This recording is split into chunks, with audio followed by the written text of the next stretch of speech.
We're back. We are, my friend. How are you? Tuesday morning. Look How at am you. I? Yeah. surprisingly okay. It's been a rough 24 hours for all the Digital Frank has been struggling. The digiheads. I'm going to start calling us digiheads. Digiheads? Yeah. Yes. Digital asset heads. And again, I think it was poor form on you not to share your new secret token you found. Because I was going to mush it for you. So it seems like there was enough mushing going on already. Maybe if you had shared it, that would have been the stone cold low. What really is alarming about all of this isn't the stories about, I think there's some I think it might be Argentina. Someone is in hot water for some politician created some coin on the Solana network, and that's why Solana's hit. Anyways, more than any of those stories, what's most alarming is I found out this morning that you've been short and Bitcoin hasn't been going through all-time highs. Yes. And so my key signal is screwed. I'm over. Every time Pete would talk crap about crypto or, try to scalp around it from the short side, we would take another leg higher. And now I found out this morning that you've been short the whole time. I don't know what to the whole believe time anymore. consisting 2 days. Yes. And good trade by you. Previous 3 times didn't work so well. Yes. But now I don't know what we can do to get this market to rebound. If you getting short isn't going to help, then what do we do? Pray for a $2,000 rally that you can lay into again and sell, because the worm has turned for a little while here. Yeah. What's going to help? I don't know. The myriad of, again, I've got coins that I ended up getting that I don't even understand. I will say my Zebic bounced nicely. Still don't know what that is. Neither do I. Sounds and like the capital of It showed up in my wallet. Something. It's worth $4, and I've got several hundred of them because they're priced at like thousands. You've got several hundred of Zebic. Well, because it's like $4 in notional Zebic. Yeah, I'm cornering the Zebic market. I'm neither here nor I'm not endorsing or condemning Zebic. I will say for the digiheads out there. One, I'm not happy that anybody ever loses money. Of course, I mean, it's not sustainable that any market just goes higher and higher. But of course, I don't want anyone to lose money. But the space that they're really cleaning out is the space that I think a lot of people who are either but they've pro, periodically done this neutral. everywhere. I mean, NFTs. Well, I remember 4 years ago, my daughter buying an NFT for $3,100, not realizing what the heck she was doing. Yeah. And in a panic, she calls my son, who does know what he's doing, and he's like, my God, just turn it around. And she ended up selling it for $75 more. Pretty. Well, but that was just pure luck in the wrong market. And first of all, it was a fascinating exercise for me because my daughter is in marketing. She's incredibly creative, brilliant girl. Stuff like this is not her strong suit. So what I find it fascinating is we talk about empowering yourself with financial products, whether it be FX or futures or stocks, or we're talking about digital assets. You and I spend a lot of time figuring out what are the levers that drive interest. Sure. Now was it purely just FOMO? Everybody else is talking about this. So I've got to now reach out and buy. Well, so yeah, this is different than the NFT thing. And actually, the parts of the NFT space have survived and have thrived. Absolutely, but good chunk of it is... Oh, yeah. Right. And we're going through the same exercise now. Again, if you want to say, okay, over the course of the last year, I don't know if maybe there's hundreds, if not thousands, of meme coins or these different coins have been created. And have been bought and sold on this Solana network or the Ethereum network, these different places. And right now, they're really cleaning out a lot of those markets. And so you could definitely say, similar with NFTs, okay, if there's 100 NFTs and really only 2 or 3 of the projects in that space hold water in the future, the rest of those are going to get cleaned out. And I think they did. And this is a similar scenario where it's Bitcoin is down, I think 3, 4, 5%. Ethereum is down another 5 or 6% this morning. I think it's bouncing back a little bit as we head into the U.S. Open. But yeah, there are other coins that you saw up hundreds, thousands of percentage points that are going asymptotically close to zero at this Right. point. And I guess what I would say is when they were running higher, I would talk to friends who are very well versed in the crypto. Right. People like, your son or other friends that I have who've been in the crypto universe for years, if not going back to, when we were in college, when this stuff was really being invented, a lot of it. And they would say, and I would be like, dude, like I kind of understand, Bitcoin and Ethereum and Solana, like, and those networks letting you build applications on them, Right. and not having an intermediary for you to commit financial services and these different things from one person to another. Especially, we talk about like music streaming is a classic example of like, I could definitely see a world in the future where there's not like a Spotify that says, hey, artist, give me music. Hey, user, give me money. And then I clip like 90% Right. of the money that changes hands. And that's just the way it is. Whereas those two parties kind of meet at each other with an application that looks like Spotify, but runs on a blockchain. Anyways, with the meme coin stuff, what I kept being told is like, if it's funny, then you buy it. So, And that never really kind of, it never, Well, see, for I me, mean, I'm that's- getting hit pretty hard today, but that's like, where I I struggle. never really bought a lot of that stuff because and maybe it comes back and maybe it's bigger than ever in a year from now or whatever. I don't understand how that space works. That's what I was told is like, if it's funny, you think it's a cool meme or, Trump coin or fart coin, these different things. There's another one, it's like S&P 6900 coin. And it's like, if you think 69 and S&P is funny, then you buy it. And it's like, that is maybe a little funny. It's not funny enough for me to put money behind. Yeah, but again, the joke is reality crushes the joke. Yes. If I bought $100 of that S&P coin and now it's worth 50, I don't know who is going to justify. It's still a good joke. I mean, maybe it was like the equivalent of buying digitized Seinfeld tickets. It was funny and worth seeing. But this is what I've tried to get to you and some of the other resident olds around is what was it actually like in the 90s and early 2000s when when the internet was becoming mass popular and more access was granted to the internet throughout the 90s, and then you have that .com bubble, Right. and it busts. And to your point of, there's 100 coins out there and maybe 95, 97 of them get squashed here. That was the same scenario with websites, right? Yeah. And for me, I mean, my first 5 years in the pit, as you said, I had this stone tablet and a chisel that I would put the trades down on.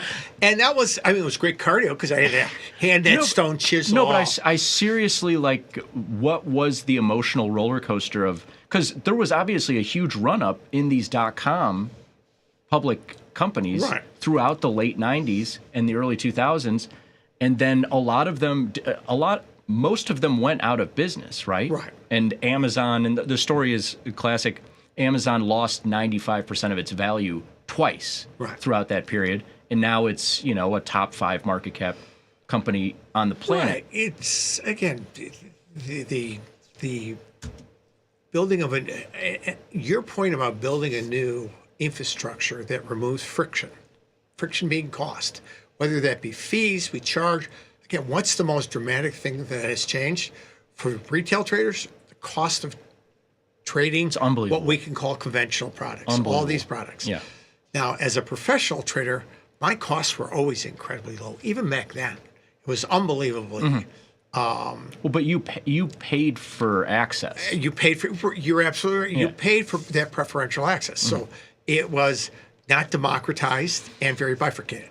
So absolutely. So what you're talking about is eliminating the bifurcation and democratizing the landscape for another. That I all agree about. Fartcoin, I can't wrap my mind around. Again, I don't. Well, but what's funny and where my money goes are two very distinct things, and I have to have. Now, again, I've been. When you talk about FOMO, I remember I had 2 business partners, and we all started in the pits. One of them stood next to me and was a grain trader. Now, he was just like, you got to buy beans. You got to buy beans. I never was a grain trader. So I walk out of the pit finally and I go, buy me 5 May beans. I pick up, you have to pick up the phone call. And he goes, do you mean 5,000 bushels, which is one contract, or 5 contracts?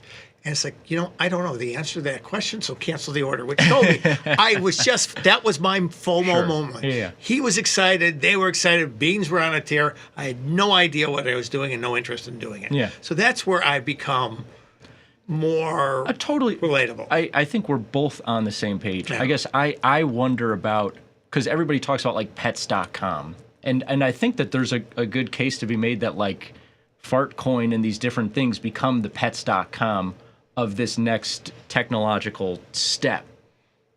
I have no clue if that does become the case, but I guess I just wonder, since I was all of 10 years old back in the early 2000s, what was the feeling on the ground? It was the same sense of inevitability. Things were moving fast.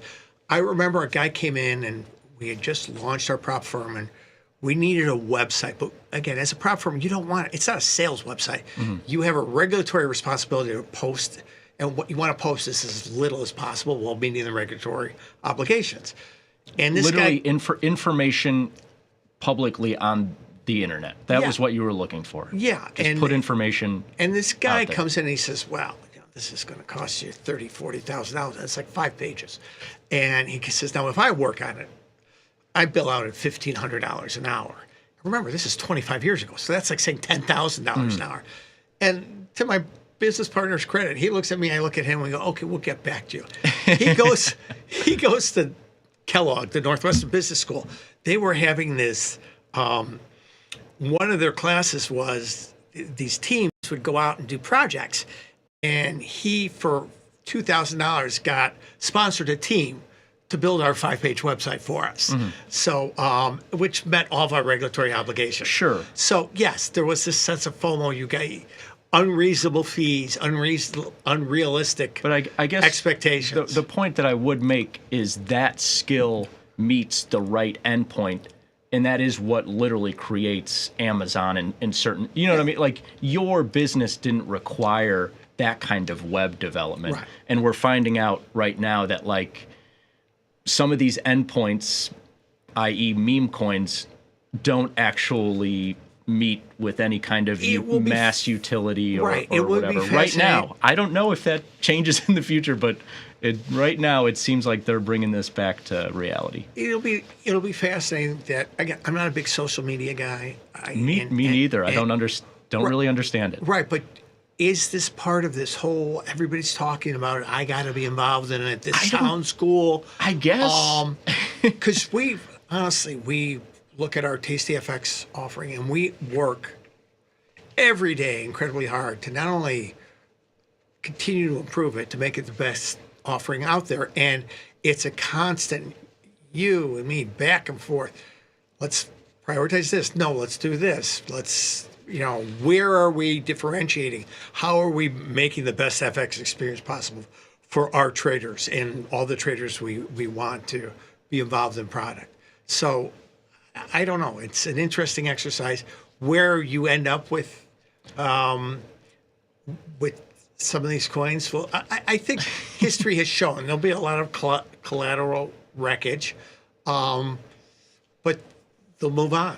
And that's how, honestly, a lot of, again, I don't want anyone ever to lose money, but that's how a lot of people, our mutual friend and the creator, Tom Sosnoff, I feel like one of the first things he ever told me and always tells young people is like, yeah, like one of the best things you can do in finance, if you're interested in investing, trading, these different things, is like essentially, and I don't actually mean this, it's hyperbole, but like light $100 on fire or $1,000 on fire, because like you can be on the sidelines making fun of, oh, that stock just collapsed, or like those meme coins are worth nothing, or Bitcoin just fell 10% or whatever.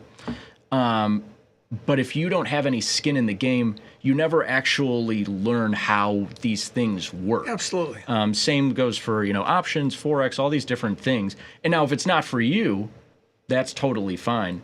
But if you want to learn these things, it stinks, but you probably have to lose money to learn. Like your first years in the trading pit were probably pretty rocky, even though you had, your dad had been there and you had certain access and all these different things. To learn something, it's going to usually be tough. It's going to take time, energy, and usually capital. Yeah, absolutely. And I think the fascinating thing is people are still sitting on huge gains on some of these things. And something's down 30%. And it's like this idea, we talk about this too. And a young guy reached out to me, hey, this is really exciting. I'm up, really quickly. I put this Euro trade on, I'm up. Do I take it off? And I'm like, you can manage half. That's one of the great things about FX. Yeah. You don't have to be trapped into a unit size that you can only trade in certain units. And he's like, really? I can do that? And it was a wonderful thing because he was like, this is great. This is like, I could take off half. And if it keeps going, I still make money. I'm like, exactly. But you would never learn that unless you actually put yourself in these situations. A lot of this is the exploration by doing, and I think we are both strong believers in that. Yeah, absolutely. Let's get to some doing, because there's been a little sneaky Euro rally going on all of a sudden. I mean, it's been, I think the story of the week in Forex land has been a bunch of sneaky little Euro rallies. You had the one to open up the week here. They sold it off. They tried to bring this market back to 105 yesterday afternoon, sold it off again. And now, I mean, what does a market like this tell you? And you and I aren't big trend followers or technical analysts or anything like that. I think we both subscribe to the memorylessness property of markets of like, oh, because it traded 105 2 times in the last 3 trading sessions, it has to trade 106. We don't really subscribe to that kind of stuff. No. Randomness rules a lot of this stuff. But I will say, this is a market, Pete, that has traded up to the highs a few times, and every time they try to bring it back down, it's pretty resilient here in this Eurodollar. There is two-way action on both sides of the market. There's guys willing to take profits on the bounces, and there are people looking for value on the dips now. For me, in a nutshell, this tape action is much better than if we looked at Aussie right now or Kiwi right now. Yeah. Aussie looks terrible, and very different view going into the week. This is still a market that we're off that 62-cent spike low, but this is not good tape action. Lower lows, lower highs on each of these bounces. You can look at this and say, yeah, but this is the one that's really cheap. We're seeing a little bit of dichotomy between, it's not a dollar story anymore, it's a little bit of a currency story. I am not the one of currency catch-up. So I don't look at this and say, all right, Euro is holding in really well. So if it extends above 105, this thing is going to tear. You've just solved what you want to do when you say that. You want to be long Euro. You don't want to look for some reason why this isn't catching up. Yeah. So I think both are giving you interesting markets. Now, why is the Aussie underperforming so much? Is it trade? Is it China? It's not China, because China still is. Well, China got whacked pretty good yesterday. Yeah. So I think it might be just the general risk-off nature, I think, in the market. I think, again, we've had 3 down days in U.S. equities, and they hit it really hard this morning before we saw a little bit of bounce. Yeah. But we haven't seen that in a while. And this will be an interesting week if we end up going through the end of the week and through month end, and equities continue to be under pressure. Crypto continues to be under pressure. I think some of the risk-on currencies, the only thing that hasn't broken this mold yet is gold, which sits around $29.50. And that is one where we're $50 off that magic. It's not magic. It's just a round number, $3,000 level that we haven't quite gotten through. But it doesn't seem to have any interest in trading lower.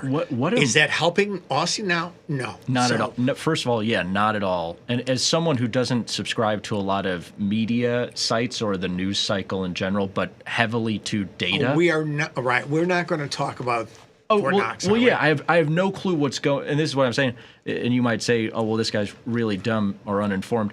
I have no clue what's going on the gold news front, but I will say from a data perspective and a correlation perspective, holy smokes, what a market with an identity crisis right now.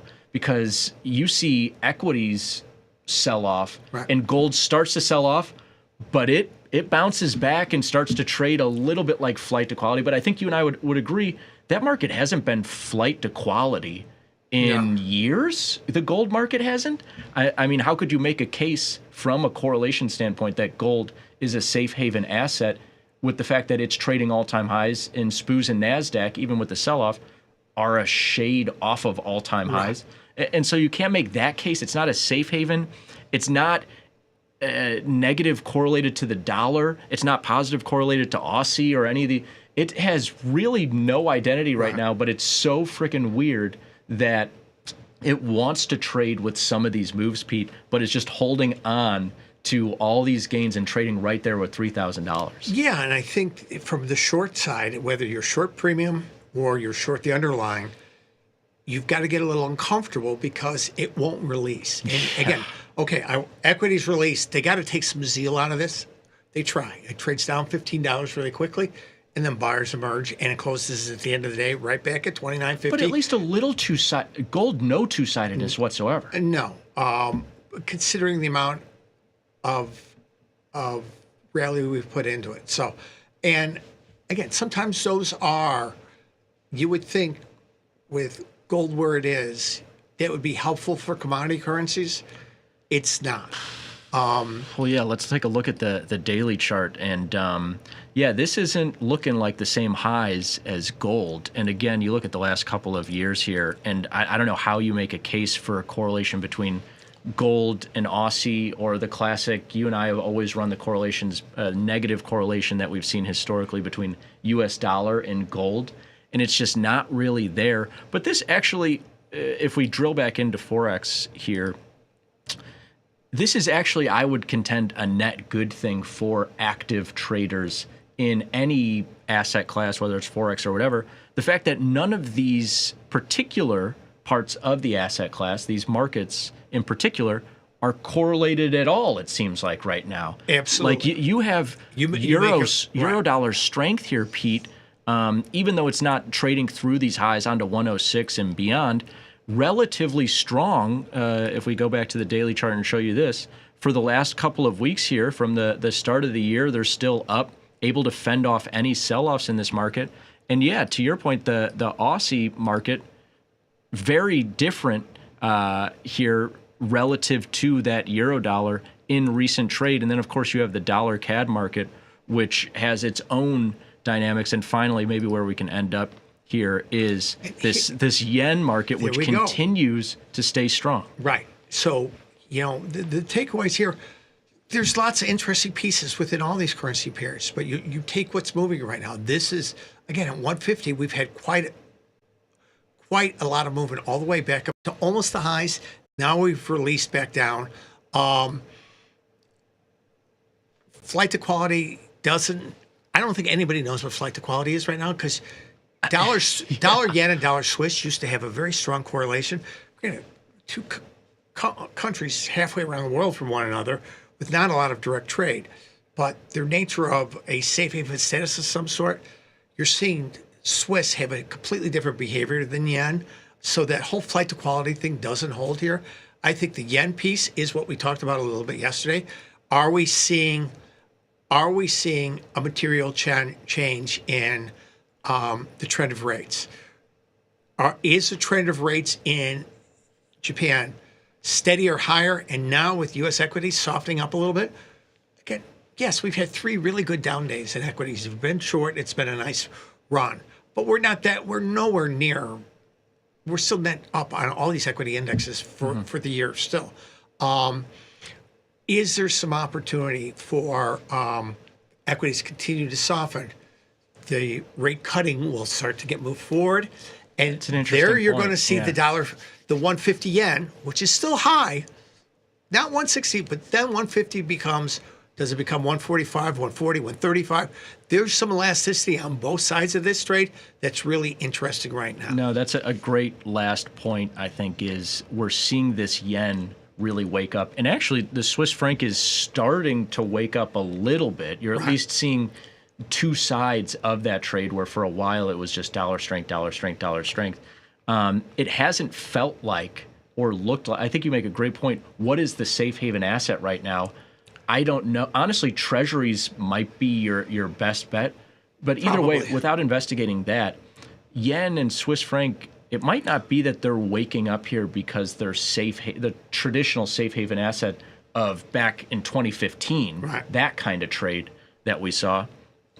But maybe it is U.S. numbers and equities are softening up a little bit, and it's just the gap closing on interest rates where, yeah, for a second there, especially you go back to the middle part of last year and even the end of last year, that gap was either staying where it was or people were like, oh man, like Japan isn't going to keep hiking or the U.S. might never cut. And now it seems like that gap might be closing for Japan and for Switzerland as well. That trade does become interesting once the rates change. It is now is the period. The uncertainty about travel. That's when it gets interesting. So we're in the perfect spot for this. And the one thing we'll do tomorrow, too, is look at some of the non-dollar crosses, because those become especially interesting trades now as these pairs start to exhibit some unique and distinct behavior.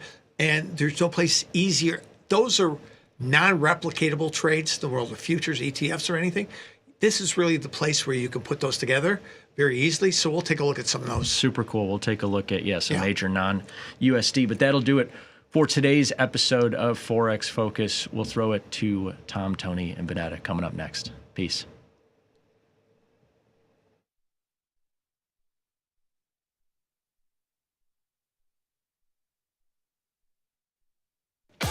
Know someone who needs a better broker?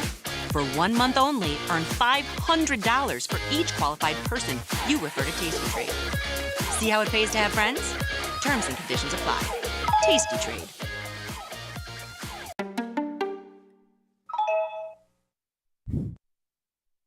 One of the things that was most intriguing about the financial space to us is just that there wasn't a lot of vision, there wasn't a lot of innovation, and I think that left a door open for us, which we really liked. After almost 20 years of open outcry, standing in the pit trading, I felt like all the markets were moving from kind of traditional open outcry to electronic trading. I saw the writing on the wall, and I wanted to be first. Building the best technology in the world for traders was one of the coolest things anybody could ever do. I loved every second of it.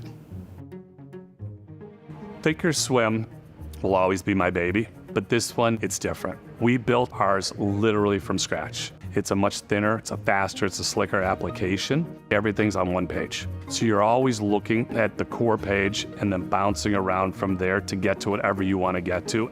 Most of our competitors have legacy technology, and some of them are multiple firms. Their technology has just been rolled up into a single platform. That's not the best way to build a platform. We built ours literally from scratch. It's from the ground up, so we were able to design it in the way that we wanted to design it with the flexibility that we wanted. And obviously beyond that, we do have, in my mind, the greatest customer service in the industry. You want to reach out to me, you want to talk to JJ, it doesn't make a difference who you want to talk to. We're always available, and not only are we available, we look forward to your questions. We're here to support whatever you're looking to do. So you can trade stocks, you can trade options, futures options, crypto. We're agnostic to product. We have the tools that you need to be a successful trader. In the world of investing, a beast lurks between the numbers, ready to pounce. Some traders hide from it, some ride it. If that's you, join us on Tasty Trade. Genius loves company. Woo! Get tasty, pre-market. Come on, you know it, can you feel it? We got some things to talk about. Pre-market, it's early, but not too early. Come on, wake up now. Pour that coffee down your throat hole. It's hot. Now you got a hole in your throat.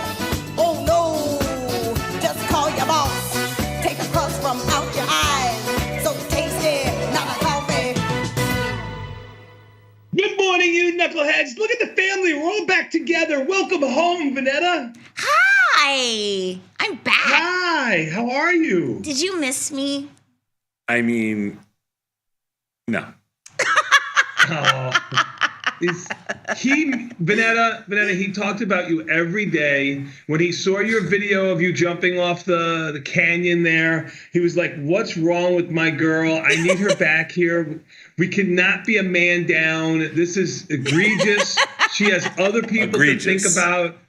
It was egregious. You have other people to think Jackie about. Childs. He was very sad, Vanetta. He was very sad. No, I wasn't sad. I was actually impressed at jumping off that cliff. Yeah, really? Whatever that thing was. Yeah, so shout out to Rope Swing Moab. I saw, and this is a true story. So back in November, I saw like an Instagram reel of this dude jumping off of a cliff. But when he jumped, he got so scared he just blacked out. I can see that. Yeah, your body just like shuts down. And I was like, oh, I need to do this. So I went to the link and I saw what they did and I booked it immediately because I normally go to Utah anyway for my birthday, but I'd never been to southern Utah where Moab is. I've never been to southern Utah. So I loved it. Oh, Moab is such a beautiful, that desert. awesome city. Yeah, the high desert. So it's really nice. There's 2 national parks. Where do you fly into? Vegas? No, we flew into Salt Lake City. It's a 3.5 hour drive. You can fly into Moab, but it's kind of considered the off season now. Oh. You could also fly into like Grand Junction, Colorado. Mm-hmm. Yeah. I thought you could find it Vegas too. It's far. Oh, it is? Technically, you could fly into anywhere, but Oh no, I thought it was like the same distance. I thought southern Utah was actually closer to Las Vegas. There's an eastern southern Yeah, Utah. I don't know where the western Moab is. southern Yeah. Utah. Okay. Yeah. Anyway, but Moab is the cutest town. Arches National Park. Oh my God, instantly classic, one of my faves. Also went to Canyonlands. You would have loved the food. We didn't have a bad meal the whole time we were there. We looked it up. 3 million people go through Moab every year. So it's a lot of people. It's not on my list, but you never know. Well, you're such an adventure hound that You never know when you're hiking side enough that you might just stumble on one of these bungee jumping things and then do it. You know what I mean? Because you hike, you're an avid hiker. I don't stumble onto cliffs. So it was so funny because I had my parents with me and the company was like, hey, if you're bringing spectators to the jump, just let us know. So we get to like a trailhead, right? It's on BLM land, Bureau of Land Management, federal land. So this old like Vietnam era military like truck shows up and we all pile in. 40-minute ride down like rutted out 4x4 roads. And my mom is just like doing the sign of the cross. Then when we get out of the Jeep, we have a rock scramble to get up to the precipice of the cliff. I thought I was going to kill my parents, but they did fine. And then I set them, on a safe part. And then we had to do our safety briefing.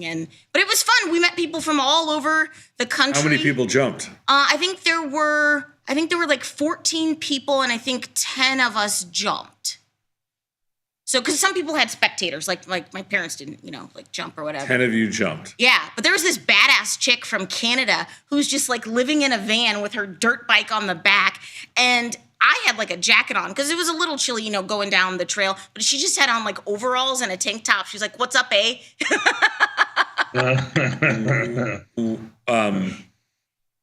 Did anybody chicken out? No. The girl that was the most scared, we made her go like second. Who went first? Some guy went first, but there was a girl, she was like the most scared, and she was like, look, if I have to watch all of you jump, she's like, I will chicken out. And we're like, we got you, girl. And so we all you have to put on a safety harness and you have to like lay down if you want to watch the jumpers. And so you clip into a line, because you can't just be on the edge of the cliff, watching other people jump because it's a risk. So you put a harness on, you clip into it, you lay down, and then you can watch people jump. But then when she jumped, we were all like cheering really loudly. Was she screaming? So it'll take, like, if you don't prepare a scream, the wind will just get sucked out of your How lungs. far was the jump? It's about a 500-foot canyon. So it's a 500-foot free fall? That's to the bottom of the canyon. So we're not trying to go to the bottom. So hopefully it's 490. Hopefully it's 498 or less. Yes. Just to be a little safe there. Did you have to run off? Vanetta, I forgot.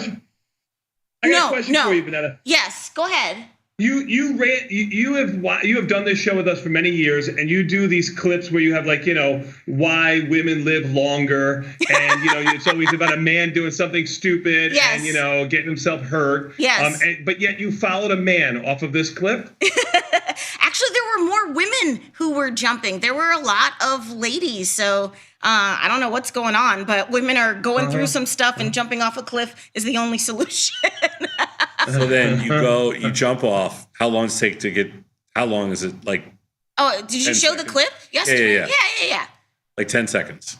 Wait, what are you asking me? However long the clip was, Sadnov, was how long the jump was. No, I know, but how long did it take? My GoPro footage, it's about from start to finish. We didn't have the good clip yesterday. We had the one.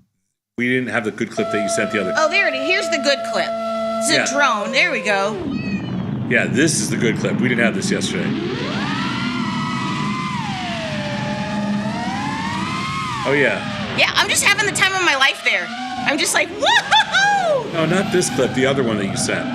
Oh, this is the good one. This is a drone. Oh, that you would have to text it to Beth because I texted it to you. I emailed them that one. But yeah, you're just hanging out there. And then they just pull you back up. Yeah, there's a winch, and then it pulls you back up, and then you got to kind of rappel up. No, the other one I liked better. Okay, that was some guy shot that. He was laying there, and so he Yeah, that was a cool angle. Yeah, I yelled, "I'm a squirrel" when I jumped.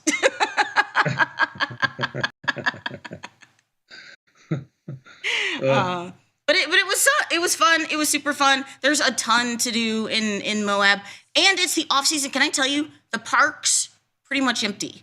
Like, oh yeah. Well, it's the winter. But it was like in the 60s. Like it was perfect. Everything, because starting in like March or April, you have to have a timed admission to get into this. Well, most people that go to Utah in the winter go skiing. That is true. There were lots of people that were going skiing and whatnot. So only bad part is walking to your gate. No, they fixed it. Everything's open now. It's not. Opened the is it a tram or a walkway? No, it was a walkway, but it's not super long. Oh, it's not? Okay. Mm-mm. It looks like Concourse C at O'Hare. So they opened the tunnel. Yes, they opened the tunnel. Got it. So it's nice now.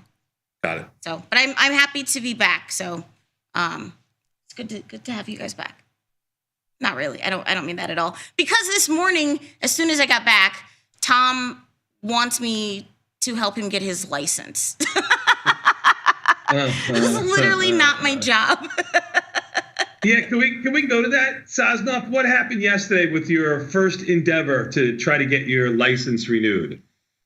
I went to the place they told me to go to, and it was closed down. You don't look online first? What?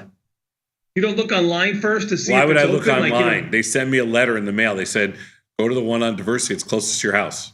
Oh, wow. Shut down.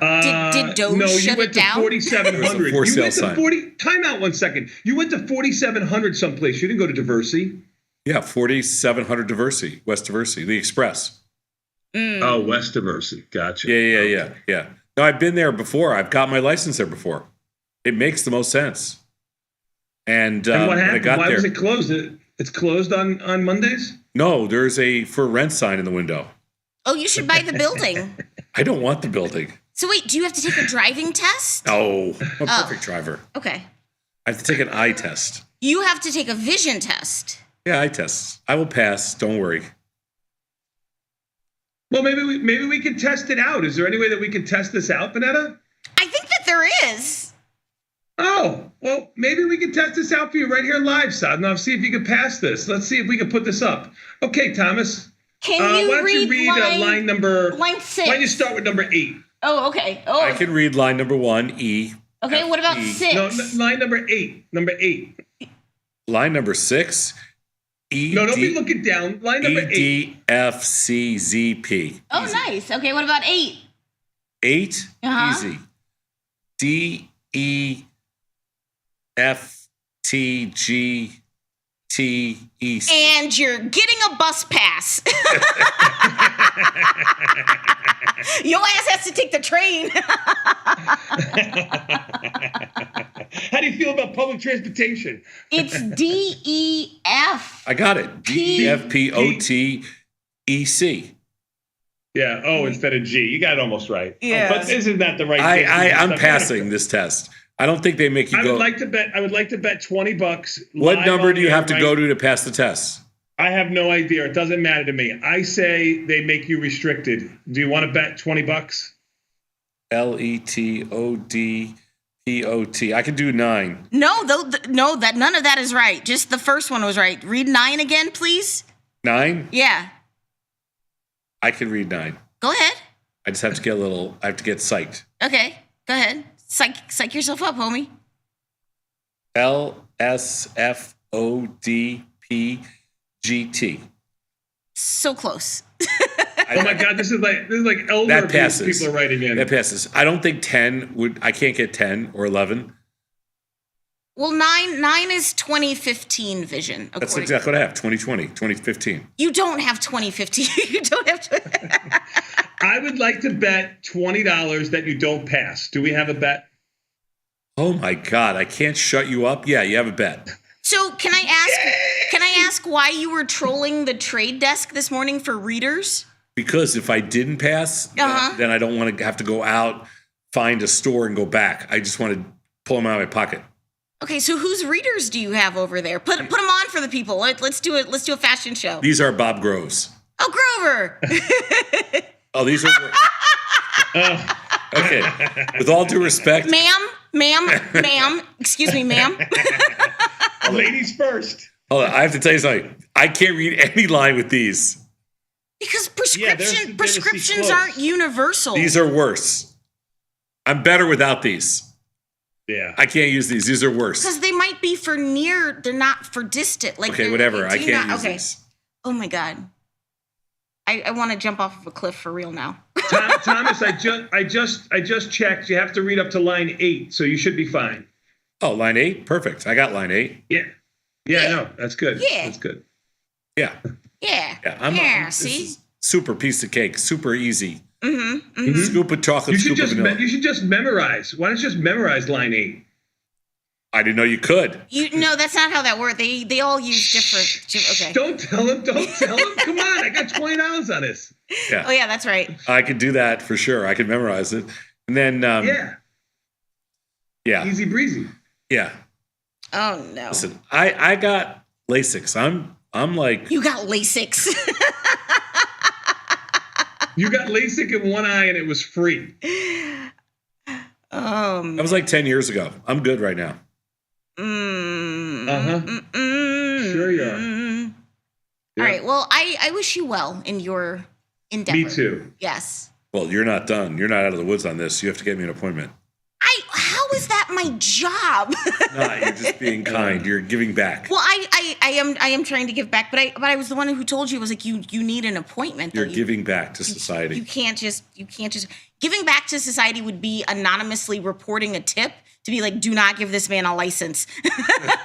That would be for societal good.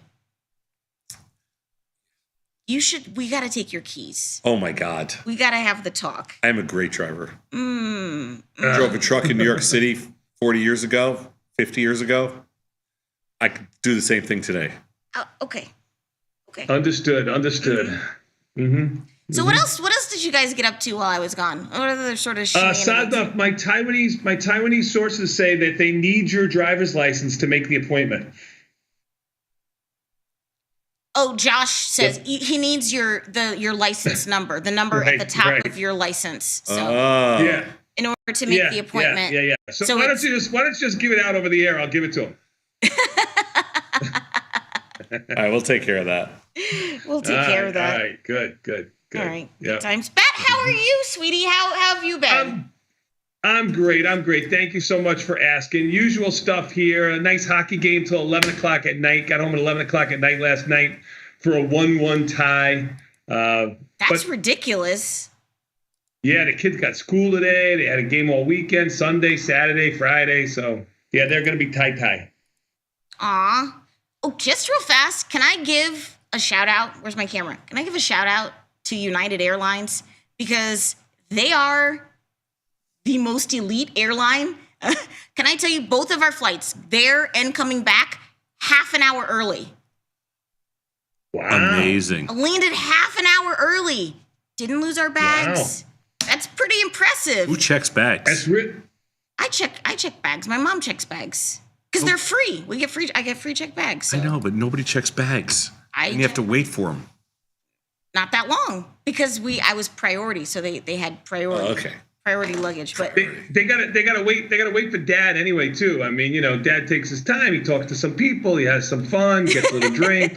So. Yeah, my dad doesn't check a bag, but my mom and I check a bag. But half an hour early, that's amazing. Yeah, but you ruined the whole thing by checking bags. Okay, well, I You ruined everything, Vanetta. You ruined everything for everybody.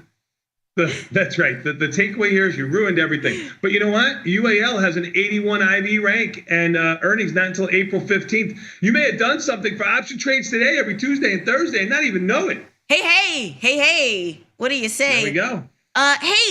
Real fast in sports, Luka is going to face off against the Mavs tonight. How many points do you think he's going to have facing off against his old team, Lakers-Mavs, tonight? Tonight? Not that many. How many? Luka against the Mavs, I would say he's only had one good game so far with the Lakers. Are you literally talking trash about him in your women's glasses? Be so for real right now. I'm gonna say he's gonna have. I'll make the over under at 26. How about you, Bat? I'm gonna take the under on Sadnov's 26. I don't know. I think whatever the number is going to be inflated because everybody's going to be betting for the over, and I would take the under. Okay. All right. We will see what happens. Also, Brittany gave Josh your driver's license number. Why does Brittany have your driver's license number? Don't ask questions. Don't ask questions. Yeah. You don't ask questions. Don't ask questions. Anyway, I know you missed it, so I got a crap ton of news. You guys want your daily dose? Hit me with my theme music. Sure. I batted Breaking news. Across the wire. Leading story. Top story. Jump in today's headlines. This just in. Breaking news. Sorry, it's my first day back at my new job. Real fast, the schedule for today is Options Jive at 8 o'clock. Direction versus magnitude in market movements. Chris Vecchio in the house for Let Me Explain at 8:40. What are you going to talk about with Chris? I don't know. Okay, great. And then 9 o'clock, market measures, best performing IVR by year. Yes. Oh, interesting. Very good study. Okay. Best performing, what do you mean best performing IVR by year? What do you mean? Well, we're just going to break it down. Okay. Yeah. Like what year had the best? We're just going to break down just so you can see kind of a little history of IVR. Oh, okay. And then 9:30, live from the trade desk, Big Boy Scotty S counting down the top trending tickers. Now, it's time for your Daily Dose. My name is Vanetta. This is the part of the show I like to call the Daily Dose, where we talk about today's financial news and headlines. Are you ready for the news? Sure. Mr. Bat, any earnings on deck for today? Workday, not good ones. Intuit, FSLR, Lowe's, TJX. Yeah, probably not going to be playing too many earnings today. Not too many. I think we have a small Intuit position. Get into it. We do. A very small Intuit position. What do we have on? We're short a put spread in there. Okay. Well, you're going to have to be directional, I think, in all of these to do anything. Yeah. See what happens. Hey, getting to the first headline of the day, stagflation is a new threat to the stock market rally. There's little data that could shock market participants out of their current mood, but it's possible that we stay in a generally pessimistic outlook, says one strategist. Throughout the past few years, stagflation concerns have intermittently resurfaced. What are your concerns and thoughts on inflation, stagflation? I mean, this is just a stupid headline. Okay. Well, I don't have any thoughts on stagflation, but they've been talking about stagflation for But what does that look like to you in terms talking of about it for 40 markets or in years. terms of volatility? Like what does a Neither. stagflated Nothing. market look like? Nothing. It doesn't looks look like it- anything? No, it doesn't. It has to look like something. No, it doesn't. They've been talking about But is that VIX below a certain? I'm trying to give me something here. No, because it doesn't mean anything. It's just a stupid word. It doesn't. You wouldn't even know you're in. They wouldn't have figured out that there was a period of stagflation for 5 years after whatever the period was. Till it was already stagged. That's right. It's a dumbass headline that they pulled out of the drawer from 1984. Oh, I love that. I love Yeah, it. I love a actually, vintage. Dylan Radigan gave them this one from his old drawer of. I love a think vintage. I love a Yeah, vintage this is a headline. vintage headline that means absolutely nothing. Something that does mean something though are bonds. Can we talk about bonds? Yeah, they're up big today. They're 117. Okay, so that's something. High. What's something about bonds is that we've been sitting here saying you got to buy bonds, Okay. and we had to buy them. Now they've rallied all the way up to 117. I wouldn't. So touch what are you doing now at this number? Are you Flat. adding more? You're Nope. easing off? You're Nope. flat. Okay. Flat. Okay. Hey, keeping it moving. The dollar steadies. And claws back some losses because of a word that rhymes with sheriff that I'm not allowed to say. But let's talk currencies. No, actually, the dollar's a lot weaker this morning. British pound's higher. The euro's Look, I higher. wrote this news on the plane yesterday. Shout out to Okay. you, United Wi-Fi. Okay, well, I'm just saying that the headline's a little old. The dollar's actually weaker today. Okay, what about the other currencies? The dollar is weaker. That means all the other currencies are stronger. Okay, like how much stronger? That's correct. They're a little stronger. Not a lot. A little stronger Quarter of a across the percent or board. so. Yeah. Okay. Well, or what are you doing relative to the euro or the yen or the pound? We're long them all. We're short the dollar against everything. Okay. Are you doing anything in the Canadian dollar or Mexican peso? Just asking, no particular reason. British pound, Canadian dollar, euro, Japanese yen, no Mexican peso. We're just staying long everything and short the dollar all year. So if you ever ask this question again, the answer is we're short dollars. Short dollars, make you We holla. will not be getting long dollars in 2025. Hey, how about this? Retail traders now have a new way to trade derivatives on agricultural commodities. CME launched a suite of micro contracts on grain and oilseed futures. Bite-sized options can help smaller farmers offer opportunities to a wider part of the market. Is it time to YOLO some soybeans? Can I YOLO some beans now? You can YOLO anything you want. Yeah. I don't know if we offer. They're 1/10 the size of corn, wheat, and soybean futures already offered by the exchange. Right. They don't have options. And I'm not sure that there's any volume in there yet. We will offer them. Right now, we offer corn, wheat, and soybeans. We have positions on all three. Right. They all suck. Okay. But they're all on their butts too. But we have no futures positions, just option positions. These micros don't have options. Okay. And they're new, but I just thought it was something that was interesting. Yeah, I'm glad they went there. Okay, good job. Hey, can we talk about gold? Bat, what's gold doing this morning? Getting whacked a little bit. Down 20. I'm sorry, is your name Bat? I'm speeding you along. Down 20. Okay. Tom is correct. I'll tell you when he makes a mistake. Gold eased as investors took profits after another record-breaking session with prices bolstered yesterday by growing optimism over the timing of the Fed Reserve rate cut and increasing haven demand. Do you still see gold as a haven? 'Cause this headline says growing haven demand. Do I see? I think gold's grossly overpriced. I'm shorted here. I want it to go a lot lower. Okay, what's it doing this morning? Down 20. Oh, that's not bad. But it's not enough for you. No. It's been up. It's been straight up parabolic. Okay. Staying in the commodity sphere, oil holds gains after fresh Iran sanctions. Oil steady near $75 a barrel. What are you doing in oil? Nothing. We are flat oil. Trading $70.29, down 41 cents. It's had a pretty tight range of about $1 top to bottom today. Okay. Pretty Low good. Ivy rank of 19. North Korea has gotten away with its biggest crypto heist yet. They stole $1.4 billion worth of Ethereum, around 400,000 coins, from the cryptocurrency exchange Bybit. I've never even heard of them. The company's CEO said the company was able to raise new funding to fill that gap, but they're also offering a 10% bounty for any funds that are returned. Though security researchers say that 10% of stolen funds has already been laundered and likely cannot be returned. That's crazy. Glad to know North Korea is really stepping up their game. I mean, they do this a lot. They're actually really good at it. So it's great. They are using all the resources at their disposal. It's great. It's a great economy. Wow. Bitcoin taking it to heart too. Down around 5%, traded down to 87,000. It's 89.5 right now. It was just 48 hours ago when it was flirting with 100,000. So Bitcoin. Bitcoin down a good 10% last couple of days. Yeah, I mean, this is old news, just so you know, like, to be fair. Sure, yeah. It's a couple of days ago, but you guys didn't talk about it. We barely. No, you did not. I mean, we don't mention it because it's just, it's already, as soon as it's out there, it's out there. But and I'm not going to give any credit to a bunch of, North Korean hackers. I don't think they want the credit. I think they just want the billions of dollars. I agree with you there, Vanetta. I don't think they really care. Yeah. I mean, I don't know anything about Bybit, but.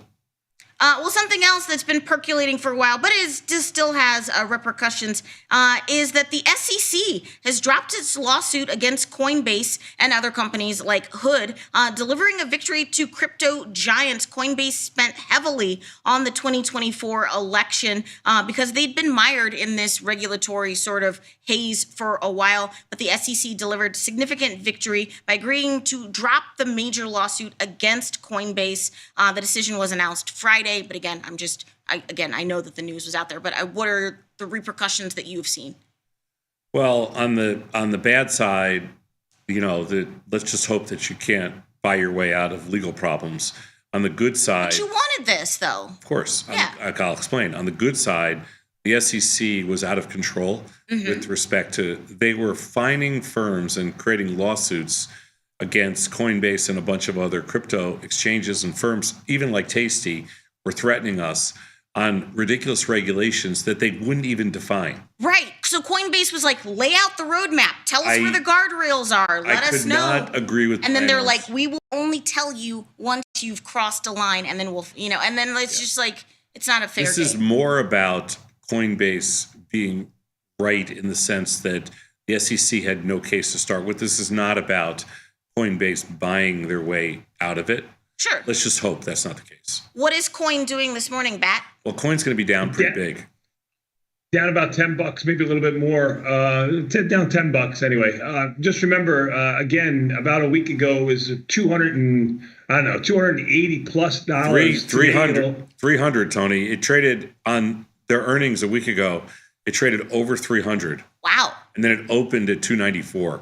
I mean, I was trading it, so I know. But sure. Yeah. Pre-market. You are correct on the 12th, which would be almost 2 weeks ago. I was going a week ago, but you are correct. Just factually inaccurate on your time frame. It did trade over 300 for a second there. You are correct, and right now it's 218.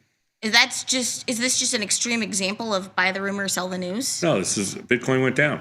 I mean, Coinbase is not down $10 today because of this stuff. Coinbase is down $10 today because Bitcoin's down 5,000. Oh, okay, all right. Drawing a nice line there. Hey, a couple of earnings shenanigans from last night. Zoom gives a lukewarm outlook and a sign of a slow payoff from new products.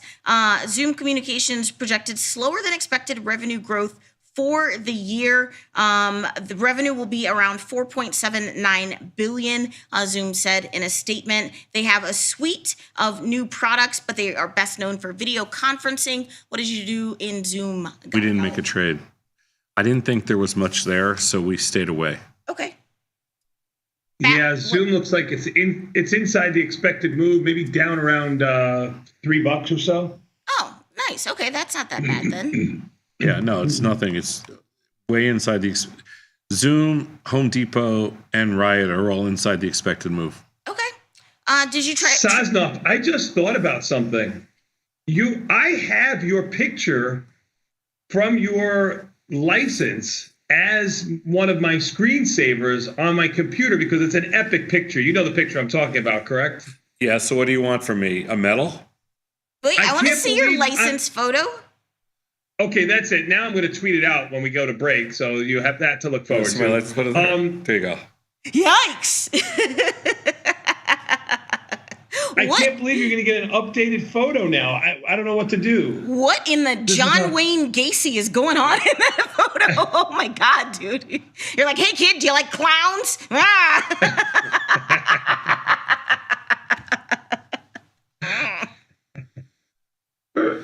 I'm not as concerned about my driver's license photo as you guys are. My photo is amazing. I get compliments on my license photo all the time. I am serving looks, honey. If you're nice to them, they will retake it. So I go and I'm like, can I see it? And then they're like, okay. And I'm like, no, I don't like it. I want another one. And then they'll just let you take another You one. think you're the only person that does that?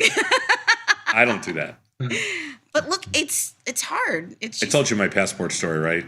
No. I didn't ever tell you the story about when I was online for the passport? No. For my passport, and I finally got up to the top. Yeah. And the woman turns to, she goes, got up to the top. You mean you I got to the front of the first in line, and then the woman looks at me and hands me back my photo, and she goes, sorry, sir, we can't use this. Your head's too big.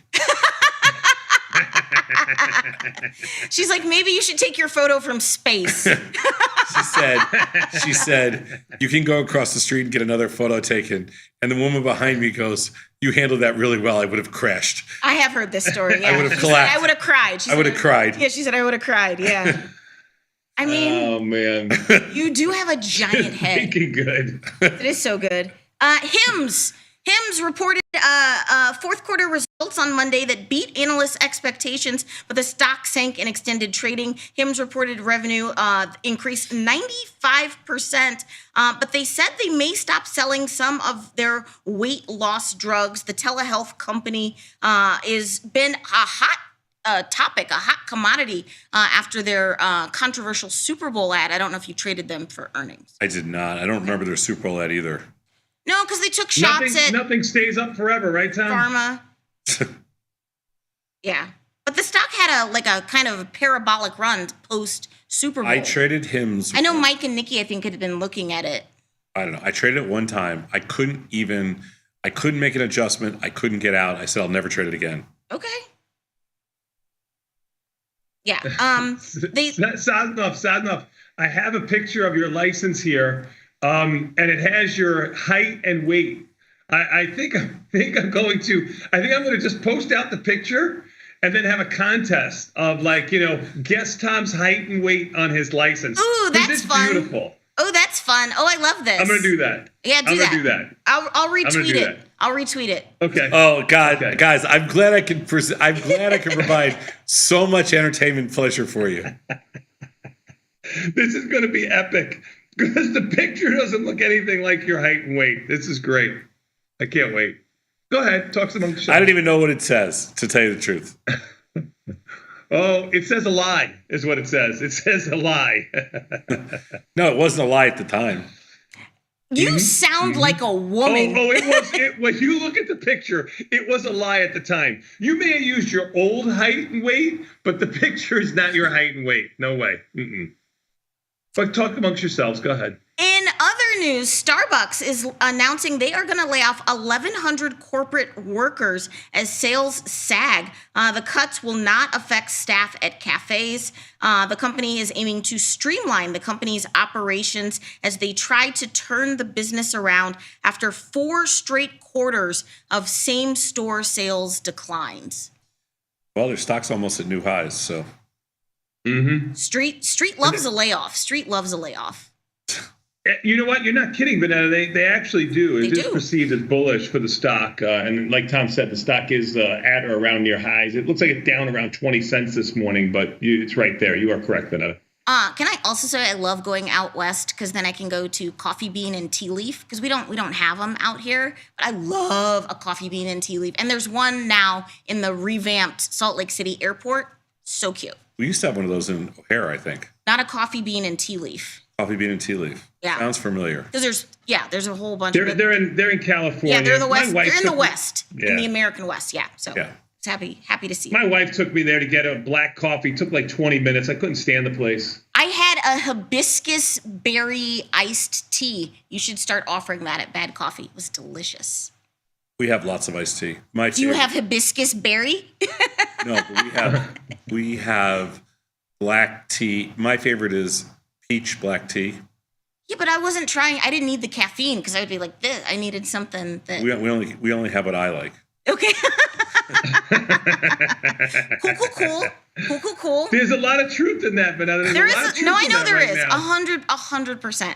Hey, keeping an eye on this. Palantir stock dropped 10% yesterday for the worst day since May, as investors continue dumping the one-time market favorite. Shares have tumbled 24% over the past 5 trading days over fears around some hiccups in its government contract pipeline. What are you doing in Palantir? Maybe this stock went down because it got so far ahead of itself.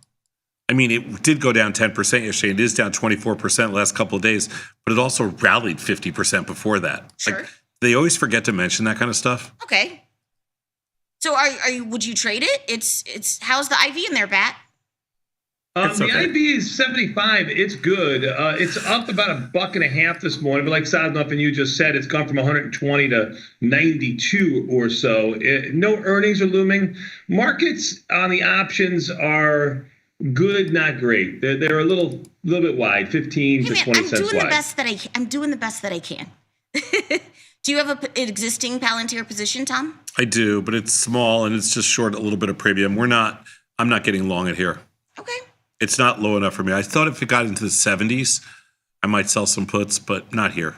Supermicro is widely expected by investors to meet its deadline, which is today, to file its updated financial statements, but other hurdles still remain for the server maker. The company's shares have been on a tear in the month of February, still up around 88% this month, but the stock was down around 8% yesterday. What are you doing today's its little mini binary event? I don't think we have a position there. SMCI, $53 and change. Looks like it's up around $1.50 or so. We do. We have the 4277 strangle on. I think we're down a little bit of money on it because we started with a ratio spread. Now we're in a strangle. Okay. Yeah, we're down like 50 cents. I don't know. I don't. It's a March position. We'll probably roll it forward. It's a weird stock. So they had to file by today. And so today's date is because of their extension. So they've already kicked the can down the road. But they could ask for another 180 days. But the hope on Wall Street was that they're going to clear the filing hurdle today. I hope they start taking premium out of the stock after they finalize this announcement. Okay. Microsoft reiterates their plan to invest $80 billion in AI, but they may have gotten out over ahead of their skis. Get it? Because I was in Utah? No? Okay. And they're going to adjust their infrastructure. So they're going to cancel some of their data center leases. It's just crazy, just the CapEx numbers of all these companies and what they want to invest in AI. Literally, DeepSeek did it for $6 million. But Microsoft says that, yes, they're still going to invest $80 billion, but their data center leases, they're going to claw some of those back. Microsoft was down in overnight trading. I'm not sure what it's doing this morning. Down $1.50. Yeah, it closed around 404. It looks like it's under 403 or so. This would be flirting with lows that it hasn't seen since back in September of last year. Its 1.9% decline on Friday was its sharpest sell-off of the year. Yeah. I would like to see Microsoft break 400. Then I think you might be able to. I mean, if you had to pick one of these stocks, that'd probably be the cheapest of all the big names. Okay. All right. Yeah, the stock really hasn't participated last year or this year. I mean, trying to make a little bit of. If there was one stock in that big 7 or whatever you want to say that looks like it just hasn't participated, it's probably Microsoft. Okay, because that used to be Apple, and then Apple. They all rotate. Right. No, I know. It's just interesting to see who's gonna cycle and jockey for. Yeah, the 80 billion in AI means nothing. It's just stock just. It doesn't mean nothing. It's a sector rotation stock. Okay. Anthropic, the AI, generative AI company, is closing in on a $3.5 billion funding round as investor interest soars. The funding would roughly triple Anthropic's valuation to $61.5 billion. What are we doing? Yeah, there's a lot of we've been shown this deal like by 3 different people already. Who's we? I should say, Can I get in on this? Your girl wants to retire. You can get in on it. You can get in all you want. I'm not doing it, but I'm just saying that there's a lot out there on the street. So why haven't you invested in any of these AI deals? I have. You have? I have not invested in Anthropic. Oh, interesting. Okay. I thought 60 billion is a little bit high. Maybe it's cheap. Okay. But it sounds high to me.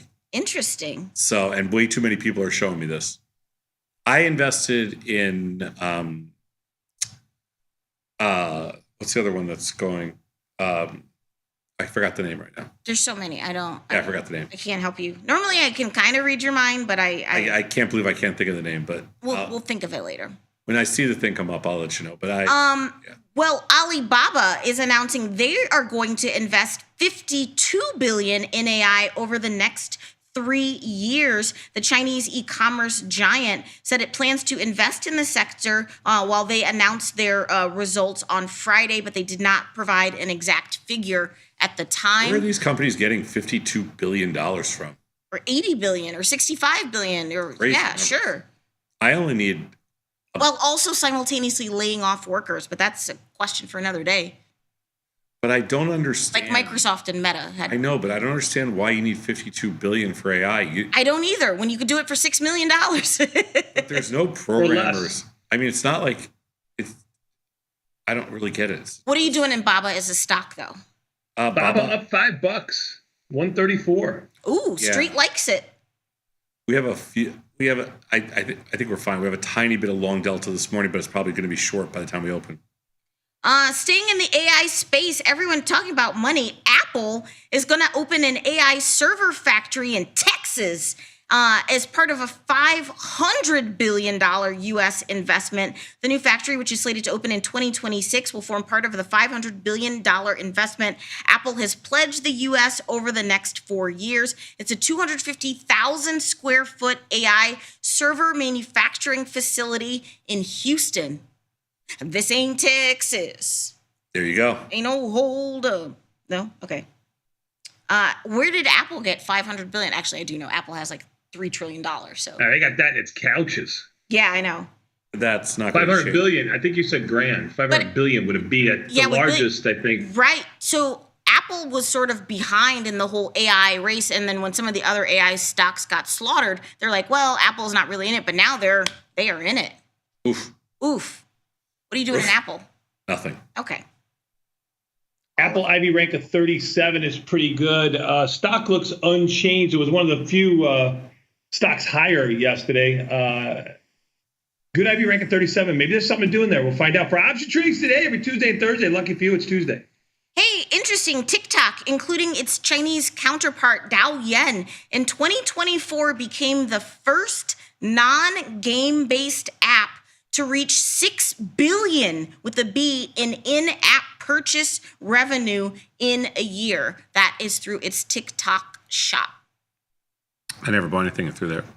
I thought you said TikTok was all about small businesses and you support small businesses. Why aren't you buying stuff on TikTok shop? Right, if TikTok went away, small businesses would die because people like you don't buy stuff off of TikTok. I don't buy anything online. Okay. So you don't help small businesses at all? Do you just I help small businesses all the time. I don't buy anything online. There's a difference. I make my purchases in person. By downloads, Sounds sus. by downloads, TikTok was only number 2 in Q4, with Meta's Instagram at number 1. You can't trade TikTok, but you can trade Meta. Bat, what's Meta doing this morning? But we can take a look at Meta if you like to. Meta's trading around, $6.69 on the bid, which would make it up $1. Ivy rank only 16 in there. Itsu has had a week from hell where it's gone from around $740-ish down to around $670. Ooh, what are If you you're a doing bull. in Meta? Any opportunities there? Is it oversold or still room to go to the downside? Meta, no, I'm not shorted anymore. I've been shorted. I'm not shorted anymore. I think Meta is closer to a buy than a sell Okay. because it's dropped $100. Yes, that's what I'm But- saying. So you think it's oversold? I think it's a little oversold here. Okay. But I'm not long it. Some sad news to report. It's very close to me. Give me just some privacy in this very dark moment. But Joann's is shuttering all 800 of its fabric and craft stores. Oh, no. After failing to find a buyer to save its locations. I knew they were going to close like a couple stores, but now they announced, the company said they would commence a nationwide going out of business sale. Look, your girl wants a cry cut. So I'm going to go get myself a cry cut at a good discount as the stipulation of the group that won its assets at auction. Poor Joann. It was founded as the Cleveland Fabric Shop by German immigrants during World War II. And at one point was the largest fabrics retailer in the U.S. Pour one out. Pour one out for Joann's. I'm sad. I mean, those stores are disgusting. You're disgusting. Anyway, hey, here's something interesting in sports. The New York Yankees announced on Friday that players can now grow well-groomed beards. Since the 70s, the team had forbidden long hair and facial hair other than mustaches. The policy had received criticism for decades by players and fans. I love a nice full beard. But now, can either of you grow a beard? Oh, in a day.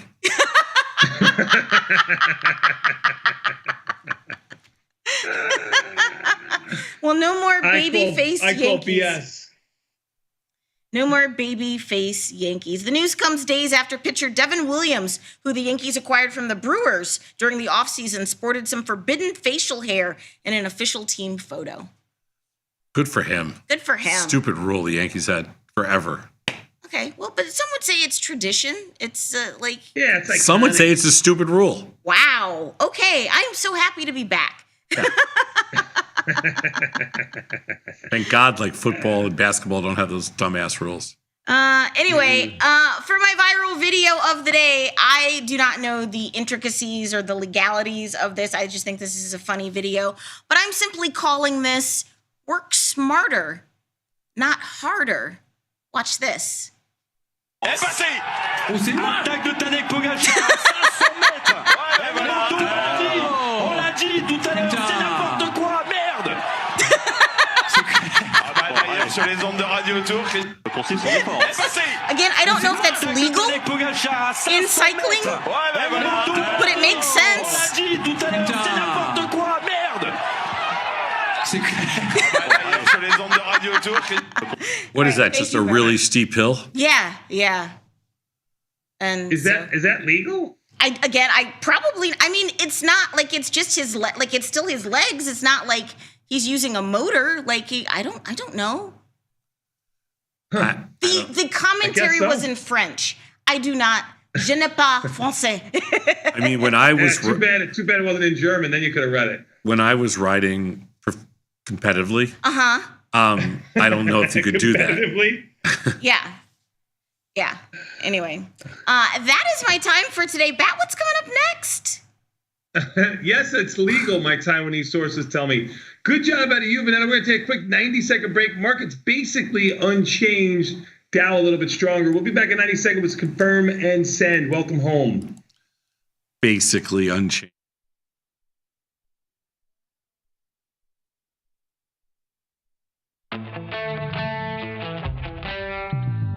In the world of investing, a beast lurks between the numbers. Some watch from the safety of the sidelines, but others saddle up and ride that one-ton rowdy ribeye for all he's got. If that's you, join us on Tasty Trade, named best online broker for options trading. Genius loves company.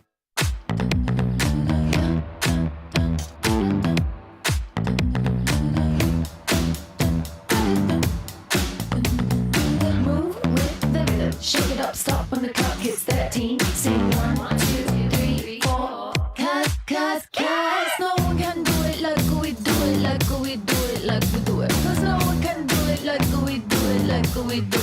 we do it.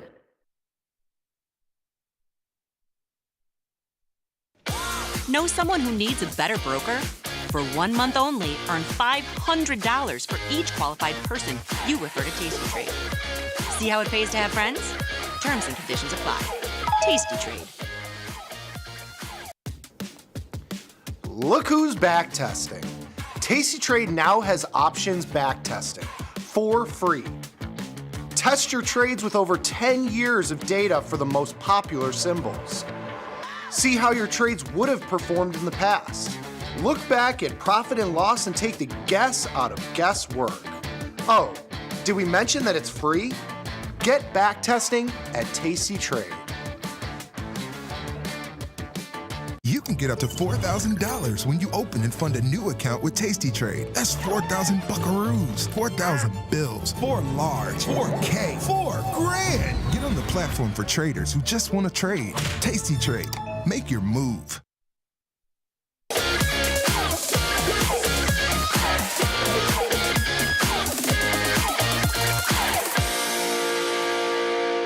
Tomas, we are back, my friend. But I have only one question for you. If Josh gets to drive you around after you fail your driver's license, what will I do with the rest of my life? Yeah, that's a problem. You have to think of my future, Sadnov. I have to think about other people. I can't just be so selfish. Don't be so selfish. Even the S&P is completely unchanged as foretold, Sadnov. NASDAQ down 25, Russell up $1, and the Dow up 95. Got a little bit of a tug of war between unchanged between the NASDAQ and even the S&Ps, and the Russell and the Dow trying to bring us a little bit higher. Volatility up by about 8 cents. Even the S&Ps had a decent-sized move last night, about 40 handles or so. From top to bottom, they're completely unchanged right now. Bonds, that's the big mover. 117.12, just a tick off of its high, Sadnov. Bonds go higher, rates go lower. That's been something you've been looking a little bit for and playing for. Bitcoin under 90,000, 89,200 and change, bringing stocks like Coin lower, trading down to 218, down around 10 or $9 or $10. Riot, which had earnings last night, also down around 25 or 30 cents. Oil down 57 cents.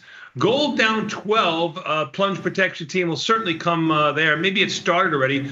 Gold was about $15 lower than where it is right now. It's down 12. It's obviously $20 off of its highs that it had too. Silver lower also by the same percentage as gold. Net gas up 1%.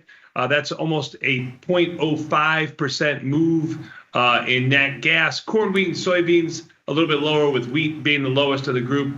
That's all I got. So I don't know if, I mean, for earnings, Home Depot looked like it was up $1 earlier. Is it still up $1? Home Depot up $1, maybe $1 and change. And then Vanetta already mentioned Hims. Hims was down around 11 or so. It still is. That's all I got.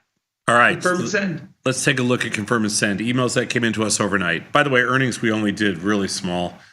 I sold naked calls in Home Depot. That should be good. I sold naked puts in Riot. I think that'll be a wash. Mm-hmm. Let's go. Sadnov, on your license for the game that we're playing, I'm going to give everybody a little bit of an insight. I know you don't remember what you put down there, but I'll give you 4 choices. Are you ready? Yes. Okay. Just in no particular order. 188, 205, 225, or 255. What about height? The height I gave you, it was 6 foot. It said 6 foot. You were legit there. I'm 6'1". You're 6 foot. It's you got it right. I was 6'1". I put 6'4" on my license though. 188, 205, 225, or 255. So I don't know if you want to give anybody your money haul. Which one would you want to throw out? Well, when I took that license thing, I was on the low point of my diet, so I think I put 188. Oh, please post the picture. Please post the picture. I can't from here. I'm Beth, not please getting post involved. the picture. No. I'm going to say 188. It was either 188 or 205. This picture is not you at the low end of your range, Sosnoff. This picture, you look like a homeless woman, for crying out loud. This is not you at your. Listen, I'm not one of these people that has to go back and take 30 pictures like you and have a stylist come into the motor vehicles with me. I mean, you brought. Really? Oh, really? Because the only time we had a stylist at Tasty was for you. Yeah. Well, I remember the time that you went to motor vehicles and you brought a full-length mirror with you. I usually carry one with me. I can't pass a mirror without saying, hello, beautiful. Let's take a look at the emails that came in overnight. Beth, I can't believe you wouldn't play. That's so bad, Tony. Yeah, Beth. No. Tom, I'm on your team, but I know. That's good. Don't play along with the stupid games. It's an actual photo. I didn't do anything. When doing a pairs trade, I pay attention. When doing a pairs trade, do you calculate the number of contracts to use based on equal amounts of buying power for each product? As a back of the envelope, you can. Yeah, I mean, that wouldn't take into consideration implied volatility of the products, but I like it. When doing a pairs trade, do you calculate the number of contracts to use based on equal amounts of buying power for each product? It's not the, let's call it the not optimal, but you could. It may not be the preferred way, but you absolutely could. Buying power is the next best thing to be in there. You can always. Here's the thing. Here's the trick of this industry with futures, and really options for that matter, but futures for sure, because futures are based on risk, and they have volatility built in. They have days to expiration. They have everything else. In the futures world, you can always normalize everything by using buying power, overnight buying power. Just use the overnight buying power requirement. You can kind of back of the envelope anything you want. So sure, the answer to that is correct. Let's go next slide. I had the honor of attending your video interaction at the Young Investor Club UCF meeting. That was like 2 weeks ago. It was my first meeting ever, and I'm still not sure which direction I'm supposed to take now. All I know is that I have interest in learning how to trade. What would it look like if you had to start all over again and create a roadmap and get back to where you are now? How would you learn to trade and invest? What would you start trading with? And how much would you trade with? Sadnov, I wasn't there for the discussion, so please, I'll let you take this one. Well, this is just here. I'll set the scenario. I'll set the stage for you. Sure. Undergraduate, either sophomore, junior, finance major, never made a trade, interested obviously in trading, interested in finance. If they were to start, how would they learn to trade? How would they learn to invest? What would you start trading with, and how much money if you only had a small amount of money to start with? Well, I don't know if you're going to like my answer, but I really think something we don't talk about a lot here on the show, we have in the past, but not really recently, is our Learn Center. It's a wonderful free place to go, and not just touting our own stuff here, but I think that's the place to go. It does a wonderful job of explaining our philosophy and the way that we think that you should trade, starting really small, going from what an option is all the way up to every complex strategy that we do. So I think that would be the place I would go to, and won't take you a long time. Dedicate some time to it, day 2 or 3, a week, maybe a couple of hours. And you can make your first trade, I think, pretty easily with defined risk. It's interesting, but I really like when people, I really like when kids are in college and they take an interest to, finance and trading. Of course, we love that. And, we want to help as much as we can. If we were to start all over now, honestly, I didn't make my first trade until after I got out of college, because I don't even know if any kids back then even had a way to trade. I didn't even know there was such a thing as a brokerage account, really, until I got my first job on Wall Street. So it was a little different, back then. Today, and this is what I encourage kids to do, I would have been, if I was in school today, 100%. I would have an account, and a betting account and a trading account. No, I have no doubt about it. And I suggest to people, just do anything. It doesn't even matter. Like, pick some company you like, buy a few shares of stock, pick pick a bunch of companies that you like. It doesn't even matter what they are. It doesn't even matter what you think.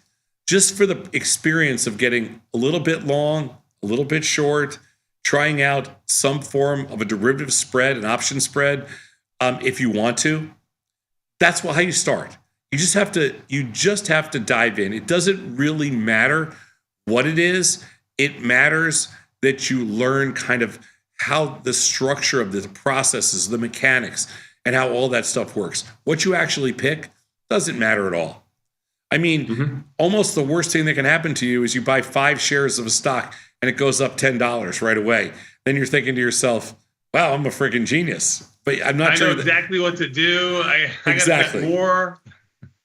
I told you, I like to tell the story of my first trade ever in the derivative space. I bought 2 $3 puts in a company called McDermott. It was, can't remember the symbol. I want to say it was KMG? No, it was McDermott Oil. And it was back in 1980. And I bought a 2 lot of puts for $3. And within 2 days they went, and I don't know why I bought those puts or anything. Within 2 days they went to like 4.5.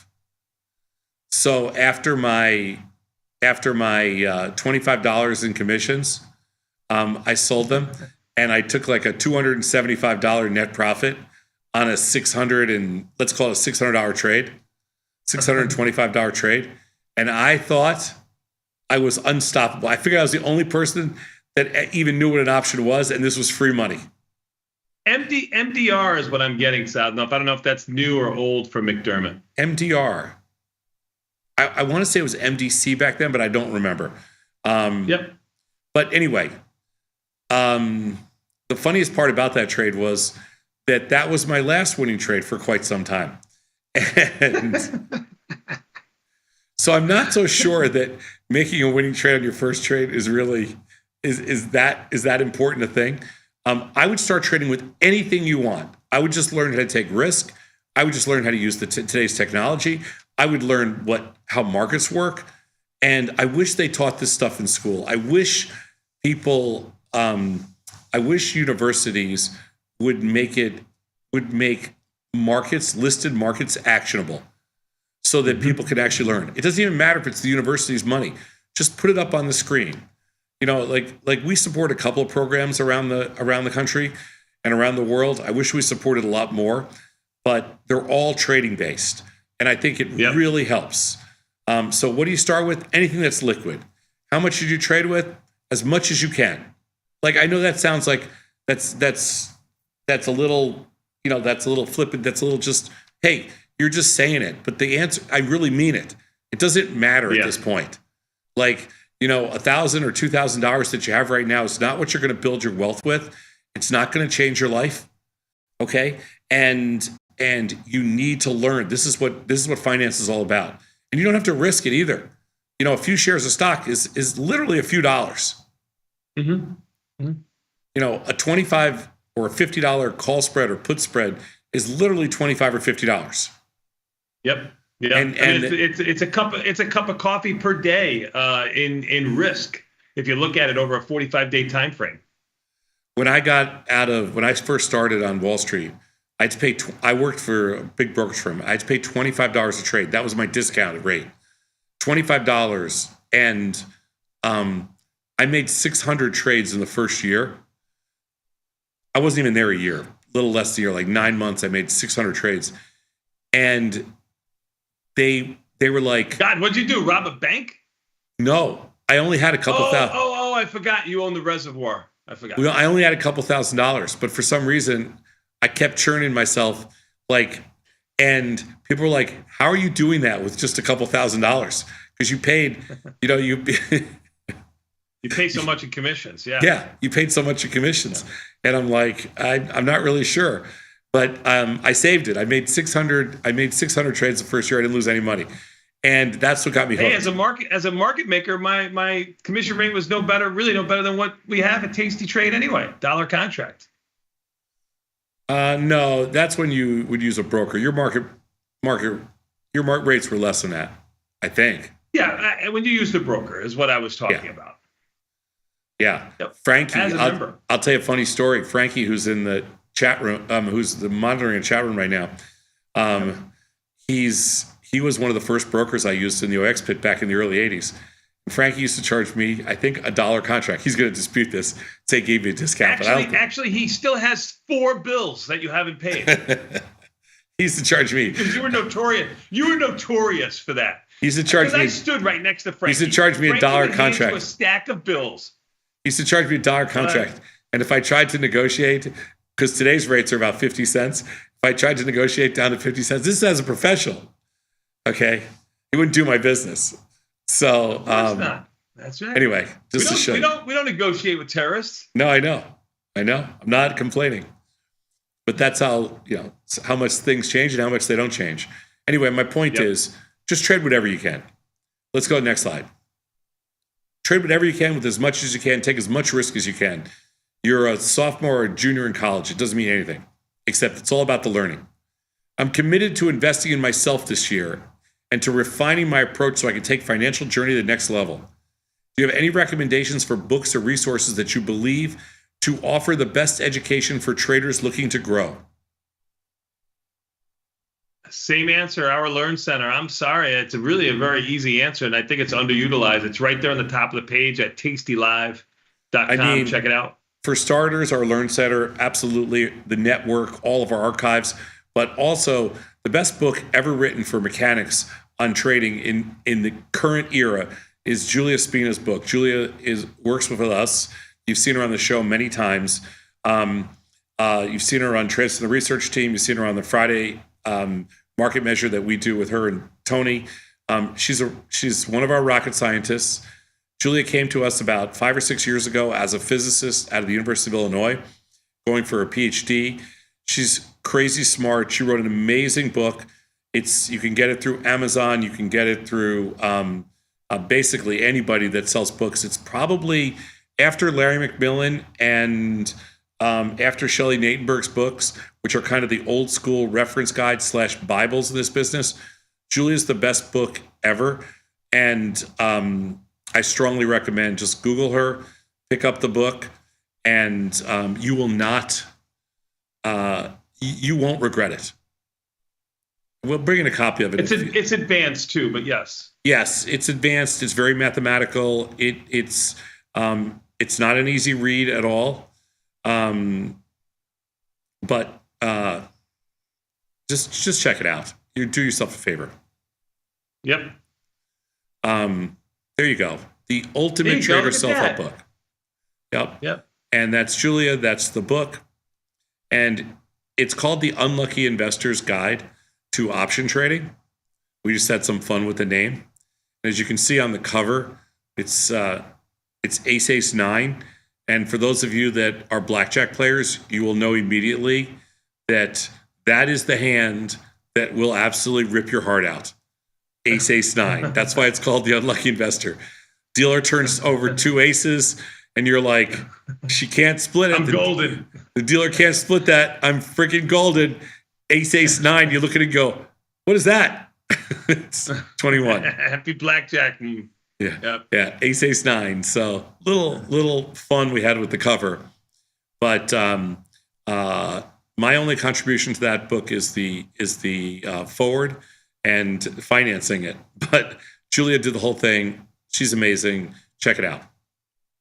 It's not expensive either. It's what is it? $20? It's $22, something like that. It's hardcover. It's also in German. If you're in Germany, it's also in German.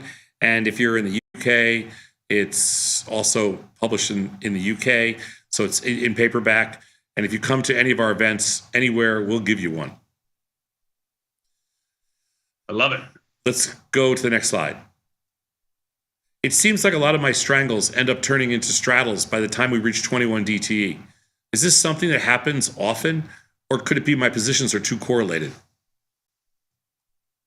don't know if your positions are too correlated. It's just I think the market at all-time highs. That this is going to happen to you. Now, obviously, it's not happening to you right now with the market kind of sell-off. I just think at this point in time, looking back in hindsight, that was what was going to happen. If too many of your strangles are turning into straddles, obviously it happens a lot, especially when we have a lot of two-sided movement like we've had recently, a lot of cyclicality. But if it's happening like too often, more than you think it should, then yeah, your positions are too correlated. That's the easiest fix. A little less correlated. Mm-hmm. Let's go to the next slide. I'm looking at the UNH April 400 put. The delta is 14. How can the pop be 13? I don't think it can be. And the P50 is 72%. If the probability of making a penny is 13%, how can the probability of making 50% of the credit be 72%? Maybe it was a 2-cent credit or a 3-cent credit. I don't know. Well, that's the only thing I can guess. UNH. I don't know. What did he say? April 400 put? Yeah. No, April 400 put has a delta of 14. This person's right. If you have a delta of 14, your probability of profit is going to be about 86%. I'm not sure where. In fact, I just tested it on Tasty, and I clicked on the bid of the April 400 puts. It's got a 92% pop of and an 86 pop, 92% probably 50%. Yeah, I honestly think that the person that wrote this just was looking at the wrong thing. I'm guessing that you might have been looking at the call side, not the put side, but I just put it up on my screen. The pop is exactly what it should be, 86%, and the probability of making 50% is 91%. Which is exactly what even the call side with the I don't know what is better than that. Sometimes people might type in the wrong underlying whatever it is, but the software. One of the things I've learned over the years is the software is usually right, not the person who writes the email into us. Tony and I have learned that. We've answered only a few 100,000 emails. It's usually the software is right. Occasionally, somebody finds a bug every now and then, but. Sure. We would have caught this a long time ago. Let's go next slide. Yep. Last one. We're running a little late. How is the expected move on the platform calculated, and is the formula different depending on the time period being considered? The formula, I'll speed it along back here. Sure. The formula is not different based on the time period being considered, but the expected move on the platform is our default. When you look at the platform, goes out. The default is always 30 days. Now, if you want the expected move for 1 day, if you just click into 1 day, you'll see it, or whatever expiration you choose. But if you just looked at the platform as the default, it would show you the monthly, which is 30 days out. The expected move on the platform, the formula, regardless, stays the same. We assign a 60% value to the at the monies. We assign a 30% value to the next nearest out of the money strikes, and then we assign a 10% value to the next nearest out of the money strikes from that, and then we average everything together and give you an expected move. It is I'm guessing it's probably the best in the industry outside of some professional firm that uses, that's market making. Mm-hmm. We use the market makers. We use market makers' markets to then determine expected move with our formula. All right, let's take a quick 90-second break and come back. We got an option jive next. Good job, Saz. We got to go quick.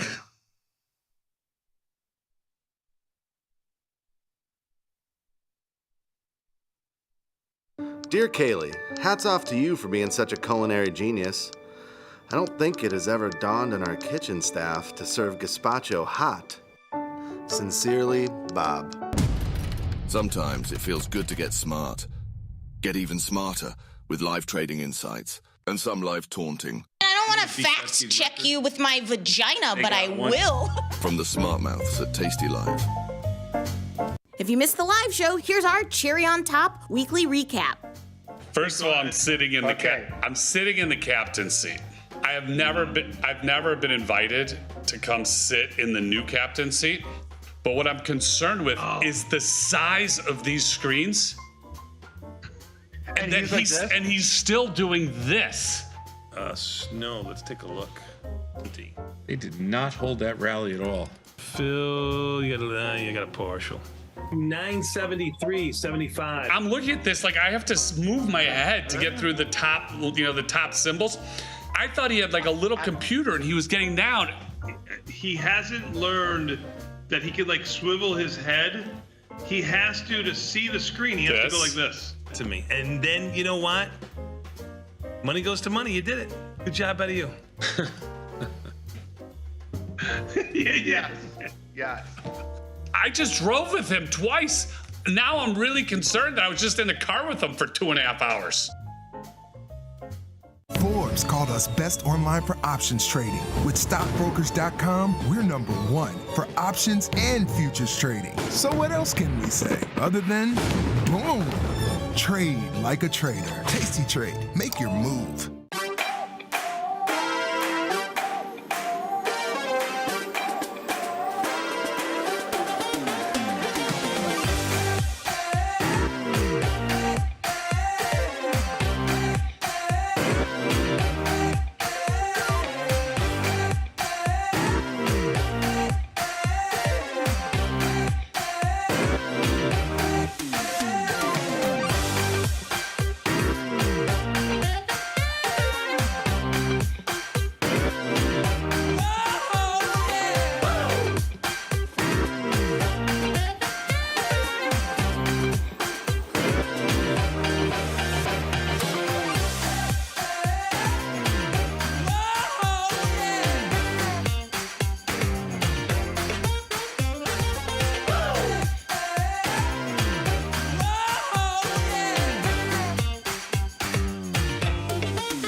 We built Tasty Trade's web platform for today's traders.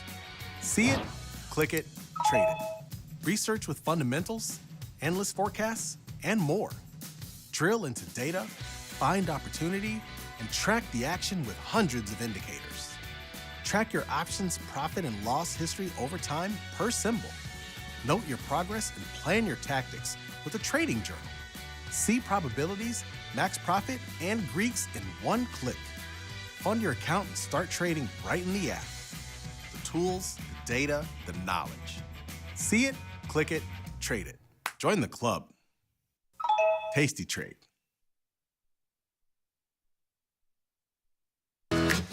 Tasty Trade is now on TradingView. Trade stocks and futures directly on TradingView charts with Tasty Trade's low commissions. Try it out and leave us a review.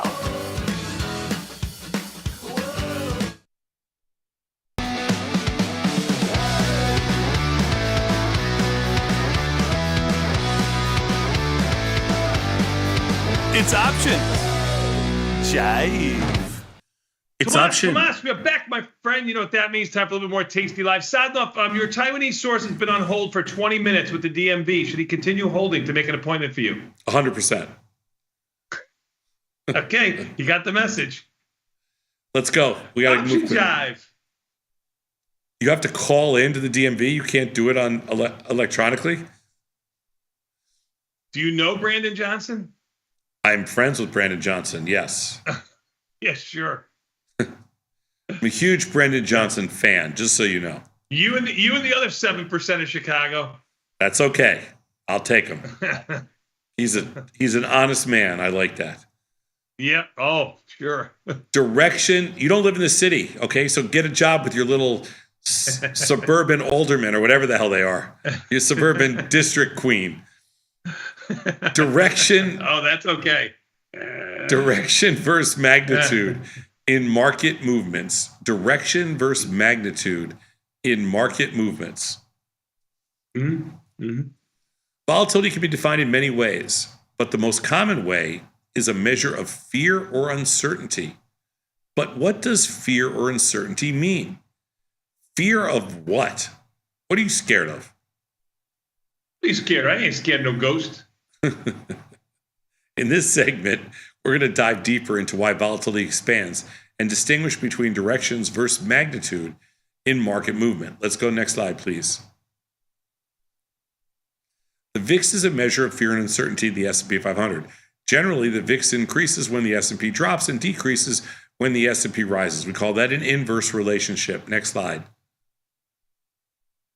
It's all old stuff. Easy stuff. The reason for this inverse relationship is due to the fact that most of the risk in the overall market lies to the downside. We shouldn't say most of the risk. It's the speed of risk. Okay? And the reason for that is there's not always a buyer below, but there's always a seller above. That's the old market adage. In other words, when markets move higher, volatility tends to move lower. That's right. It attracts sellers. When markets move lower, volatility tends to move higher. Higher price moves equate to higher future price moves and therefore higher volatility. Let's go to the next slide. We always used to say on the trading floor, there's always calls for sale. There's not always puts for sale. However, that might have changed after 1987, but who knows? However, yeah, it might have changed. That is the case for equities. There are underlyings that sometimes do not follow this pattern, like different commodities. If you looked at different commodities, like gold, for example, the risk is not to the downside in gold and silver and soybeans and corn and crude oil. The risk is to the upside in Bitcoin and everything else. When you're talking about physical commodities, the risk is to the upside. Next slide, please.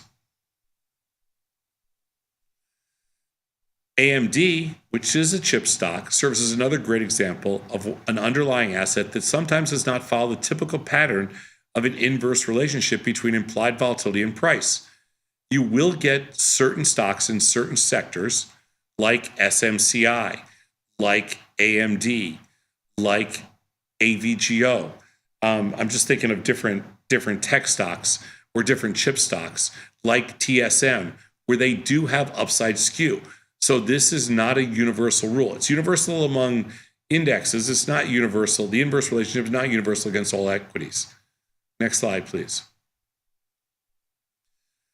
When the price of gold goes higher, the implied volatility of gold also tends to go higher. This is because larger raw price moves in gold tend to happen to the upside rather than downside. This keeps us all honest. This means that implied volatility, by definition, is not dependent on price direction, but rather dependent on the magnitude of price moves. You can replace the word magnitude with velocity if you want, but that's kind of what we called skew. And that's something that we didn't really understand a long time ago, but we understand it now. And we price options accordingly. Magnitude of price moves, skew, does not determine what direction we're going, but it does suggest that why prices can be different. Let's go to the next slide. So sometimes, however, like past sell-offs, gold also has an inverse relationship with its volatility index because the magnitude of price moves in gold were to the downside. That happens about 15% of the time. And in AMD behaved the same around its sell-off, and since 2024 has continued this pattern, again, around 15, maybe max 20% of the time. So even though something doesn't exactly have the same relationship that you expect, it's not 100% guarantee. That's what we're saying. About 15 or 20% of the time, you still get moves that you don't expect. Like that means sometimes the market go down and volatility go down 15% of the time. Yeah. Or the market will go up and volatility go up 15% of the time. This way, again, these are the market's mechanisms for keeping you honest. Let's go next slide and the last one. The relationship between price and implied volatility is dependent on the magnitude of price moves, not so much the direction of price. And again, we can replace the word magnitude with velocity if that makes it easier to understand. With certain assets, the velocity of price moves is correlated with a certain direction, therefore giving the illusion that implied volatility is caused by direction. It is not always the case. Easiest way to explain it. Good job. You went through that very quickly. We're going to catch the opening bell. We're going to take a quick 90-second break, and we'll be right back right after these messages from our sponsors.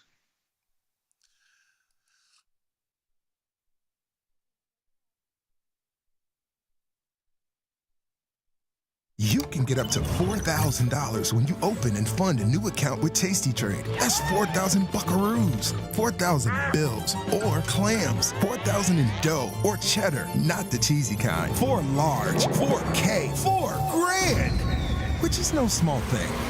Open and fund a new Tasty Trade account and get on the platform for traders who just want to trade. And did we mention a bonus of up to 4,000 smackaroos? Tasty Trade. Make your move.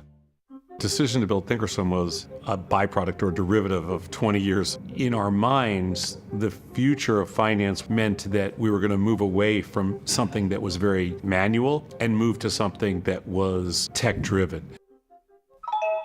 What we did with Thinkorswim truly changed the industry. To do it a second time was a challenge that I just had to take. The platform is just leaner, cleaner, a little meaner, legitimately built from scratch. Mike, what does it mean to be assigned? When you are assigned, you are ultimately short an option that's in the money, and the counterparty has the ability to exercise that option. So if you are assigned, it means your option, against your will, ultimately has turned into 100 shares of long or short stuff. What does a green scratch mean? Ooh, a green scratch refers to stubbornness getting the best of you. And when I say you, I mean me. Green scratch refers to rolling a position, defending a position, and instead of just closing it for less than loss that you're seeing, or maybe a $100 loss, $50 loss, a green scratch is when you close it for maybe a 5-cent winner, 10-cent winner, 15-cent winner.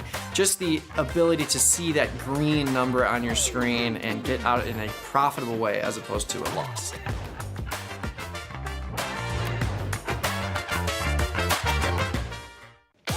Know someone who needs a better broker? For 1 month only, earn $500 for each qualified person you refer to Tasty Trade. See how it pays to have friends? Terms and conditions apply. Tasty Trade. Look who's back testing. Tasty Trade now has options back testing for free. Test your trades with over 10 years of data for the most popular symbols. See how your trades would have performed in the past. Look back at profit and loss and take the guess out of guesswork. Oh, did we mention that it's free? Get back testing at Tasty Trade. Tasty Trade has crypto, and you can trade with 0 commissions. Bitcoin, Ethereum, Litecoin, and more. Diversify in one place. Crypto, we got it. We get it. Your crypto needs a wallet, and crypto is better when it's tasty. You can now do more with your digital currencies with the Tasty Crypto app. We're proud to offer a self-custody wallet for Bitcoin, Ethereum, and Polygon. Transfer your digital tokens directly in-app and access thousands of tokens available only on-chain. Your wallet is your key to decentralized finance. Download the Tasty Crypto app and get started today. In the world of investing, a beast lurks between the numbers, ready to pounce. Some traders hide from it, some ride it. If that's you, join us on Tasty Trade. Genius loves company.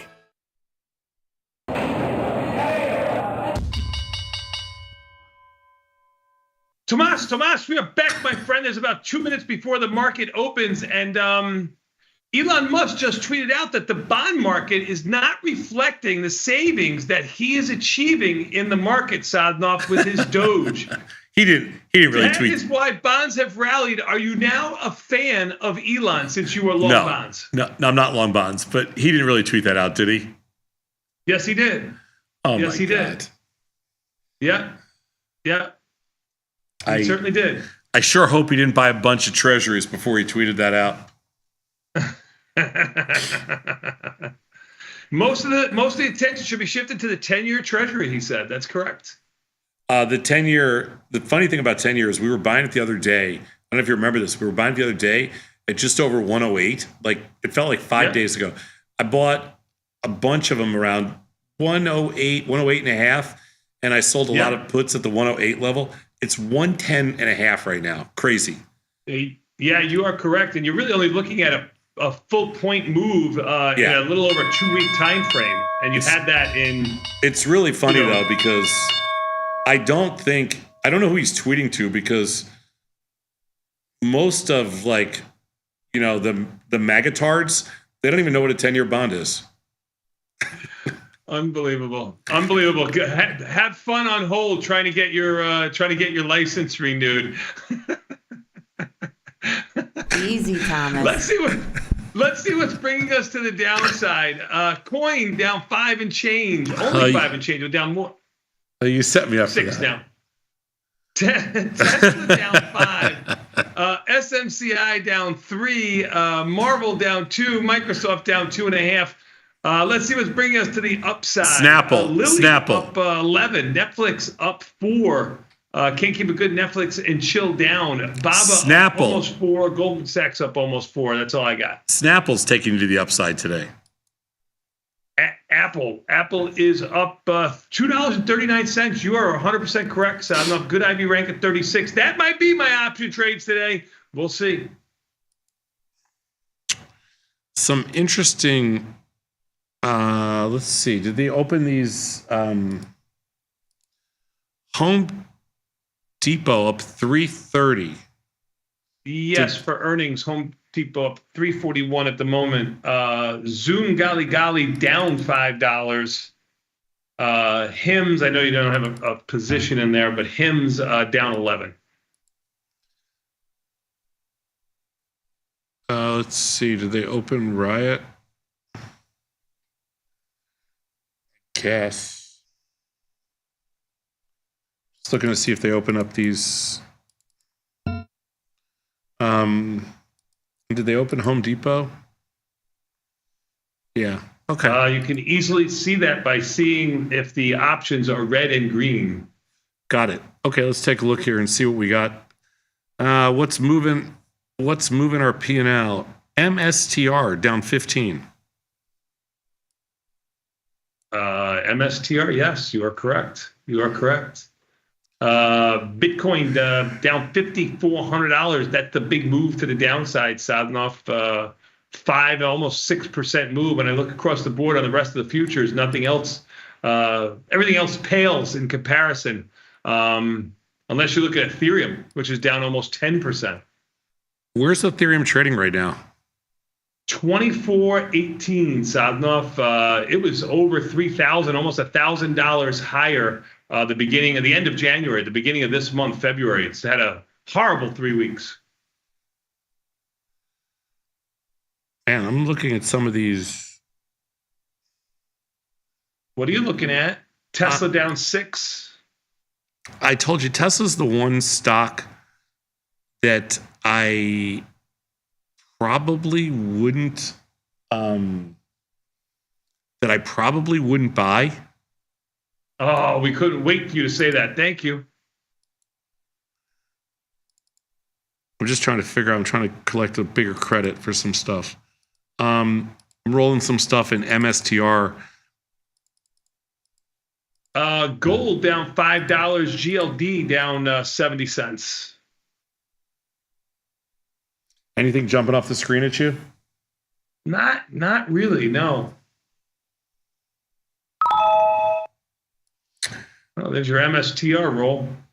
Or is that a close? They rolled it. Yeah, I don't have much to MSTR. Volatility up 16 cents. Even the S&P's just caught a little bit of a bid, up 4. Really not doing much of anything here. Real big tug of war with the market. Yeah, it's some weird tape action. Microsoft trading in the 400 handle on the nose. It's been trading 400 for some time, 400 handle for some time. You mean flirting with going under 400. You are correct there. The low for the day is 399.86, Saznoff. Kind of like if I had to pick one of those stocks, kind of like that one here a little bit. Ivy rank at 35 is pretty good. And over the last 5 days, you've got volatility expanding by about 2%. Microsoft might be a play for option trade today, every Tuesday and Thursday. Luckily for you, it's Tuesday. Oh boy. All right. Not sure where else to go here. Not sure where we're looking at here. S&Ps, NASDAQ looks like crap. Russell looks pretty good. Never got back my Home Depot calls, unfortunately. Never got back your Home Depot calls. Home Depot up 11, 10.5, yeah. Yeah, they rallied Home Depot. Riot, let's see, what's Riot doing? Oh, it's almost unchanged. It was down around 20 cents pre-market, down 11 right now. Cents. Yeah, I'm bidding to scratch those. So earnings play was like kind of, I want to say kind of nothing.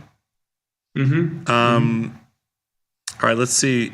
Anything else jump off the screen? Tomorrow is what's your assumption? So we'll take your, we'll take the interesting calls out of your trade assumptions for tomorrow. Anything else look crazy on the screen? No, like I said, real tug of war going on here with the market. Yeah, 2,400 fast. 2,400 in ETH that's about the lowest it's been in a while. 100%. I mean, it's down 10% today alone. It's moved on a percentage basis a lot more than Bitcoin, and it moves on a dollar for dollar a lot smaller than Bitcoin too, obviously. Yeah. I don't know. What do you think here? I don't know. Volatility still up. Market. I mean, 3 of the 4 indices are higher. You need the Nasdaq to be a little bit higher. Nasdaq's got a little bit of weakness in it. I don't know, Tom. Looks like the velocity to the up move is. We said it yesterday. I'll say it again today. The velocity of the up move seems to be. It's lost a little bit of its oomph. In the Nasdaq, it has for sure.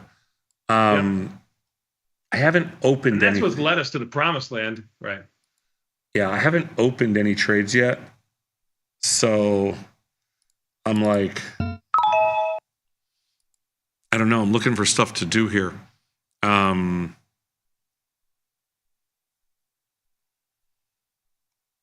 you see anything coming in big time? I'm not seeing. No. Even the S&P down $1 now. You said Intuit had earnings tonight? That's what I saw. INTU. We'll take a look at it right now. Intuit hasn't had an uptick in quite some time. It's down just about $7. You can see here this slide all year long from the beginning of the year where it was over 700 down to 560 or so. And if you look here on the option chain, it says February 25th after the market closes. So yeah, that would be today, Saz. So we have a very small position there. We're short the April 510, 520 put spread. We must have sold it the other day when somebody, on what's your assumption or something. Yeah. Not the greatest open interest, not the greatest markets in here.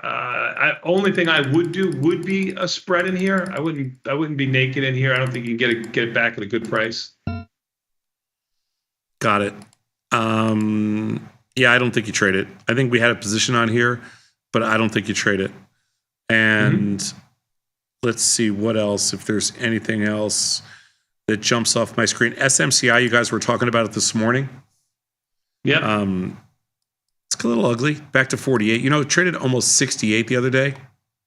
Yep. So they've definitely hit it pretty good. All right, beautiful. SMCI rolling there. All right, I covered my Home Depot. We sold the put calls at 70 cents. We bought them back at 35. It's not much. Not as good as I thought it would be, but it's still a winner. Oh, 50% of profit overnight. Not good enough for you, Joann. We like more, Mr. Batista. We like more.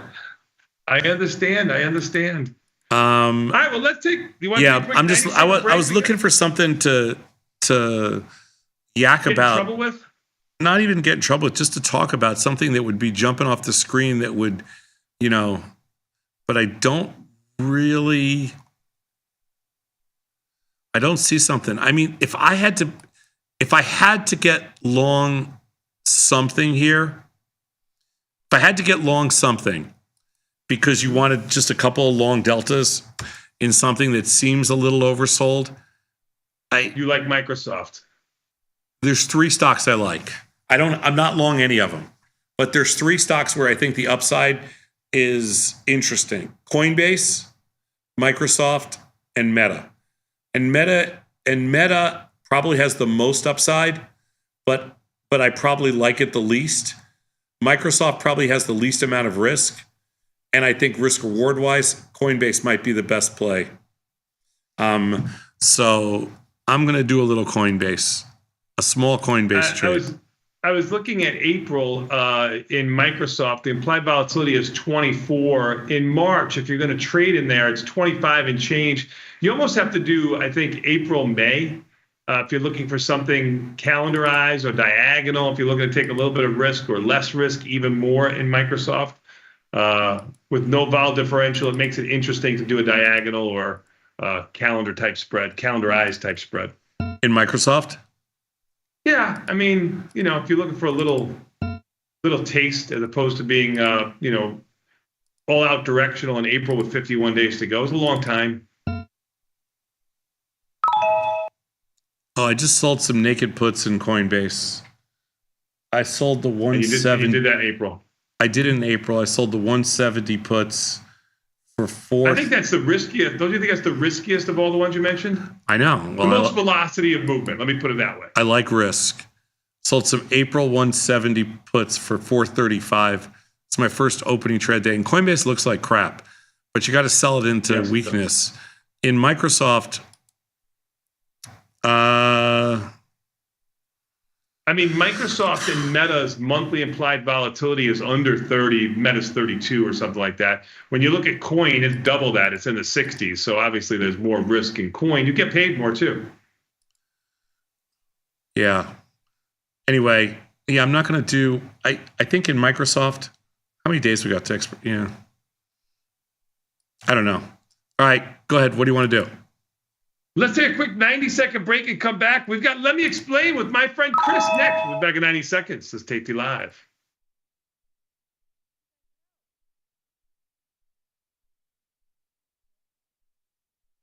In the world of investing, a beast lurks between the numbers. Some watch from the safety of the sidelines, but others saddle up and ride that 1-ton rowdy ribeye for all he's got. If that's you, join us on Tasty Trade, named best online broker for options trading. Genius loves company.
Calling all traders. Are you using Tasty Live mechanics and enjoying awesome results? Are you an up-and-coming options savant? We're looking for you. For over a decade, Tasty Live has shared the most inspiring stories of traders teaching themselves a new skill, using probabilities and experiencing new levels of success. If you think your trading journey should be shared with Tasty Nation, we'd love to hear from you. We are always on the lookout for the next class of rising stars. Email us at risingstars@tastylive.com if you'd like a chance to share your trading journey and inspire others. So I've been trading for about 5 years, maybe 8 to 5 years, and I got in the options world because I wasn't making enough with just holding long equity. You know, there's not a lot of strategy. It's just sort of like buy it and then pray it goes up. I found tastylive from my friend, and I started looking at the YouTube videos. My favorite part about it was just that there was math, there was probability, it was something you could consistently rely on.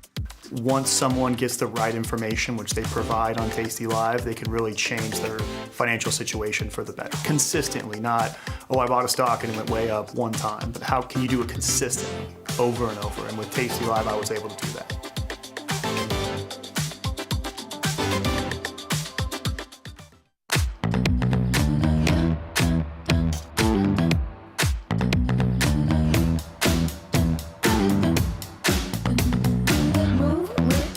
Shake it up, stop when the clock hits 13. Sing 1, 2, 3, 4. Cause no one can do it like we do it, like we do it, like we do it. Cause no one can do it like we do it, like we do it, like we do it.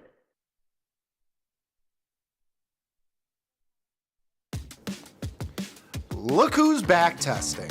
tastytrade now has options back testing for free. Test your trades with over 10 years of data for the most popular symbols. See how your trades would have performed in the past. Look back at profit and loss and take the guess out of guesswork. Oh, did we mention that it's free? Get back testing at tastytrade. Know someone who needs a better broker? For 1 month only, earn $500 for each qualified person you refer to tastytrade. See how it pays to have friends? Terms and conditions apply. tastytrade.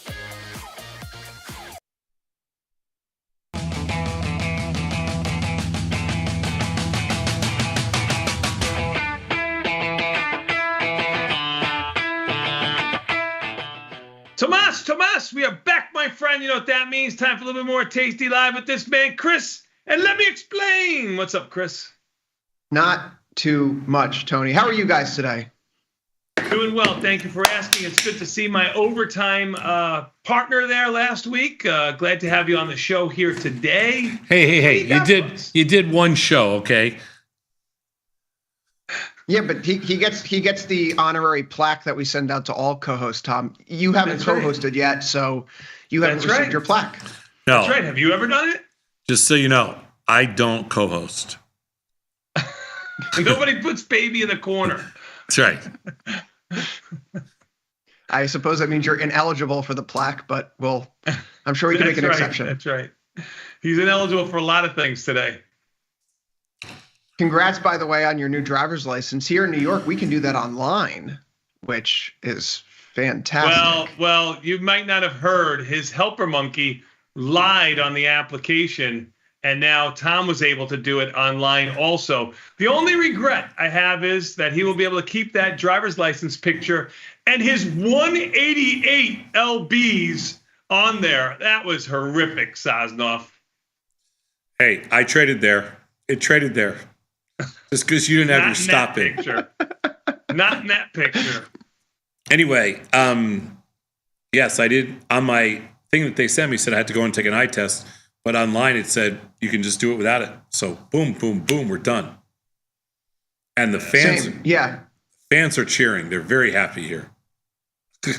Yeah, there was an option. I can't believe after 4 years, Josh finally paid a dividend. First time in 4 years. First time. It's been longer than 4 years. First time in forever. I know, but it feels like it's only 4 years. 4 years underwater with him. I guess I bought low enough because Josh pays dividends every day. That's what I say to my producer. You don't get any extra credit for that, saying that. Just remember. All right. What do you got for us today? So let's talk about the big macro event of the week, which is not something that appears on any economic calendar, nor is it a treasury auction. Of course, it's Nvidia earnings. Nvidia earnings tomorrow after the bell. Roughly speaking, a 10% implied move in either direction, about $12.40 when I last checked. But this is part of a bigger story that's unfolding right now. Over the weekend, there was a note that was sent out by TD Cowen saying that they've been doing channel checks with Microsoft and there have been data centers that have been canceled. because Microsoft feels like they are overbuilding their AI capex right now.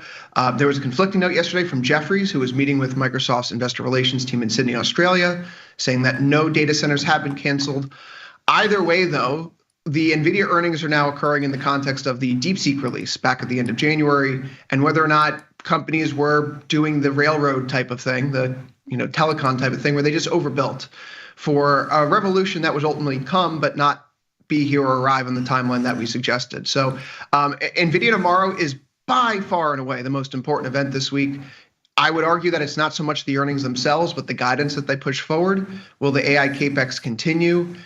Gentlemen, it's been a rough week for tech stocks. So this is perhaps the bellwether of bellwether events here, not just for this week, but the rest of the month, of course, which I suppose is redundant because this is the last week of the month. Either way, though, what are we thinking about here with Nvidia going into tomorrow's earnings? Is this the make or break moment for the stock market, which, hard to believe, just a few days ago was closing at fresh all-time highs? No, I don't think it's make or break for the stock market. And the challenging thing for Nvidia, I feel like these March and April options are priced to perfection. I don't even know, like there's no juice in them, it feels like, Take a look Nvidia Ivy rank up 11% over the last 5 days, sounding off Ivy rank of 64. I think it's going to expand and continue to expand into today. To your point, maybe it hasn't expanded. I remember there was another stock you traded like the day of, and the straddle expanded by almost $1. Do you remember which one that was? Tesla. Yeah, I think you're going to get that kind of look at that today. I think you could wait. I think any takeaway from this right now is maybe waiting till later in the day to see how volatility expands or contracts. I think it's going to looks like it's going to expand. Yeah, I have yeah, go ahead, Chris. Sorry. Say, in terms of volatility, going back to the past few earnings releases, we're kind of in a similar zone where the IVRs into these earnings releases are sitting in the high 60s, right? Mid to high 60s. So it's not atypical, but the vol, I don't think, is necessarily telling us that we should be diving into a position today, was I think you were getting to when you look at the options prices. Mm-hmm. When I look at the March option prices and I go out to move in March, which is just under $20, just so you know, I just not sure how much they're going to come in. I don't know. I'm not. Here's my bottom line. I'm not going to do anything in Nvidia till tomorrow. I'm pretty. So post earnings? No. Post earnings would be Thursday. Nvidia earnings come out. Oh yes, the 26th of tomorrow. Tomorrow after the close. I apologize. Yes. Yeah. So right now we just have some short strangles and some iron condors in there, but they're relatively flat, I guess. Speaking of Tesla down 17. Yeah, Tesla. Nasdaq down almost 200. Even the S&P is down 25. Tesla just. Yeah, Tesla looks really ugly. Really ugly. I mean, but I never thought Tesla was a buy, ever. This is true. Yeah, I don't necessarily think it's even. No, I wouldn't touch Tesla here. But it's a little ugly move in the market because they tried to rally them early and they couldn't get any momentum going at all. And then, just yanking the plug for 30 handles is pretty good size down move. Yeah, I think the best thing we've said so far this morning is the velocity of the upside seems to have gone away, and the market looks a little bit weaker. I agree. We'll see how it behaves now. Volatility up 55 cents. Yeah, I agree with you. It's an ugly looking volatility right here. Bonds higher. Russell's kind of strong today. Dow's kind of strong. This market is being dragged down by the Nasdaq. And lucky thing for the Nasdaq that they've got Apple going in their way today, because if Apple joins the sell off. Apple's basically unchanged after being higher this morning too. Yeah, let me take a look. Apple traded up to 249. It's 247 and change. Yeah, some stocks have been hit pretty good with this Bitcoin move too. Like Robinhood got up to 65 after earnings. It's 46 now. It's dropped $20 in just like a week. But that's more, Coinbase, obviously we talked about before how much that's dropped. MSTR, another, down 23 today. It's it's a little bit ugly. All right, Chris, what else you got? Well, I actually wanted to talk about, you touched on two things, bonds and crypto here. So let's actually go to crypto first. Last night, fan favorite Sam Bankman-Fried was tweeting his sympathies towards federal workers who are being caught flat-footed by Doge's efforts. Naturally, many people noticed that one of the crypto world's biggest fraudsters was speaking freely from prison. And given Trump's pardon of Ross Ulbricht, I think we could draw a straight line between the SBF tweets last night and the struggles by Bitcoin, Ethereum, and Solana today. Why would a pardon for SBF be harmful? SBF was sentenced to 25 years for orchestrating one of the biggest financial frauds in history, misappropriating billions of dollars. So pardoning him would set this precedent that the administration doesn't really care about illegal activity. Why? Who's talking about pardoning Sam Bankman-Fried? Oh, the poly market odds have started to shoot up, Mr. Sosnoff. But I couldn't help but notice that we see this huge pullback today, more or less coinciding with Sam Bankman-Fried tweeting out last night from like the minute chart. You see the tweet go out and Bitcoin prices start to go down. I don't understand. When you say the poly market odds are going up, what are they? Last time I checked, it was 27%, up from about 6%. That's a significant move. What would be? The motivation to that. What? I don't know, but the question I'm asking is hold on. Let's talk about this for a second. What would anybody what would Trump have to gain by doing that? That makes no sense at all. There's nothing to gain. He's a convicted. He's a felon. I mean, he's a fraudster. I mean, he almost took down, part of the financial system. What would possibly be? That'd be like pardoning Bernie Madoff. Yeah. Well, Bitcoin's now down 16% from its high. Solana's down 47%. Well, what does that have to do with Sam Bankman-Fried?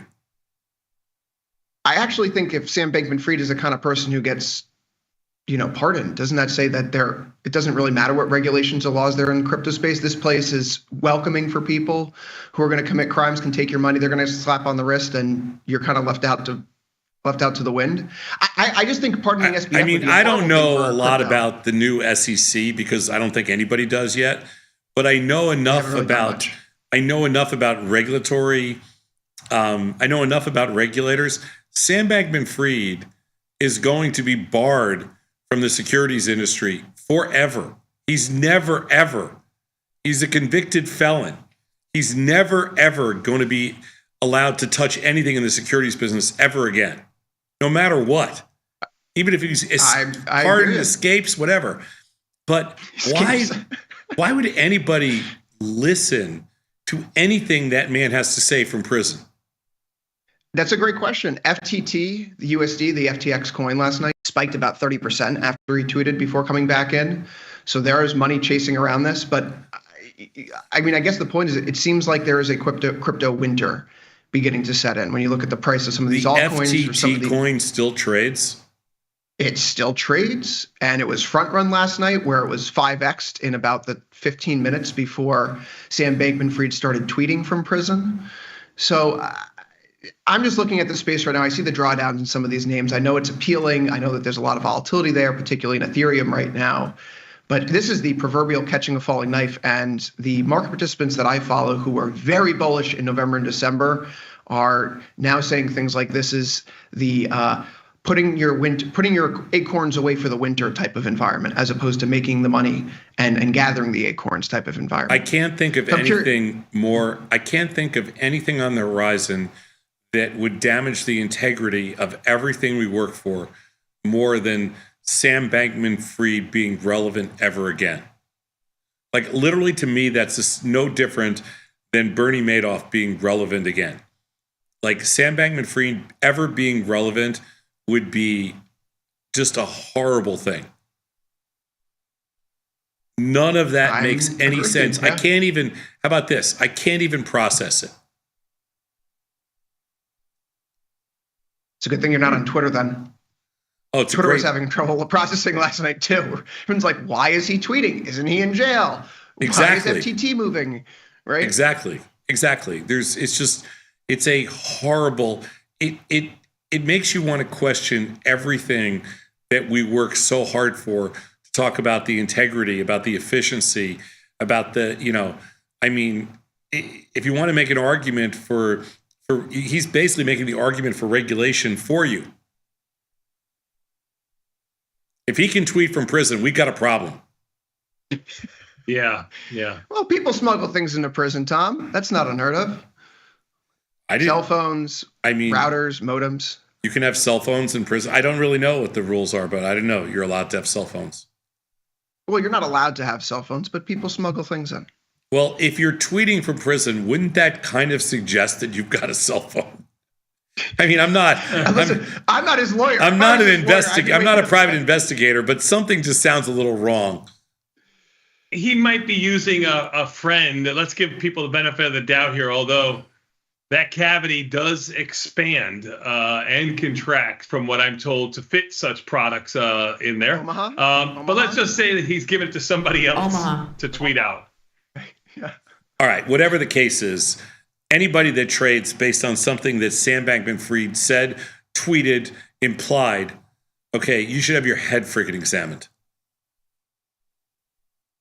Okay, Good that's thing fair. I wasn't trading on it last night then. Whew. Avoided a costly doctor visit today. Yeah. Good thing out of you. I refuse to talk about that on this network. I refuse to give him 1 second of airtime. I agree. It's fair. Well, should we talk about Elon Musk, bond trader, who told everyone who's shorting bonds that they're doing the wrong thing? Or we'll save that for next week. I mean, I told Tom that earlier. He was a little bit like, no, he didn't. So, we've been telling. We should talk about that. I mean, we've been telling everybody that it makes no sense to be selling bonds for forever now. I mean, basically since the beginning of this year or since last year. I mean, that's the one thing we have no interest in being short.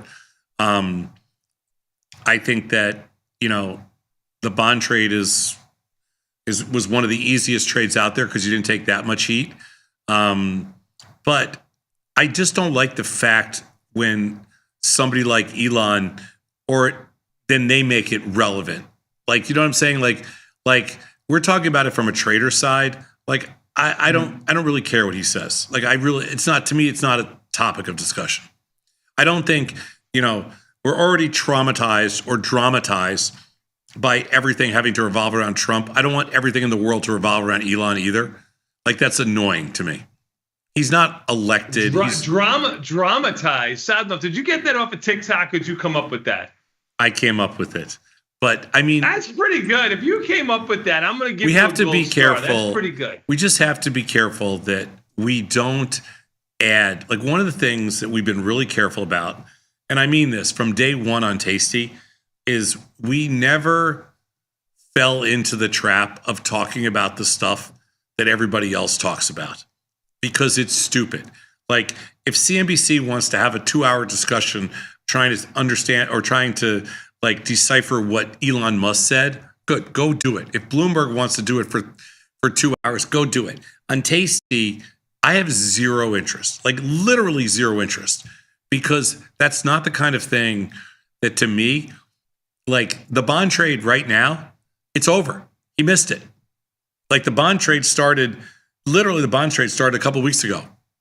Now, he just put a 113. Yeah, 113, 114, 115. He's put a fork in it. So it's the exact opposite of what everybody thinks.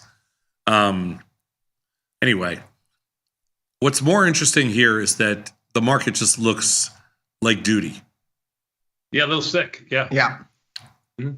Yeah, so sector rotation is something that I hold out all the time when we talk on Futures Power over time. And the early stages of a bull market, you want to see tech outperform, banks outperform, right? Consumer discretionary. Right now, it's the opposite side. You're seeing healthcare, you're seeing defensive names. Consumer staples yesterday were leading the pack. That's bad. And I think one of the bigger tells, more important tells, is how stocks have been responding to movements in the bond market, if anything. In 2023 and 2024, rates were down, inflation fears are receding, stocks can go up. The past few days, yields are coming in. It's because growth concerns are going up. It's kind of like where we were in July, August, that 2-week window last year. And so thinking about what trades worked during that period of time, the way the bonds are performing, the way the Russell's not moving with those lower yields, things are looking different than they were just, say, a week ago when we were banding around a new all-time closing high on SPX and NDX. Okay, so that's fair. So, and this is a much better topic. We've been pretty bearish on the market for a while now. It hasn't really gone anywhere. This is, 59.60 in the S&Ps is barely a downtick. I mean, it's literally 3% off the highs, whatever. But so this doesn't come as any surprise to me or Tony or any of us that we're expecting this kind of a pullback for a long time. But you've been very bullish. What does a Chris Vecchio think here? Does this scare you? Does this make you? Yeah, it's starting to. The golden goose of the market has been growth between 2% and 3% and unemployment rate that's right around 4% and CPI. Don't give me your reasons. Apart. Yeah, but don't give me your reasons. I know, but I don't care about your macro reasons. I'm just asking you, Chris Vecchio. Don't tell me what all the reasons are. Just tell me, does somebody like you start to get scared here? Do you flip the cards over? Yes. I'm not flipping the cards over because the broader equity range for the past 3 or 4 months remains in place, like 57.75 to 61.75 in ESH5. Yeah. But when you look at the sector performance, right, like XRT, the retail ETF, just lost its uptrend from the past year. We look at XLK, we look at SMH, and you see all the bull market pillars. Yeah, but they're starting to crack. So that to me says hands off, because in previous pullbacks, those things weren't breaking down; they were still holding up, and they're not holding up this time. Agreed. So does someone who thinks the way you think, which is different than the way we think, we're just tape junkies. Tape monkeys, whatever you want to call us. We're tape monkeys. I'd rather call ourselves tape junkies, but you call us tape monkeys, whatever it is. And things go up, we sell them. Things go down, we buy them. You have a different perspective on markets. When you look at this market here and you get a little nervous, is there a point where you say, I'm going to sell them? Like, we're more inclined to buy them if they go down a little bit more. Are you more inclined to sell them if they go down a little more? I'm just curious what you're thinking. I would probably buy the dip initially because it's been working out so well for so long. But if we were to see another rally back, 15 straight years, yes. Been working for 15 straight years. But also since the lows in 2022, there's been a pretty methodical rhyme and reason to this. So where do you buy them? Where do you buy them here? 5,800. 5,800. Oh, so 150 points away. Another 2.5%. Yeah, this is no man's land right now. Yeah, so another 2.5% takes you down the whole move.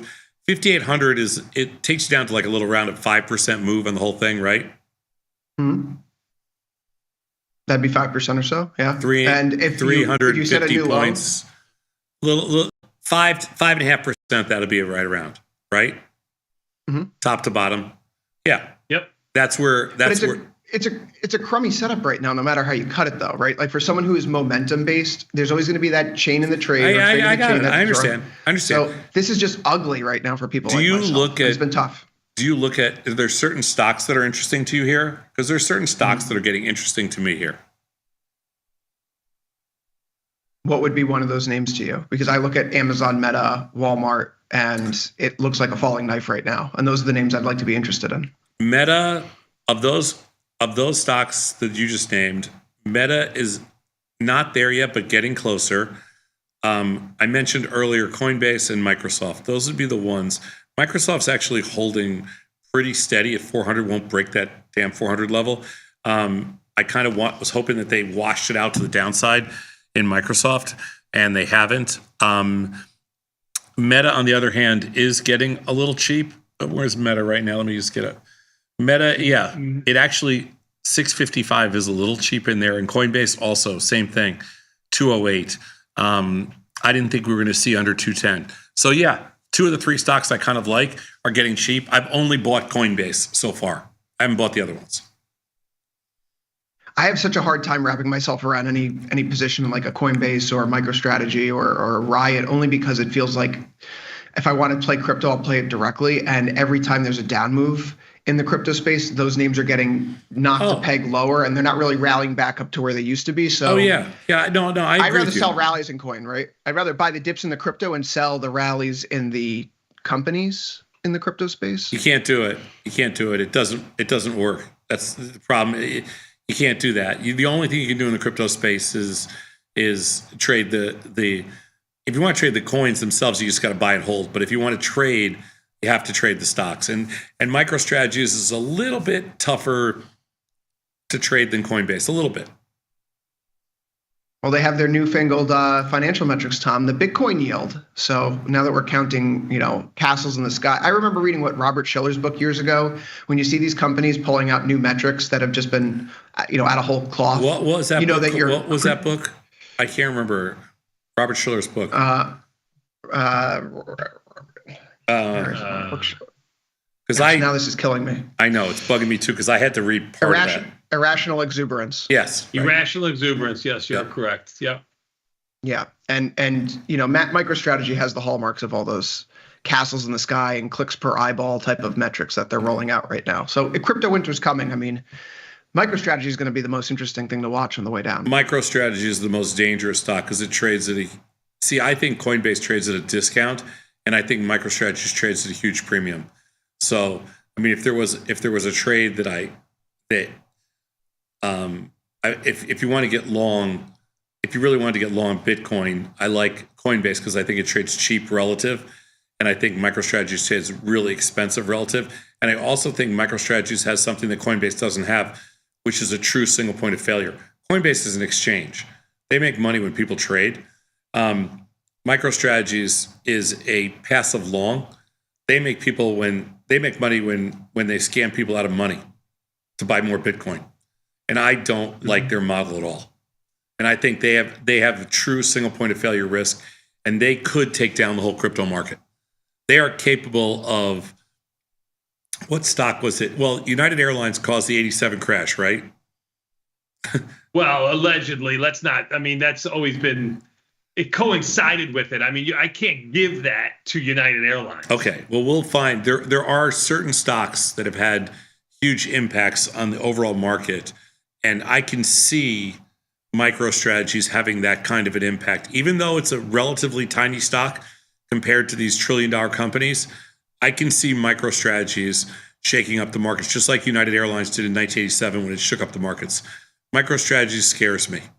MicroStrategies is a stock that I don't think you want to have a lot of downside in there, a lot of downside exposure. Well, bonds look nice right now, regardless of what Elon Musk says. ZB delta, long deltas, and ZN long deltas have worked out nicely, and gold too. Gold's off a little bit today, but gold continues to trudge higher. So staying long both bonds. Gold's a little soft today, and also crude oil. The first time that I've seen this under $70, I think crude oil is under 70 today. But I think if you want to be most concerned about anything today, you should be concerned about the fact that they can't rally. Yeah, you're right. Yeah, and volatility has gone from /VX to under 17 to almost 19 right now. Yeah. Well, Tony, to your credit, you point out about reading the tape. We were talking about how the shape of volatility during the day kind of gives you a clue about whether or not the market could have a rebound. That's correct. I was looking up, for the past week and a half. Maybe with the OPEX week, we get a pullback to like the 1 month moving average in the NASDAQ, and we see what goes on down there. But the vol never came back in. So I didn't get a long entry in, and thank goodness, because that's 500 points ago, 600 points ago. Yeah. So you have, even if you're operating from a macro technical standpoint, like you have to watch how the underlying volatility shapes up when you reach these key levels. And if it flattens out and gets sucked back in, then you may find a low. But if vol keeps trudging higher and stays sticky to the upside, sit back and wait. No hurt. No one gets hurt being patient. 100% agree. Good job out of you, my friend. Even the S&Ps trading near their lows, sounding up down 42, NASDAQ down 244. They're the leader of the clubhouse to the downside. The Dow actually only down 55. Volatility up almost 4%, 73 cents or so to 1905 on /VX. That's flirting with a new high, recent high of 1910 and made a moment ago. We'll take a quick 90-second break. Good job out of you, Chris. We've got a market measure next. This is Tasty Live.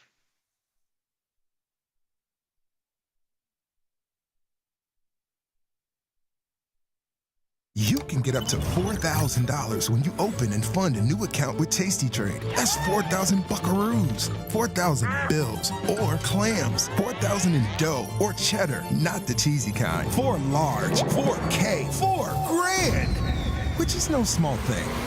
Open and fund a new Tasty Trade account and get on the platform for traders who just want to trade.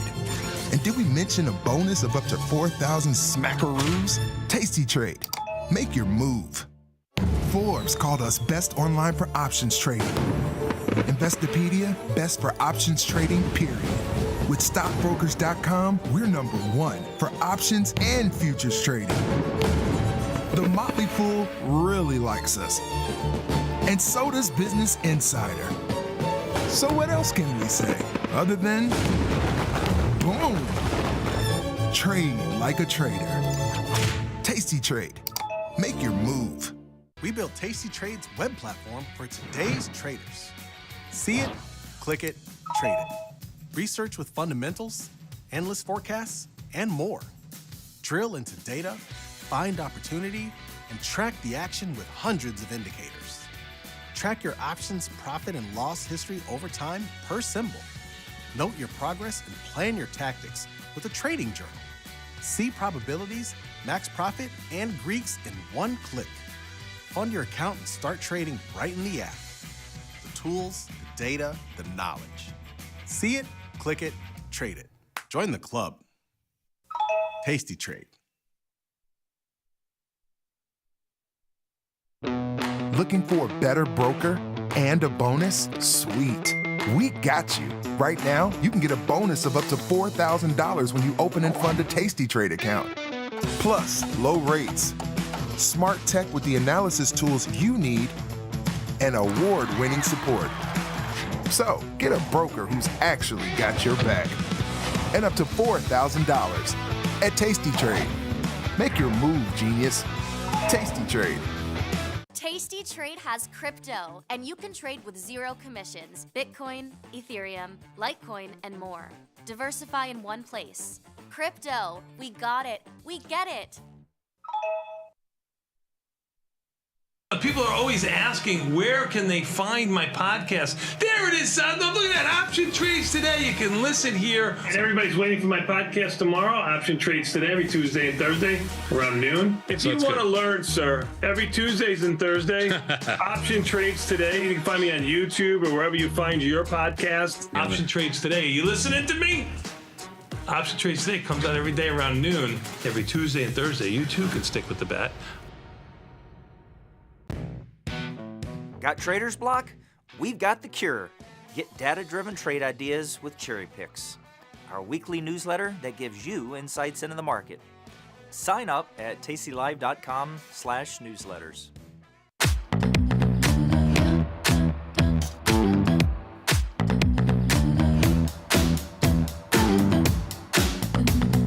Move with the rhythm. Shake it up, stop when the clock hits 13. Sing 1, 2, 3, 4.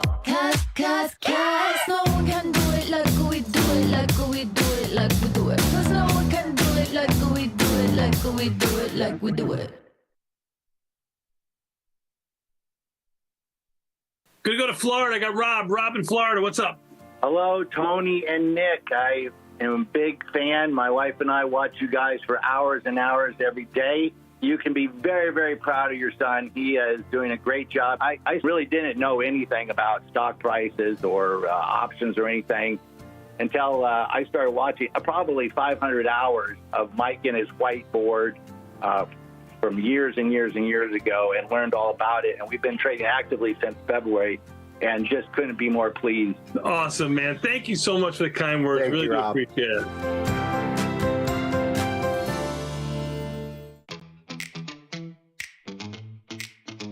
It was a great show, very inspirational and motivating. I feel like you got to know each of the traders a lot better on a personal level. It was awesome. This is my 10th or 11th live event.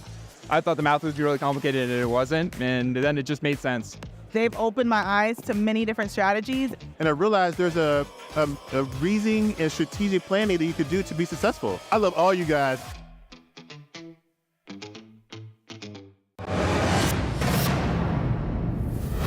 Woof!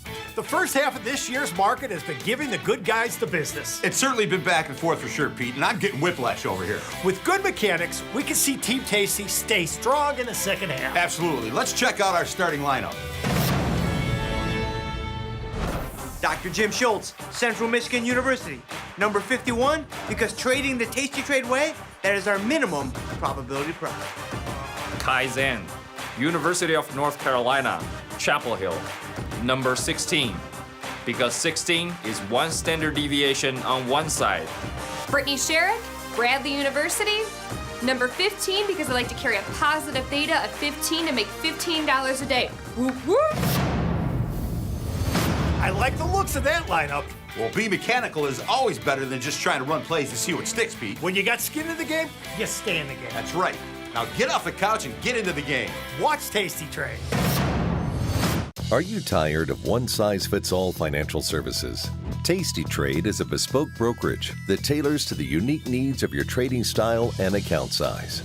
You can trade stocks, options, futures options, and crypto all on the same platform. Find stocks that fit your criteria and analyze them with studies and drawings on our charts, or keep up on a company's events and performance with our in-platform newsfeed and fundamental data. No matter where you are, you can trade with confidence on Tasty Trade. Place trades and keep track of the markets with ease on our desktop, web browser, mobile, and tablet platforms. Having any trouble? Don't worry. We have the tools and resources to help. Check out the Tasty Trade Help Center to learn about our platform, trading concepts, strategies, and more. Forget the one-size-fits-all financial services and go with the bespoke broker that can help you grow. Learn more at tastytrade.com. Today's episode of Market Measures is brought to you by SIBO. SIBO is partnering with Tasty Live to provide educational opportunities for traders at all levels. Did you know index options like these can provide opportunities for diversification, lower volatility, liquidity, and other benefits? To continue your education on some of the mechanics learned in today's market measures, check out SIBO's Retail Trader Suite at www.sibo.com/minis.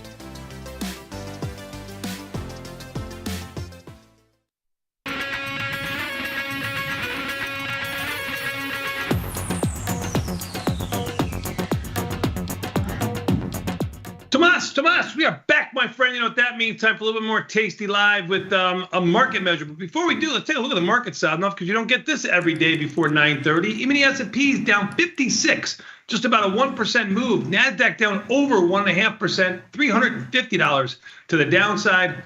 Russell down 17, almost 1% or equal with the NASDAQ. And the Dow is the strongest of the group, down 104 right now, with volatility just about 15 cents off of its highs now, 20 cents off of its highs at 1920. So I don't know if you got a good old-fashioned whooping here to the downside, but let's take a look at what some of the buckers are for a moment. Lilly all day, Home Depot helping the Dow up almost 13, Costco up 11, Baba up 2 and change, and then you see the rest are only up $1 or so. We'll go to the downside, which is a lot more broad-based. MSTR with MicroStrategies and Bitcoin down almost $8,000 now, Sadnov. That's an 8% move. And in the Bitcoin futures, the cash down almost 6%. Netflix down 24. Tesla down 21. Coin down 20. Meta down 15. My point here is the downside, broad-based and mighty right now, where the upside, few and far in between. Apple's been $1 and it too is down $1 now. Yeah, this is it's a little ugly. Yeah, they're taking some of the leaders to the woodshed. Yeah, I'm looking through. Most definitely. Yeah, we've had better mornings, but some of the stocks that I kind of thought were getting down to and levels. We had short Delta, but that volatility expansion is going to hurt. I had plenty of short Delta. This volatility expansion is hurting. I'm just trying to. I'm not so much focused on adding short Delta here. I'm just focused on not letting any long Deltas build up into this down move, because I've seen these kind of moves before where they They don't give you a lot of this has got I mentioned this earlier. I don't see a lot of buyers out there. Seems like every time the few buyers that are there are just covering, from scalps. Hey, here's an interesting question. So a guy sends me an email. A viewer sends me an email last night. Says, what percent of the S&P volume do you? Because we talked about scalpers yesterday on the close. He said, what percent of the S&P volume do you think are scalpers? And I gave him a number. I'm asking you because I don't know the number. Just so you know. Does anybody? I mean, how would you even? I don't think you'd be able to find that figure out. I don't know. Maybe somebody at the CME knows. I don't know the number. But what would you say the number is? I'll tell you what I said. What number of S&P futures are scalpers? Yeah, of the volume. As opposed to position traders? Yeah, what percent are scalpers of all the volume? I would say 75%. 60 to 75%. After I gave this guy a number, I thought about it and I thought I was too low. And I didn't. What do you think? I said 40 and then I thought I was too low. I think you're right. I think it's closer to 60%. Yeah, I mean, it's hard, they're a hedging product. I mean, it's so hard to, there's no order that comes in as, designated as scalping. You know what I mean? Like, it'd be so hard to figure out. I think it's got to be over 50%. I mean, the public doesn't use futures. You know that yourself. I mean, from starting brokerage firms, only the more wise or sophisticated trader. And by wise, I just mean somebody who has more experience trading even knows about futures. So I mean, it's definitely not the most retail friendly product. Interesting. Yeah, I think I gave the wrong number. Surprised by my own. I don't think we can find it out. So we can. I think you're fine. Yeah. All right, let's take a look. Let's see our market measure today. It's a good one. A little different.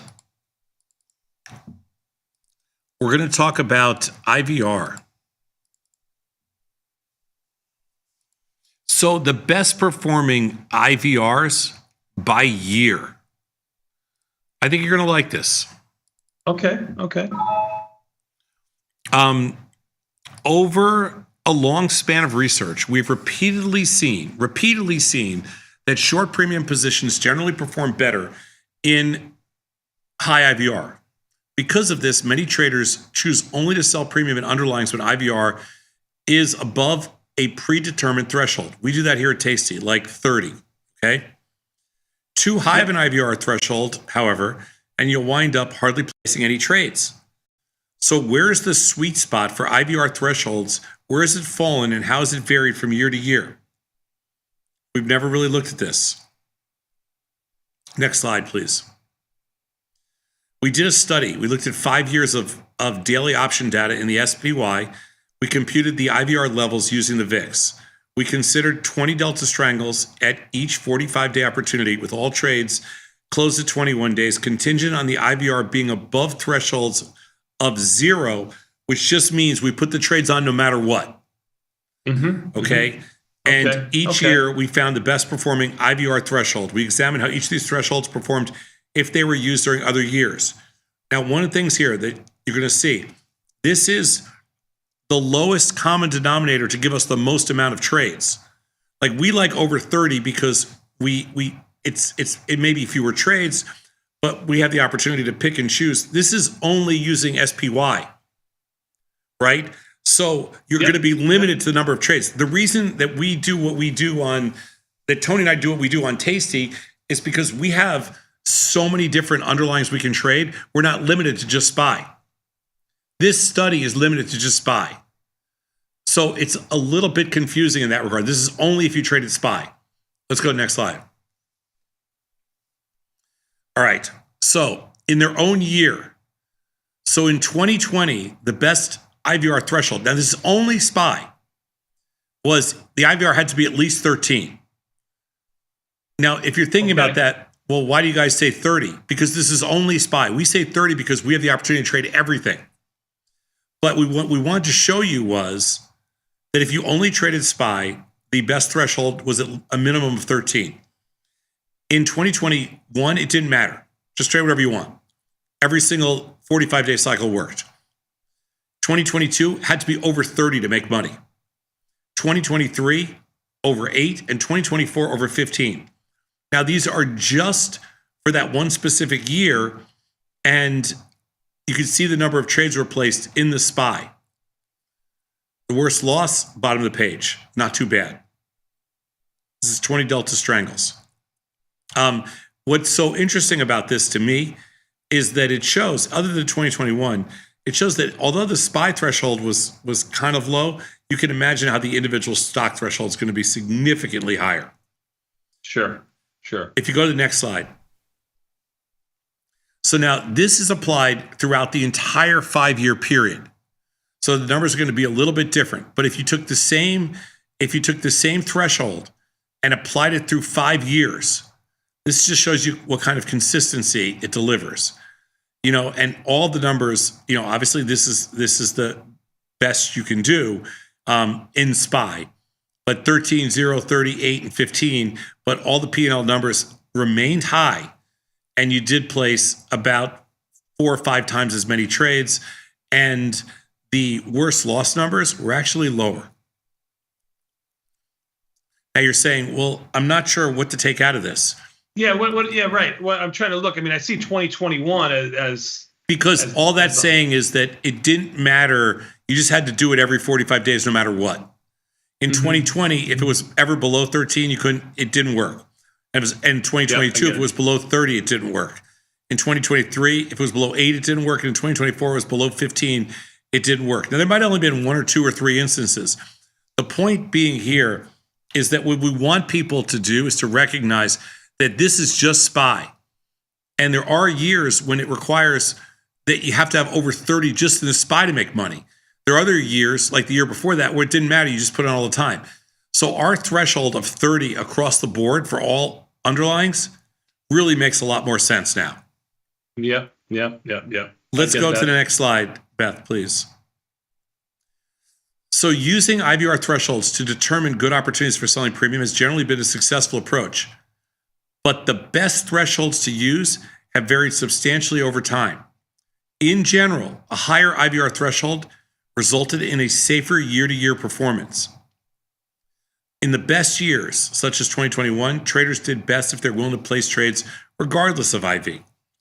In the harder years, waiting for IV to rise above 15 or 30 was the better approach. So why not do it all the time? These specific values are particular to SPY and this strategy and these mechanics. In general, you need to decide for yourself how much risk you want to take selling premium in low IVR. But when IVR rises, don't be afraid to get a little more active. I like it. I mean, it's a look back, so it's a little bit, kind of like in hindsight. Yes. But I like it about the mechanical part of it. Yep. I do. Very good, sir. Hey, listen, let's take a quick 90-second break because even the S&Ps haven't taken a break to the downside all day, sadly enough. They haven't had one uptick that I've seen. Even the S&P down 63, flirting with new lows. We'll be back in 90 seconds with somebody who's never low. That's right, your friend of mine, Mr. Scott Sheridan from the Tasty Trade World Headquarters. We'll be back in 90 seconds. Let's take you live.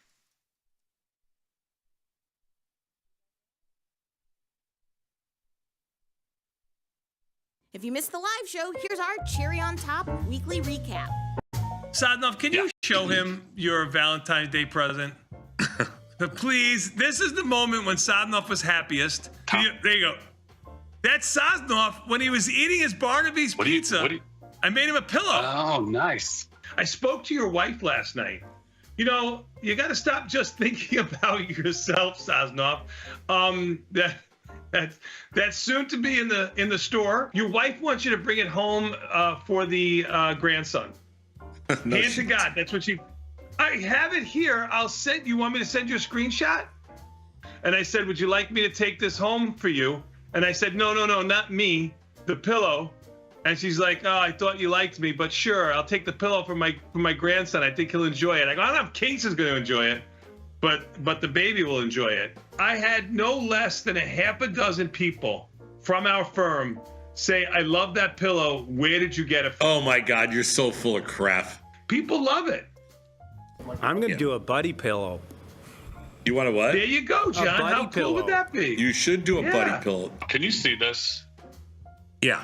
What is it? I made this. We went glass blowing over the weekend. I made this. Oh my God. Oh my God, are we You're at show and jealous. tell now? What am I, back in third grade? Beth, thank you. See, I'm very proud of it. It sits on my desk. I You made went that. When was the last glass time you- blowing? Yeah. When was the last time you did that, sir? I would never do that. Guarantee you, if the missus said to you, we're going to No. go glass blowing and then hang out, there you go. You're blowing glass left and right. What do you got? I love glass blowing. Okay? You become the best glass blower this country's ever seen. I think we are on the precipice of a new star emerging in the world of influencer culture. I'm talking about Mr. Scott Sheridan. And I'm like, Scott, if you do take a Waymo, I was like, can you film it for me and send me the clips so I can put them on social? Scott is so natural, so just giving commentary. Check this out. We're in a driverless car, my first time ever. Not really excited about the prospect of nobody sitting behind the wheel, but I'm with people I love. And if this is the way it ends, so be it. Solid A+ for this experience. Shout out to Waymo and to Jaguar. Thank you from our new Tasty Live correspondent. How's it light out now? This type I'm going to of say the ride word. share. I'm going to showing say the inside the the word. car. I'm going to say the word. I'm going to say the word. I'm going to Don't say say it. it. I can't. Don't Beth, say it. No. Don't Do you say have a it. beeper? Beat me. Don't beat say me. it. You are so freaking sometimes. I mean, honest to God. I just want to know how you went from light out- darkness to light. It wasn't me. The That light part out is wasn't not me, him. That's genius. just B-roll. That's a woman. That's like stock. That's like a roll stock photo. Oh my God. Why are you putting he's stock so- photos in there? Oh gosh, Tom. This is pathetic. This Stupid. is He's so pathetic. stupid. My Taiwanese sources told me that you sometimes like to watch hockey games with toe spreaders on. Did you have? Oh, did you have? the best. No, but I've got them on now. I do have them on now. It's the greatest thing I've ever done for my back. Why do you have a toe No, spreader? It's just amazing what it has done for my back. Do you tap dance when you have these toe spreaders on? I haven't started the tap dancing yet. I'm a little upset about that. All right, I'm still working on that one. But no, I haven't done. But I do ride with toe spreaders on. Oh, there they are. Wait, look at that. Those are good. My toes are already webbed He together. has his toes up in the air. Yeah, when he's your wearing toes these are things. webbed. Yep. Right. Do you have webbed toes? Yeah. All of them are webbed? Yeah. So I can swim really good. Yeah, web toes. Yeah. Yeah, I've seen you swim. Okay, so, right, we won't talk about that. TMI! Get the full scoop by checking out the archives at tastylive.com. Got the need for speed? No problem! At Tasty Trade, you can turn smart ideas into real trades with just a few clicks. Wow, that's fast. Tasty Trade, make your move.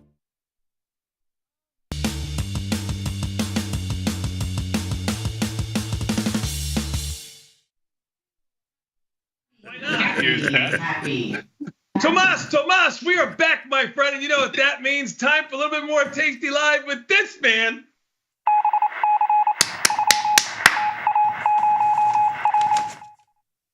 Tasty Trade World Headquarters, that's right, your friend and mine. I believe it is having a good day today. Mr. Scott Sheridan from the Scott Sheridan Studios. Good morning. I'm having an excellent day. Scott, I can pick up your car for you. I can start your car for you now and keep it all nice and working because my license has been approved. Oh, I heard. Wait a minute. I heard. When I heard you went to DMV, I'm like, oh my God, your birthday's coming up. Your license must be about to expire. And then that's a problem. They probably make you take the driver's test again, which you'd be 50-50 to pass. So good thing you did it. Driver's Now, license. I was just going with the eye test. The eye test was 70-30 against them. Which one did you go to? I went to one that was shut down yesterday on Diversity, West Diversity. They closed it down. It's for lease now. They did? Yeah. Oh, the way west. That's a good one. I know. And they shut it down. So I drove home. Listen to this. So my car is all dirty, right? So I'm like trying to get car washed, but the lines for car washes are like a mile long. So I'm driving home. People?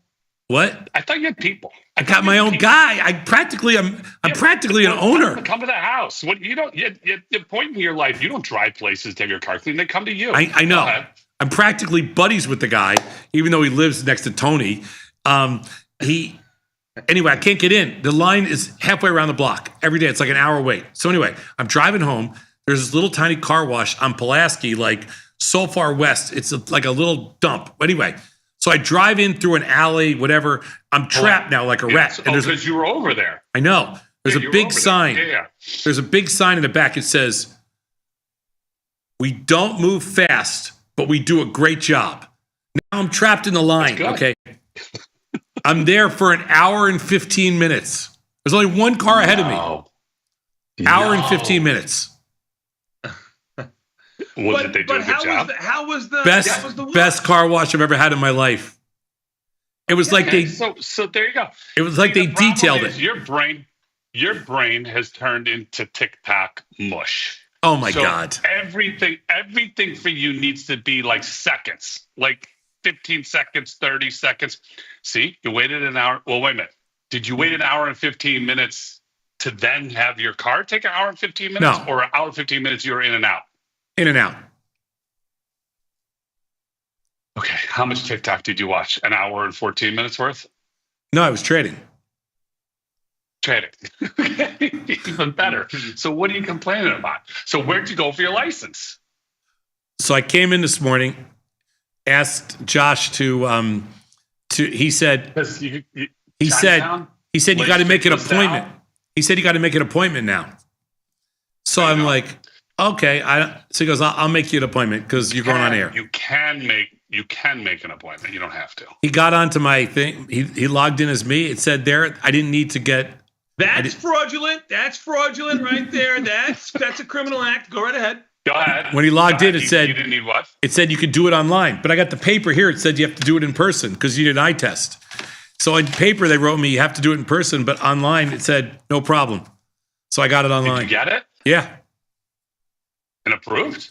Yeah, I'm good till for 20 years. Hey Tony, there's got to be a hotline that we could report him. Yeah, you could whistleblower. You could whistleblow it. Whistleblower thing. I'll split the money with you. Let's just say. I mean, split the money. I would do it for free. I'd pay. I'd pay for getting. But if you're going to whistleblow me, there's so many better things you could go after than that. I don't know. That's pretty good. That's pretty good. Keeping you off the roads. Keeping you off the roads and helping humanity. I don't want to say anything, but of the three of us, I'm the only one that hasn't been in a major collision in the last 5 years. Okay. Don't look at me like that, Batista. You totaled your wife's car. Don't look at me like that. You totaled your car. I'm the only one that hasn't done anything. I wasn't driving it. It was doesn't matter. Your car's totaled. It's you're on the license. That's all that matters. I didn't even pay a deductible. It was 100% their fault. You were driving. You pay 10%. You were driving. Okay, I can't help. You guys are like you're big talkers. You're both basically totaled your cars. Oh my God! I know it's neither of your faults, but you both totaled your cars. Me, on the other hand, I cannot tell a lie. I cannot tell a lie like George Washington here in the cherry tree. My Taiwanese sources say the only reason he was able to do this and renew it online was because he qualified as a safe driver, which just means he doesn't report when he clips the cars next to him while he's driving. That's all that means. Of course, I'm a safe driver. I'm a safe driver, and that's a validated check mark. Both of you guys, no, you got accidents all over the place. You know, you basically have contracts with body shops. One down, good point, 45. Hard to argue with logic. Okay. One down, 45. I'm just saying. I mean, you guys do a lot of talking for two guys that have. Tony, I didn't. For two guys that have totaled Range Rovers. Both of you also totaled Range Rovers, just so you know. The only good thing yesterday about the rally. Oh my God. Mine was not total. It was only like 28 grand or something like that. It was a tire in the front. Well, yours was worse because yours was your wife's car, which means that you can't win. Yeah, and now my car's got bad juju. I got to get rid of it. So, your car? You'll never be able to drive that car again. Yeah. Nah, it's got bad juju. So we got 2 cars we got to get rid of because the 6 is never driving the Tesla again, and I got to get rid of mine for bad juju. I haven't driven my Tesla in 2 weeks. 15,000 bid on the Tesla. Probably about what it's worth. You see this stock right now? It's going to zero. Like, think about it. You just basically eliminated 50% of your potential buyers, and some 50. It's more like 35%. It's more 35%. It's more like 90. You take out 30. I saw a bumper sticker on the car actually at Little Miss Barbecue on a Tesla. It said, "Yeah, I bought it before Elon went crazy." Right? I mean, think about somebody who's creative. It's cute. It's great. Okay, more importantly, we say don't go away mad, just go away is what we say. Okay, more importantly, I know this is going to come as a shock, but I am reading a book. I actually just finished. I'm reading another one. Oh, so I don't believe it. I don't believe it. Wait a minute. No. Do you have the toe spreaders on when you read the book? I don't have believe mine it right now. Absolutely. You want to see? No, I do not. I do not. I have pants on. Unlike you, I have pants and toe spreaders on. So if you want to see the toe spreaders, I'm happy to show you. More importantly, yes, just finished a book, James Baldwin book. It was good. But I'm reading a book. This is interesting. It's Patti Smith. Lila she said, arguably one of the best books she's ever read. She's a good book reader. I never knew Patti Smith. I knew Patti Smith as a singer. I love Patti Smith. Care for her. What? Do you? Yeah. See, that's what I was going to ask you. You seem like a Patti Smith person. Yeah. Did you know she's a great writer? A great writer? Yeah. I mean, so do you know who her boyfriend was? No, I don't remember. Robert Mapplethorpe. Oh. So that's what this book is about. Hold on, what book is it? I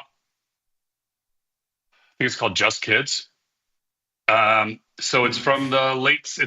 She wrote it about 15 years ago, I think, but it's about the late 60s. Crazy time in New York. You two were pups. Oh, for sure. No, she's older than me. She's older than me. I she's think. older than you. She's older than you by like 10 years. Yeah. I think she's late 70s. Yeah. But anyway, if you're open, that was the Robert Mapplethorpe, Woody Allen era. Hold it. Isn't she going to be in Chicago? I think she's performing in Chicago next month.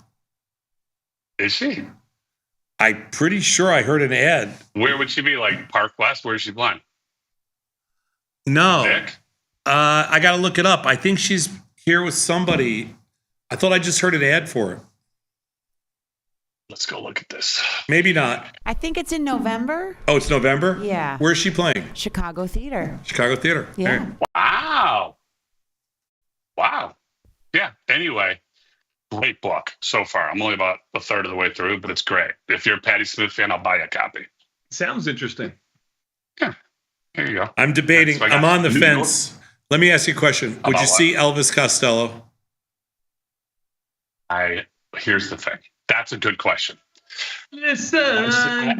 I have seen Elvis, but I didn't see him with the Attractions.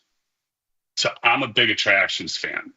And where's he playing? Is it with the Attractions or somebody else? Because I saw him not, and it was good, but it wasn't. No, it's not with the Attractions. No, it's with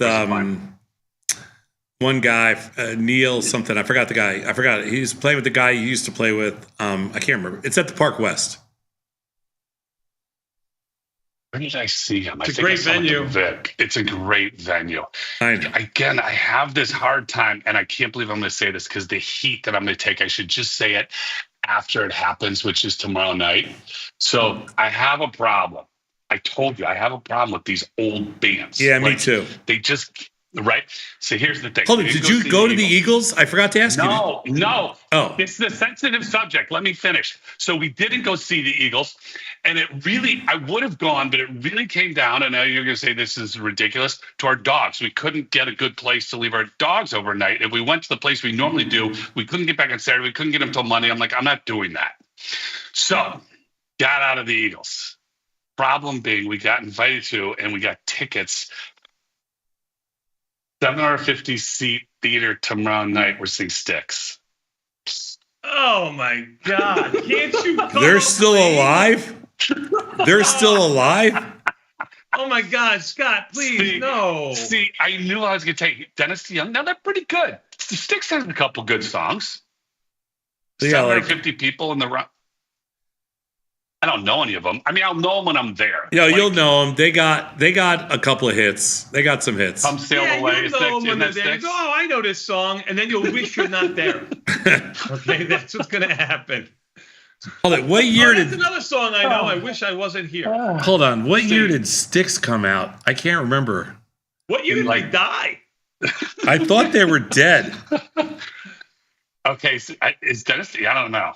But anyway, listen, I got to keep the Six happy. See, Beth, I think you'd appreciate this. Like your husband doing this for you. I'm not even getting a female response here. I love it, Scott.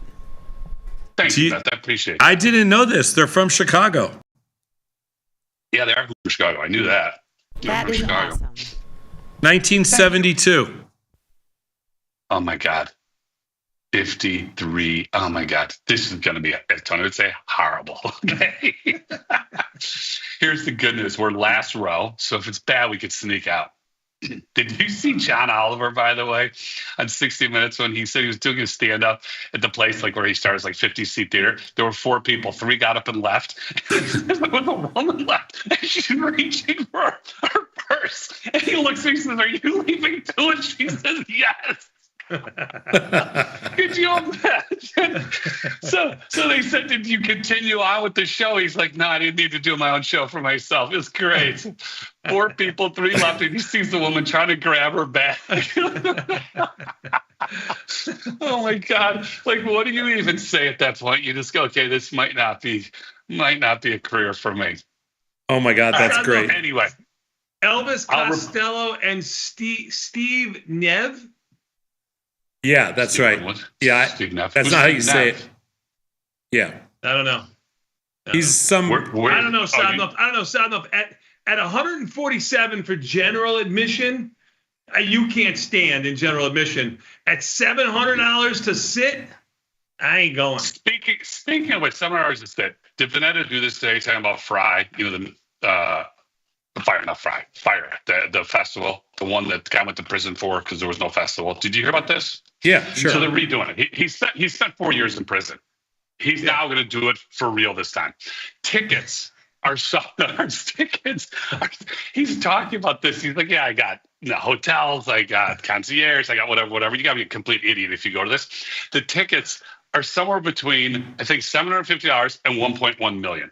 There's a sucker born every minute, Scott. 1.1 million. Tom, you interested? You stay on a yacht. I wouldn't go to that kind of thing if you gave me the tickets. They don't have the talent lined up yet, but he said it's going to be great. 50-50, this guy ends up in prison again. All right. Should we get to some business? Sure. That was pretty good. Not great, but pretty good. All right. Top 15 signals going through the system. First 40 minutes of the day. No broad-based indices or futures. Time for you, number 15, Microsoft at a 38.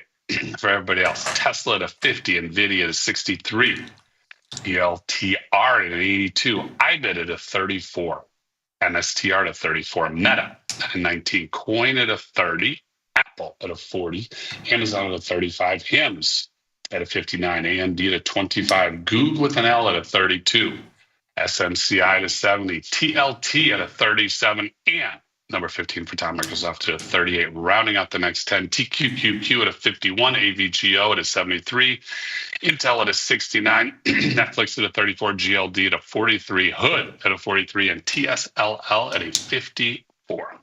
What do you say about that, Sadnov? Can you get me a T-shirt tonight? Can you get me a T-shirt? Tomorrow night. And you know what? Just for that, I will. What are you, a medium these days? A lady's small? What do you go with? Wow, how quickly you come to the dark side. How quickly you come. Right? Well, I'll get you one. No, that's okay. That's okay. I already got it. I got a Blake Shelton T-shirt last week. I'm good. that Oh you're my never God, gonna wear. did you really? I never asked you. What? Did you go with the baby tee? Did you get a Blake Shelton t-shirt? Yes, Tony. I was going to get it for you, but I liked it so much I just kept it for myself. I can believe that. I can believe that. Well, good job out of you, Scott. Good job out of you, Tom. You helped the market a little bit here, Scott too. Even S&P's only. Did I down tell you? 40. They were down around. Did I tell you I had to go to his bar? Like Whose Shelton bar? has a bar in Vegas. I had to go to Blake Shelton's bar in Vegas. In Vegas? Yeah. Where's the bar? Wow, what'd you get promised? What? What did you get promised for going to this Blake Shelton's bar too? I got a treat. I bet you did. I paid for play, baby. I understand it. Where is it in a hotel or is it freestanding somewhere? No, it's on the strip somewhere. Yeah, it's just on the strip. Blake Shelton's bar. I had to wait in line. I had to wait in line. Oh, no, you didn't. There's no chance you waited in line to go to Blake Shelton's I swear, bar. I had to wait in line, and then they asked for your ID. Maybe they're hitting They on couldn't you. believe the picture of you was the same. They said, no way, you're 188 pounds, 6'4". Okay? Sorry, sir, this is not your ID. Sadloff, you got that going for you. The Bat never let you in his bar, but Blake Shelton let you in his bar. So it's a win for you, Sadloff. Better than the 80s. 2025 has been good to you. Good job out of you. And Mr. Sheridan. Tony, before we go, sure. I don't know if anybody gave you a shout out. Nice job yesterday afternoon. Beth, nice job to you too. Thank you, Scott. You know what? I was busy. I was busy working, but can you send me the recording? I would love to hear it. Yes. Yeah, we have the recording. We'll send Everybody has the recording. It's in Teams. Everybody, he doesn't have Teams. Okay. Everybody doesn't have We He has Teams. He has Teams. He has Teams. He has Teams because I sent something on Teams that was kind of a joke, but true. And he wrote me back, that's enough. I did not. I never wrote you back, that's enough in my life. You got to stop it, Pat. He wrote me that. He did. I never. That's such. funny. That is such a lie. I don't tell lies. I don't tell lies. No, I'm going with that. All right. Good luck today. Good job out of you. We're going to take a quick 90-second break and come back. We got more Tasty Live immediately following these bets with Liz and Jenny next. Peace.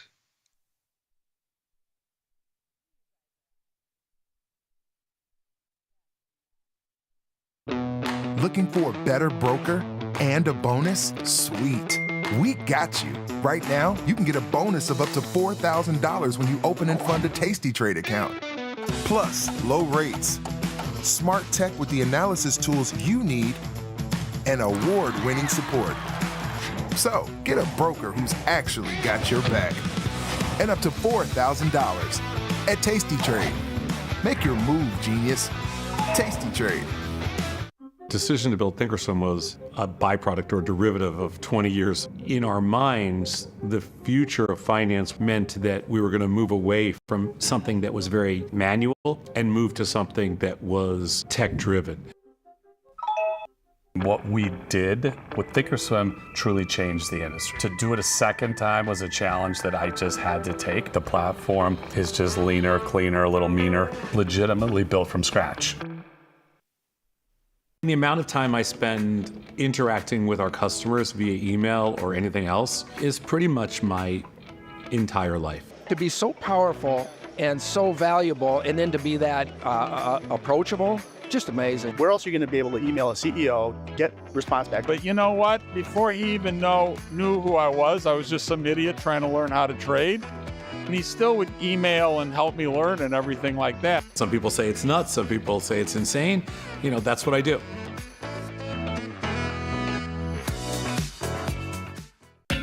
Beat the opening bell. Get trade ideas and market insights before the open. From the creator, Tom Sosnoff, and our chief market strategist, Tom Preston. Every weekday. Sign up at tastylive.com/newsletters. This is Chicago. We invented the skyscraper, the Italian beef, and the standardized options market. Cboe is not only the birthplace of options, it's also where Liz and Jenny got their start. In an industry first, Two female former floor traders broadcast live from the floor. Hear the sounds of live market action and feel the electricity as they present real-time trade ideas and research-backed market studies live from the SIBO's SPX pit. Watch Liz and Jenny live from the SIBO, only on Tasty Live. What's up, everybody? Check out my new series, Life Cycle of a Trade, where I show you my real-time trades with insights into strategy selection, adjustment mechanics, all the way to the closing order for all of the Tasty Live core strategies.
In the world of investing, a beast lurks between the numbers, ready to pounce.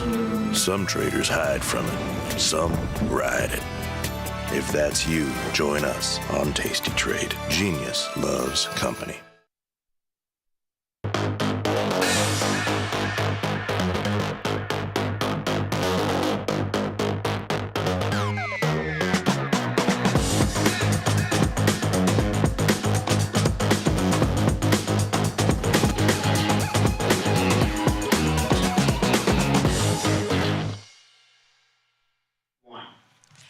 Everybody, and welcome to the Liz and Jenny Show. I'm Jenny. That beautiful blonde is Liz. Good to see you in person. Good to see you in person too, Jenny. Well, I do see you on Wednesdays, but yes. Well, good to see you here in the Chicago studio in person. Looking good. We haven't been here in a long time. No, I mean, I miss the graffiti. I don't know about you, but don't you miss it? I sure do. And the heat. Although it's actually like a lovely temperature in here right now. It's not bad right now. It's not bad. It's a nice day outside. Sunny. Do you think that the temperature is better in here when the temperature is perfect outside? Because the heat and the air don't work in here. No, I mean, they work, but they work too well. I think so. How did I smell walking in? Because I was stuck in traffic next to the 35th Street. Okay, now I know. Okay, 35th Street L stop. Subway stop. Like 35th Street subway stop, and my car parked there for probably 10 minutes in traffic, and it was just like fumes of marijuana coming into my car from all the people at the 35th Street subway stop. Ladies and gentlemen, good cover. She's high today is what she's trying to tell us. But that's my longest stop. I'm always sitting right outside a U.S. Cellular. That's the longest backup. And it was... Your necklace, is it new? Oh, my mom gave it to me for Christmas. Very pretty. Thank you. No, you smelled amazing. I can't smell anything, I'm coming off RSV, so. Oh, yeah. No, I can. All my senses are back. Unfortunately, I did not dig the money tree out of the garbage, and SPOOs are down 58. Yeah, see, it's all your fault. Mm-hmm. SPOOs are down 58. And what else? Bitcoin isn't looking good. 86,000. Okay, let's jump into platform, please, so we can kind of take a look at what Jenny's looking at. I would also like to see where volatility is. Okay, see what we have going on. Let's take a look. VIX is up $1.76. So 2074. Like nothing crazy. No, that's what I'm saying. Like nothing. No. Now, I will tell you, yesterday it was kind of interesting because I thought the VIX was more of a tell sign and it didn't give us anything yesterday, right? No, during our show, VIX was not up at all. It was not up at all. And so today, up $1.76, 2082, it's kind of like nothing, you look wonderful. Well, no, one hair was frizzy, so I want to put the wrong, but it's not mirroring myself, so I threw the wrong one back. I can't. Let's see. If we're all fixing ourselves, we need someone. We need someone to come in here. We need, and I love our crew here at the SIBO. They actually fix our hair. He will say, you're not going to like how that looks in front. You're not going to like how you're going to look when the camera turns on, so I'm just going to come and fix your hair. Matthew does it. It's so funny. So, James, you just got a new job. Okay. The market wasn't doing too much yesterday afternoon. It plummeted. Did it? Did it really? I didn't. So see where everything closed. Okay, hang on.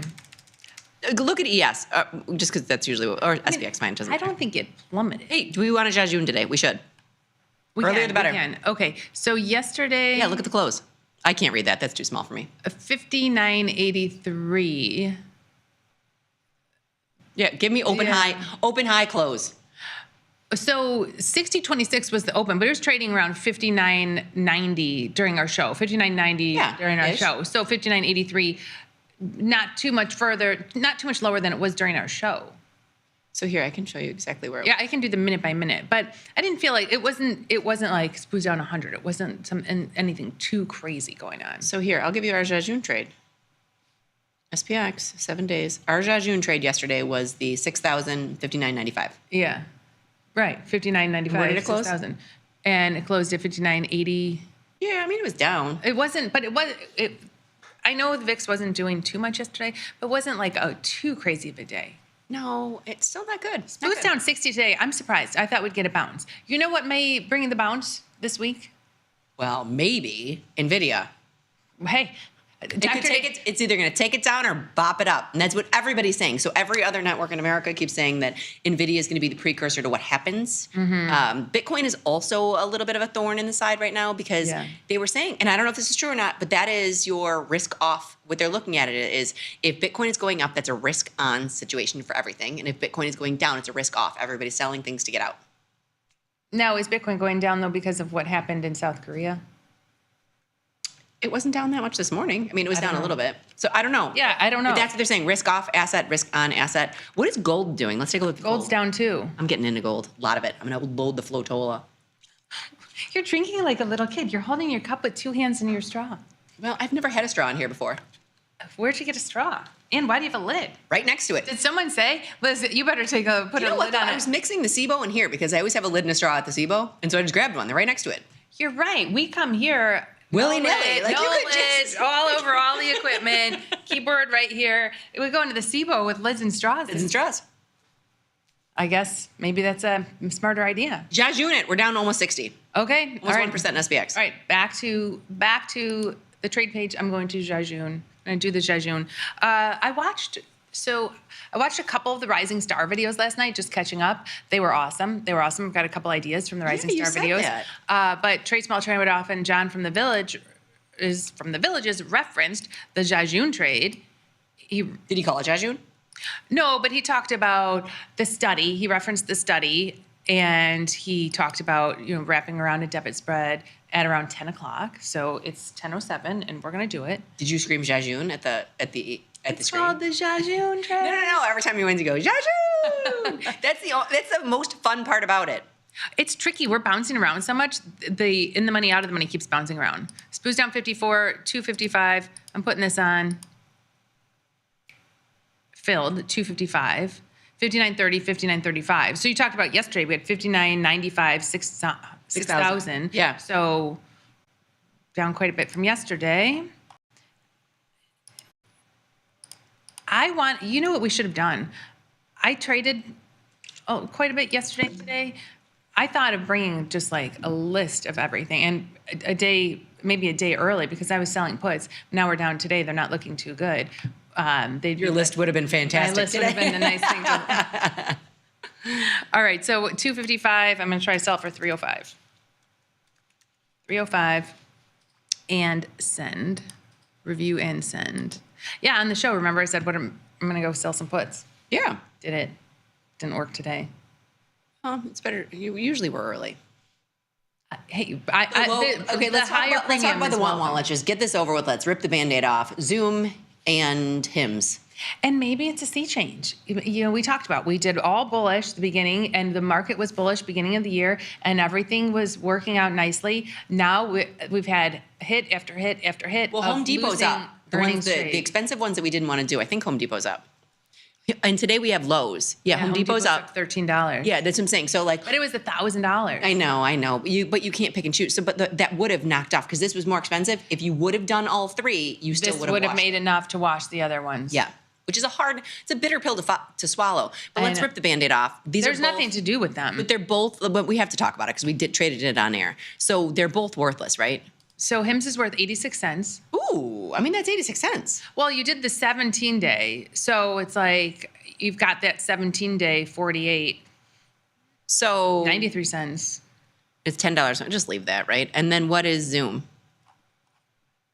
Zoom is worth 37 cents because, again, we did the 17-day. So we just sit on those. I think we just leave them. Nvidia might save us with hims and hers and drugs. I think you just leave them, and you either one or two things. You leave them or you use that, and I don't want to reestablish. I don't like hims. I hate hims. I can't stand the name. I don't like anything about it. You didn't even hear of them until yesterday. You never even saw their commercial until yesterday. I had one day to decide. I don't like it. I don't like that stock. I don't like that product. So as far as Zoom goes, Zoom trading 73 to our friends. This is exactly where it was pre-COVID. To our friends who said, when COVID happened, do you think we should get long Zoom? We said no. And we said 170. We said, I think you missed it because we're trading. I don't think they want to get long Zoom now. Well, it's pretty much back to its pre-COVID price. This is right around where it was pre-COVID. Yeah. I think it was around 70. So much competition from Microsoft is what they were saying in the earnings report. That Zoom has so much competition now. I don't want to get long Zoom. And it's only 23 ranked. I have no desire to put money back into Zoom. I'm actually looking, Jenny, to pare down my list of products that I trade versus expand. I would like to be trading a lot more in general market ETFs and or SPX or things like that instead of, and taking a lot of risk off the table where it's closer to or not taking the risk overnight. Kind of like what you were talking about. You were going to tell the story about one of your rising stars too. I know you talked about trade small, trade off and John, but you watched the second one yesterday. Oh, another one where he just sells like weekly Strangles in CL. And I actually put one in today for tomorrow's expiration, inspired by the rising star. And we posted a picture. Let me go okay, well, hold on one second. I just want to show you. So here you go back to January 2020, Zoom was $78. So we are lower than we were. And then this is the day our friends said, do you think we should get long Zoom? When it rallied in March and it went all the way up to 150. And we're like, yeah, you missed it. Yeah, and then it went up to 600. But at 73, 600. I don't mind puts in here. You could easily, it's a good Jade Lizard candidate too. It is. I mean, sure, you're in control today. If you would like to, go for it. Well, it's got a 23 rank. Zoom is not something that, I think there's a lot of. I can't believe the buying power. How much buying power do you think a $70 product should hold up? Not $2,500. Not $2,500. Not $2,500. Not $2,500. All right, then we just leave what we think we're so funny. I'm ferociously trying to find that picture of the rising star that you're going to talk about because we posted it. Where are you trying to? We posted it on Twitter. Oh, here we go. Jim Rolfe, rising star. Oh, CL. let's go. Yeah. So there's Jim. Yeah. And he was on. So this is not trade small, trade off, and John. No. This is Jim. Another rising star, and then over the weekend they showed Gary, another rising star. Got a lot of amazing rising stars, but Jim, I'm starting your strategy. He does, and I'll show you this. And I loved it. I thought he was great when we were here, and what I loved about Jim too. No, granted, trade small, trade off, and his John is great. I didn't see his, and I'm going to watch it. I promise. Okay. Oh, great. But Jim was sitting here, and it was just me and him, and I was like, tell me exactly what you do, and I got to pull it up, and it was great. I like that. And don't get me wrong, I will watch the interview too, but I like to hear exactly what you're doing and then being able to pull it up. Basically doing CL Strangles Monday, Wednesday, Friday, because they have Monday, Wednesday, Friday expiration. And only one at a time. Only one at a time. Well, I don't know. He might be bigger this year. He might be bigger now, but this is what he was telling me. One at a time. And collecting about $200 each time, so about $600 a week. Yes. So let's pop in. Let's go into the platform. So the interesting thing, or what people have to realize, is that these expire. So if you're doing these, and if you're doing them, so I just put one on today, and if I was looking for $200, so I just did. Please keep in mind, I had a mental lapse today, and I was like, you can't get $200 here. And Jenny's like, 20 cents is $200. I was like, Right. So here, like 67 and a half is $130. So you could take it down. He's doing less. He's getting 100 at 10 100. and 10, yeah. Yeah. This was tricky because it was like not quite, but yeah. There's 10. Yeah, there's 10. So 10 and 10. 10 and 10, there's your $210. Now, I didn't want the naked options in here. Weird that you don't want naked options. I didn't want the naked options in here. So instead of getting $200, I just made these $1 wide. I did, so let's say. Which is $1,000 wide. 71.25, and 67.25, 66.25. I made them $1 wide and collected 140. This is what I put on. I mean, I didn't put on these exact strikes. I don't think, because I think I was at a whole number, not at the 25. But $140, max loss 860. And keep in mind, span margining, you'll notice it's holding up more. It's less than it was when it was naked. It was $10,000 when it was naked. $10,000 when it was the naked strangle, and I wouldn't want to do that. But the problem with this trade is that you have to close it. It's not cash settled. No, you do have to close it. Yeah, you'll get. Or it expires worthless. But if anything is short in the money, you will take. If you don't take action, you will take ownership. And the issue is that it doesn't expire at 3 p.m. It's like 1:30 Eastern time. Is it? Yes, it's earlier. I did not know that. So that was, and he talked about that in his Rising Star video. And maybe if he's watching, he can tweet us. And I'm sure someone can tweet us. And I can't remember if it was 1:30 Eastern time or 1:30 Central time. But you have to make sure you're out of this before the end of the day. You can't just say like, I'm going to open up my platform at 2:30 and close this. It's an earlier expiration. I do like these trades. Here's what I like about them. My style is changing, and I like the fact that this is Monday, Wednesday, and Friday instead of 45 days till expiration. Yeah. I also like he just leaves them, right? Leaves them meaning like he'll close them or roll them if they're tested. At 1:30? You're not like getting hit by a bus. Like he's going to look at this. It's not like he's putting these on and never doing anything again. Before it ends, and again, it's like in 1:30, and I think it was 1:30 Eastern time. At 1:30, he goes in, and if it's like 12:30 our time, if it's 1:30 Eastern time. I know. It's early. And maybe someone on Twitter can let us know. I don't know if it's 12:30, 1:30 Central, or 1:30 Eastern. He'll go in, and if it's in the money, he'll roll it or he'll adjust it, but then he's selling the next one. So moving it to the next, and Monday, Wednesday, Friday. And in his video, just kidding. Monday, in his video, with all the premium he collected, by the end of the year, it was like 30%. He had kept 18,000 of the. What if you're collecting $600 a week? What did we say that was times 52 weeks? Yeah, maybe some holidays in there, and some losses. I'm sure it's not 100%, but yeah. Right. So he ended up taking home 18,000. Now I think he's doing the naked options. So no, keep in mind. I'm just going to say it for the record. So I like what you did here. I loved what he was doing. It was great. It was great talking to him. But I've been in oil, and oil has been my $50,000 loss in my account 10 years ago.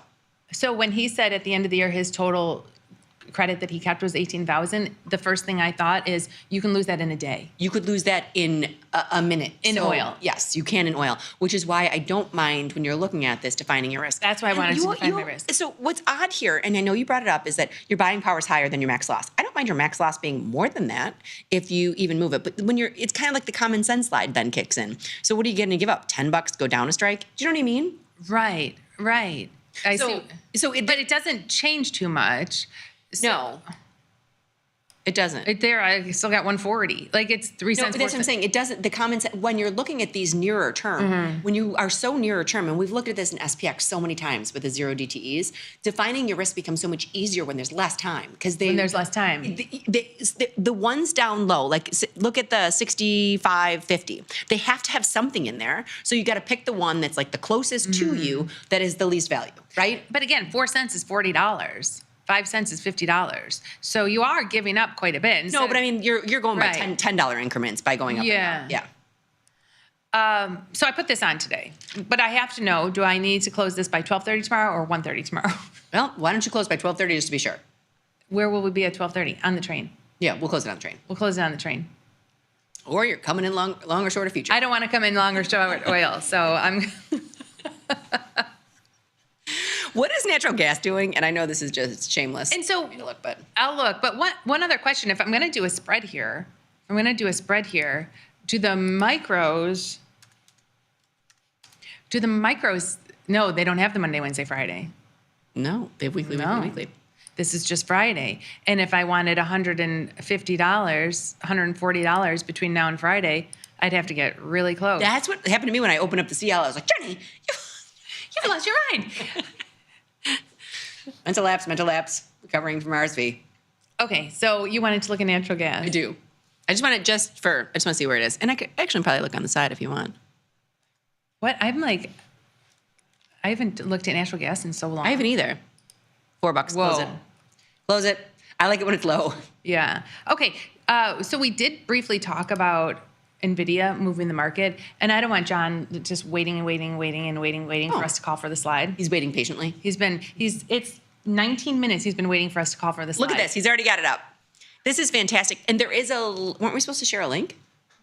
There's a link, yes, that we could share after we look at this slide. Okay. So this is all the news this week. Nvidia earnings. What is going to happen? Is it going to save the market? Is the market going to continue to fall? What will happen? Do you know what's great? Is that Dr. Data gave us a recap of this slide.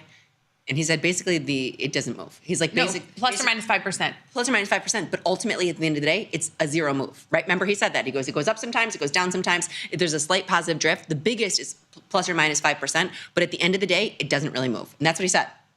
So, yes, assume about plus or minus 5%. But, and I can't see the entire slide. I don't know if you can. Nope. Because we're missing the bottom. So, but. There we go, John. We did have, in May 24, 2023, a move of up 26%, and in 2018 we had a move of down almost 20%. And that's all he's saying and that's overnight. He's saying you net these out, you net them out, and it's almost like zero. But the expected, it can be up or down 5%. Right. Like I don't want to tell people, oh yeah, trade Nvidia, it's not going to move. That's what Dr. Data said. He didn't. His exact words were, at the end of the day, when you look at it all together, it's like a non-movement, but it's plus or minus 5%. Yeah, but if you look at this, most of the time it's about plus or minus 5%. But there was a 26% up move. There was an 11% up move. Overnight. There was another 11% up move, and there was a 19% down move. So we have had them. These are overnight, and it is 7% of the S&P 500. 7%. So Nvidia 7% of the S&P 500. Whatever way it moves, the market's going to move. So this is all their earnings dates. So this really shows you can go either way. Now, do you think so Nvidia goes, so the market goes? Yes. Dun, dun, dun. Yes. 7%. I think everyone thinks that. I don't think Nvidia is going to be up and the whole market's going to be down, or Nvidia is going to be down and the whole market's going to be down. It's all going to move together. It's all going to move together. Well, it's going to move 7% of the S&P no matter what it does. Yeah. Even if the rest of the stocks are up.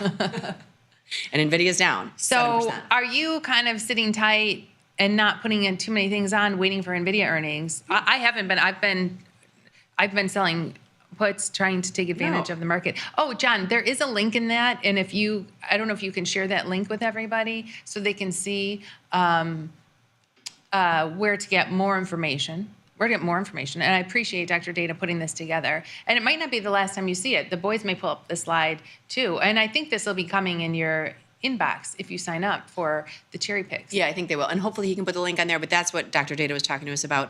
And Nvidia, I want to see where my Nvidia is. I just want to see what it's been doing because we don't have anything in there. It's kind of something you and I have been avoiding. No.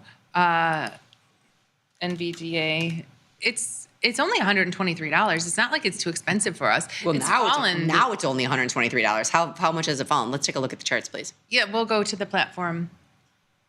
So it's fallen from 140 to 126 in the last week. I mean, what's its high? Those like peaks up there. The high of Nvidia, 152. Yeah, so it's come down a little bit. It's not that crazy. It's not that crazy. No. I mean, it's so funny because this move hurts me because I keep every massive down move has been hit with buying after a couple days. Yeah. So I think I was a little early yesterday, preemptively getting in because I assumed we'd get a bounce today. Oh, you got into Nvidia yesterday? No, I got into everything yesterday. I reestablished a lot of my bullish positions yesterday because I thought we would have a little bit of a bounce today. Don't you and remember? the VIX is not up that much. That's what I'm saying. How many down days have we had? Like, take a look at that Nvidia. Does the SPY chart look like that too? It should. It should be down, down, down. 1, 2, 3, 4. Friday, did it all start? Yeah. Friday, Monday, Tuesday. Yeah. So look, same thing. 1, 2, 3, 4. So yeah. Thursday, Friday, Monday, Tuesday. No, if you look at that chart and you look at my account, you wouldn't know that, because that doesn't look like anything. Well, that's a big move. Not nearly as big as it's taking out. Well, because other things are down. You know, like the hymns, the Zooms, the. Well, no, I mean your account has the very heavy crypto, and crypto's been hit too. Yes, so and crypto's been hit too. But a lot of it has been a lot of this stuff has been hit. Nothing in my account is really up today. Like OKLO is down. Intel's down. Like all these They're things all down. that we are in are down. PLTR is down. Archer Aviation is down. Things that are little. It's not like the rotation is going into one or the other. So we go back to January 1st, and we talk about the only freaking thing that's up in my account. Portillo's. Portillo's. I want to say thank you to Tim Knight because my only profitable trades that I took off today were some bearish positions that I put on thanks to Tim Knight. What were they? Do you want me to look them up? I don't know. You can't remember off the top of your head? I think one was GLW, Corning Glass, which, that jumped out at me because I'm sure because you were in that pit for so long. Yes. So Corning was one of his shorts that I said, I've traded in Corning Glass for years. I'm going to put that on. So I put on bearish trade in Corning Glass. Thank you, Tim. And BP, I've been holding on to a short BP position for a while now, and it's just finally coming down. Yeah. So my only winning trades that I was taking off today were ideas from Tim Knight. Portillo's and JD is up. I'm sorry, I stand corrected. Are all the Chinese stocks up? I think so. I think they are. Baba's up. Yeah, I think those. Whoa, look at that Baba chart. Whew. Does JD look like that? I mean, JD's up, not like that. JD is up. Yeah. But I've moved all my Chinese positions into JD. I did Baba on earnings, but that's it. Yeah. Well, anyway, we'll see what happens with Nvidia. And what day is Nvidia? Thursday? Wednesday. Oh, tomorrow. Yeah. Today's not too much. So no, it's not. Hold on, let me. $12 expected move. And if Dr. Data said you could figure most of the time plus or minus 5%, 5% would be $6, $6 or $7, and you've got a $12 expected move. So $6 or $7, all I really need to do is go. No, I don't. I mean, that's not how I want to trade. I'm not going to go to like the 120, 135 strangle. No, but I thought of maybe just selling that 120 put. You could do that if you want to, because then that's bullish. But I'm not going to lie to you. If you're taking that risk, I'd rather do the diagonal and make some real money instead of $3. Do you know what I'm saying? I know. And you're using $5,000 to make that $300. Let's pop if we can, John. And I'm sorry to do this. Let's because do you want to? You know how you talked about yesterday getting into things because the whole market was down. I already did mine yesterday, but it's down again today. And yesterday it was like 250, 252, and you were trying to talk about pickleball, and I was like, it's 252. I've got 8 minutes to trade. I want to make sure I didn't miss anything. Put mine in at noon. I called you at 252, and you didn't miss anything. You're better off today. And I said, what did you put on today? But I've always had an Nvidia trade in, and I just looked at my account, and I'm actually still up money in Nvidia, and I've been bullish this entire year. Yeah. So I've been reestablishing. It's a bitter pill to swallow when you're reestablishing. It's only $5. For how long? How wide? It's not that wide. $12 wide. Yeah, it's only $5 for a $12 wide. But you're better off doing it now than you were at 3 o'clock yesterday because you're $4 better. Right. I wasn't just talking about yesterday. We did put on quite a bit of trades. So I mean, we had at least. But just getting through the A's was a list. Yeah. AMAT, AVGO, Apple. But I always have those in. Like those are my Amazon. These are my core positions. Like no matter what, I didn't put on anything new yesterday at all. I reestablished because there's nothing in there. I was like, this is the one I'm going to jump into. New one I'm getting into. Okay, but so this is what has earnings today, Jenny. That's the only reason. And we can put this. Let's pop into Twitter and take a look because you're probably looking at Bob's. I pulled up Bob's list, right? So there's quite a bit, but nothing crazy. So Okay, Kava, First Solar, Instacart, Lemonade, Workday, Intuit, Lowe's. I don't know what AAP is. Budweiser, Jenny's favorite, and IEP. There are a lot. I wonder how that Bud calendar's doing that I put on. Oh, don't you remember? When somebody asked us, someone asked us to write an article about Bud. No, they didn't ask to write an article about Bud. You chose Bud. No. They wanted something with a high volatility, and you went in and did Bud. They asked for an article about Bud. So I was like, okay, Budweiser reminds me of the good old college days, building beer towers in Daytona Beach. Like, this is when they were super controversial and using all those. And I just wrote an article about the good old college, how you trading Bud brings back lots of memories, and I put on a calendar. $55. I can see it. Whoa. I can't see it at all. Keep the earnings list up, and we'll take a look at these. And honestly, I don't know what to say, but if we would have gone... Do I have any of these in there? Well, I thought that up. Let's go to the platform. We're going to look at some earnings trades, and I don't really know what we're going to do. So tomorrow, there's a lot of big ones. Oh, I know. Today is like not a lot of big ones, but... No, I don't want it. Kava, I mean, I don't know what it is, and I don't necessarily know that I need to get into it. First Solar? How big is First Solar? I'm not into the solar anymore, but... Okay, so FSLR. Yeah, what are we going to do with these earnings? What do you think of this market? How many days in a row is it going to go down? I don't know, but right now we're even getting hurt on our Jajun because we're down 62. Well, we have some time, but right now we're down 10:30. Yeah, right now we're down $55 in Jajun. It's only 10:30. Yeah. So Jajun, we need you to blink twice and do a G. Jajun. Save us, Jajun. You're the bright, shining light in our... She'll go get the money tree out of the garbage. The garbage one came. Jenny, damn it. And I don't want a new one. I don't really like the look of that money tree. No. Looks like pot. That's what I told my husband when they were like reaching the ceiling. I go, are we growing pot plants or are these actually money trees? It looks... It does kind of look like that. It does. Especially when it gets huge. I don't know. I've never grown pot, but the money tree, I didn't really care for. I've grown both. So all right. Okay, so Instacart, want to look at Cart? Sure. What about, I'm on First Solar. Yeah, but I don't care to get into a $150 product that looks like that. Okay. That's what I was saying. First Solar. You love Instacart. I love Instacart, and so does the world. Look at it. You love Instacart. And it's only $47. This will be cheap. Are we going to continue to put on bullish diagonal, bullish diagonal, bullish diagonal? I don't know, Jenny. If we would have done all bearish. If we would have done all of them, we wouldn't have been a loss. But we're not doing all of them. You just bypassed First Solar. No, because how much was First Solar? $140. $140. So how much was the diagonal? Either we do... But this is a lot. This would be a lot of capital. Kava, First Solar. And you know what's so annoying? Lemonade, Workday, Intuit, Lowe's, AAP, Budweiser, and IEP. That's HIMS 10. was trading 55 after earnings came out. It jumped up to 55. For like a second. Well, if I just had the call, I could have sold stock. That's what you can always do. Like, it seems like things like jump up. If you just had a long call and didn't sell the other one, when it jumps up, you could sell. No chance. On the first tick, you'd sell stock.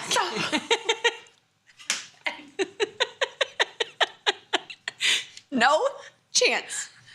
I was on the phone with you. I'm like, it's 55. It's 55. Like, it's up. And by the time I typed it in, it was already down. It was like 47. Jenny was the first. I saw it. It went up to 55, and then Liz looked at it. It was 47.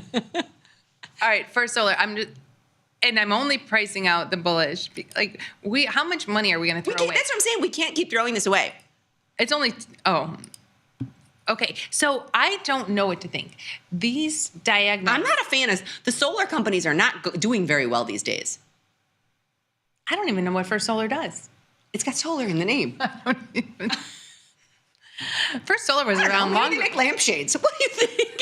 It was around 75. I know. That's why we're delirious. I think... Now we're locked in this hot room. It's getting warmer in here. It is getting... They're like, we're gonna sweat these girls out of here.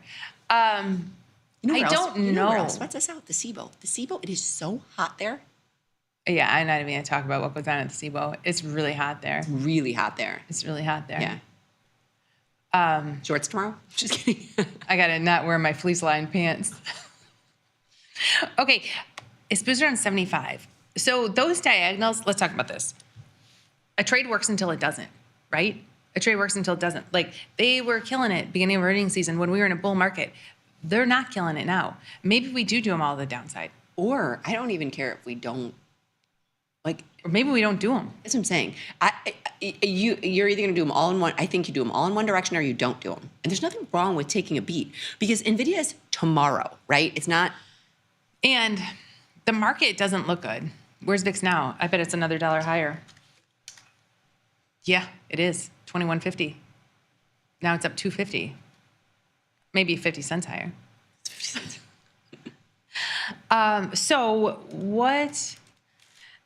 I don't know if we do all these earnings. I really don't in this kind of market.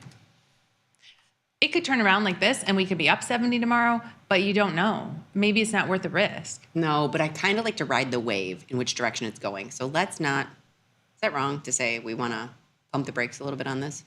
Well, when you said ride the wave, I thought you were just going to say put them all bearish. Yeah, you can do that if you want to, but I think that the other thing we're talking about is doing all of them on a day like today. So if you look at Bob's list, and we don't have to go back in, it's very, very, very, very long today. Like the next couple of days, it pairs down. Like when we're going to do all of them, I'd rather do one where there's 4 instead of 10.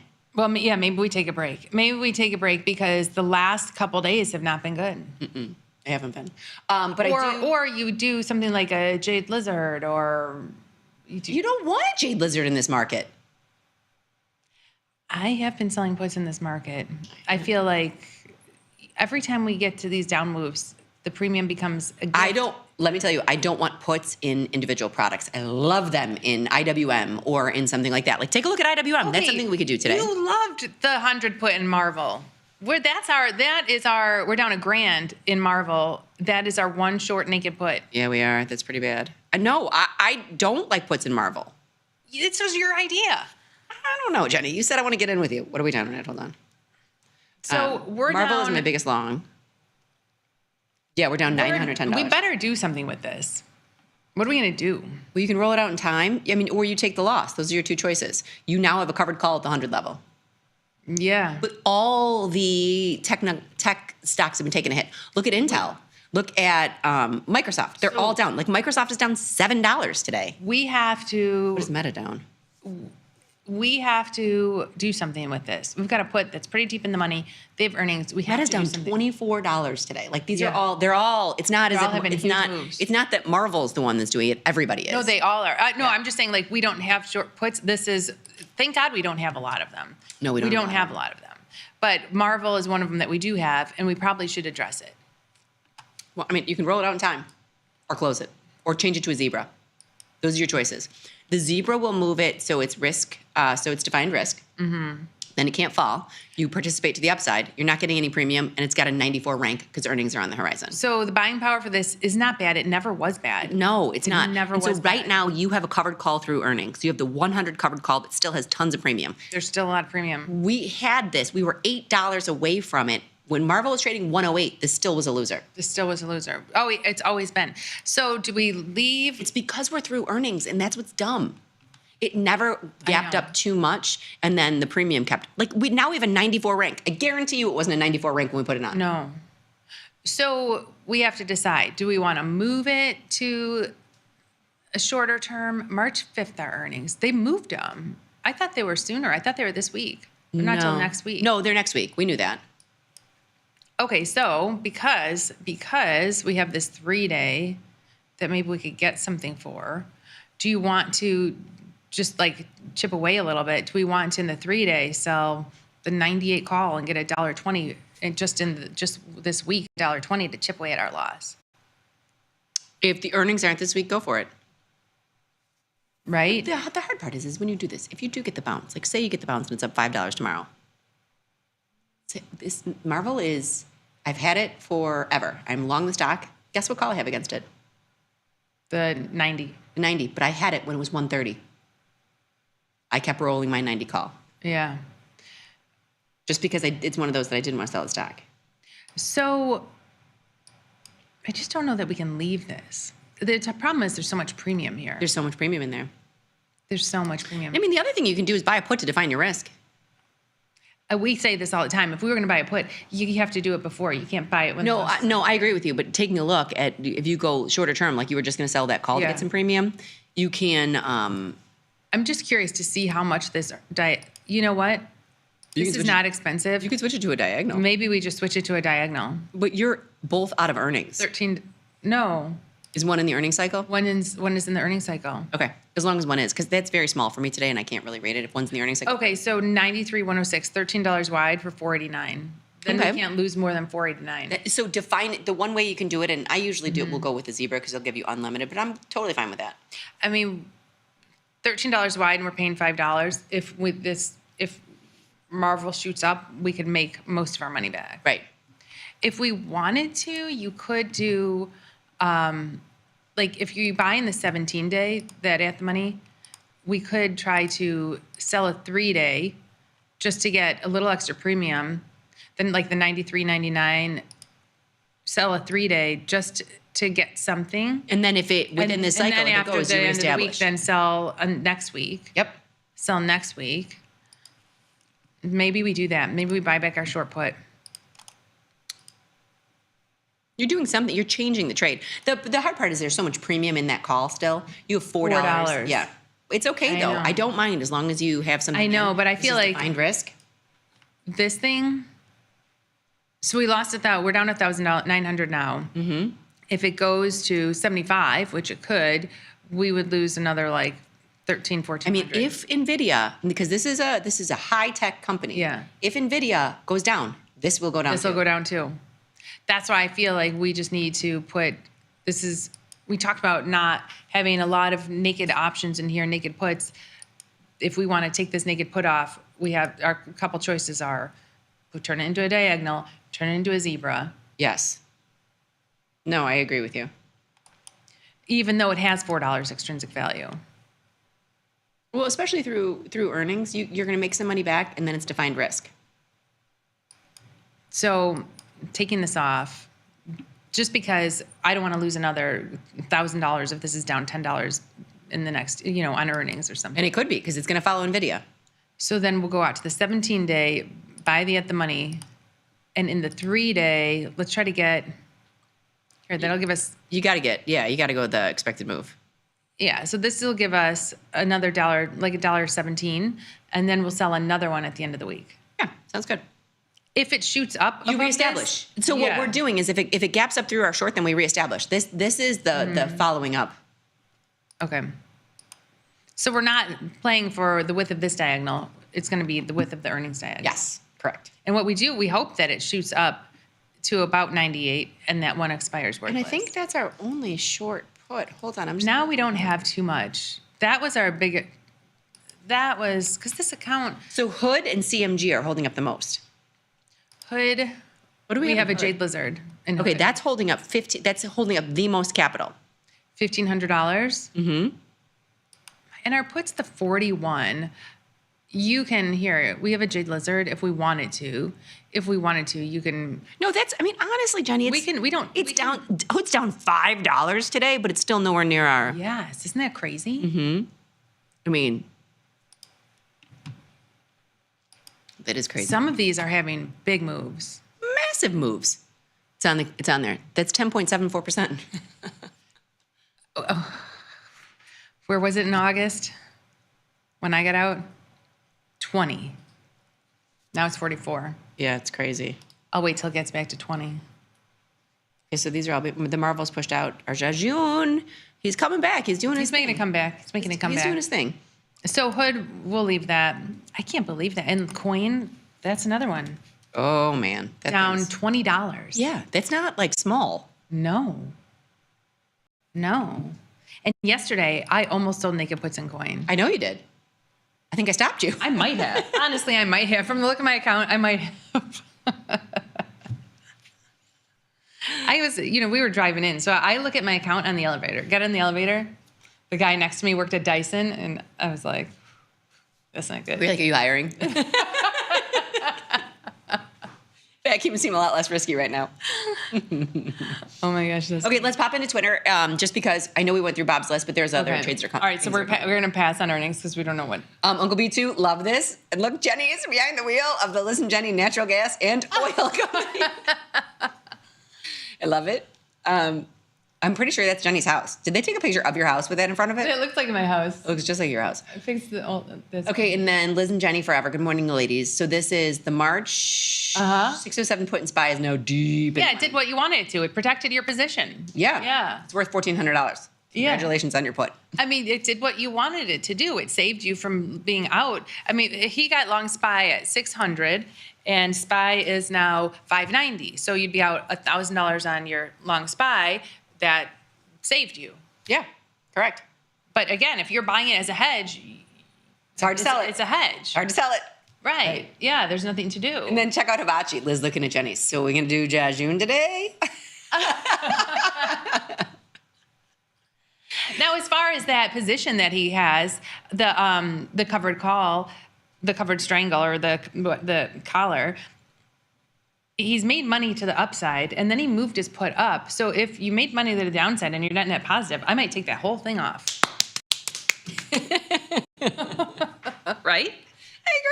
I agree. It's tough though when you need to get rid of that. When you need to go like this to the put. Oh, how's Jack Tucker surviving? Okay, 3 tranches, 10 each, 0 DTE SPX, collected $17,000 in premium. 5920 puts were already tested before I could post. Going to be a fun day. Ooh, Pinot Gris. Jack Tucker. We're all rooting for you because I want it up too. Yeah, we're all rooting for you. We're all in this together, just like they say in High School Musical. We're all in this together. Oh, and now I remember this show, Gossip Girl. Oh. I told Liz I'm addicted to Gossip Girl. She goes, you know that show with like Larry where they go XO, XO, XO? Just XOXO. Gossip Girl. It's an oldie, but a good. I've never watched it before, but I started it now. It's a binger. Okay, I will watch that. Yeah. Okay, we got to most of the tweets. I want to get to Frank the Great too, because he comes in with our economic calendar of the day. Tomorrow's somebody's opening my garage. And we have a post from Mikey. Mikey, you picked a good week to go snorkeling. Hopefully you closed all before you left. You did pick a good week to go snorkeling. Yeah. From Sunday Slow Internet, a thread, no particular order. Look at how cool this is. I know. Oh, Jack Tucker, thanks for the certified badass card. I'm going to retweet that because he is a certified badass. Yeah, Mikey, you're brave. Okay. Close visit by an eagle ray. Ooh. Which one do you think is the eagle ray? Which one looks the most dangerous? This one. That top left. You think this one? Yeah. Oh, top left. There. This guy, I don't know. I think it's the ones that are the most colorful that are the most dangerous. Oh, maybe because they're poisonous. I don't know. I have no idea. We have no idea. Mikey, you're going to let us know. I don't know, but for the cruise, we were looking at excursions, and I said to my husband and my daughter, they can go themselves on the snorkeling excursion. You don't want to go? Last time I went snorkeling, I had an anxiety attack when the eel went by. You did? You're like, I'm going to go to the spa. You guys go. Yeah, I'll pass on the snorkeling. Oh, God, that's so funny. When the eagle. Yeah, I'm done. I'm out on the snorkeling. Done. I'm too old. Okay. 49 years old, and I'm out on the snorkeling. Snorkeling. Oh, gosh. Who's only down 59. Now, if you look at this SPY chart. Okay, let's pop back into the platform, please. We've been through this, right? Look, down day, back up. Ooh, look at that big down day. Oh, yeah. Back up, down. So this, down, down, down, all it takes is Nvidia to turn it around. We'll see. Are we just going to do nothing and wait for it? I am. We're not doing anything. We didn't do anything today. We did 3 trades. We moved our Marvel, which was smart. I think we needed to. We traded Jajun. I'm going to give you some good Jajun news, okay? Did I get filled on it? Yeah, you did. It's already pushed out. You can check my work. Okay. So here is good news on the Jajun trade. Only because I just switched my platform around. I've got mine and ours up. Okay. So the Jajun trade, we're only down $15 right now. It's come back quite a bit. It's making a comeback. We are the 30-35, so we just need a little. Yes. We have 15 minutes. We're only down $20. We are up year to date in the Jajun trade. Well, we looked at it the other day. We were scratched. When we won one. We're up $70 right now. Okay. So if we can get 50 out of this, we'll be up 100. Jajun trade. Maybe we'll forget everything else and just do the Jajun. Well, it's so funny though too because individual products are hard for me. I do like the baskets of ETFs. If we get ranks all over, if we get the ranks that are higher now, can we look at IWM? I was just gonna say if you want, I thought this is the perfect time to sell Strangles in IWM. So yes. Now I have been doing a lot of Jade Lizards in here because it is a good Jade Lizard candidate because Take a look at how far you can get. 51 days. Go a little shorter, please. It's okay. So and do your little jade lizard trick where it's like you're going to. So I do the 16 delta, which is the 200 put. Okay. And I can't remember the exact strikes on the calls, but I think it was around 27.25. So. And maybe it was 27. They're wider. They're wider. So yeah. You're $2 wide. You're getting $1.90. Great. And you're selling that 200 put. I think this welcome rise in VIX is back to the ETFs. Back to the ETFs and back to simple, slow and steady. Jade Lizard wins the race instead of saying I want to make $500 each night on these earnings trades. Right? So things work until they don't. And this, Right. like I said, the 1 year, I'm going to see what is Apple doing right now, by the way. The 1 year that was the most surprising to me is when Apple. When it was, I just did a Jade Lizard. When one would come off, one would go on. And when I looked at my P&L at the end of the year, without it being the sexiest or flashiest trade, it was my biggest winner. Well, it wasn't your biggest winner on the year, but it was a nice winner. It was that year, it was my biggest winner on the year. No, because if you do one Jade Lizard every month, you only have $1,200 at the end of the year if they all won. No, I had tranches. Oh, so yeah, because I know what your winners are. And yes, but they were tranches. But keep in mind, this was 10, 12 years ago. We've been doing this for 14 years. So year the Jade Lizard was invented, back in 2014, when I did the Apple Jade Lizard, the year we invented the Jade Lizard, our accounts were much smaller. And just tranches of that. And the tranches of just this slow, unsexy trade was my biggest winner. Right. But as far as tranches, if you're going to do tranches of this, because again, this is only $187 in 24 days. But I was doing regular Jade Lizards. So look at how far down you can go with this. Like you're going to get to, if you're going to get 75 cents or 70 cents, you're going to the 194 in 24 days. Yeah. And if you're going to take that, you're going to take the call spread up too. Here's $1. Yeah. $2,300 for $100. I mean, that's so the question becomes, and I think the answer is I like your research that you did on the Jade Lizard, is if I'm going to do two, I'd rather do what you were doing instead of two of these. Raise it up and get $2 instead of two of these for $1. Because if in a crash situation, you've got 200 shares instead of one. And these are high probability trades. And this reminds me a little more of like Trade Small, Trade Off, and John, who was doing high probability trades. Jajun. You had no, it didn't hit yet, but you have to make a decision. Should we close it for a $20 win? Well, no, just hold tight. We're just gonna sit just down. wait. It's 10:51. There, Jajun. one shining light on the show today. Jajun, we love you. So the Jajun trade is filled. Thank God.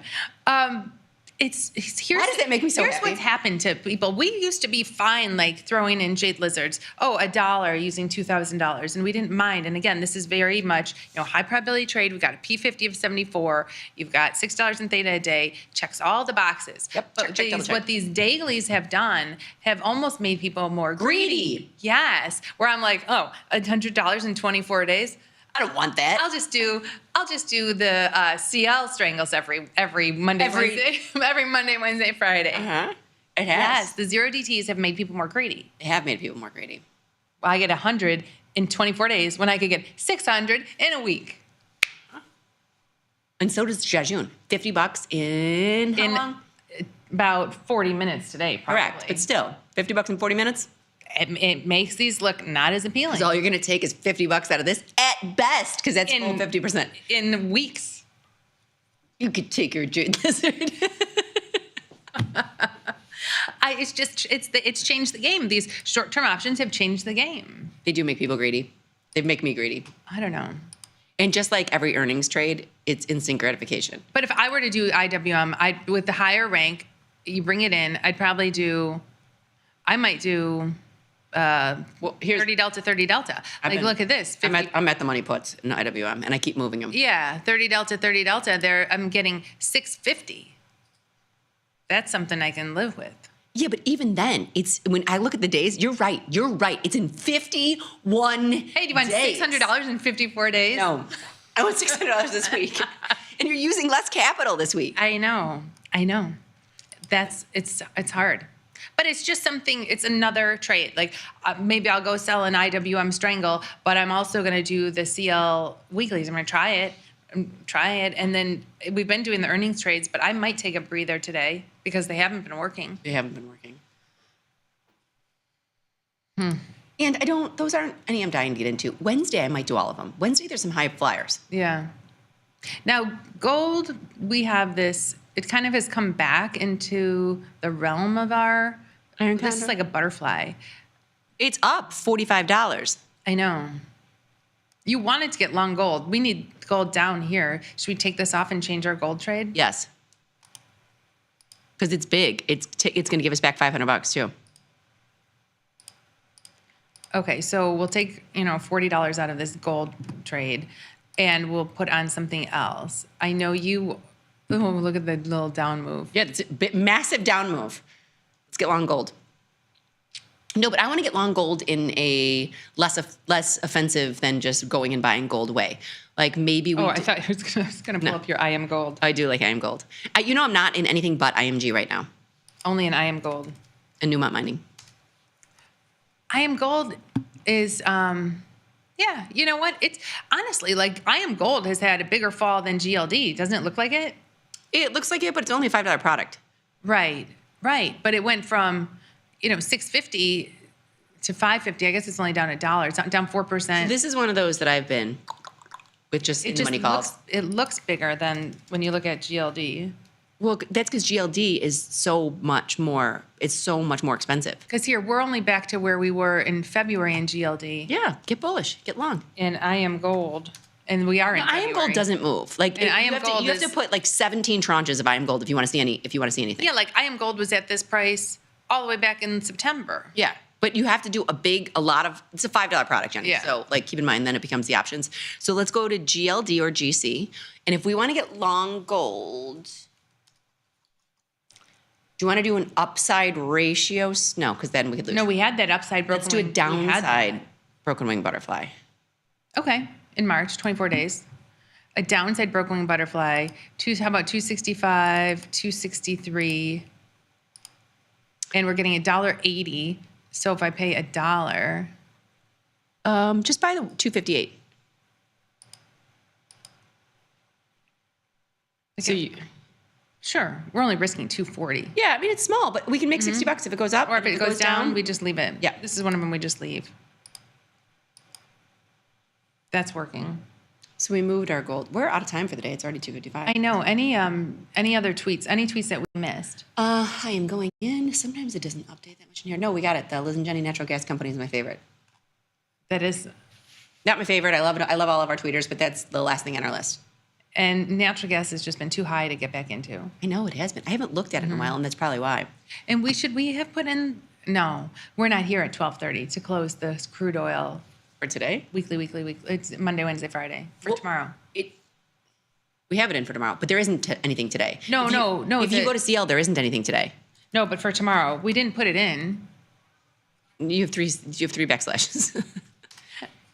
We didn't put it in. Yeah, but they don't have today. They only have tomorrow. It would be tomorrow. Yeah. It would be tomorrow. I mean, it's only an $800 loss. I mean, we lost that in earnings trades today. It's not bad. Well, let's put it on. We'll look at it. 2 days. Tomorrow we'll look at it Friday. I think I'd like to have the 2 days like he does because then you can get a little farther. So basically, for every extra day you do, then you need an extra $100, I think. Something like that. Or an extra point. Maybe for every extra day. So if it's 3 days, then maybe you need $300. Sounds like a plan to me. We'll look at it tomorrow. All right. We're going to be super busy. Tune in. We're live from the SIBO. Yeah, we will be live from the SPX pit in the SIBO. We love our SIBO days, too. No earnings trades today. RIP earnings. RIP earnings. Tomorrow, we're going to be back in with a vengeance. Maybe we'll get maybe it's turnaround Tuesday. All right, everybody have a wonderful afternoon. And remember to trade small, trade often. Laugh with us, learn with us, and watch the Liz and Jenny show. We'll see you tomorrow.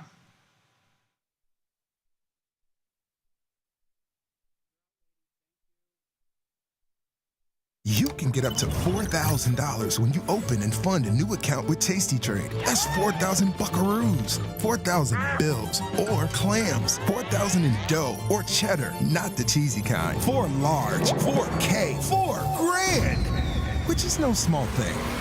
Open and fund a new Tasty Trade account and get on the platform for traders who just want to trade. And did we mention a bonus of up to 4,000 smackaroos? Tasty Trade. Make your move. I bought a stock when I was first old enough to open a brokerage account. It went up 1,000%, and I made a bunch of money, and I was hooked. I felt like I was just pretty much gambling in the markets. I had a big win, and it was mostly failures thereafter that. And I thought, I need to find a way to consistently pull money out of the markets and find a more consistent, repeatable system. Fast forward, I ran into tastylive, really loved the market measures and the data they had behind to back up the research they were doing. My biggest takeaway is that you can find an edge in financial markets. It lies in volatility overstatement, volatility mean reversion, and having solid mechanics. Calling all traders. Are you using tastylive mechanics and enjoying awesome results? Are you an up-and-coming options savant? We're looking for you. For over a decade, tastylive has shared the most inspiring stories of traders teaching themselves a new skill, using probabilities and experiencing new levels of success. If you think your trading journey should be shared with Tasty Nation, we'd love to hear from you. We are always on the lookout for the next class of rising stars. Email us at risingstars@tastylive.com if you'd like a chance to share your trading journey and inspire others. Ready to take your trading skills to the next level? Dive into the world of stocks, options, and futures with Tasty Trade courses. Whether you're a beginner or more advanced trader, our courses can empower you with the knowledge to succeed. Watch as our team in Chicago shows you how to use the Tasty Trade platform and go over the basics of trading. Perhaps you'll learn about a new strategy or a potential product for your portfolio. To find our courses, go to the Manage section of our web platform or head to courses.tastytrade.com. Start taking control of your financial future. Visit our courses today. We built Tasty Trade's web platform for today's traders. See it, click it, trade it. Research with fundamentals, endless forecasts, and more. Drill into data, find opportunity, and track the action with hundreds of indicators. Track your options profit and loss history over time per symbol. Note your progress and plan your tactics with a trading journal. See probabilities, max profit, and Greeks in one click. Fund your account and start trading right in the app. The tools, the data, the knowledge. See it, click it, trade it. Join the club. Tasty Trade.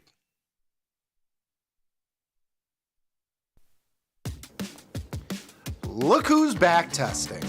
Tasty Trade now has options back testing for free. Test your trades with over 10 years of data for the most popular symbols. See how your trades would have performed in the past. Look back at profit and loss and take the guess out of guesswork. Oh, did we mention that it's free? Get back testing at Tasty Trade. Know someone who needs a better broker? For 1 month only, earn $500 for each qualified person you refer to Tasty Trade. See how it pays to have friends? Terms and conditions apply. Tasty Trade.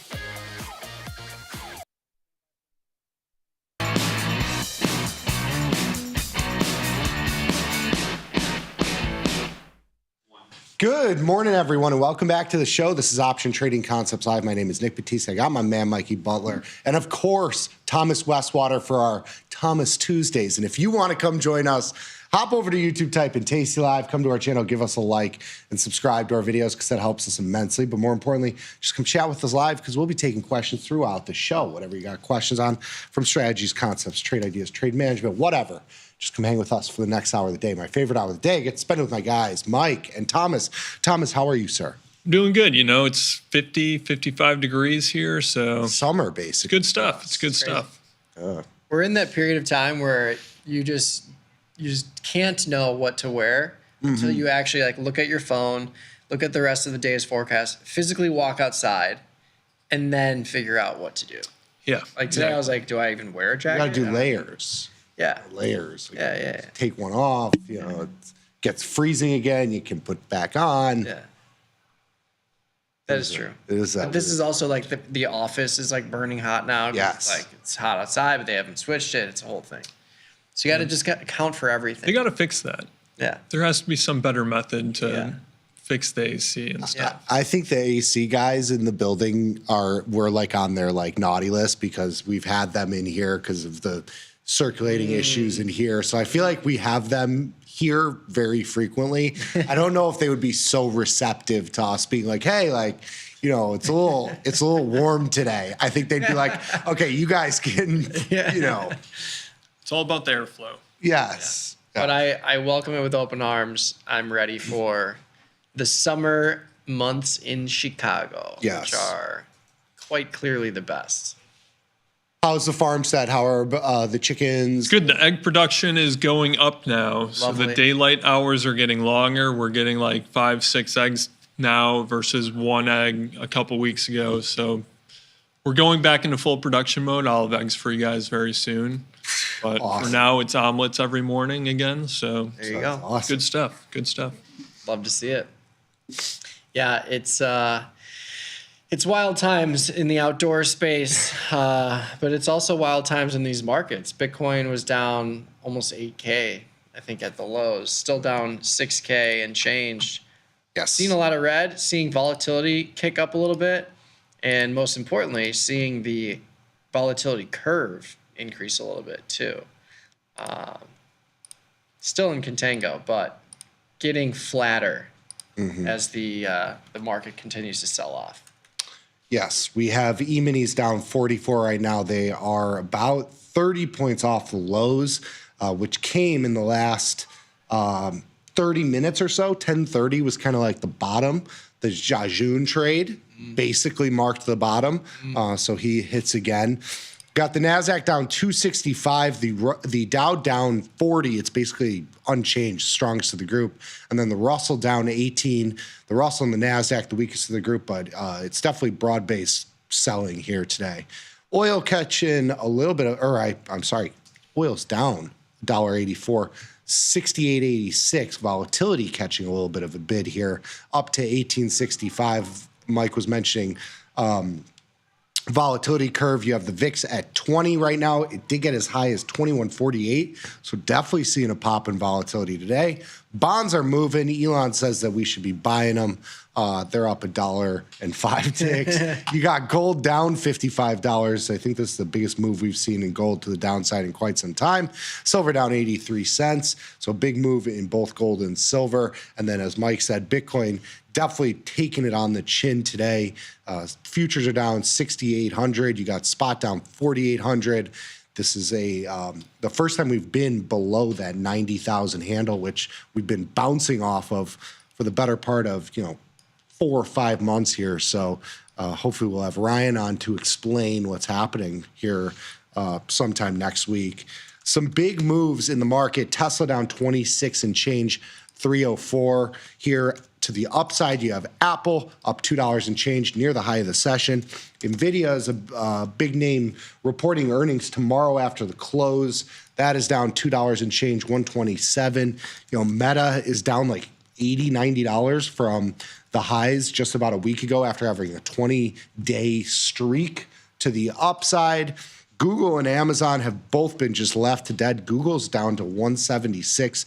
You got Amazon 207. They're both 10, 15% off of highs. It's definitely been some big moves underneath the surface. And that is a prequel to what we will be sending out today for the cherry picks. Talking about Nvidia, we're going to look back at all the past, or not all of them, but a lot of the most recent earnings moves, the expectation versus the realized move. Looking at today's expected move, which is about $13, a little over 10%. So definitely some volatility baked in there.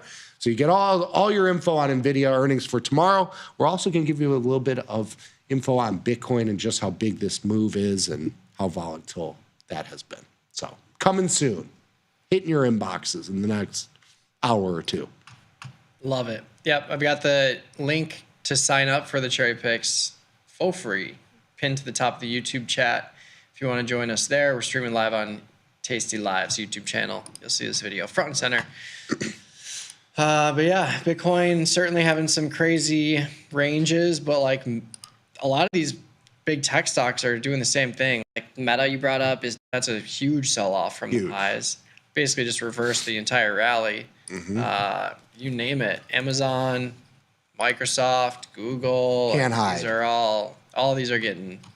Microsoft, I think, got below 400. Yeah, it's 398. I mean, we've been bouncing off this 400 mark for quite some time. So it's been a sell everything day. Yeah, kind of wild. Have you done any trades? Because I've done about 100, so I'm gonna just like run through everything I did this morning, just to give a quick little rundown.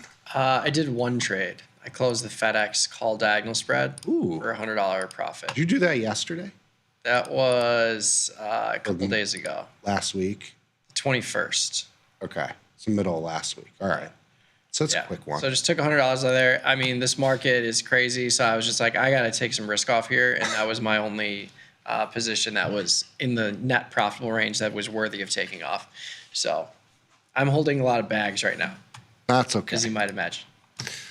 Well, I did some scalping in the micro Bitcoin contract. I gave up about $100 in that, but I have a short put in Bybit that I got into today. That'll be in the cherry picks as well. I closed off some SPY short delta that I had, a nice little hedge for a downside move like this. Obviously doesn't give, the $240 I made back on this position doesn't hedge the whole portfolio, but it's nice, consolation prize.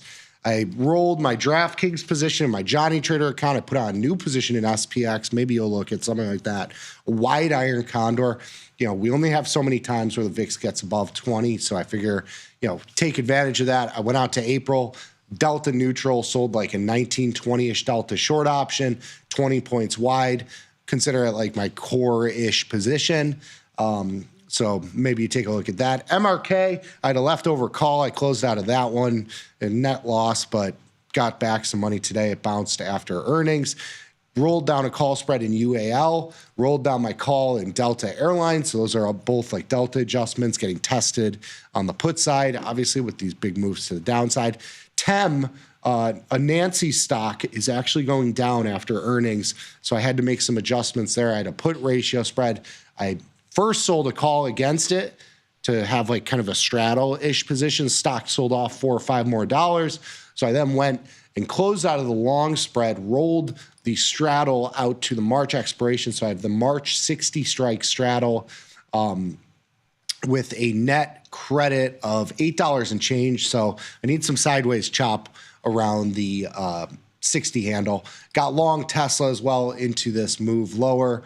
Figure you got to buy a dip around 300-ish, see what happens there.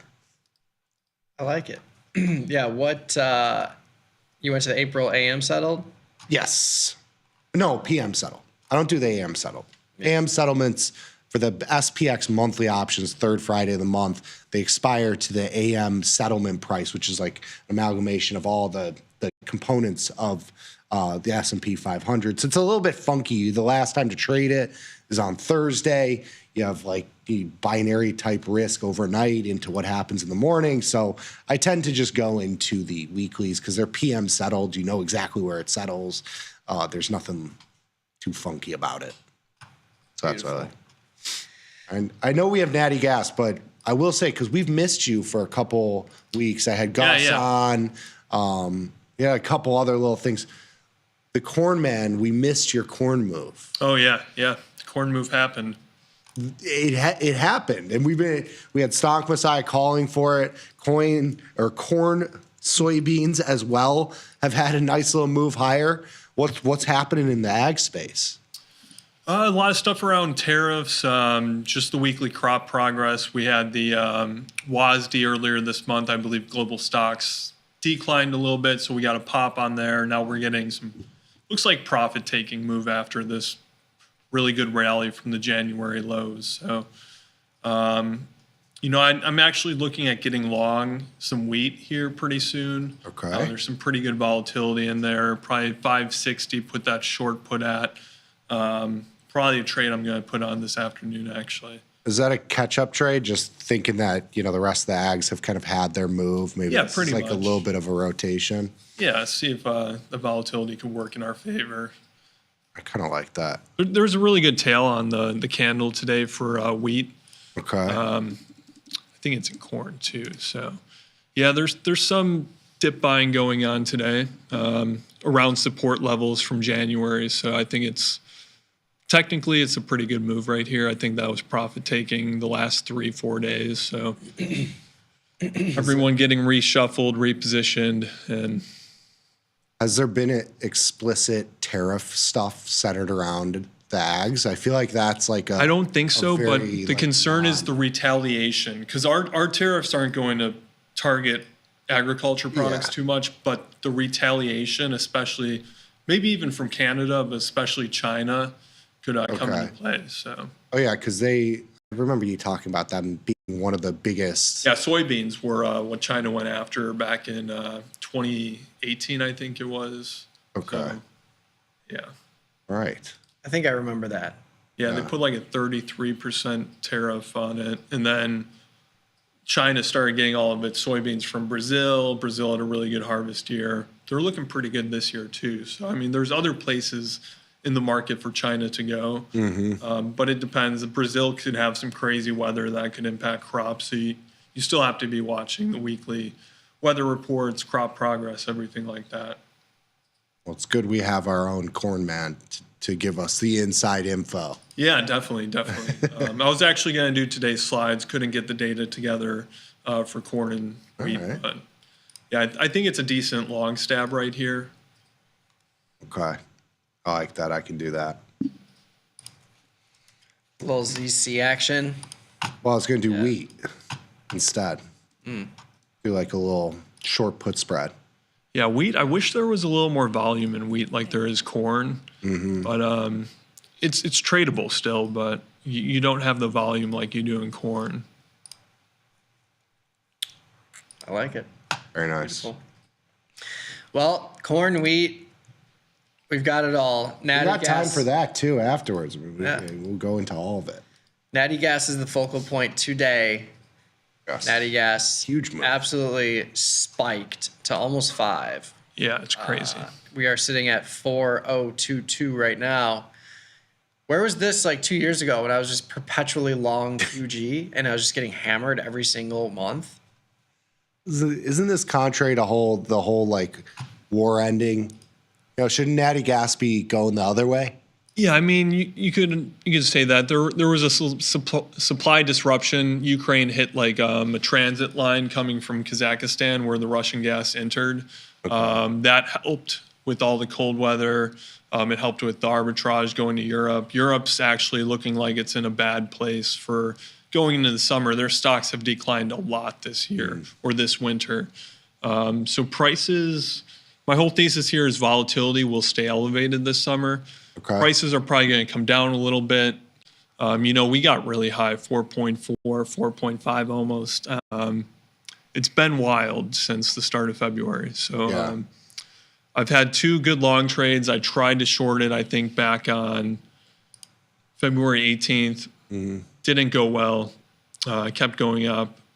You know, if you shorted last week, Thursday, Friday, you're probably in a good position now, but yeah, it's just wild. We're coming out of the withdrawal season.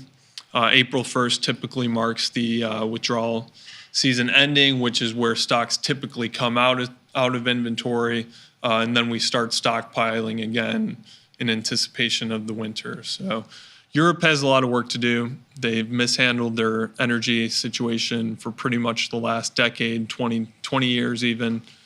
And it's been a lot of politically driven decisions that have been politically driven when they should have been driven more on what our actual energy needs are and things like that. Germany blew up 2 nuclear plants last year when they could have kept them going for another 10 years at least. People were, you know, wondering why they did that, especially when you have a war with your largest energy supplier. So it's pretty crazy, but a few of the slides we're going to look at will show us how U.S. and European prices are interacting. Very nice. Let's do it. Natty gas volatility to persist into summer months. Let's see it. Yeah, so the first slide we're going to look at, it divides inventory, the U.S. inventory this is, into salt and non-salt. So natural gas is either kept in salt or non-salt aquifers under the ground pretty much, or caverns. And the salt ones are the ones that are easier to get natural gas in, but it's also easier to get it out quickly. So when you see demand spikes like we did over the past 2 weeks, this extremely cold weather, these Arctic blasts, polar vortexes come in, you get these salt caverns drawing down really quickly. So we see the blue line is the salt inventory.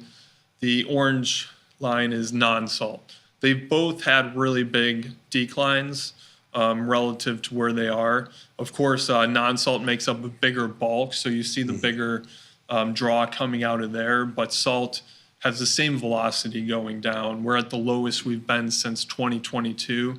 The same goes for the non-salt. But when you see these salt inventories drawing really quickly, it usually means there's a really pronounced demand spike, which is what we saw the past 2 weeks, this really, really cold air. I think it was like 10 degrees, 5 degrees here during the day. It was negative during night. And that was pretty much along the entire eastern United States where energy demand is concentrated. So when you're trading natural gas, it's just good to, and this is all in the EIA report. The EIA, the actual chart they give you is both of these combined, but if you look into their numbers, they do decipher between the salt and non-salt. So if you're trying to trade natural gas, it's always a good place to kind of dig into the numbers a little bit more, see how these two are moving, especially in relation to one another. But yeah, just giving you a view of how these inventories react to demand spikes, which is the weather. And weather is probably the number one driver of price because it does affect, it not only affects the supply, but the production of natural gas as well, because this very, very cold weather, it produces things called freeze-offs where these operators have to willingly, they do this to protect their infrastructure because natural gas, when it gets single-digit temperatures, near freezing, below freezing, it could damage their infrastructure. It could damage the equipment, and they don't want that. So they suspend operations. It causes what's called a freeze-off. You take production off. It's usually a couple days, but we saw a couple that were week-long, even longer. And that is really bad because then you're only relying not only on the production you're getting, but you're digging further into your inventories, and that's what we saw. That's why we see these really big drops in inventory between salt and non-salt. This might be the stupidest question ever, but how long would it take to replenish this sort of drawdown? Like, does that factor into the pricing? Like, if they, like this big of a move is going to take a month to get back to even, that kind of lifts the floor, so to speak. Yeah. So if you look at the futures structure, if you go out to the M contract, the N contract, the prices are higher than where they are right now for the J contract or the H contract. So there's that futures curve structure showing that prices are going to rise, or at least that's what's priced in. Now, if we look at this chart, if you look at 2023 and 2024, the start of it, you see the same thing. 2023, we saw a really big reduction in non-salt inventories. Those salt inventories actually didn't drop as much. And that's because there wasn't freeze-offs. The weather wasn't really extreme. And when there's freeze-offs, that's when you see the salt inventories really start to decline. The start of 2024, we did see the salt inventories go down towards the end of the winter, February. But if you look at what happens in the months after, that's when the inventory starts replenishing. And in 2023, you see the inventory actually reached higher than where it started in 2022. Same thing with 2024. The inventory actually got higher than where it ended in 2023. So the summer, I'm expecting these inventories to rebound. The weather just allows that. We're not using that much natural gas. And we have a really good infrastructure in the U.S. to pump a lot of natural gas out of the ground, probably more so now than we did have the past couple of years. So this inventory is going to come back online. But in the next chart we'll look at, it's Europe that's going to kind of be a curveball. So we see this is the Dutch TTF premium versus the US price. And I put the formula on there in case anyone wants to understand how this works. Dutch futures are priced in euros. So the first thing you have to do is times the Dutch price by the Euro USD rate. That converts it to dollars. The next thing you have to do is divide by 3.412, which is megawatts per hour, to get that to the US equivalent, which is British million metric thermal units, MMBTUs. So that's how you normalize, and you can compare this price one for one. Because if you try to do it just comparing Dutch futures straight to natural gas, you're not going to get a comparable price. So as we see, the arbitrage has really, it hasn't closed. It's still pretty high, but you see that big spike we had just a couple weeks ago. That was the highest we had since going back to 2023, which means that the Dutch TTF price was really elevated compared to the US price. What that does is open an arbitrage window. All those Atlantic cargoes from the Gulf of America. Yes. That's good. Gulf of America. Those cargoes are diverted really to Europe. And you want to do that because if you're selling natural gas in the US and you see that there's a really high Dutch TTF price, you have a spread. You get that arbitrage. You have that spread, and you say, all right, let's send those cargoes to Europe.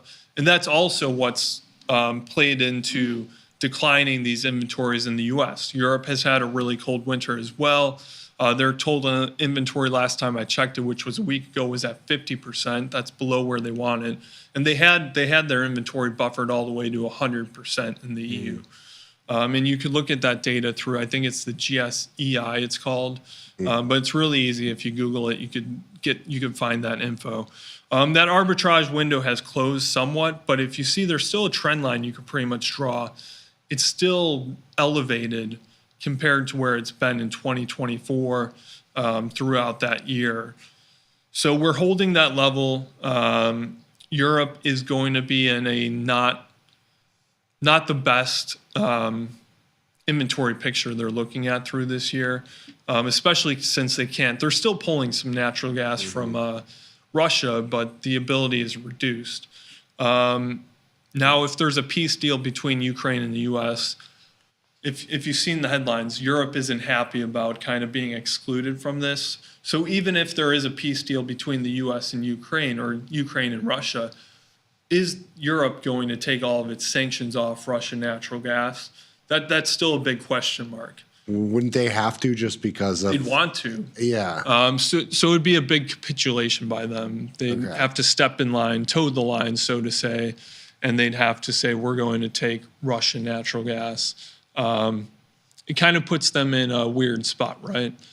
So we'll have to watch what they do as far as their own sanctions, because some of their sanctions are exclusive from the US. Just because the US takes sanctions off doesn't mean the European Union has to do the same thing. And right now it's looking like there's a lot of divergence between how Europe wants to handle the situation and how the US wants to handle the situation.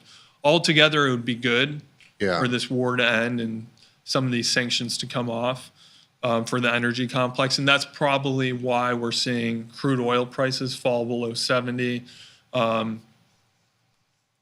Just a quick aside on crude oil.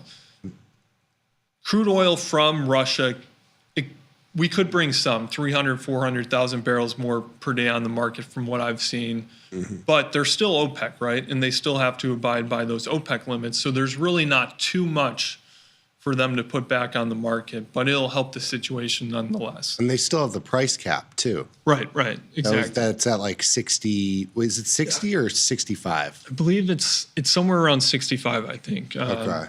I haven't checked that in a while, but that's going to play in as well. But lots of moving parts in both crude oil and natural gas right now. And that sounds like a lot of volatility, which is... A lot of volatility. So there's going to be a lot of things that could change day to day that affect these prices, exclusive from the demand and supply, which are the biggest factors, which if you're trading it, that's what you should be focused on, but you need to be keeping an eye on all these tariff talks, how the war is going to resolve, et cetera. All right, yeah, so keeping an eye on this spread is good if you're trading natural gas. And if this does fall back to 7, 6, that arbitrage window starts to close, that could help U.S. stocks go a little higher, and it could probably put a little more pressure on U.S. prices perhaps. But it could work both ways, because natural gas right now, compared to just like 5 years ago, it's a lot more of a fungible product between those regions. 5, 10 years ago, if something happened in the U.S., it didn't necessarily impact European prices. It didn't necessarily impact Asian prices to the extent that we see that happening today. And you could do this spread. You could do the same thing compared to JKM, which is the European or the Asian benchmark, which is Japan, Korea, Makers Platts pricing. The way the benchmarks work is a little different. You'd have to do, I believe it's still priced in MMBTUs in Asia.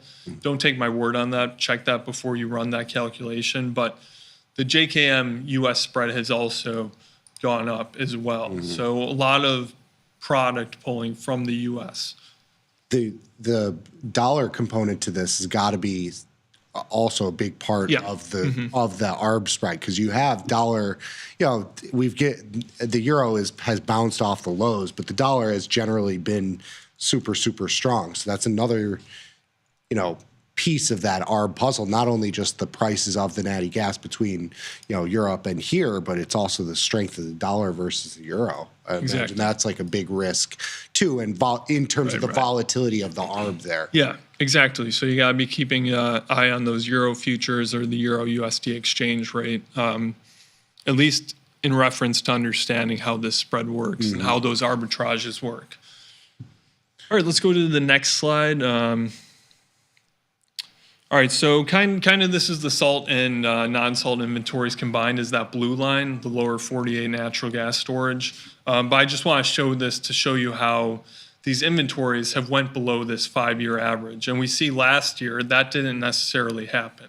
And last year going into the summer, volatility kind of declined in natural gas. And now we could look at this and say, all right, inventory is below the 5-year average. So we have more work to do this summer in restoring those inventories. Naturally, you could say, because the inventories are ending lower compared to where they've been the past 5 years, you could get more volatility. Even though volatility naturally does fall in the summer because that demand component is less pronounced, it's still something to account for. And what this could do is, if you're trading out to the end contract, the Q contract, that could affect it a lot, because those spreads or even those prices on the futures curve is going to be reflecting where inventories are starting next winter when we start withdrawing again. So, there's that whole Widowmaker spread, the January, April, I think it is. That's going to come back and play once you're around July, August. That spread becomes really, really visible to traders when you're trading natural gas. But it's also good to look at through the year, because you're comparing the prices of where the futures curve is at a certain point in time. But I just wanted to show the inventory, just a couple months ago, we were above the 5-year average. We've sunk below it now. And this dotted line you see here, that's the start of the injection season, April 1st. That's when inventories typically stop declining dramatically and start building again. So again, just going into this in a few weeks, it's relevant because you want to see where inventories are now, where they're compared to the past few years, the 5-year average, et cetera. And prices are likely going to remain elevated because we are below this 5-year average. So just giving you guys a good picture on that. Then we'll talk about a trade after this this next slide. I love it. All right, so this is data from Bloomberg. It was tweeted out by Baby Got Gas, a really good Twitter account if you're a gas trader. Okay, I love it. Want to give a hat tip because he's the one that put out the information. Amazing. If you don't have Bloomberg, it's really great to see these Bloomberg stats being distributed, because you have to pay data brokers to get this information. Yeah. So and it's like $30K a year. It's expensive. Yeah. Really expensive. If you're a retail trader, you can't be paying for one of these services. No. You have to be institutional, or at least be trading enough weight to make it worthwhile to get these numbers. Which Or if you got an inside source like Baby Got Gas, that's there you go. Those are the There you only. go. So yeah, definitely want to give him the hat tip there. But let's look at the lower 48 dry gas production. So this is pretty much all natural gas production. That 105.57 mm figure actually converts to 105.7 billion cubic feet per day. If we see the net 5-day change, we're up 3.3 billion cubic feet per day. So gas production has gone up. The demand for the power generation and residential and industrial have all gone down over the past 5 days, quite significantly. And that's because, of course, it's 50 degrees out right now compared to 5 degrees out a week or 2 weeks ago. And so really big vibration in the way these numbers have moved. You usually don't see these big 12.8 million or 12.8 billion cubic feet. You don't see that too often. So there's been a really big shift. However, at the same time, prices have remained relatively high to where you'd expect that if you were just looking at this. So with good volatility in the product, I am looking at getting a little short by selling maybe a call spread. Okay. I think prices have some room to come down. We're now downtrending. We've gone down a day. If you look at going back to February 21st, I think that was Thursday. Was that Thursday? That was Friday. So if you see that huge wick up there, you know, after that down day we had on the 20th, we get that big wick. That means there was a lot of sellers at that price. That's telling me profit taking and then bringing this production demand influence into it. Yesterday we had selling, we had some buying down at 3.8, 3.9. Today, price action is a little bit muted compared to where we've been going all the way back to probably February 13th, so a couple weeks now. So where could we go from here? I'd like to see a pullback to 3.7, 3.75, even 3.8. We're still at 4. It's kind of a psychological level, I guess. Round number. Yeah, round number. Could definitely influence trades. However, if you look at the weather forecast, and I should have put that on here, the 8 to 14-day outlook, there's the GFES model or GFWS model. Warm weather coming down into the U.S., so it's going to be warm again. And this is the end of the summer. March is kind of the last hurrah you get for really, really cold weather, those chances for polar vortexes. So looking into the very tail end of winter here, we're seeing that there's little chance for another polar vortex with the way the models are looking right now. And these production numbers are probably going to continue to go up because still, if you're a producer, you're expecting Europe to take a lot of natural gas this summer to rebuild their being down inventory. Power generation probably going to continue to come down a little bit because weather's getting warmer. So natural gas prices, my theory is that they're going to come down a little bit more. But I wouldn't expect us to see us go down where we were trading 3.0, 2.9, 2.8. I think we're going to stay a little bit elevated into these summer months, but nonetheless, this big spike that we've gotten, you know, we've already seen some profit taking. I think there's probably more to come out. There's good volatility still in the product, of course, with the last couple weeks of price action. So last week I went short. It didn't work. I'm going to try it again. I like it. And hopefully this time it works out again. But just don't turn it into my man Mike over there. Yeah, no. He's shorted too many times, okay? This product could humble you really quick. But yeah. I'll say if you could trade natural gas, you could trade almost anything. But just keep an eye on the chart. You're trading it. You know, don't put on a trade and go away and don't look at it for a couple of days. Don't do that. But it's an exciting product. It's always offering us something. So I thought I'd talk about it again. Yeah, I have some short delta there too. Did you just get in just now? No, I've had it for almost 2 weeks. I bought the 3635 put spread before, basically into that big rally we saw. The first one. And then it just continued. But like Thomas is saying, if we just get a retracement back to 3.5, this spread will be profitable because I've had it on for so long. It'll certainly be worth less than what I paid for it. Yeah, I'm short the 385, 395. But it does bring up, like, because a lot of people have been trading some of these leverage products. Like if you've seen Boyle, it's an interesting way to express a short position here. We've talked about these products because they move in like a multiple. So I think Boyle is a 2x. The percentage move. So I know we're looking further out in time, but if you were actually trying to trade, you know, like that 1 day big move, you could look at something like Boyle. Yeah, Boyle, natty gas, QG is another smaller version of the natty gas futures, but there's no options there. So you'd have to be shorting that contract straight up, and it's a little too rich for my blood. Yeah, it's still a big product, even though it's a smaller one. $25 a tick. Yeah. So today you got 4 ticks, almost 5 ticks.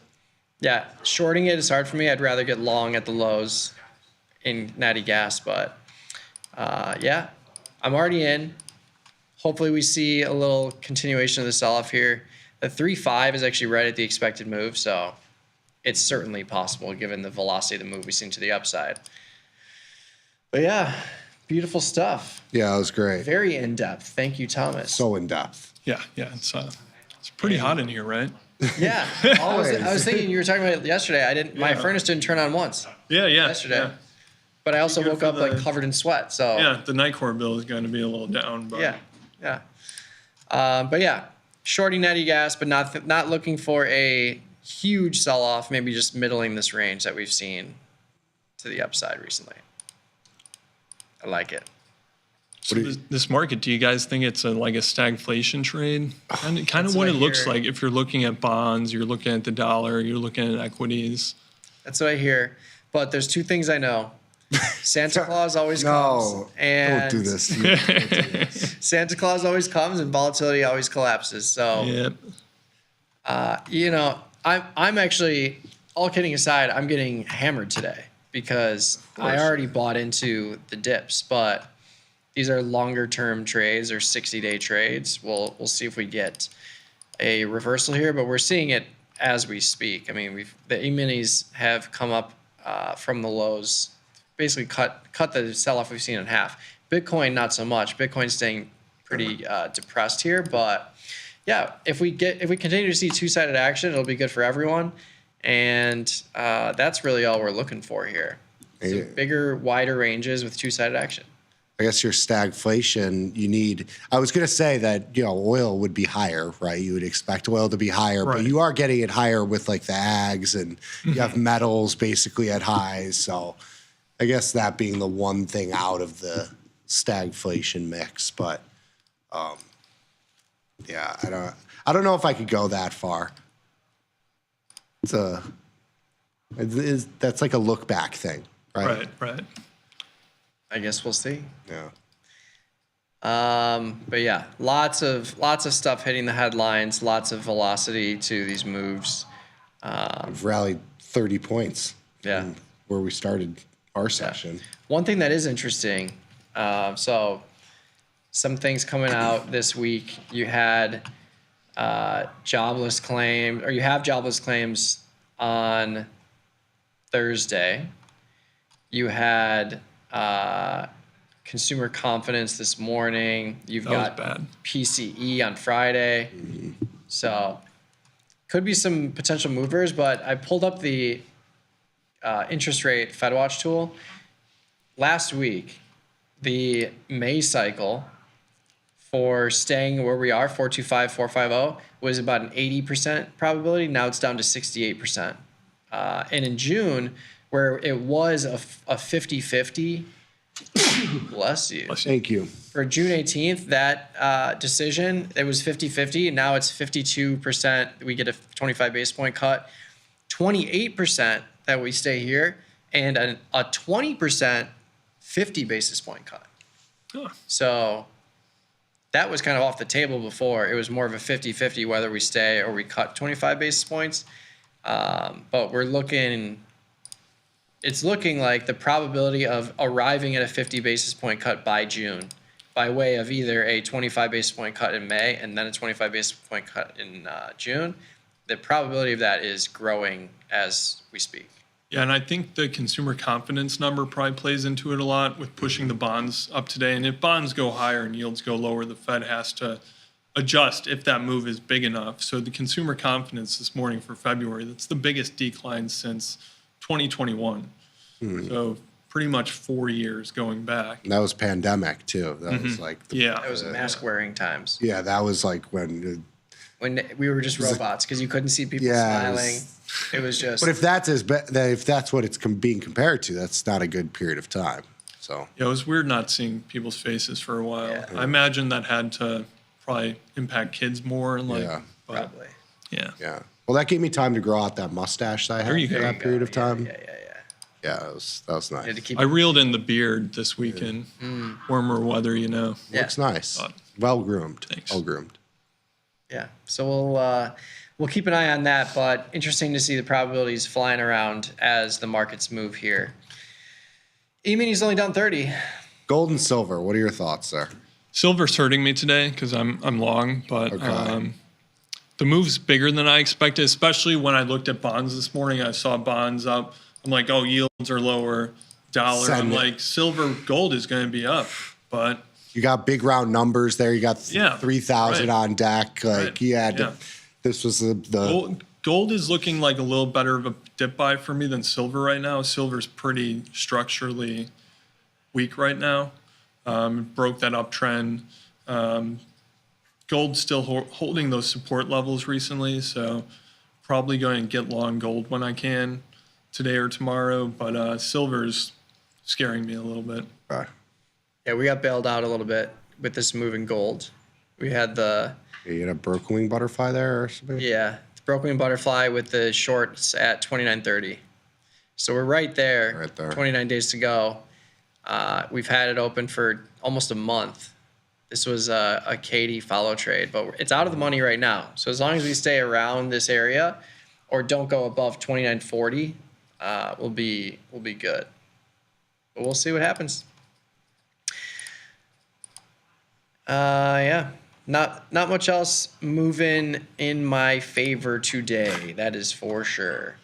But we do have some trade ideas, questions in the chat. I'm going to pop over to the YouTube chat now. Yes. Let's kick it off with Hero's touchdown. I have an unfortunate cash secured put on MicroStrategy, which I sold for $2.40.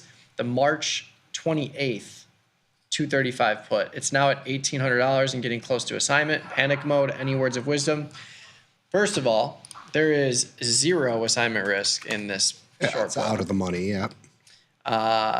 It's out of the money. Even if it goes in the money, you have thousands of dollars of extrinsic value.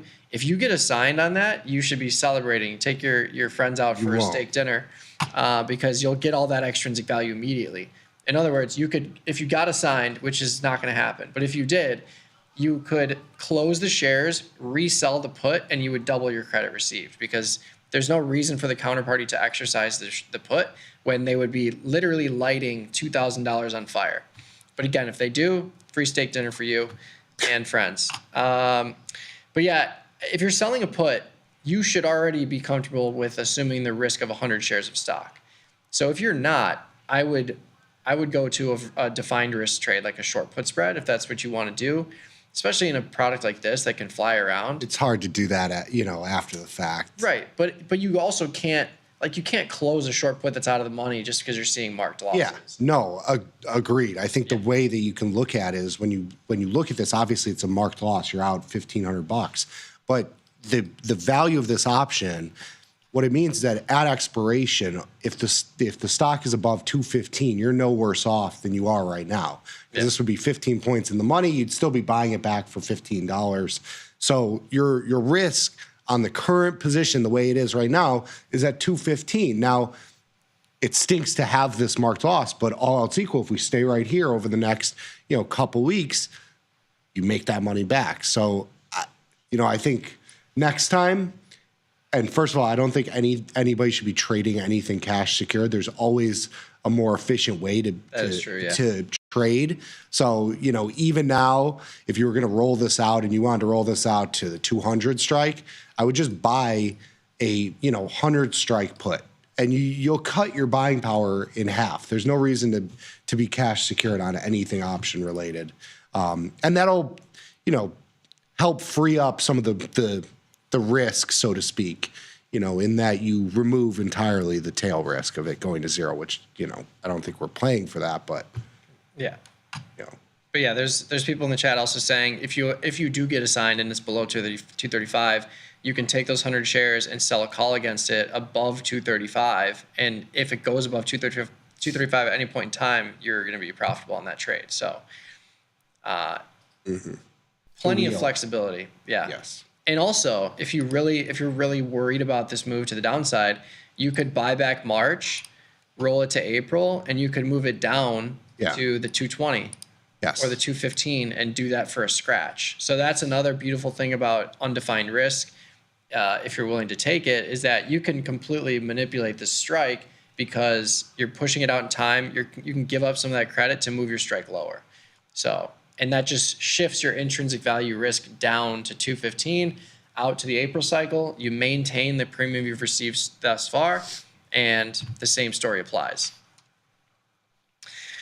What's a bread and butter trade when real vol exceeds implied vol? Well, you'd have to know that in advance. Yeah, I would say there's certainly opportunities that will bring themselves to light. Like when we have 100-point moves in either direction, that's kind of when we're really more involved in like scalping micros, for example, like 150-point down day, you buy the micro future. If you get the reversal, you close it. Same thing, like if you want to be short, to buy it back lower, or if you want to get long, to buy it back higher. Those opportunities are certainly there in really, really volatile environments. But another way of thinking about it is like if we believe that volatility is too low and we think a market's going to move more aggressively than what volatility is pricing in, that's why we kind of trade these diagonal spreads and crab trades a lot, because they're defined risk trades. They still reduce cost basis effectively with near-term implied volatility exposure, but we're kind of banking or inventorying delta and gamma in a further dated cycle at a lower IV. Yeah. So look at any of these stocks selling off aggressively today. If the IV is 30%, 40%, today's move in a lot of these products is exceeding implied volatility, at least on a weekly basis. Yeah. If you were trying to set up for that trade, one of the interesting ways you could do that, if you're trading like in bigger size, because you can't do it in a smaller sized account, but if you were like short futures, long calls, that sort of trade is playing for realized volatility, because you're playing for that downside. Typically, you see the downside be the realized volatility. But even if implied volatility, if your objective is to play for realized volatility, that gives you both sides of the realized volatility. It's basically like a long straddle type position. So that if you're trying to do that, that's the sort of way I would structure it. But it's hard to do now. The volatility is at 20. If you did that trade over the last week, that was, you made money on that. Yeah. Alan's got a strangle in AI. March 25, 42.5 for $1.80. Earnings are tomorrow. Would you roll to April 22.5, 35 for a 2-cent debit? Also have 200 shares at 36. So if you have shares at 36, I don't really like rolling the calls below your shares. I would just close the calls. Yeah. I would just roll the put. I mean, they're 40 strike calls at 30 some odd cents. I would rather not cap the upside like that. E-mini's only down 27. We're going to be green by the end of the day today? Yes. No? I don't think so. I have to say no. Okay, that's fair. That's what we call balance. Volatility futures coming in. I mean, like, look at this. Vol's coming down. I mean, Vol's going to be in the red. VIX, this is crazy. I think it's interesting that the market is rallying and trying to recover, but Bitcoin is not. What's moving here? I mean, yeah, I guess Bitcoin being a risk on type asset, you would think would move similar. Yeah.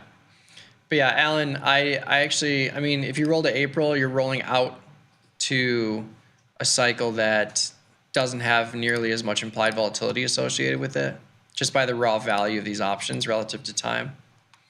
So I might just stick with it. 42.5 is basically worthless, though. I might close that out, but if you get there, it's not going to be an issue. Nvidia strangle. I'm locked and loaded for Nvidia. I have an iron condor in the March expiration, and I also did an upside crab trade April, March. So I'm leaning slightly long, but definitely short volatility. So that's my trade right now. So Pablo's got a 105, 160. Yeah, it's wrapped right around where I am. Yeah. Already at 50% profit. I know I should close it, but my greed is telling me to hold it. What would you do?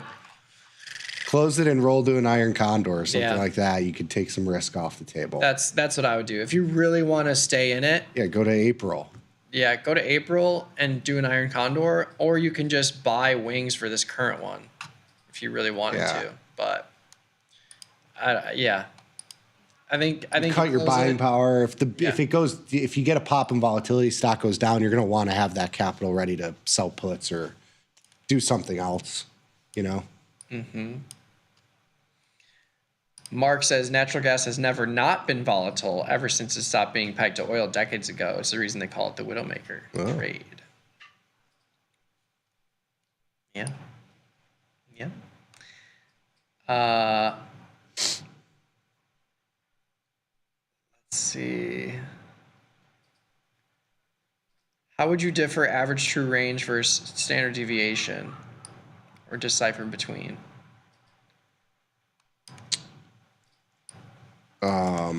Are these indicators? ATR is certainly. I wonder if I have not looked at there's a difference in the. So standard deviation. Oh, so that looks at past. So standard deviation is theoretically forward looking versus this, which is backwards looking. This takes, and I'm just Google searching and digesting as we're looking right now. It basically takes range based on where it's been. Yeah, standard deviation is based on implied volatility, which is forward looking. Yes. So. Can you trade UNG instead? Do you trade UNG, Thomas? I usually don't, but you definitely can. Yeah. This is one of those trades where UNG, USO, these products, if you look up the prospectus or just how it's made, any product that says this fund seeks to replicate the future's performance on a percentage basis, that tells you that this product is buying and selling futures, and that product is subject to contango and backwardation. So you can see underperformance or overperformance in cases of like backwardation, but mostly we're in contango in a lot of these products. So UNG, like we would rather just trade the straight up futures contract than get involved with UNG or USO, especially if it's a longer term trade. If it's a shorter term trade, I don't mind it, but the longer you're in products like this, the more you are going to feel that drag or drift based on contango or backwardation.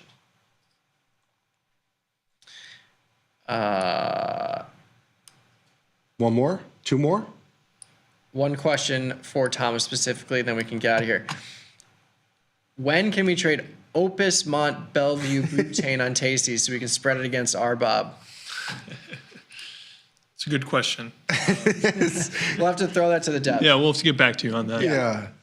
Is that like an ICE product or something? It's got to be. I think so. Yeah, I think it's ICE. Yeah. There's not many platforms that do ICE products. Yeah, the ICE products are They're mostly costly. Mostly institutional too. Yeah. So it's like, nobody's taking your one lot, Dronin. Yeah, it's nice if you're trying to do coffee or like OJ or something. Yeah. But yeah, I don't think you'll see that soon. Very good. Wow. All right, that's it. We're out of time. Thanks for tuning in. If you got any further questions, you can find us on Twitter. I'm at Trader Mikey B. Nick's at Trader Nicky Bat. Thomas is at FX Westwater.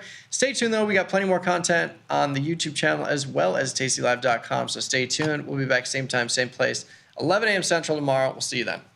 Peace.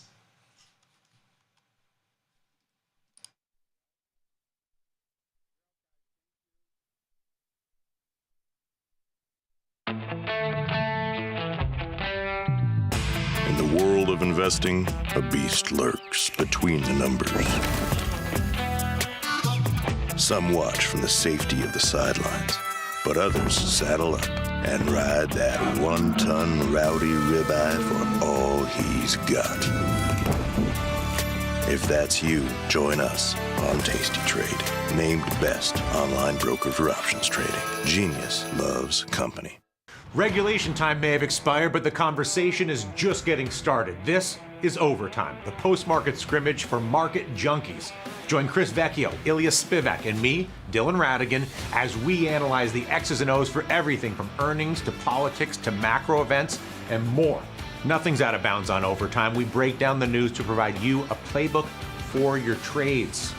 Watch Overtime Monday through Thursday only on Tasty Live. Forbes called us best online for options trading.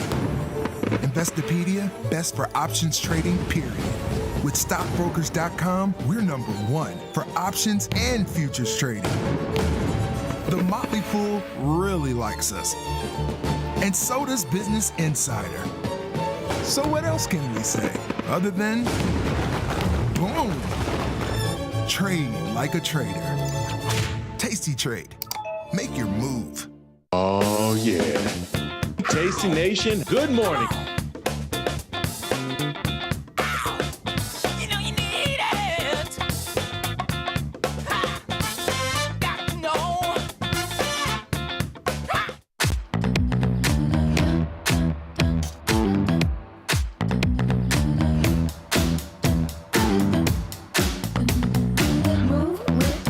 Shake it up, stop when the clock hits 13. Sing 1, 2, 3, 4.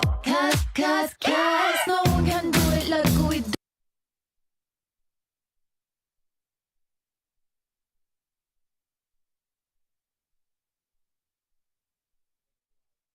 Like we do it, like we do it. Cause no one can do it like we do it, like we do it, like we do it.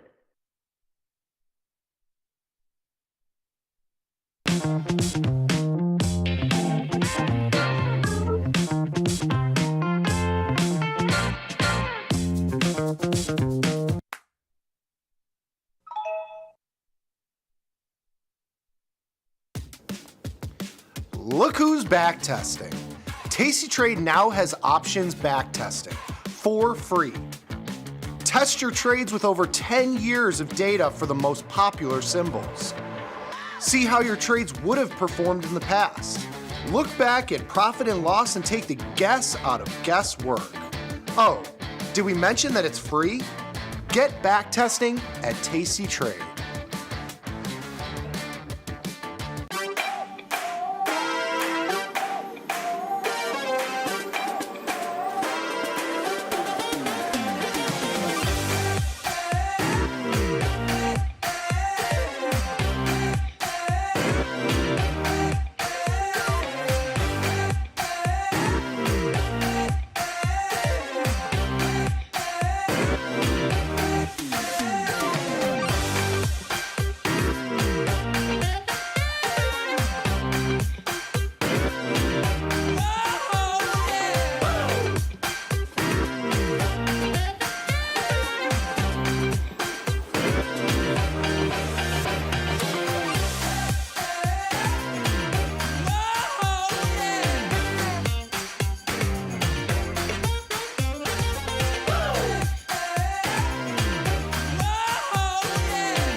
Know someone who needs a better broker? For 1 month only, earn $500 for each qualified person you refer to Tasty Trade.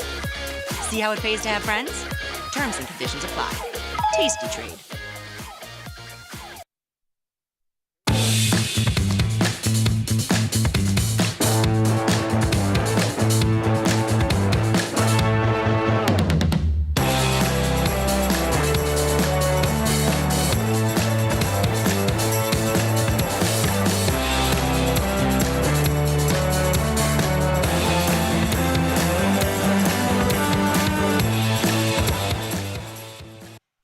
We are back. It is Tuesday, February 25th, 2025. This is Futures Power Hour, sponsored by CME Group. I'm your host, Chris Vecchio. He's Jamal Chandler. Jamal, how are you?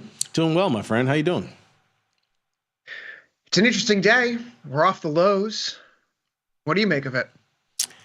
I'm still trying to figure it out, honestly. I mean, we've seen the movie a couple of times, a couple of days in a row, sometimes 3 days down, and then eventually we bounce. And so I guess what I make of it is, honestly, earlier today, I was just trying to layer into a few long delta trades, selling vol. Not because I assume we're bouncing, but I just know when we bounce, it happens unexpectedly. So I think that's the best way to trade a market like this.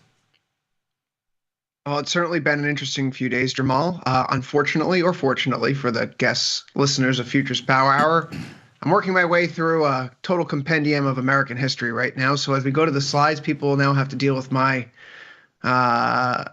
literary analogies to, say, Thomas Paine. The markets the past few days have been the trying times that try men's souls, as he wrote in his 1776 pamphlet, The American Crisis. Boy, have I learned a lot about George Washington and the French and Indian Wars, Jamal, in the past week. But these really are the times when you have to think that this is a difficult market to trade. Bonds are going up. Gold is melting down. Stocks are coming off the board. It kind of feels like it's a panic out there. But you're there standing calm, cool, and collected, telling me that I should be looking to get long deltas here, selling some put spreads in some of the Mag 7 names. And where you tell me that comes at a very interesting point on the charts, particularly for the S&P 500. Maybe we have a range that we're trading in, Jamal, and we just hit the range lows. But why did we see a next swing lower here today? Well, again, people are finding these to be trying times. Consumer confidence, which we just breezed past there, that doesn't seem like it's a big drop. But the conference board itself points out that this is one of the sharpest drops that we've seen since the pandemic. This is the largest monthly decline since August 21. This is the 3rd consecutive month-on-month decline, bringing us to the bottom of the range over the past 3 years. In particular, why do they find this? There's a sharp increase in the mentions of trade and tariffs back to a level unseen since 2019, most notably for the respondents of this survey. Comments on the current administration and its policies dominated the responses. So bond yields are down today. Stocks are down after this consumer confidence report is released. Jamal, are we beginning to reach a tapping out point, perhaps, where we see some of the news flow scaled back? Or is this a feature, not a bug of the current environment, where we have to deal with this sort of Damocles over our head? Oh, I think it's definitely a feature. And I think that's one of the things that we were trying to determine at the beginning of the year, which really is not that long ago, right? I mean, we're almost into March here, but we knew that there was always going to be headlines. We knew that that's going to sway the market quite a bit. And honestly, that's what we've been dealing with more than anything, trying to make, heads or tails of a lot of the things that we hear, whether what's going on with the government or what's going on with bonds, et cetera. So, yeah, I think it's a feature that we're just going to have to sort of learn to grapple with. But it helps to pay attention to charts like this to know how people are generally feeling about the market and what's going on. And at the end of the day, we're mostly vol traders, right? So we got to trade the vol that we see. And I think that's the best way to do it, because I'm telling you, I was, and we'll get to it when we talk about bonds, but I was a little confused yesterday for a little bit, like, how do I want to view this trade anymore? And again, I think you just have to sort of trade the vol as you see it, and that's going to ultimately win overall. Well, you got to trade the vol as you see it. Vol actually comes in a little bit here today. It spikes after the release of the Consumer Confidence Index, and then it comes back in as the market comes off of its lows. Absent these major macro events this week, like a CPI or a non-farm payrolls, a Fed meeting to keep us anchored, we've been a little bit more sensitive to some of these lower ranking economic releases, like the Dallas Fed Manufacturing or Chicago National Fed Index yesterday, consumer confidence today. It's all fitting into the narrative that the tariffs are coming, right? We hear the concern about the tariffs. We hear yesterday that the 25% tariffs against Canada and Mexico are coming next week on schedule as planned. We got a sell-off here this morning that brings us right back into the swing lows that have marked the range since, we'll call it CPI day on January 15th. Since then, we've seen swings into 59.40 or so, highs closer to 61.60. Today, we fall into that range. We fall into the uptrend from the August, from those January lows, and we bounce. So, Jamal, I suppose the question that everyone listening in on Futures Power Hour wants to know, is this the swing low that we can trade from moving forward? Oh, geez. Yeah, I think so. But I also think that today we could easily see a reversal, kind of like we did yesterday, right? Because the market is skittish as of right now, no matter what you think. So I do think this is an area where you can start layering a few trades here and there. Like I said, that's what I did. That's been my strategy. Selling put spreads in Mag 7 names, very liquid stuff, very large market cap names, and then when I run out of those, it's on to the SPYs and the Qs of the world. But so yes, the answer is I do think you can sort of lean into this here, but that doesn't mean it's the end of the story today, and that doesn't mean we don't possibly see a new low tomorrow. It just really depends on how we close. I mean, if we close here below some trend lines, I think, things could get ugly, right? Because confidence has been lost overall. So that's something to keep in mind. I'm not trying to bottom tick here, but I just know when we bounce off of these areas, it usually happens pretty quick. And I think that's the part where you can't make those juicy trades then when we've already bounced hard, right? You want to do it when there's fear in the air. Well, is there fear in the air right now? I mean, Jamal, if we took away today's price action and the market was down by 0.26% in ES and the Dow is up 0.5%, we'd be sitting here saying, kind of a boring day, mixed market, no biggie. The scope and scale of the decline earlier obviously catches some people off guard, and it's still a fairly ugly market. But you know what? With the vol coming in over the course of today's session, one has to think that maybe we've seen a little bit of a flush here. Noteworthy right now, if we go back to the VIX, this is the lowest the VIX has been all session. Because of all this, what I'm going to do right now is sell a micro here with a stop at 6,000. Let's just see how that goes. And let's just see if we get an action like we did yesterday. Yeah. Why not? Feel it out. Phil, 1585. Matter of fact, let me make sure I add that. And because we could get that. And again, I do think these are areas to sort of lean in long deltas. Because, again, it's all about how fast we end up bouncing back. But, again, the market is skittish right now. Like you said, this is a time that tries men's souls, and that's kind of what we've been dealing with. And I would like to think that all of this selling after 3 days is over, but it might not be just yet. So for those who like to scalp, this could be an area to do that.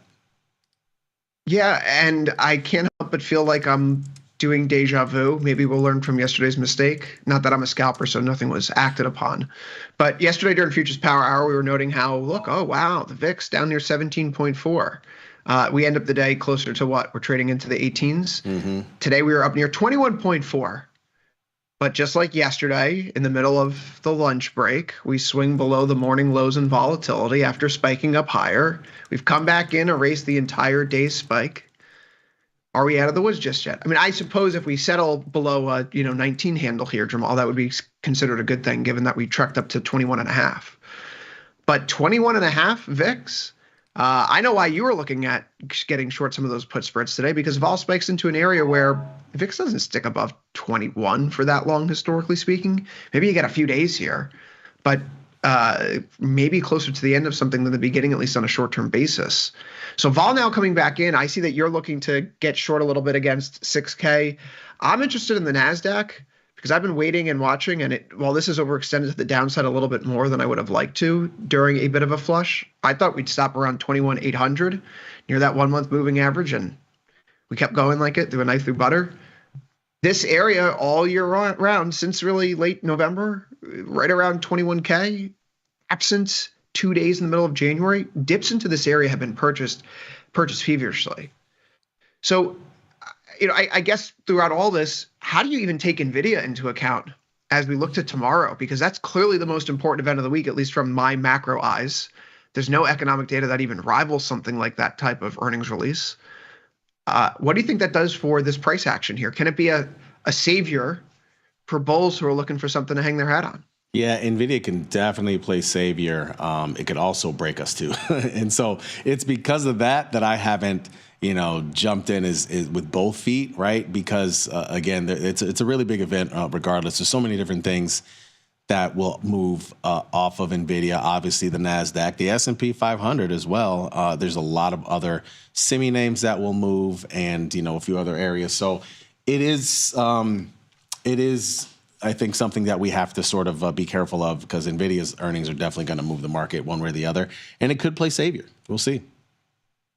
Interesting action here in the Nasdaq today. Where do we find some support? We talk about 2100 or 21,000, excuse me. The uptrend from the election low on November 5th, the swing lows that you have here in the middle of January, more or less come into support today. And this is beginning to feel like you could be looking at a little bit more of a top here. This is starting to look double top-ish. We can't ignore that, right, as we begin to round out. And so if we start to see some price action below 21K into the, all of a sudden we're looking at 20,500. We're looking at 20K. We start to clear out the pre-election swing lows here in the NQH5 contract. You then have a very serious top that you're talking about playing out over the next few months that obviously has bad implications for the S&P. But today, dip buyers are in full force because, quite frankly, if you get a good batch of NVIDIA earnings results and we get strong forward guidance here, who's to say that that's not going to be a place where the market continues this sideways shuffle that historically continues into the middle of March, right? We've been talking seasonality here since the start of the year. There is a lot of chop to the middle of March typically. I've been playing stocks light on the long side. I think I've only placed 2 ES trades altogether this year. I don't think I've done anything in NQ or RTY, just because as a momentum guy, that chop continues. But this is certainly an interesting area where if you are, in terms of like a portfolio composition type of trading mindset, like if you're a constant mix rebalancer where you buy low and sell high, this is a good place if you were short, like Ilya has been the past 2 days, maybe taking some delta off the table, right? Removing some of those short deltas, rebalancing as you did, maybe get long some deltas. But this is now a technical area of support that the market's coming in across the board and responding favorably. We don't know if it's a turnaround Tuesday type of environment yet, dead cat bounce, what have you, but a place that draws a lot of interest. So kudos to you for having the stones to get in there, Mr. Chandler, because I just, I'm a hand sitter. Things go up. If I'm in, I'm great. If they're down, I don't overreact. Not overreacting the past month to DeepSeek Monday or any of the tariff headlines over the weekends has served me well. So I have not been nearly as nimble as I would like to be taking advantage of this move one way or the other. But it hasn't hurt me to be a hand sitter this year. So I'm going to continue to work with what's been serving me best.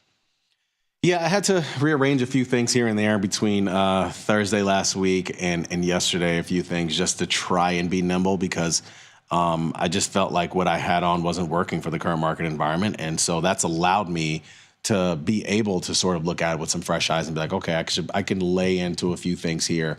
And potentially if we save some capital for potentially if we get lower to be able to do a little bit more too.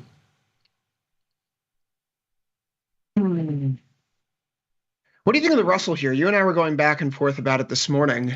Dips below 22K here in the RTY H5 contract. Do you find it alarming that it's not responsive to lower yields the way that I do? I do. I mean, but look at, look at the Dow, right? Like there's probably a couple of different names in there, but we've often seen when we get bonds bouncing up, unless it's like complete and absolute fear, which you could argue there's a little bit of that happening here today. But usually we'll see the Dow and usually we'll see the Russell, and the Russell is like, it's weird. I would expect the Russell, especially on a day where the Dow is up too, I would expect the Russell to be up because bond yields are down as much as they are. So it's a little bizarre. I don't know what to make of it.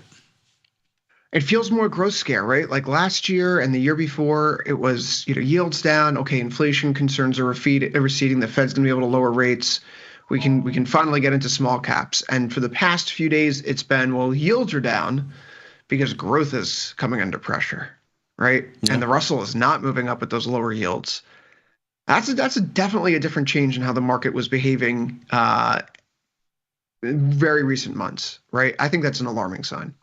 No, definitely. And when you add to it all the other things that are happening, seeing the way gold's falling today, seeing the way oil is falling today, there's only honestly, there's only a few big names that are probably saving us from being down more today. It's really interesting. There's a real battle going on here in the stock market when you look at it in totality. I mean, again, earlier, Russell was kind of slightly up, if I remember correctly, and so was the Dow. And I just figured, oh, okay, that's working. Russell's not up as big as it should be, but at least it's up, and the bonds are up, and Dow and Nasdaq and S&P were down. But then all of a sudden it flipped, and we were all down, right? All four of them were down. Yeah. Bonds are up, oil's down, gold's down. Like, we're about to get ugly here today. Down 70 at one point in the SPOOs, and then bounce back here. So again, that's why I say there's a big battle happening, and I think today's close is really important, and obviously tomorrow on the other side of Nvidia's earnings, I mean, you got some serious 2 days ahead here. We do have a serious 2 days ahead of here, Jamal. We can see that some of this support that's in the market is beginning to crack, as it were. Today's close, as nice as it could be, the fact is that the uptrend from the August and January swing lows could be busted. If we want to redraw this to the December lows and say, well, that's the more true, it's the real trend line, that also has been broken here with today's move. So, I know diagonal trends don't really carry as much weight as horizontal ones because a price level is a price level, and this is certainly subjective. But you can see how momentum is beginning to break here right now. The slope of the moving average is becoming more negative. We need to see some sort of bottoming, right? We need to see some sort of bottoming the way that I trade in order to justify looking, fresh long deltas down here. And that could be a better close, as you point out. If it's a wash of yesterday, if it's a rewind of yesterday, then we're going to sink basically from here henceforth into the close, because the lows in vol occurred right in the middle of futures power hour on Monday. And that was the turning point for the rest of the session. So if we see that vol picks up from here, a weak close going into Nvidia, I guess maybe that's the best thing. If you want to be bullish, right? Nvidia has now a lower bar to clear. You can make the argument if it's a good set of earnings, it's a sigh of relief. If it's bad, I think that this market easily has a -2 to -3% down day ahead of it on Thursday. That's a good point, actually, what you just made. If we close very weak today and tomorrow we are weak as well, I'm looking to get long delta, probably Nvidia earnings or maybe a couple of names adjacent. The sole reason being that market is already very weak. I think Nvidia's not going to miss on earnings. I mean, are they? I mean, Jesus, if they miss, that's a whole nother story. They're just not going to. The idea, I would assume that it's going to be similar to what we saw more recently, where like we saw some of these other big names where they delivered, they just didn't, exceed earnings is the way that everybody wanted to. And I think if you do that in a very weak market, I think surprisingly the market will sort of bottom or bounce, right? I don't think, if we, and this is saying like, let's just put some numbers to it. Let's just say we close, we didn't get below 5,900 a day, did we? We did not. So let's just say we close at like 59.24, and then tomorrow somehow we dance around 5,900.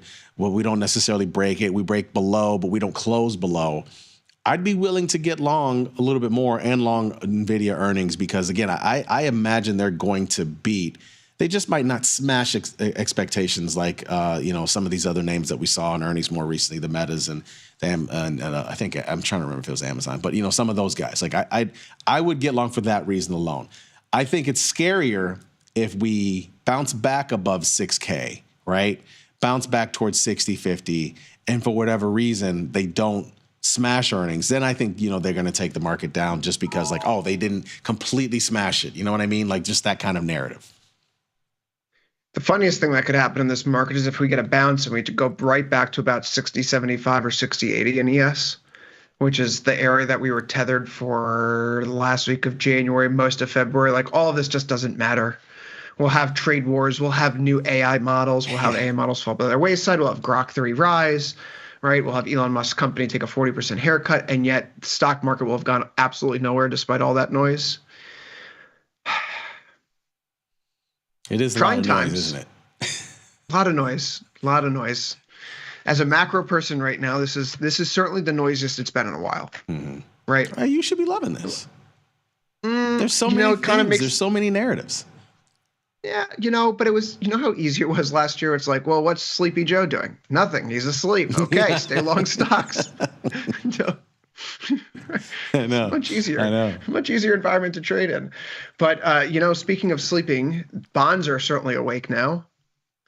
Bonds here are seeing lower growth conditions set in, so we're looking at the bond market beginning to bump up. Jamal, we're getting off here early, by the way, today. A slight schedule change here this afternoon. Dr. Jim is out, so instead of the usual rigmarole, is that a word? We're doing Truth or Skepticism live today, right after Futures Power Hour, 1 p.m. Eastern, 2 Eastern, 1 Central. I suppose that's 12 Mountain Time here coming up next. So we're going to move quicker through today's doing it live run of events. Yes, we are doing it live, unfortunately, as you can tell by that tongue tie. Yesterday, Jamal, you were wondering whether or not we should stick long with our long end of the curve exposure here. Today, that's working out pretty nicely.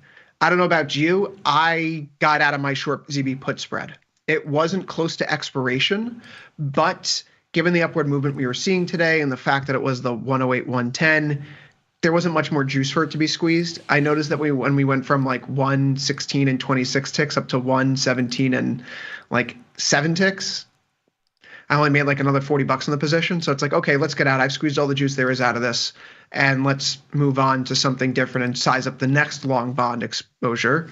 I still have my ZN calls on, which, given the fact it was the 111 call, it was looking a little crazy and hairy there for a few days last week, but now we're feeling much better here today. So how are you handling your bond exposure right now? Are you still in it in ZB? Are you adding? Are you subtracting?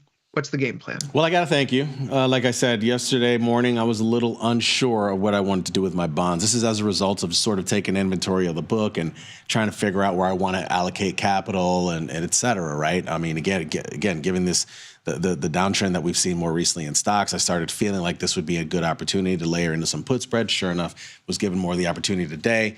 But I really was unsure what to do with the bond trade. Again, and for those who don't remember, I have the 111.5 call in ZN, 87 days out in May. And then I also have the 120 call, 87 days out in May in ZB. Yes, I said call. So literally just a call on in both of those. And that's those two are the single best performing positions in my portfolio today. So thank you, Chris, because I was thinking about closing them out.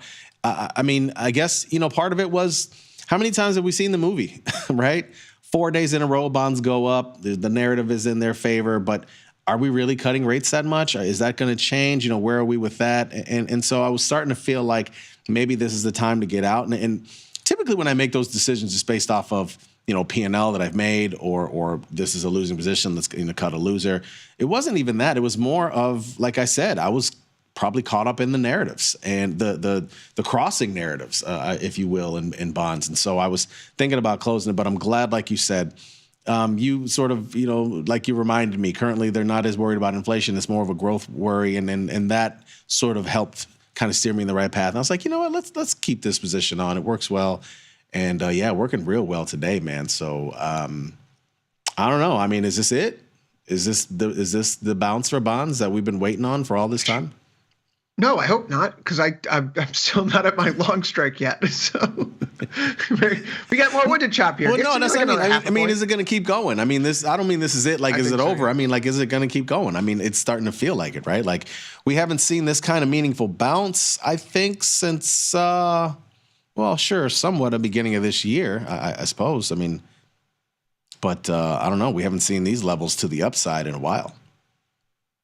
Right. So, working with some modeling here, if there's like 90,000 to 100,000 people, I think the number is 97K people that have said that they've taken the early retirements from Doge. And we think about the studies out there that suggest there's a 2 times multiplier in federal contractors. Plus, then you're sprinkling people who have had their job offers rescinded. So roughly speaking, right now, the economy is probably looking at a rate of about 300,000 jobs lost moving forward. And given the savings that we're seeing from Doge, if they are able to get to $100 billion, which, if it's annualized over 10 years, are we really talking about that much in savings? But you're going to be looking at higher tariff rates leading to higher inflation, modestly, right? Probably 0.5%. You're looking at a higher unemployment rate, modestly, maybe 0.2 to 0.4%. We really have to take a step back. Jamal, the federal government may shed 300,000 jobs, and we can have the political discussion, the philosophical discussion about whether or not that's good or bad. But the economy sheds 250,000 jobs a week, right? That's what the initial jobless claims are. So if we're adding in 300,000 over the course of a year, is that really a huge impact to aggregate demand, even if we apply a 2 times multiplier? Probably not, but it means softer unemployment. It means lower growth. It means slightly higher inflation. And in that mix, what is the Fed probably going to be doing? Fed's probably going to have to be cutting at some point. These are mistakes that will ultimately, or decisions that will be less helpful for the U.S. economy moving forward, for productivity, for overall aggregate demand. It could be a wrench into some efforts. And I think the short-term path forward is then higher bond prices, lower yields. It's finally working out. It's not the technical pattern that we envisioned when it was that inverse head and shoulders issue, but maybe it is still left shoulder, head, right shoulder. It looks like there's something to work with on the long side here from a technical basis. It's not even the cut odds right now. It's the fact that consumer confidence is falling apart. Oil is coming back in, which is a negative growth sign. Mm-hmm. It's just the impulse in the market right now. The data's been terrible 3 days in a row, all pointing to the same consistent narrative. The U.S. economy is slowing down simply because of uncertainty about what the federal government's doing. Yeah, and that's obviously, a scary situation. But, you can tell clearly there's a strong flight to quality today when you look at what's going on with bonds, the likes of which it's been a while since we've seen. And so, yeah, I'm going to ride these coattails for a while and keep this position on. I mean, no reason to change course. The only reason why I changed course was if the trade is structured in a manner where I'm not squeezing any juice on the rally, then I obviously need to reposition and recenter my strikes. So that is definitely one of today's tasks. It's a 39.1 IVR in ZB as well, which is the nice thing about the spike higher. It's not like we saw this spike up and then there was a flush in vol. So if you didn't have a chance to catch the move, you kind of missed it. I actually think that we do have something to work with here still. I really like what you say about going out further than the typical tasty methodology, although you're really not given a choice right now if you look to ZB options. It's either 24 days or 59. So you're really stuck to 59 or really 87, as you note. Given the move, if we look at the recent swings here, if we were to do something like we could do a short put spread here, Jamal, around recent swing lows, you're still risking up a little bit more than 2 to make 1, but it's a 74% probability of profit if you're going further enough out in time.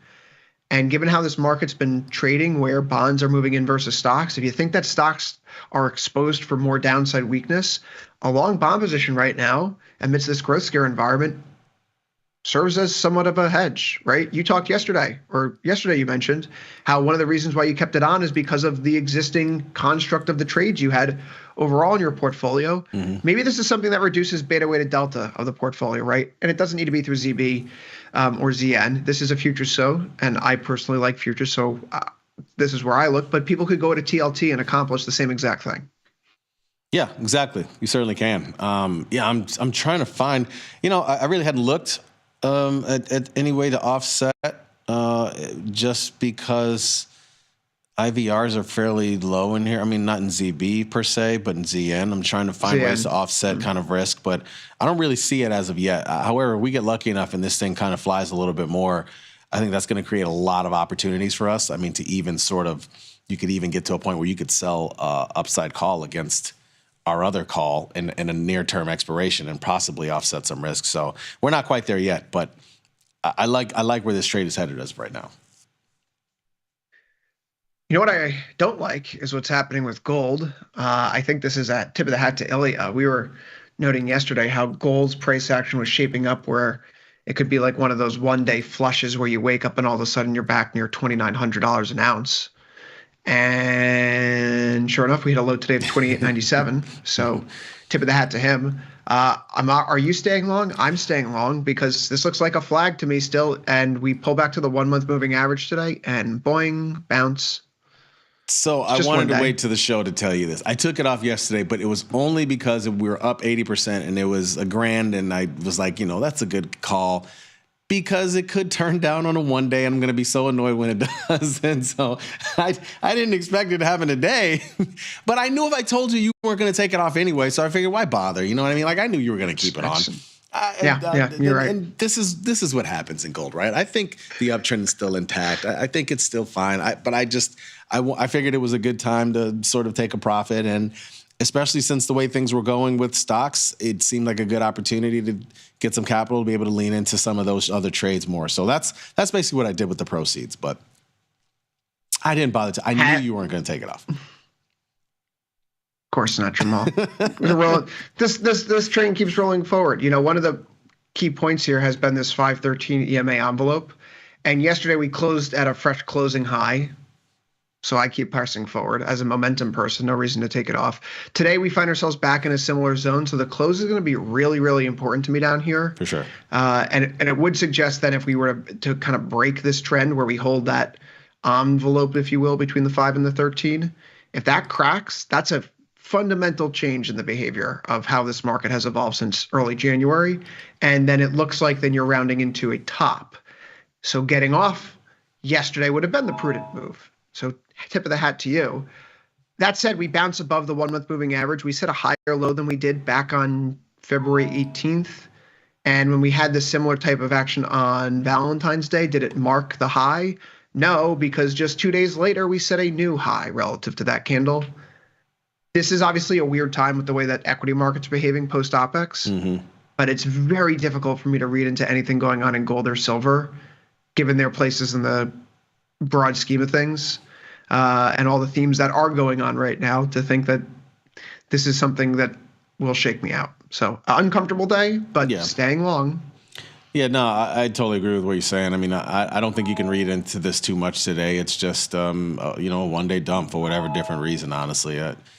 And that's exactly what we're experiencing in a couple of different asset classes today. By the way, good on you against that MES position, now down to 59.70 in ES, off about 25 points since we were talking here. 15 points, excuse me, since we started talking here. Silver having a rougher day than gold, off by 2.37%. Copper prices, those are up by 0.77%. I was looking long yesterday, looking for an entry, seeing if we'd get anything. I was hoping for a better response today against that 1 month moving average. And that's not exactly the candlestick that you'd like to see to have some confidence to trade around that 1 month moving average as a swing low. So I'm still flat in copper. Maybe a deeper pullback here is transpiring right now. Off those lows from the start of the year, the swing that we have at the beginning of February, perhaps that lines us up for a test closer to 445. If we can meander down there towards 440 over the next few days, perhaps that becomes an interesting area to play against. But right now, just from the tape action yesterday and today, like in the NASDAQ last week, or coming into this one, like just not seeing what you want to see on a price action basis to reestablish the long delta side, at least in copper. And so more hand sitting, Jamal. Yeah, I would. I mean, I don't see anything about this chart that would make me want to get long right now, honestly. And I would say you got to pay attention to that low of 449, basically, just under 450, right? That Feb 7 low. I think that's something to pay attention to here, as it could get ever closer. But yeah, I don't see anything here that makes me want to get long. No, catching a falling knife still. And this, the slope of these moving averages right now, all negative. That's not a good thing. And as a momentum person, do you want to be on the long side for that? No, absolutely not. Jamal, we have but 15 minutes here. So if we have nothing left to say in gold or silver, which the long-term fundamentals haven't changed, gold closed at a new all-time closing high yesterday after touching a new all-time high during yesterday's session. It feels like it's a bunch of people who are taking profits today, which good on you if you're taking profits. For me, I didn't hear a bell, and so perhaps it will bite me in the ass, but I will stay long because it looks like we're still bull flagging for the time being. Yeah, basically. I mean, and I might look to get back in at some point with gold. Who knows? Energy breaking. We're seeing some vol return back to crude oil for the first time in 84 years. 68.83 here, Jamal. 27.5 IVR. It's not quite elevated yet, but it's certainly poking up. This is a very interesting shift, however, because from the start of the year, we break out through 70 just as the calendar turns from December into January. And right around 70, an area where resistance was found in November, December, and then support here in February, we finally started to crack on through. This feels like, again, better to be lucky than good.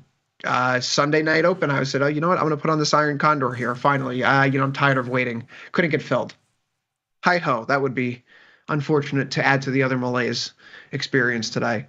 But now that we have a bit of a directional break, Jamal, how are you playing this? Are you looking for a flush down to recent lows right now? Do you see this as an appealing place to get long, perhaps? Because it is the uptrend from the September, December, and maybe now February low. How do you make oil? Because oil has finally started to wake up after being so frustratingly boring for so long. It's interesting. I did look at it today at the idea of getting long. It's looked like it's bumping up against real soon here, the low from 1227. This is an interesting area. Is gold going to bounce back $5 to $6? Because actually that's what I would need. So when I look at it, I was looking at MCL margin on that. It's like 900 and I don't know, I can look exactly what it is, $964, right? And so this is one of those situations we start doing a little math right now. I've been doing a lot of put spreads close to near the money. In some of them, let's just say I can get $5 off of those, $500, right? If they really bounce back and eventually and that's 100% gain. Let's just assume. Or would I use this type of capital, $964, to buy an MCL contract with the prospect of oil, getting above 73.86? Is that a possibility? Maybe it is. Maybe I'm talking myself into a trade, but that's literally what I've been thinking about. So I feel like there's a possibility here at these levels. It's been a while, like we said. Gold. I always do that. Oil has been fairly quiet, but maybe. Yeah. But maybe this is the thing. Maybe this is the thing where it starts to move around a little bit again, and maybe we do start to get a move like we saw at the beginning of the year. So I don't know. I think it's fairly interesting at this level. And before the end of the day, I could end up buying an MCL contract.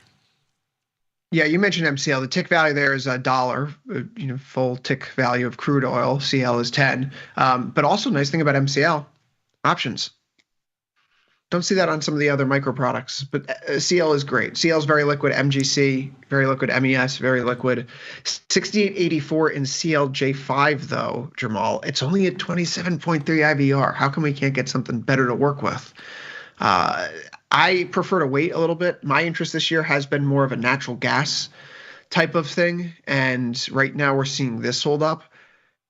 This actually, to me, is a really important piece of the NASDAQ puzzle, believe it or not. If we think that data centers are going to be powered by something because you need electricity to run computers, yes, that's why you tune into Futures Power Hour for that hard-hitting analysis and expertise. We need a stepping stone because we don't have enough power in this country. We don't have enough transmission lines. The grid is shoddy. We don't have enough nuclear. We don't have enough solar, enough hydro, right? So what do? We need natural gas. We need LNG to fill the void as we scale up and build these data centers. It's not exactly like we're looking for a ton of cold weather coming down the pipeline either, Jamal. The forecasts are here. It's 53 degrees in New York right now. What a change of pace from last week's teens temperatures. Natural gas holding up says a lot about perhaps energy demand. In here, for the trade going forward for the United States, in Europe, I know we're talking about breaking apart with our longstanding post-World War II allies, but they're going to have to buy energy from somewhere, and that seems to be us in the interim. So it's a 55.7 IVR. This is very constructive still. I think if we're going to be directional, there's still more directional juice in natural gas. This has been a market that's treated us well this year, so I still prefer to look at NG than CL, which sounds crazy because natural gas is the honey badger. But CL, no vol. None at all. Yeah, I'm caught. As you remember, I have the short call spread in natural gas, the 390, 410. So yeah, that's been fun. But again, I did it because of being long a decent amount of AI related names. And so far I'm holding up. It's setting me back $600, which sucks. But like you said, weather's changing. We're getting to warmer times. That, of course, that's part of the thesis, right? Whether the other part is what's going on with a lot of the AI and related names. So I'm holding for now. I think I'm going to have to roll. I mean, it is 29 days here. I don't necessarily have to roll yet. I might give this a few more days, maybe another week here before I roll and just see if the price action can fall. Because again, it was sitting around 390 yesterday. I thought it might be in the clear, but this today is brought a little bit of a change. So that's where it is for me. And I guess I'm just going to hold it for now and see if we can get a fall in price here. Jamal, let's say someone out there really looked at crude and said, no, I don't believe it. I don't buy it. I think that this is a market that's falling over. We can definitely look to fade this. The late December pivot low, 67.75 in CLJ5. If we wanted to trade around this uptrend and try to catch it for a few days, I suppose that we could do so. If we wanted to go $1.50 wide, maybe $2 wide here, 63% probability of profit. There's a trade, risking basically 2-to-1 on the nose. That's one way to express this view. If we want to say that the market's going to fall down here or stop falling here, we have 67.75 as our swing low. If we begin to fall towards that area, this should retain, some intrinsic value given the time to expiration. It won't be comfortable. It's going to be a small loss. But if you want to catch the falling knife, this is the falling knife trade, right? The wedding crashers trade, Jamal. We don't need it to go up. We just need it to stop going down right here. Yeah. That's how you can do it. Yeah. No, I like that.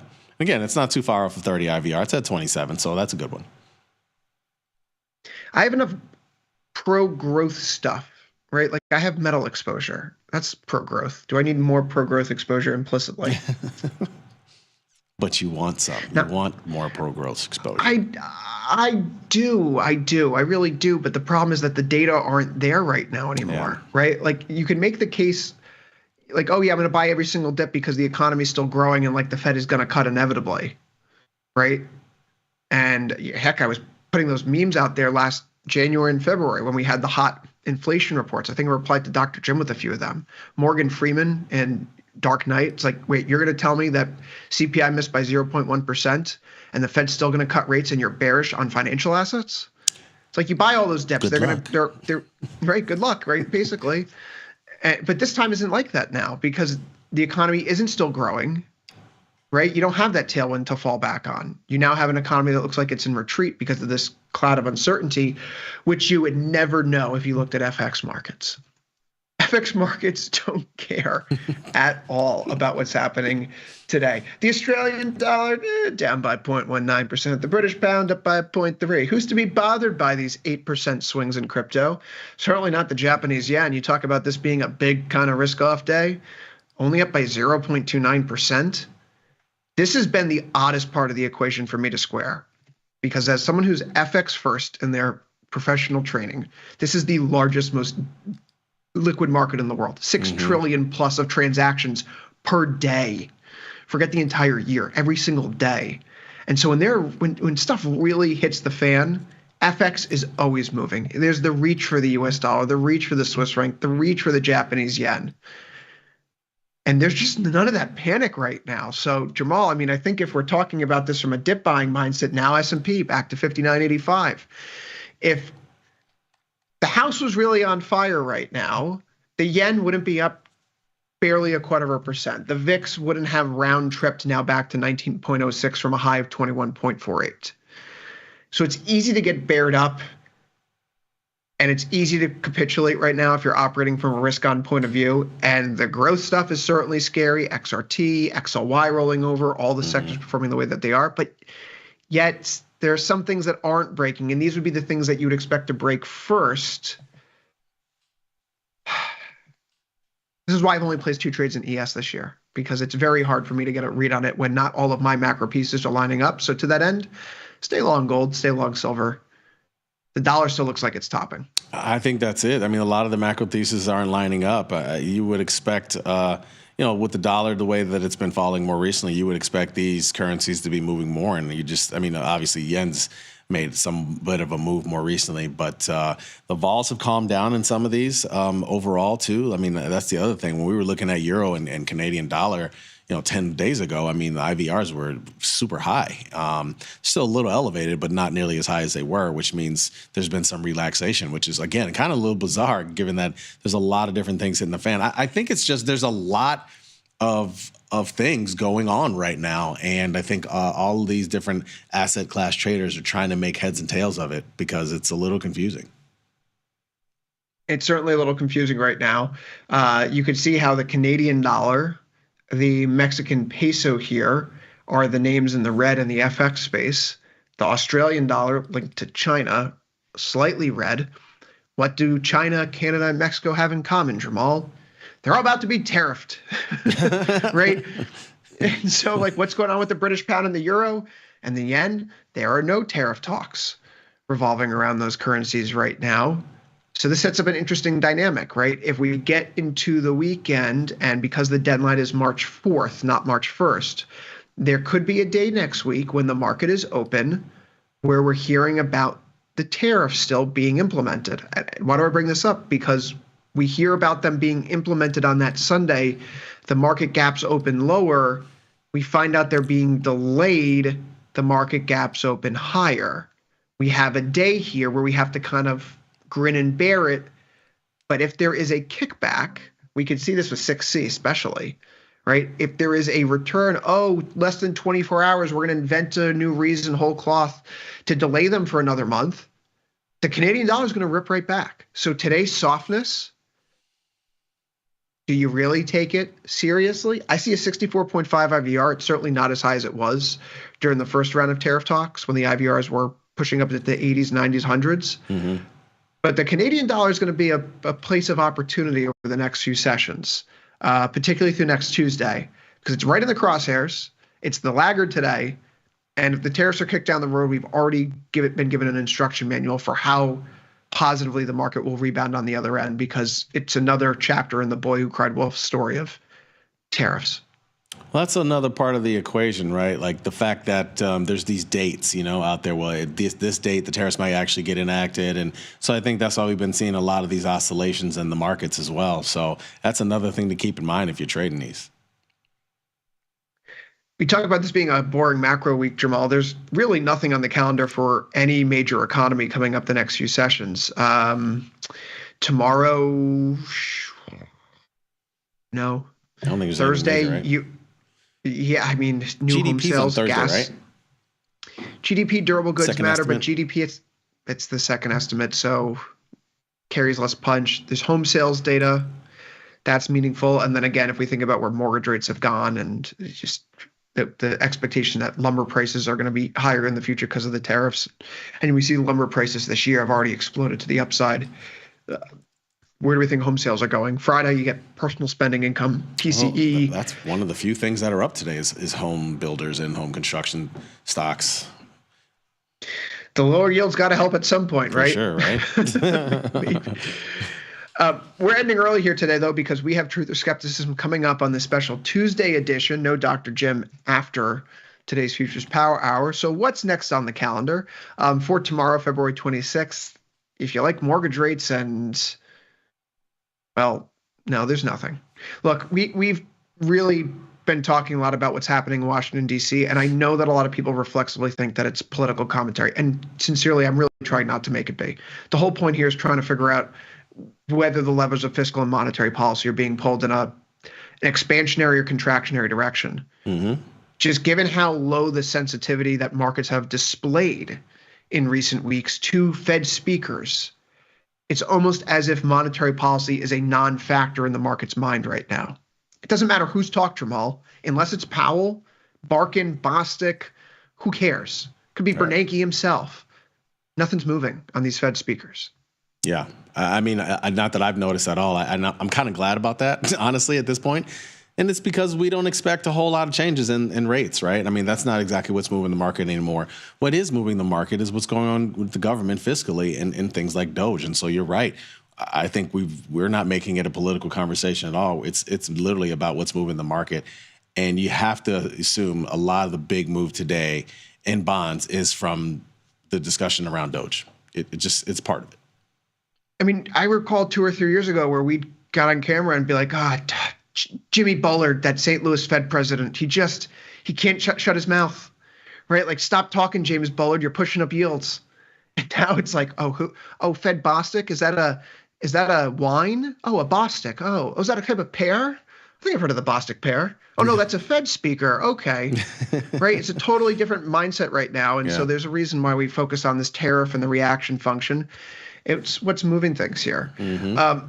Let's talk about the calendar, though. Or not the calendar, some education. Head over to tastylive.com, top banner, learn beginner futures, where you can find this coursework put together by the fine folks on the Tasty Live research team. Jamal, today we're talking about the different market products, as it were. There are 6 different future sectors, as we talked about yesterday. There are a bunch of different tickers within each sector. For the S&P 500, for equities at least, the S&P 500 is the most popular, the most widely traded. It is the place to be. It's our liquidity gauge in these markets. Of course, if you're looking over at treasuries, you're looking at ZNZB. Those have the healthy options in markets. You could trade ZT, ZF, but they're a little bit thinner. Personally, I think ZN and ZB are the best. We also trade metals here. It's copper, HG, gold, silver, GCSI. There are currencies. There are now 6 products available with the inclusion of the Mexican peso, 6M. And then, of course, for interest rates, or rather for what if we talk about, there's energy, of course, CL and natural gas. There are gasoline and heating oil futures, but no options on those. So again, we focus a little bit less on them here on Futures Power Hour. But with that crash landing of an explanation for the market products, Jamal, head over to tastylive.com, top banner, learn beginner futures, or click the link right here on the bottom of this slide. It will take you there directly. I promise that the learning material is more cogent than I am. But good news, you don't need to hear from me anymore because Futures Power Hour is over. Jamal, thanks for co-hosting as usual.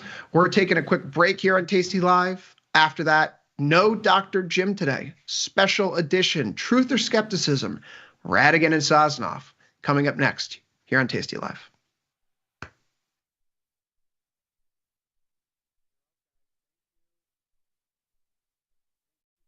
You can get up to $4,000 when you open and fund a new account with Tasty Trade. That's 4,000 buckaroos, 4,000 bills, or clams, 4,000 in dough or cheddar, not the cheesy kind. 4 large, 4K, 4 grand, which is no small thing.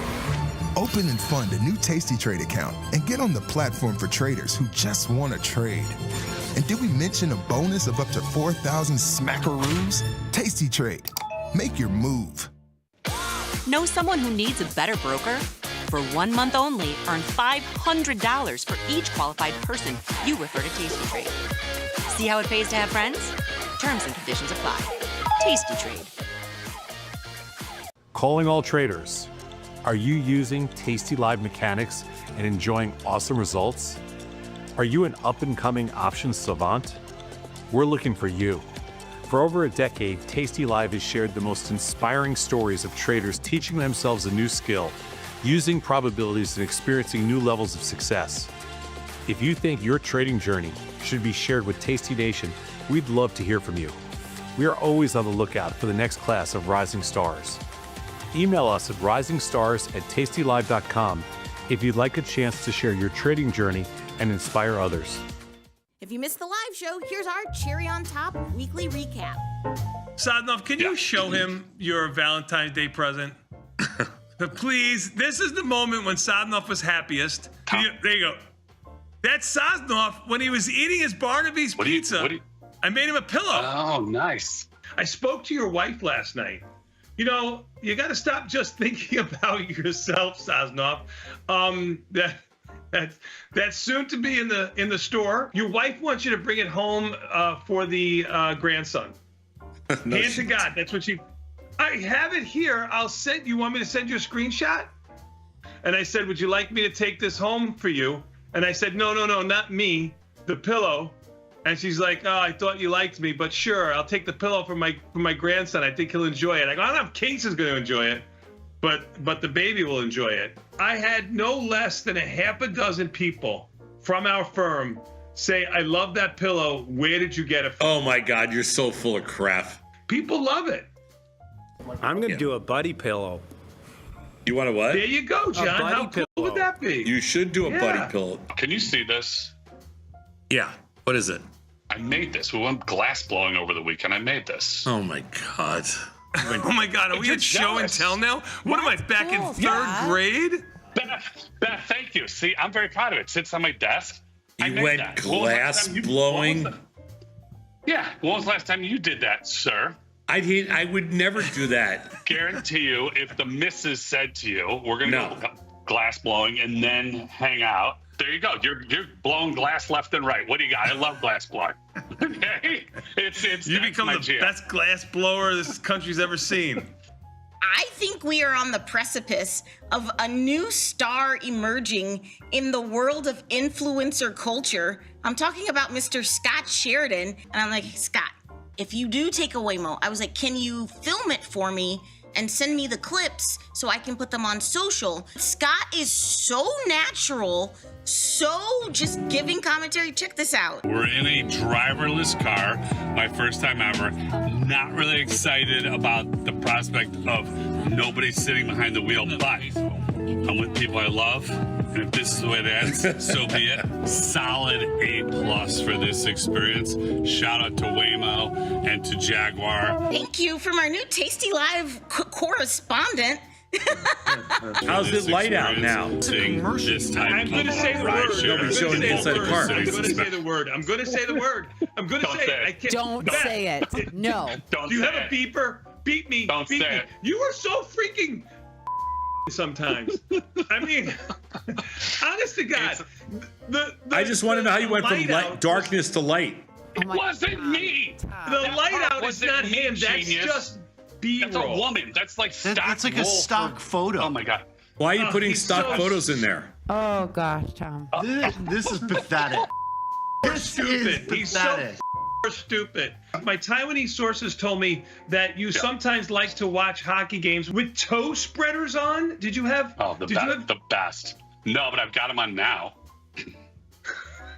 I do have them on now. It's the greatest thing I've ever done for my back. Why do you have a toe spreader? It's just amazing what it has done for my back. Do you tap dance when you have these toe spreaders on? I haven't started tap dancing yet. I'm a little upset about that. All right, I'm still working on that one. But no, I haven't done. But I do ride with toe spreaders on. Oh, there they are. Wait, look at that. Those are good. My toes are already webbed together. He has his toes up in the air. Yeah, your toes are webbed. Yep. Right. Do you have webbed toes? Yeah. All of them are webbed? Yeah. So I can swim really good. Yeah, web toes. Yeah. Yeah, I've seen you swim. Okay, so, right, we won't talk about that. TMI! Get the full scoop by checking out the archives at tastylive.com. It feels good to get smart. Get even smarter with the ultimate how-to guide. Learn 31 different option strategies, covered calls, iron condors, jade lizards. Become a trading mastermind. Get the guide at tastylive.com/guide. Putting on strategies? That's easy. Taking off strategies? That's also pretty easy. But what do you do with everything in between? Well, in our Options Crash Course Strategy series, we're going to show you how to handle the winners. We're going to show you how to handle the losers. But most importantly, we're going to show you how to handle everything in between with simple and clear guidelines and reference points. We'll see you guys there.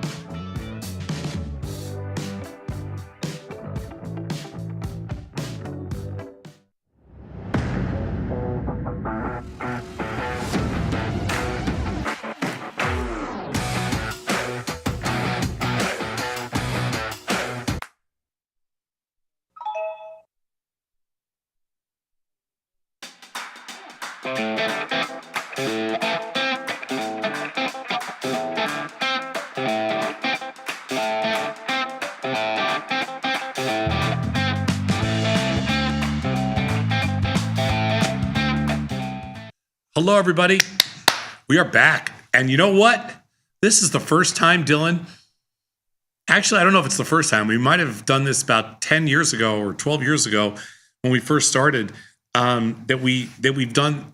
Let me think about this. No, what am I saying? We always do the show live. I'm thinking we always film this show. No, we always do the show live. So what am I? We've never done it live on a Tuesday. Yeah. What am I talking about? Josh got me all messed up here. Wednesday, but we've never. Yeah, we've never we always do run the show live. Live Tuesday. Never done a live Tuesday. Yeah. That's right. So we're filling in for Dr. Jim. So we're going to do the show live today, and then we'll play the recording tomorrow. So Dylan, thanks so much for accommodating our schedules today. No, thank you for accommodating my schedule. As you know, I've got a big, we've got a big fashion show here in Milan this week. So tomorrow's going to be, I'll send coverage of the various items of fashionable items. So I appreciate your flexibility. We're actually hosting Christy Ross. Very exciting for us. We got Christy Ross is the CEO, worlds, ex-CEO and co-founder of Tasty, and she's in Milan. And I'm like, Christy, you know, you're going to Milan. Dylan's in Milan. She's like, well, he won't be at the fashion show. I go, Dylan's at the fashion show. She's like, oh my God. We're running it. Come on. She's like, come on. She's very excited. She's like, oh my God, Dylan's there. Okay, so you guys will have a good time.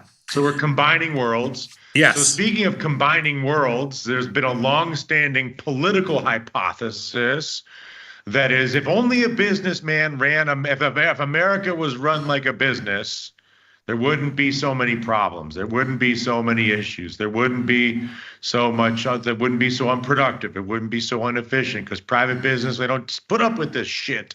Listen to Jamie Dimon and listen to Tom Sosnoff. This is how it is. Okay, if only we could find a real business person. Where can we find a businessman? We need to find a businessman. Yep. If only we could find one. Combining a world. It's like Christy Ross coming to Milan. And so, if we were to have a businessman run the country, then we would have a beautiful government and a beautiful country. That's what they say. And so Donald Trump's actually not a businessman so much as he is a gentleman who inherited a lot of money, who pretended to be a businessman on television for many years, but he's business-like. Other than the absence of any penalties for failure and the ever-present availability of free capital, but we'll set it aside and just presume he's businessman-ish. And yeah, Elon Musk, he's business/entertainer. I would say. I'd say he's a business personality. He's a business personality. He's a business personality. He's one of the most successful business entertainers in American history. Yeah. And he's certainly surrounded himself, I would say, by mathematical purposes, the most successful businessman in American history with Elon Musk by the numbers.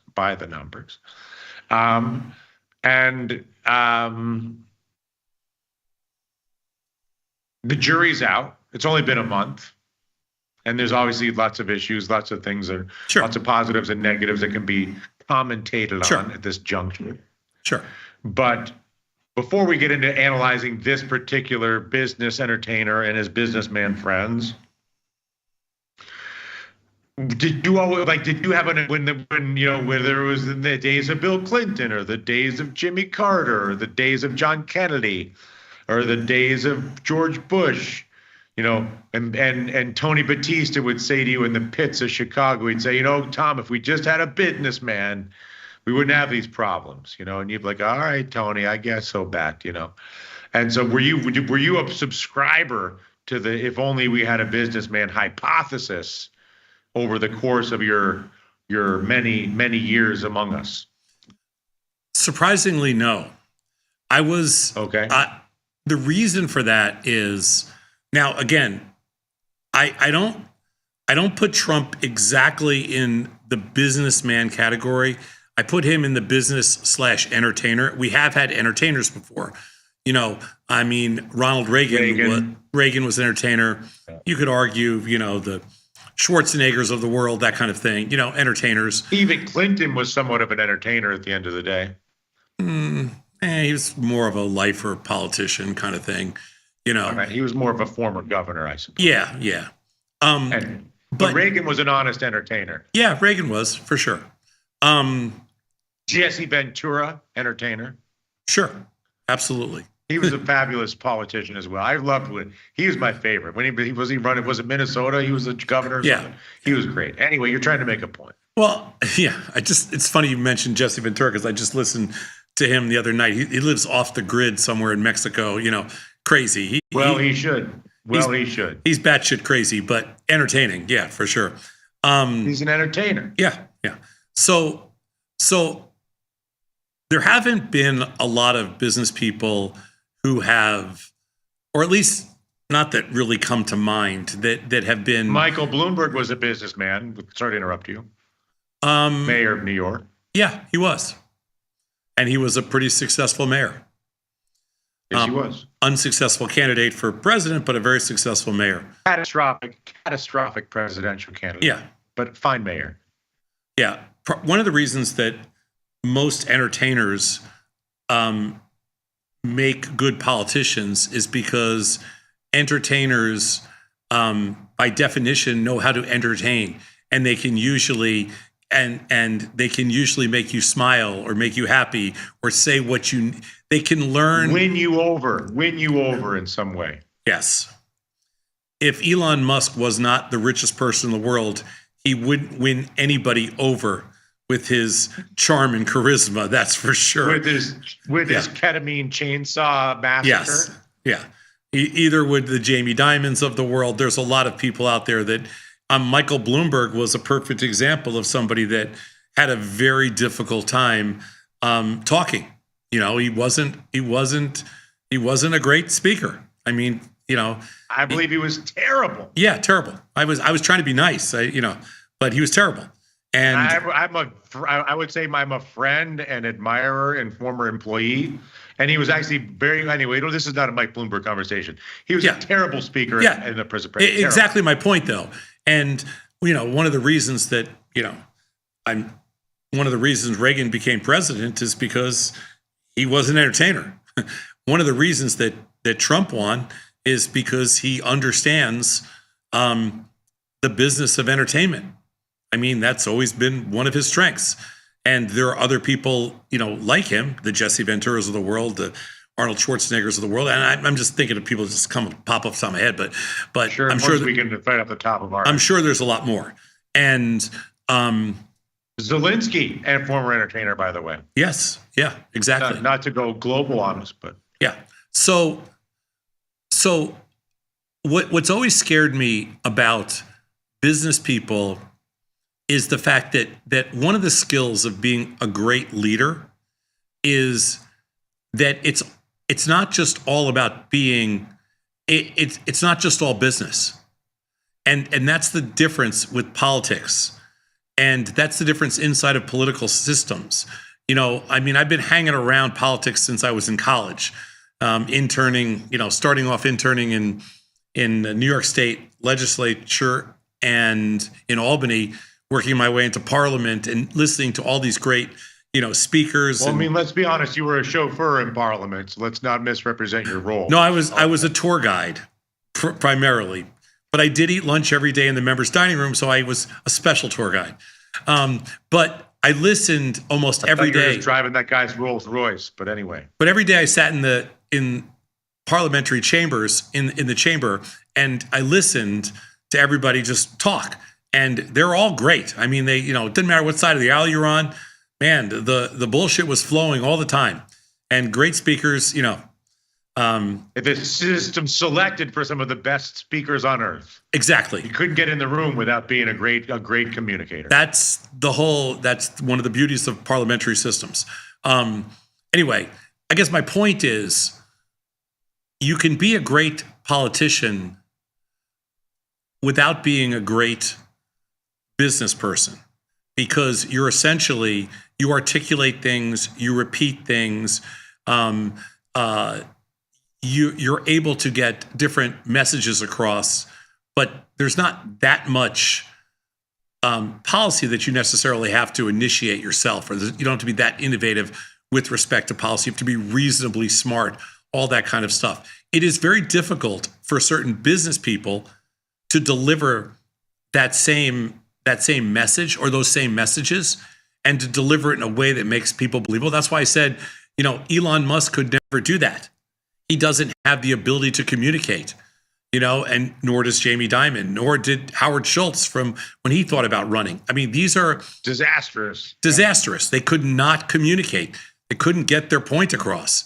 And even Bob Iger hasn't been able to get anywhere. No, he can't talk either. And there are some politicians that are also challenged, but what you'll find is that most politicians, they're pretty good at, the art of the bullshit. Throwing some words. Yeah. Throwing some words. Yeah, they throw some words around. Might I say, you would have made an amazing politician. I appreciate it. Listen, I'm a young man still. The days will come. Our day will come, sir. But Yes. but with all sort of joviality set to the side, the logic behind the reason that the logical basis for the businessman president as follows. The government is inefficient and wasteful and does not make decisions in a way that incentivize performance and targeted outcomes.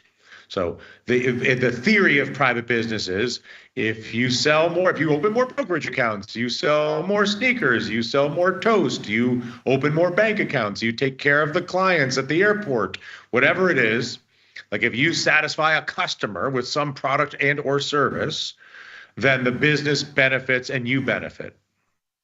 Yeah, and when you talk about governments and countries, and you think about that for a second, the U.S. is not a publicly traded company.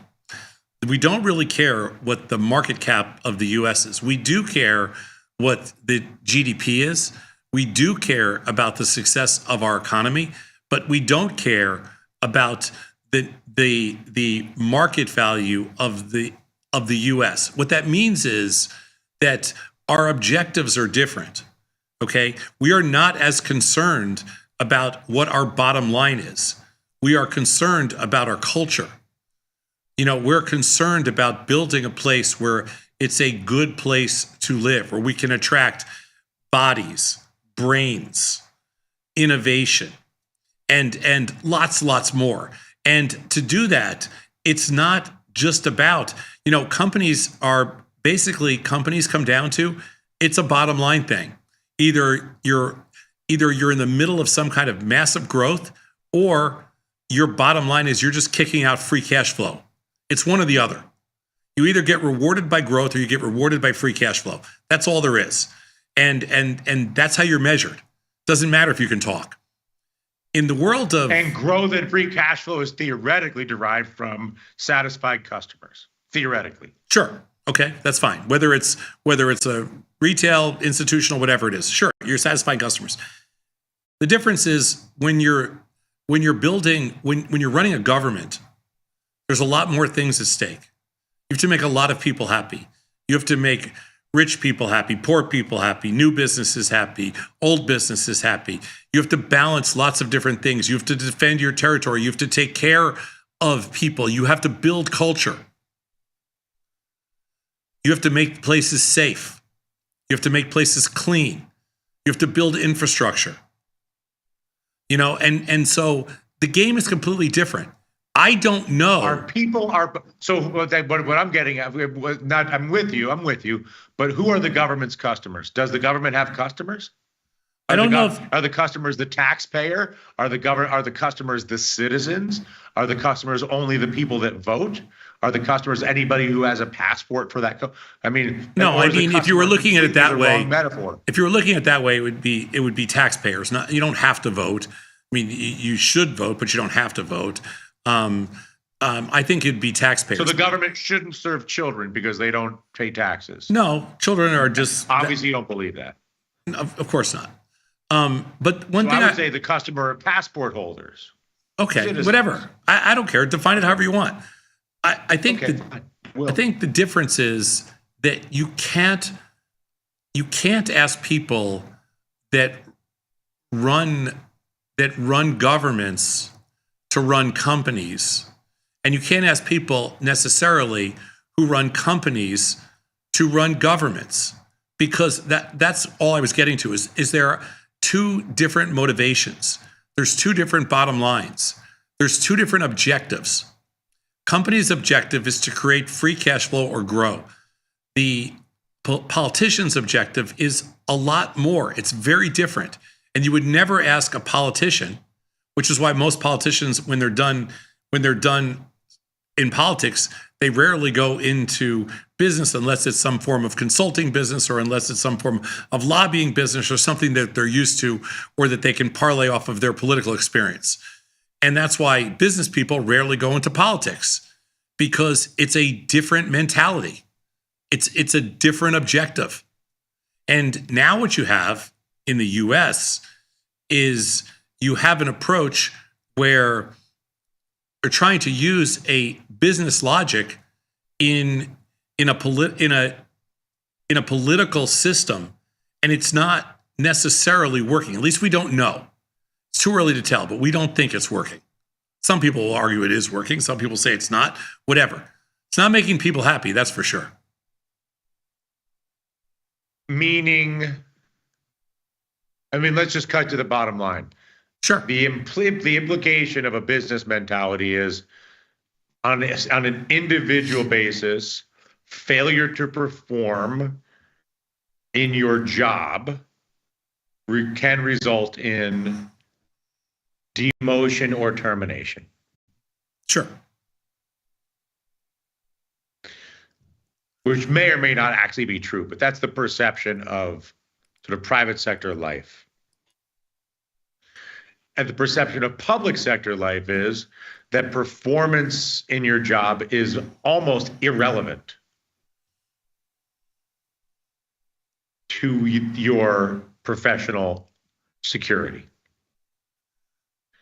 Yeah, the logic is that being vulnerable professionally generates better performance. This is the sort of businessman's rhetorical logic of the government should be run like a business. Sure. That the employees should be incentivized to perform. Sure. I mean, where else? Government is so messed up that right now there's basically nothing is bipartisan. The votes are all one side, all the other side. Nobody jumps the aisle. Okay. If the system was truly, if it was a business world, everything would be decided on whatever the event is that's happening right there, whatever the vote is actually about. In the world of politics, the vote has nothing to do with the topic or the issue. The vote only has to do with what side you're on. That makes it not business-like. That's what differentiates politics from business. In politics, everybody votes on their platform. Nobody votes for the actual, or this is the way it is today. It wasn't always like this because people would cross the aisle. But today, you only vote for what everybody else votes for. That's why the votes are there. Nobody crosses over. There actually is no analysis. That's right. There is no business-like discussion. There is only loyalty to. That's right. A group affiliation. That's right. That is indifferent to any possible. That's right. So no matter what you say, right now in America, if you asked politicians on one side of the aisle, one question, whatever they believe, the answer they give you is the party line. No matter what. And which is the least business-like possible way to make exactly.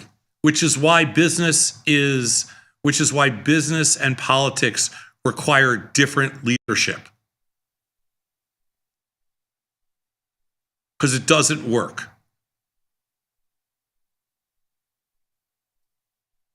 Or political parties need to be abolished. Or political parties need to be abolished. Yes, one or the other. Or something which would else. Then eliminate the incentive to, which would force a vote based on the issue rather than based on party lines. Listen, in a perfect world, you would say, you know what? I want the smartest person who can articulate things, who's the best business mind to run this country. You know, of course you would say that, just on the surface. Who's also empathetic and moral compass and thinks about the weaker people. Exactly. And all the things, all the layers. Who cares about stuff and right. And then what we found out is that person doesn't really exist. You can't have your cake and eat it too. Either you're going to get some, either you're going to get what you have now or you're going to get completely the other side. But whatever the case is, you're not going to get exactly what you want. And the best you can hope for sometimes is that perfect centrist, which again, in today's world, doesn't really exist or doesn't interest people in a polarized world. The other thing is, in a world where communication trumps everything, saying that you're running the America like a business as a rhetorical device is very different than actually running the country like a business. So to your point is, to your point, I should say, if the country was being run like a business, there would be no votes along party lines. The surest way to understand that the country's not being run like a business is the fact that anytime there's a decision, the decisions are made based on party loyalty and have absolutely nothing to do with the issue at hand. Sure. Full stop. I mean, 100%. So even saying now, oh, well, Trump's a businessman and now it's a business and blah, blah, blah, is by definition BS. Of course. As much as it was with any predecessor who made the same claim. It's not even a Trump specific. Of course, but go into any boardroom, not even any boardroom, but go into any corporate meeting, high level corporate meeting, and everybody states their opinion. There is no. And the opinion is based on the issue, not based on who their friends are. Of course. Of course. Best of friends can sit there and say, no, you're crazy. Doesn't happen in politics. Or it doesn't happen in politics in 2025. Because people we've turned politics. Now, the reason it used to work in politics and the reason it works in a parliamentary system that it always has is because the rewards were in line with the risk. In today's world, we have created a political system where the rewards are far greater than the risk. So the risk of standing up to your own party, to whoever the leader of your party is, the risk of standing up to that person is too great the economic risk is too great to you personally now, whereas it never was before. So now people refuse to do that because, their livelihood. The game's turned into a money game. And it's essentially a very big money grab because what's at stake now are big donations. What's at stake now is huge campaign funds of which politicians essentially get to keep. And there's a lot of money, whether it be speaking tours, campaign contributions, whatever else it is, that I'm not talking even about the presidency. I'm just talking about everything else. The numbers are too big. Book sales, everything. The numbers are too big now for normal discourse or objectivity. Doesn't happen. So we're in a dangerous time. Does the current trajectory of sort of slash and burn rhetoric, how do I say? So it's bad. I think it's bad. No company could survive. There's a Silicon Valley saying, which I do actually like, which is action generates information. Yes. And I think I would imagine you would like a phrase like that yourself. That was great until politics became too intertwined with Silicon Valley, and all of a sudden Silicon Valley bit. So Silicon Valley is not the independent economic machine it once was. Silicon Valley has got addicted to government contracts.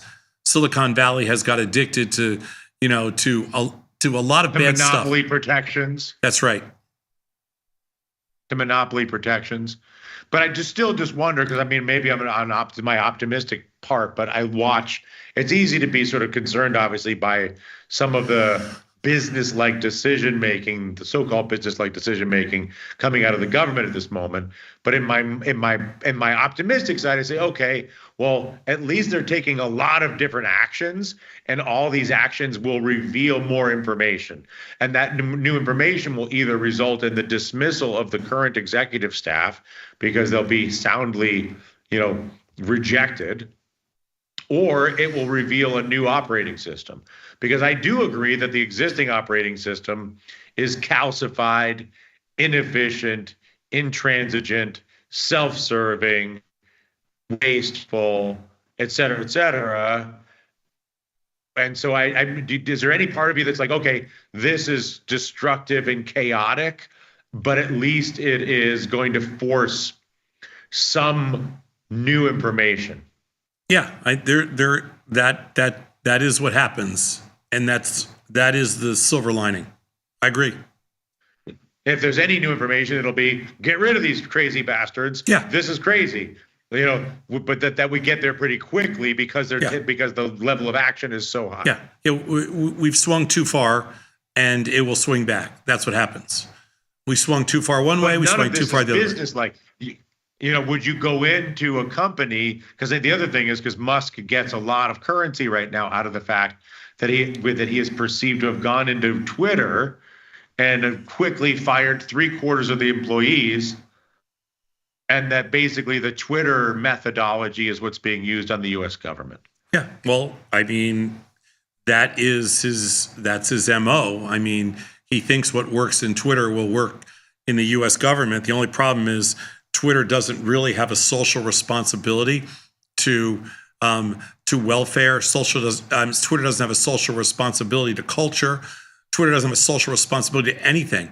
So, I mean, nor is it strategic to global peace. Of course not. Of course not. And it's an incredibly dangerous model. And the only reason that Twitter survives today is because they put enough pressure on large corporations to come back and, overfund their Twitter, their Twitter budgets. deals. Yeah, their Twitter sponsorships and their Twitter advertising. The sad part about that is that these companies are going to realize, this is our legacy. This is how we'll be remembered. And who we make, when you make a deal with the devil, you essentially, at some point, you pay for it. And, these companies are going to pay for it, and they're going to hate what they just did. They sold out. You remember Chainsaw Al Dunlap? Yeah, but I don't remember where.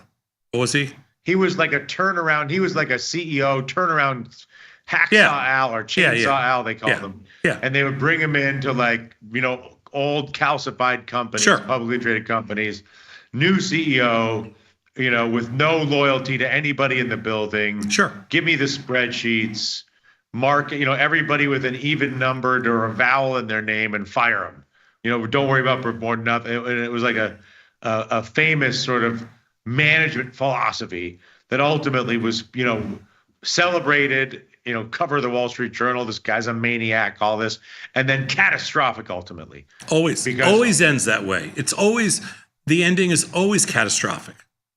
You come in gangbusters, you end in a catastrophic tragedy. It's the way it always happens. So then let's try this a different way, because then this is a good question for you, because you have a good track record in this domain, even though, obviously you'll differ 1,000 ways for good reason. But what do you believe are the 3 first principles of creating a successful organization? If it's not simply to come in and terrify everybody and fire half the room. Like if you're like, listen, walking in, whether it's the head coach at the Chicago Bulls or whether it's the president of the United States or whether it's the new CEO of Twitter, one CEO's theory is I just come in, I fire half the people, put the fear of God in everybody, and then they do, and then we go from there.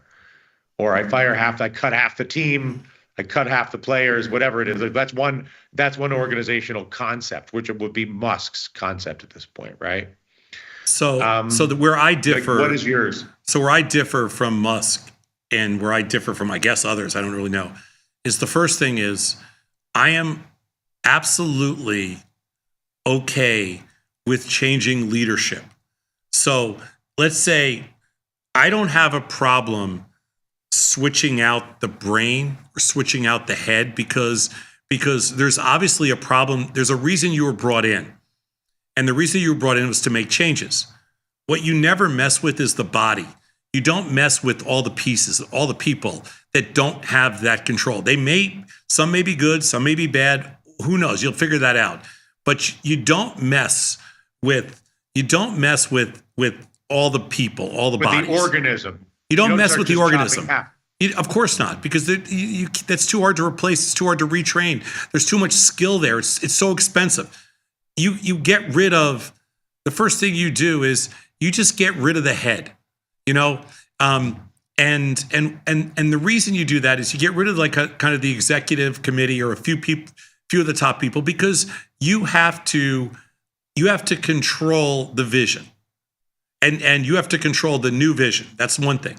The next thing that you do is you immediately, instead of destroying the energy, the culture, instead of destroying all the innovation, everything everybody's worked for, and everything that's there, which makes zero sense at all, what you do is you create challenges and see who wants to be there. It's not a difficult thing to do. It's not like something that's like, this is not some conceptual thing. You create challenge, new goals, and see who rises to the challenge. That's exactly right. And then you change some of the pieces out. But first you get rid of the head, then you make the challenges. Once you have the challenges in place, then you figure out exactly what you have, and then you recreate, the strategy. Then over time, you restaff to the challenge. Of course, to the information revealed by the challenge. And you rebuild, showing up day one and chopping half the organism, and then see what happens. And you rebuild the strategy and everything else. That's why when you have these huge governmental agencies, you don't shut them down. It's idiotic. You change the people that are running them if you don't like it, and you keep all your talent. That all the public service people that have basically committed their lives to public service, you keep the talent there, and then you change the strategy. That's all. It's not. I feel like what you're describing is a more business-like way of looking at the government than simply going in and firing people. There is no playbook that says we'll just get rid. There's no playbook that says, hey, you know what? We're just going to come in and get rid of 40% of everything that's here. Doesn't matter who it is. Doesn't matter what it is. As long as we get rid of 40%, everybody with a vowel at the end of their name is fired. Sure. Or everybody with a vowel at the end of name. Everybody of color. Everybody that doesn't have an American passport. You know how it works. Everybody with an Illinois license plate. Exactly. Everybody that's ever listened to a rap song, everybody that's ever done this. Of course. It's easy in AI. It's easy in the world of AI. But so I guess my point is that it's not what we're getting right now is actually not a business-like method of operating anything. But suggesting that the current fire everybody or send me an email that tells me what you did last week. I mean, there's a business. What's business-like is accountability for the board, accountability for the CEO, and new priorities for the staff, and then slowly changing the staff based on performance relative to the new management's priorities. Yeah, I mean, there's a business approach to this. I just don't like it, but there's a business approach to it. Which is the chainsaw owl approach, you're saying? Yeah, it's a chainsaw owl approach. Yeah, I had a buddy once that was one of the first investors in Thinkorswim that I had met through.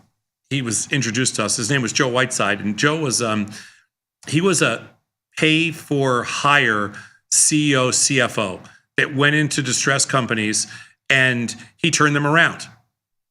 He basically went in. He had a 2-year contract for a lot of money. Went in, turned around a company, left, went to the next company. He was in huge demand. And I always found his stories to be fascinating because although each company was a little bit different, he was able, because he came in from the outside, he was able to have a very objective view, and he was able to clean them up pretty fast in most cases. I think his track record was like 80, 90%. He cleaned up, turned around, and put them in the right direction. I think that's what we need in the world of politics, is people to come in and change things up. I don't have any issue with that.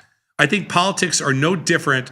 I think the way we run governments is no different than the way we run an economy, and things have to be disrupted every once in a while, and things have to change, but it's the violence of those changes that you have to be careful about. You can't destroy your culture, and you can't destroy the integrity of your system, okay, and everybody's belief in the integrity of the system while you're making those changes. That's the challenge. Mm-hmm. I mean, my biggest concern right now for the U.S. as an American largely operating for the moment outside of America, but really with American business, inside of American business, American facing, is the number of non-American businesses, small, medium, and large. I had dinner tonight with an executive from a huge Canadian copper company. And he was so happy that his Canadian copper business, which is a big, 100 million plus kind of revenue, big copper business. He was so happy that that business was a Canadian business that does business primarily with China. Not because he was anti-American, but because he's one of, I've probably talked to a dozen people in the last month who are extremely happy that they are protected from the perceived instability of trying to sell product, any product, whether it's a piece of metal or a car or a computer chip or a fashion item or a banking service or whatever, from Europe, from Canada, from China, from Mexico into America.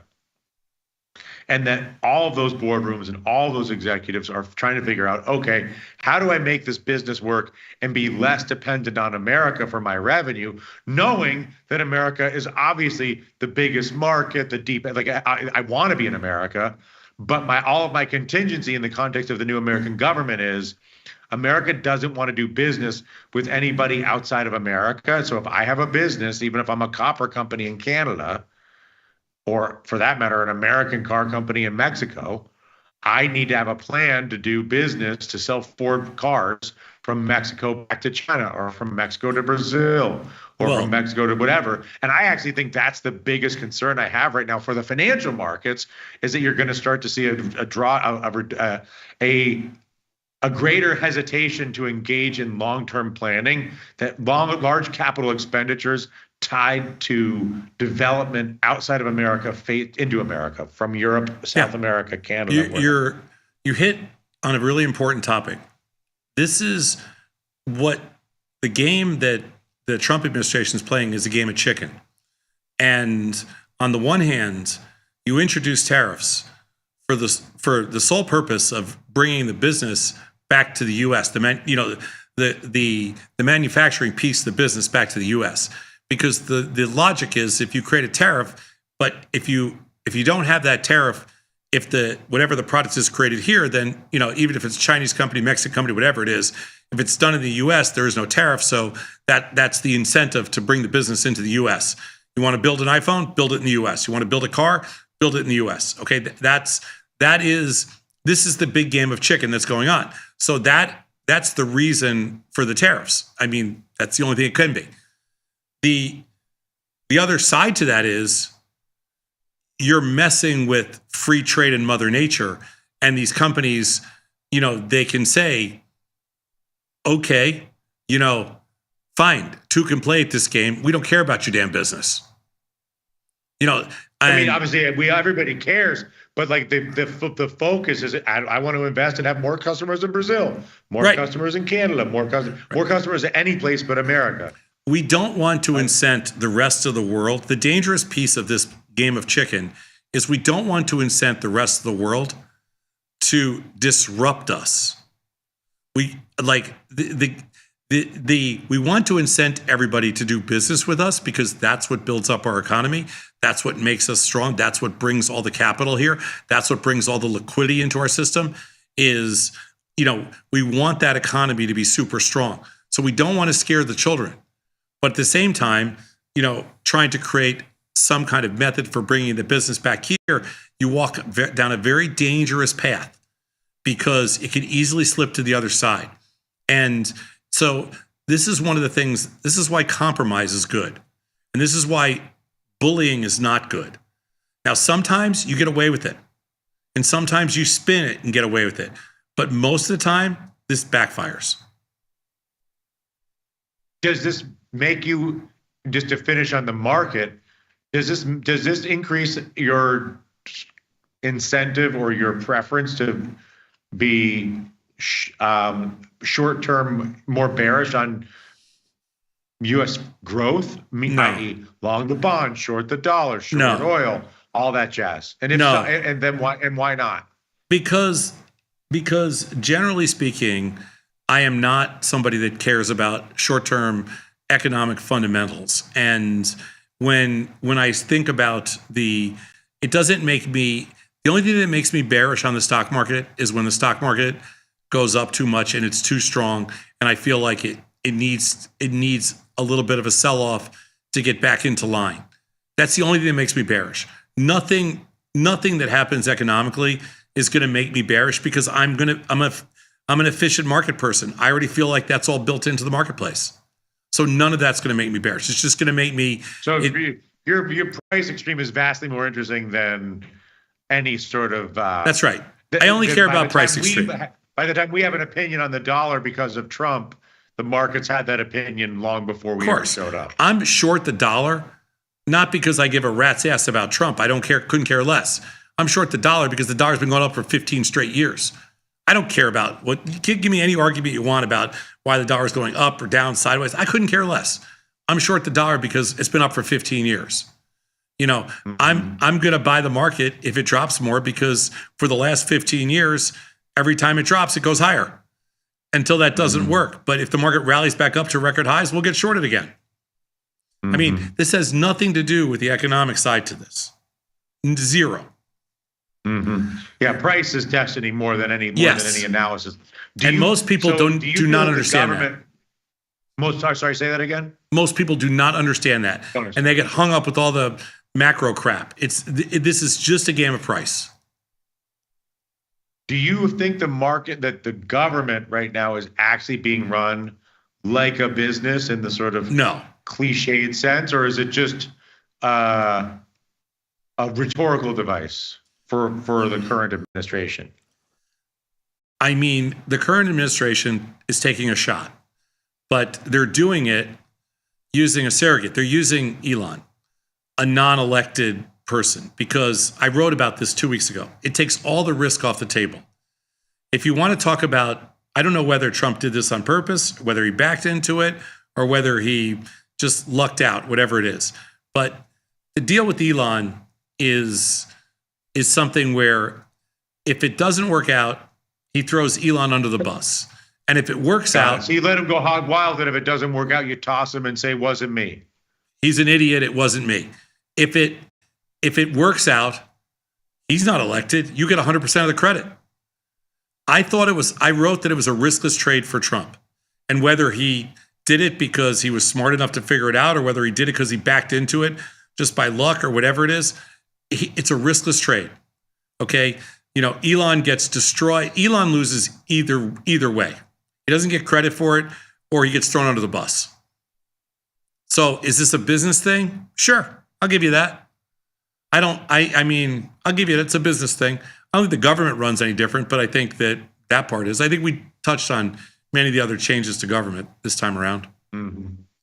But Dylan, I like your organizational theory, which is to change the head of the beast, set some new goals, and then sort of see how the organization adapts, and then restaff over time, over 3 years, let's say, based on response to the new goals. That makes a hell of a lot more sense. It's both the humane way, it's the ethical way, and it keeps the integrity of whatever's there and whatever people have spent their lives doing, keeps that in place. It's the good faith approach. I'm Tom Sosnoff. He's Dylan Radigan. This is Truth or Skepticism. Thanks for spending an hour with us, or 45 minutes with us. Dylan, thanks so much. See you next week.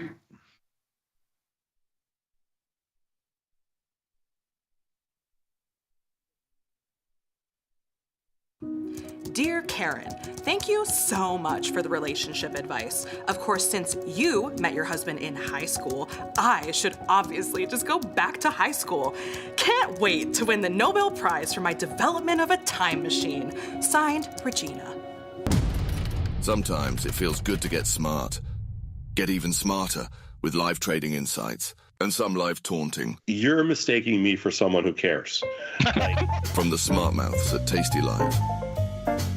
If you missed the live show, here's our cherry on top weekly recap. Oh my God, I forgot to tell you something. Hold on 1 second. My last day, early in the morning, I'm washing my hands in this place, like this communal shower, bathroom area. And the guy in the stall is listening to the show. You're in the shower in a campsite in Missouri. There's showers and there's stalls to do number 2 in. I got it. And you're telling me that somebody. And a guy starts laughing. He's laughing. So I stop washing my hands and I'm grabbing like towels to clean. I'm listening to, and I hear your voice. Why didn't you go knock on the door and say, he's taking a shit, all right? I know. Oh, why didn't you knock on the door and say, hey, Tony Batista here? I mean, what am I doing? Hey. Right, autograph session happening right now. Got the need for speed? No problem. At Tasty Trade, you can turn smart ideas into real trades with just a few clicks. Wow, that's fast. Tasty Trade, make your move. We just ripped higher up to 50 points, and I just thought we would stay there, but... The thing the market does best is it keeps you very humble. You get paid a lot for being right, and you lose a lot for being wrong. So give me, I don't know, a couple hours, and I will give you everything that you need to start trading options. See you inside. Know someone who needs a better broker? For 1 month only, earn $500 for each qualified person you refer to Tasty Trade. See how it pays to have friends? Terms and conditions apply. Tasty Trade.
Hey, what's going on, everybody? Looks like a little bit of flight to quality. We'll talk about what's going on there today on Engineering the Trade. Bitcoin is below 90K. It's been a minute since we've seen that. What's going on? What's happening? What's wrong? You guys don't like Bitcoin anymore? We'll talk about why. And then, of course, tomorrow after the close, all eyes on Nvidia. We'll talk about all the things going on there. Those three things and more. We'll also take a look at a couple of positions I got. If you guys got any questions, please jump in the chat, man. I always love to hear from you guys. You know I do. We'll discuss any of your trade ideas, any things you're seeing overall, too. But first, welcome to the most dangerous show on the Tasty Live Network. Folks, it's Engineering the Trade. I'm your host, Jamal Chandler. Let's get straight into the slides. Hope you guys enjoyed Truth or Skepticism today. Little departure from the normal. That same show will actually air again tomorrow during the normal time, so check that out. Look, today we got a clear flight to quality. Markets have been down for a couple of days in a row here. There's a lot, man. There's a lot to digest. It's a market that'll make you question what you believe right about now, because a lot of the narratives aren't necessarily making sense. And for this reason, it's cool to sort of pay attention to narratives. You don't want to trade off of narratives too heavily, right? Because the narrative can shift, and then you get confused. You don't know what's going on. And I feel like that's what's happening out here quite a bit.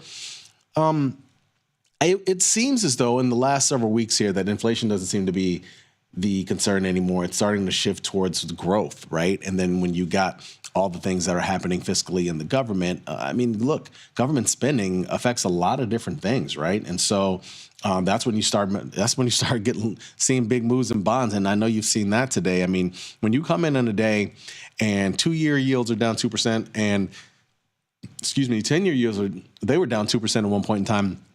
Those are big moves. I mean, you don't really typically see that in bonds, and so that's that's interesting to watch. And honestly, I think the growth fear is usually what leads to bigger sell-offs, right? Either inflation fears or growth fears. I will say though, the fact that you got the bond market making the move up, the actual treasuries making the move up today, sustained move, 4 days in a row we've seen, 4 trading sessions in a row we've seen bonds move like this. It makes you feel like clearly the market thinks, or bond traders think, that they'll be able to cut rates more. And so what we've been seeing from the Fed Watch tool, whereas I don't think they're going to do anything next month in March, but you might have a situation where you clean up things fiscally, the government is able to spend more, and therefore we're inflation, or I should say, the government is able to spend what they normally spend.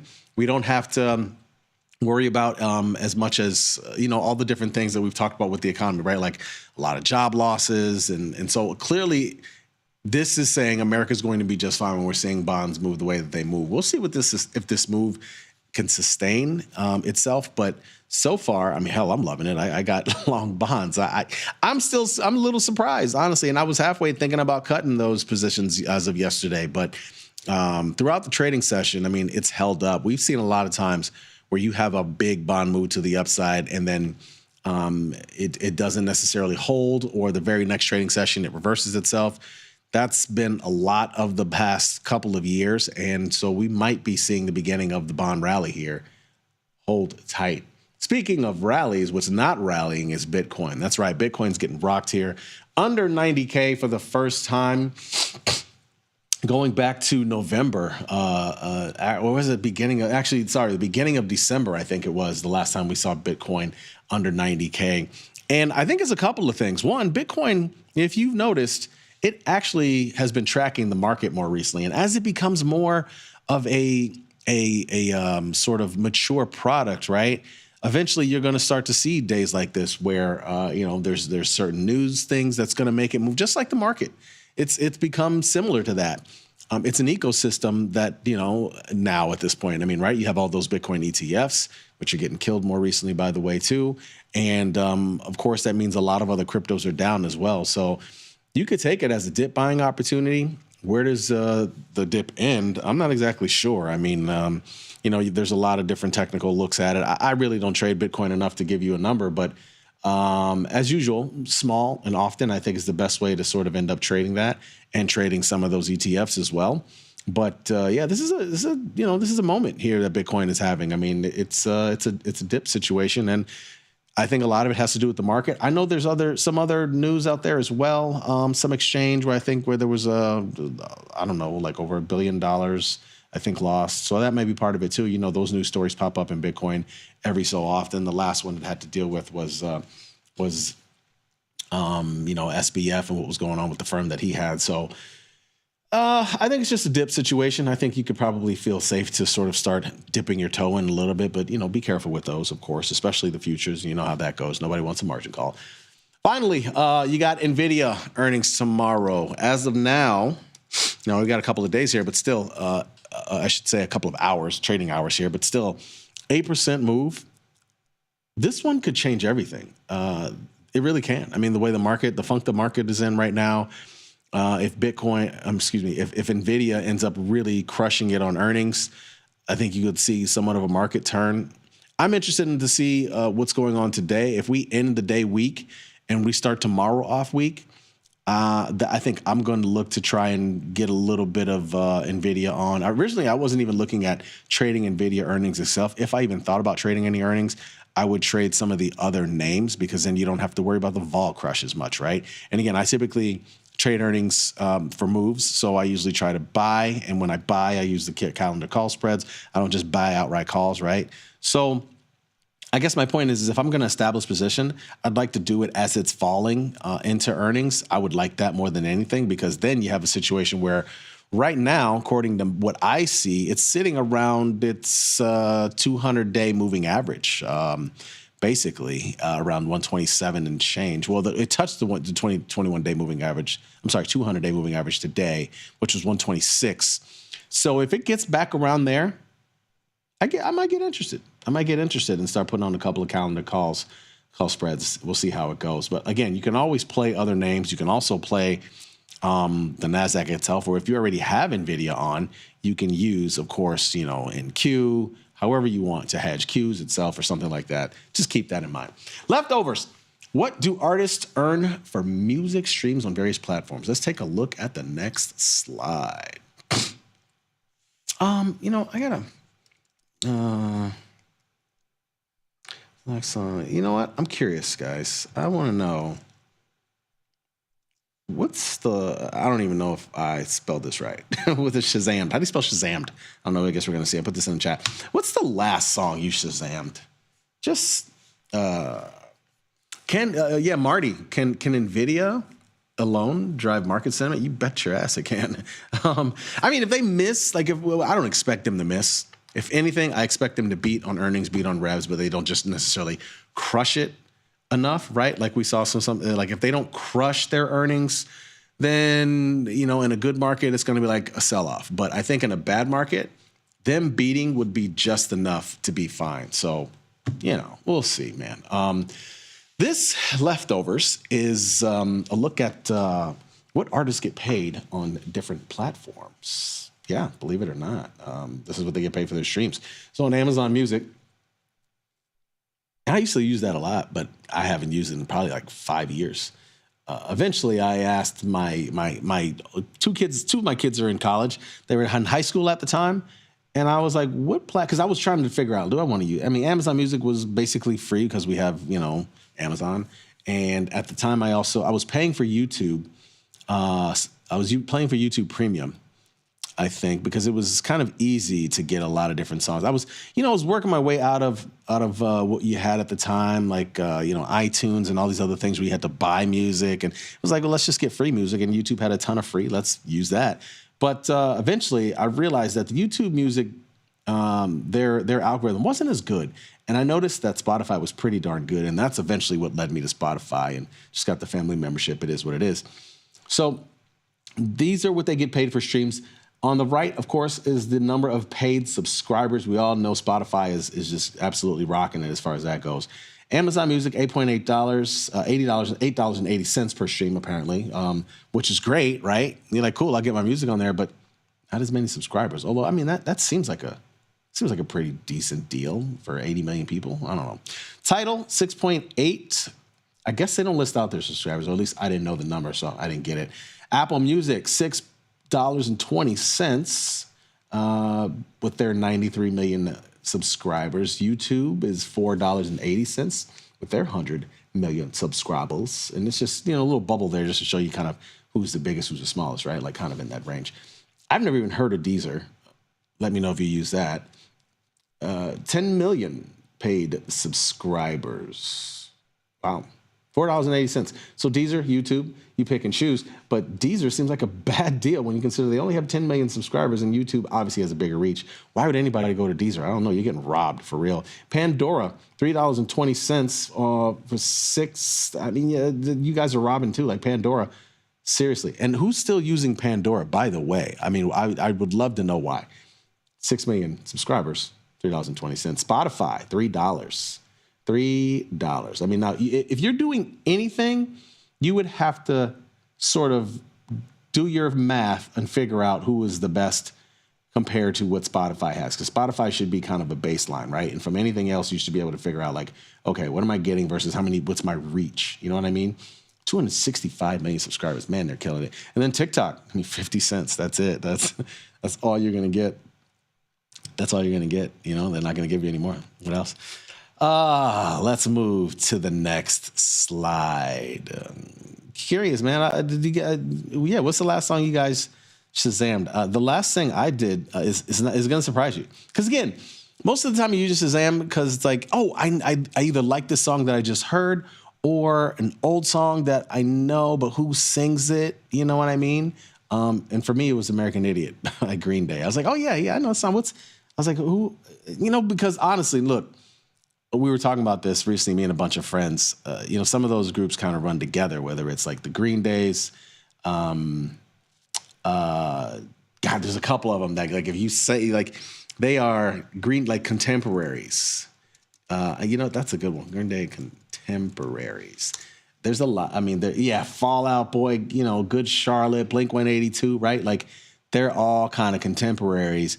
If you showed me a picture of each one of the lead members of those bands, I wouldn't be able to match it up. I really wouldn't. I wouldn't be able to match it up. Like, which one is the Maddens in? I can't remember. You know what I mean? Like Bungee and Joel, right? Like, aren't they in one of those? I don't know. I couldn't. Paramore's another one. Weezer.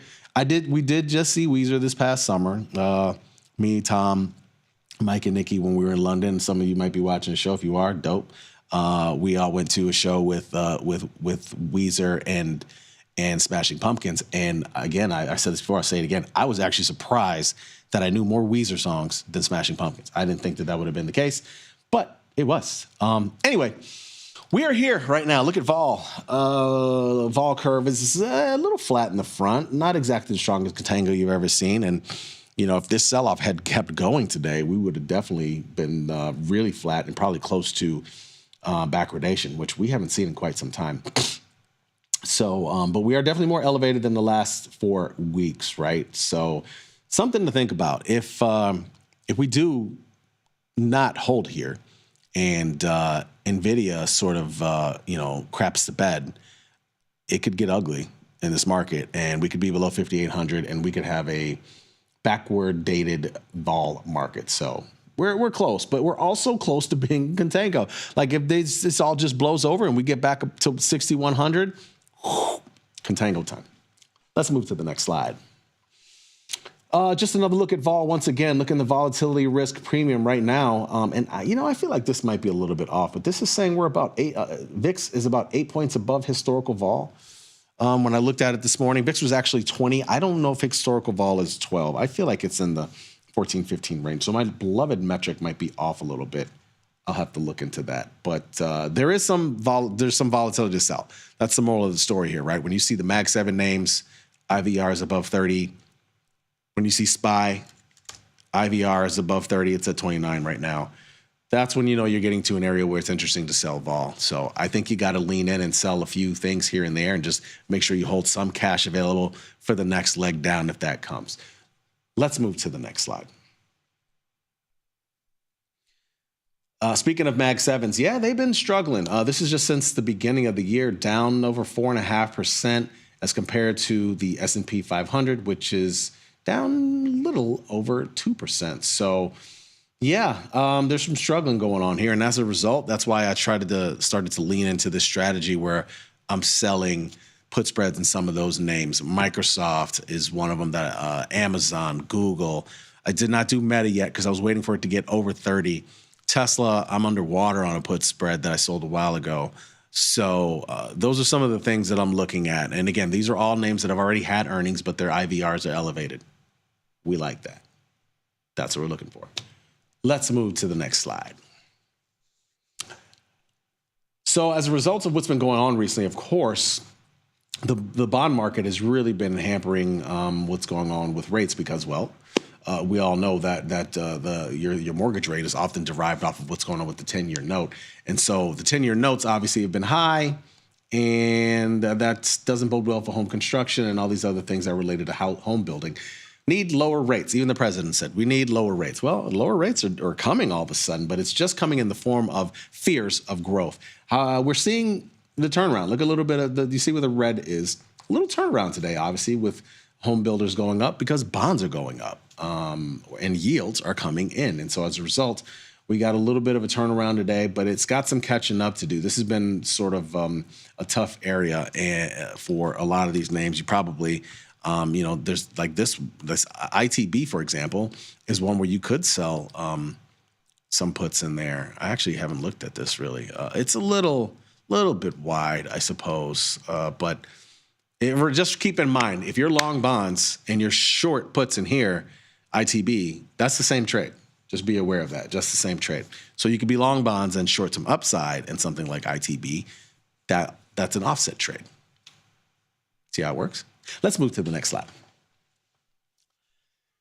Yeah, I mean, the thing is, the correlation has been fairly strong, though. We've seen, recently as bonds are starting to move up. It's some of the highest correlation we've seen in a while. Bonds start to move up. usually we see stocks a little bit higher. Now, that's not exactly the case today because I think there's some fears, but this is something to keep an eye on. This is the first day in a while where we've had bonds up. And, I shouldn't say that. Bonds been up the last couple of days, but it's been really weird. Typically, we don't see this correlation, right? It's usually inverse. And so I think that's what's adding to some of the confusion overall in the markets. Like, why are bonds up? But now it's starting to correct. And I think this is going to change. And when this goes back negative, that's the kind of market we need. Let's go to the last slide.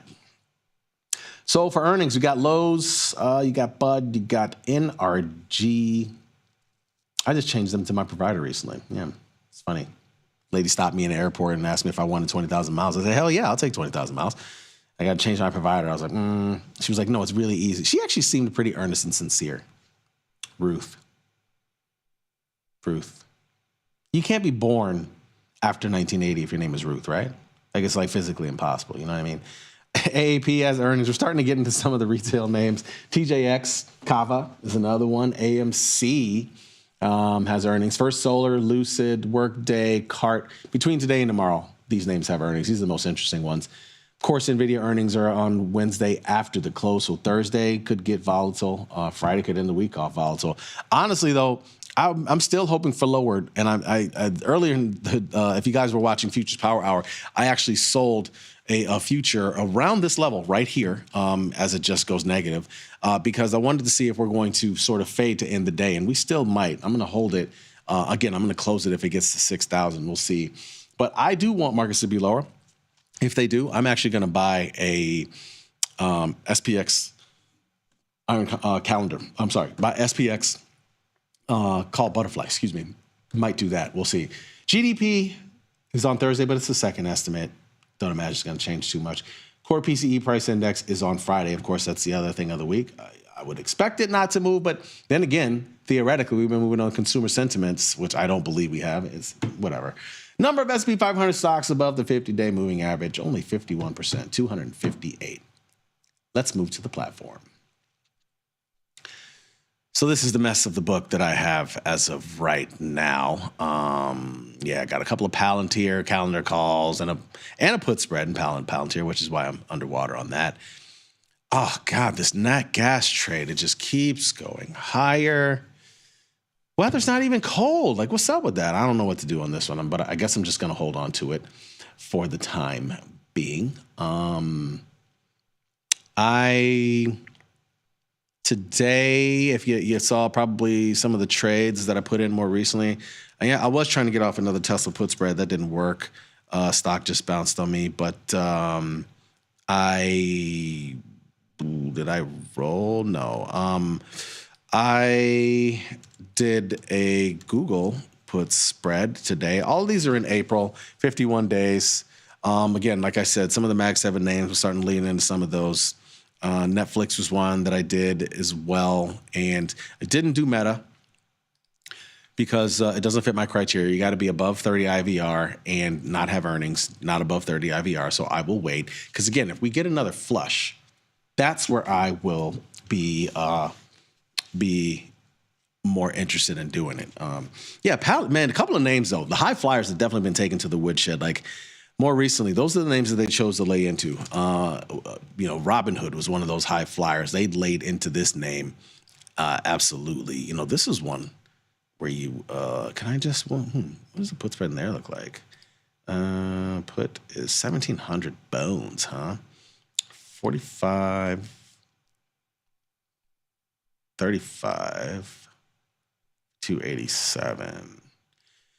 Not as of yet. But Palantir, man, they've really laid the wood to this stock. And again, the funny thing is now it's right at least I look at SMA. It's right at its 50-day moving average. Looks like it might have bounced off of that.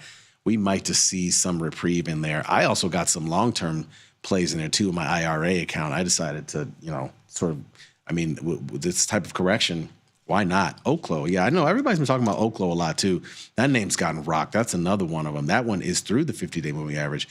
In my estimation, 33.14. As long as it closes, if it were to close above 33.14, that's a good thing. I don't know if it will though. It looks like it's trying to hang around here. So this is another name that's been beat up more recently. Has earnings this week. Ooh, that's fascinating. Has earnings this week, huh?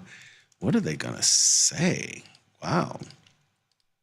That's a fascinating thing here for earnings. Interesting. What do we want to do here, guys? What's the expected move? You know, it's pretty low for a volatile name like this. $3.63 expected move. I mean, hell, let's move more than that in the last 2 days. Yeah, I don't know. Something to keep in mind, this Oklo. Earnings coming up. SPY is another one recently. You know, today when it crossed the 30-plus mark in IVR, I was like, okay, now we're going after SPY. We're going after diamonds of the world. When you're talking about short put spreads, these are the names where we're going to take a little bit of a shot here, right? That seems. These are the things where, you know, hell, if the market crashes lower, I mean, everything's going down, including this. But at least you know, I mean, diamonds is not going to zero. I know that, so I'll be fine. We will live. Other than that, not trading any of these earnings tonight. I did look at lows for a second. It's not quite as appealing. Again, to do a calendar call in here for some reason, I guess. Not to say it can't go higher on earnings, but it's totally moving very strongly today because of Home Depot earnings. I just don't even know where I would slot it now. You know, a lot of these times it's based off of moving average and recent highs. I don't, 253 is the 50-day moving average. I mean, it could reach that potentially. If I were to do anything, let's see, $10 expected move gets you up to 255 essentially. So you could do some 255s. Sell that by these 86 cents. Yeah, why not? Let's do a couple of those. And since we're there, we'll do, 187 at 104. I mean, that's a little bit wide, guys. Like, what's up with that? I don't like that market. I'm not going to touch that one. I doubt this thing gets up to 260s, but maybe by next week it gets up to 260. So we'll do some 60 centers. See if we can get a couple of those off. And just like that, I am in lows for earnings. Folks, that's the show. Thanks for watching. And as always, be smart, be patient, trade them small and trade them often. I'll see you later.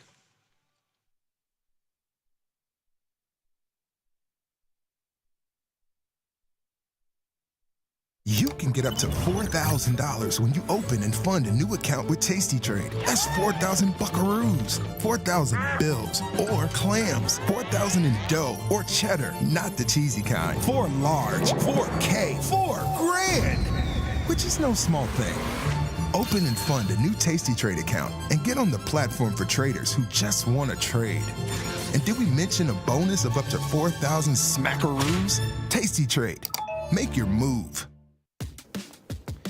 Look who's back testing. tastytrade now has options back testing for free. Test your trades with over 10 years of data for the most popular symbols. See how your trades would have performed in the past. Look back at profit and loss and take the guess out of guesswork. Oh, did we mention that it's free? Get back testing at tastytrade. Forbes called us best online for options trading. With stockbrokers.com, we're #1 for options and futures trading. So what else can we say other than boom? Trade like a trader. tastytrade. Make your move.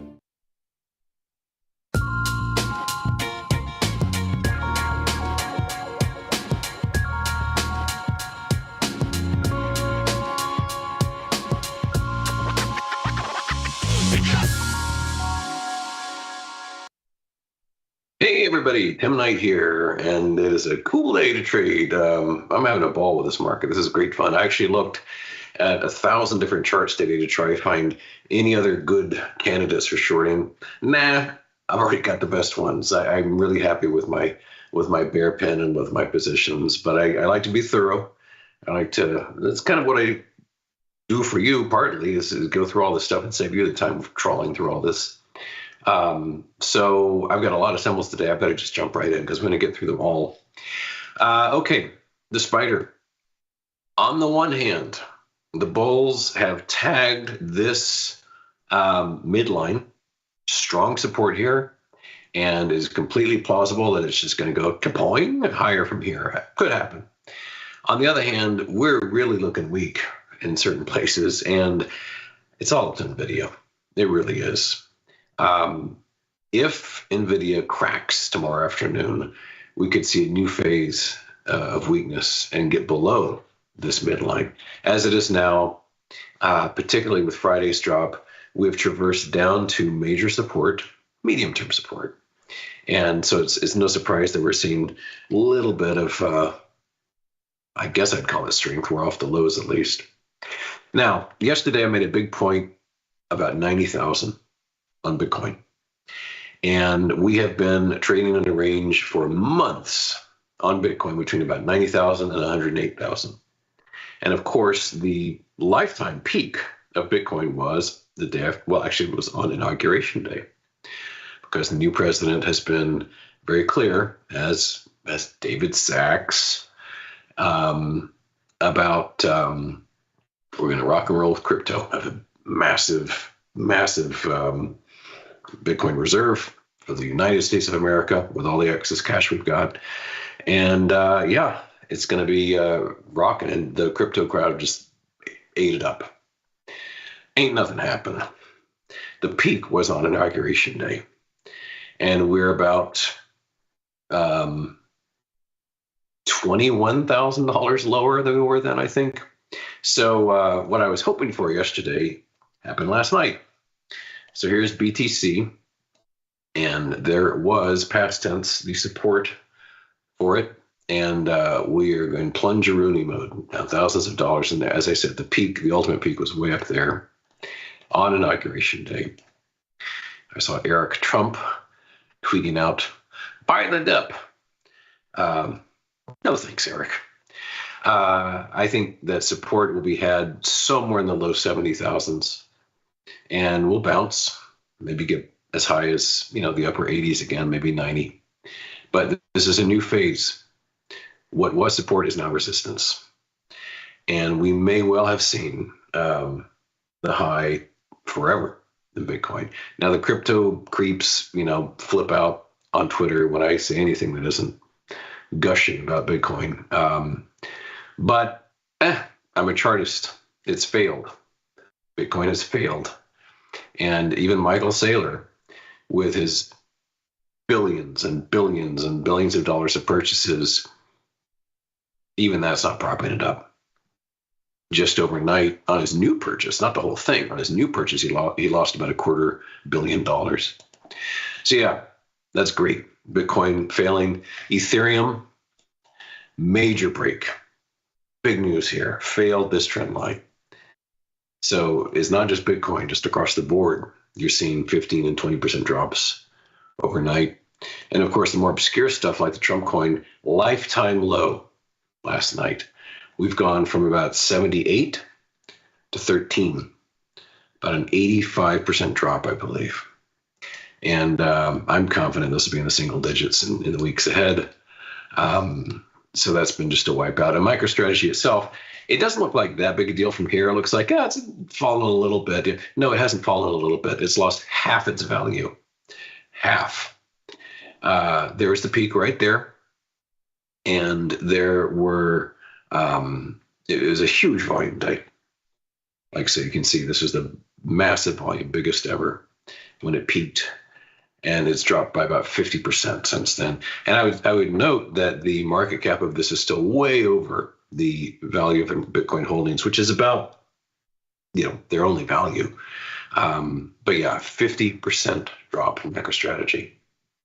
Okay, well, that's enough crypto. Intel, this has been fascinating because you may recall on this day, we talked about, I said that's probably about all it's going to get because the gap is right there. It was getting close to that. It didn't even bother. It started falling right away. And so all this gain here and all the chatter about these big partnerships, et cetera, gone. And, Intel's an extraordinarily broken company. So I'm not at all surprised that And that's opportunity there when you see that. When you see people just pushing each other out of the way to buy these stocks and it's approaching important points of support or resistance, it spells opportunity. But like I said, it didn't even bother getting up to the gap. It gave up the ghost immediately. A real variety of stocks today, real hodgepodge. Let's just thumb through them. I want to illustrate the kind of diminishment that's been going on in many different sectors. What used to be white hot stocks turning south in a big hurry. And this is not one particular sector. This is just a general theme. Just kind of bang through these hims and hers. Nobody had heard of this a few years ago. Now it's a huge volume stock. But this had a very hard reversal, as you can see. Soundhound, remember this one? I bought puts on this up here. It fell really hard, and I sold those puts here. And as I suspected, it just kept going down. So yeah, Soundhound was one of the stocks that Nvidia had taken a big position in. And once Nvidia dumped their position, everybody else did too. So Soundhound falling. The other one, of course, even more extreme, Serve Robotics, SERV, which until here was looking really good. Since then, it's just cratered.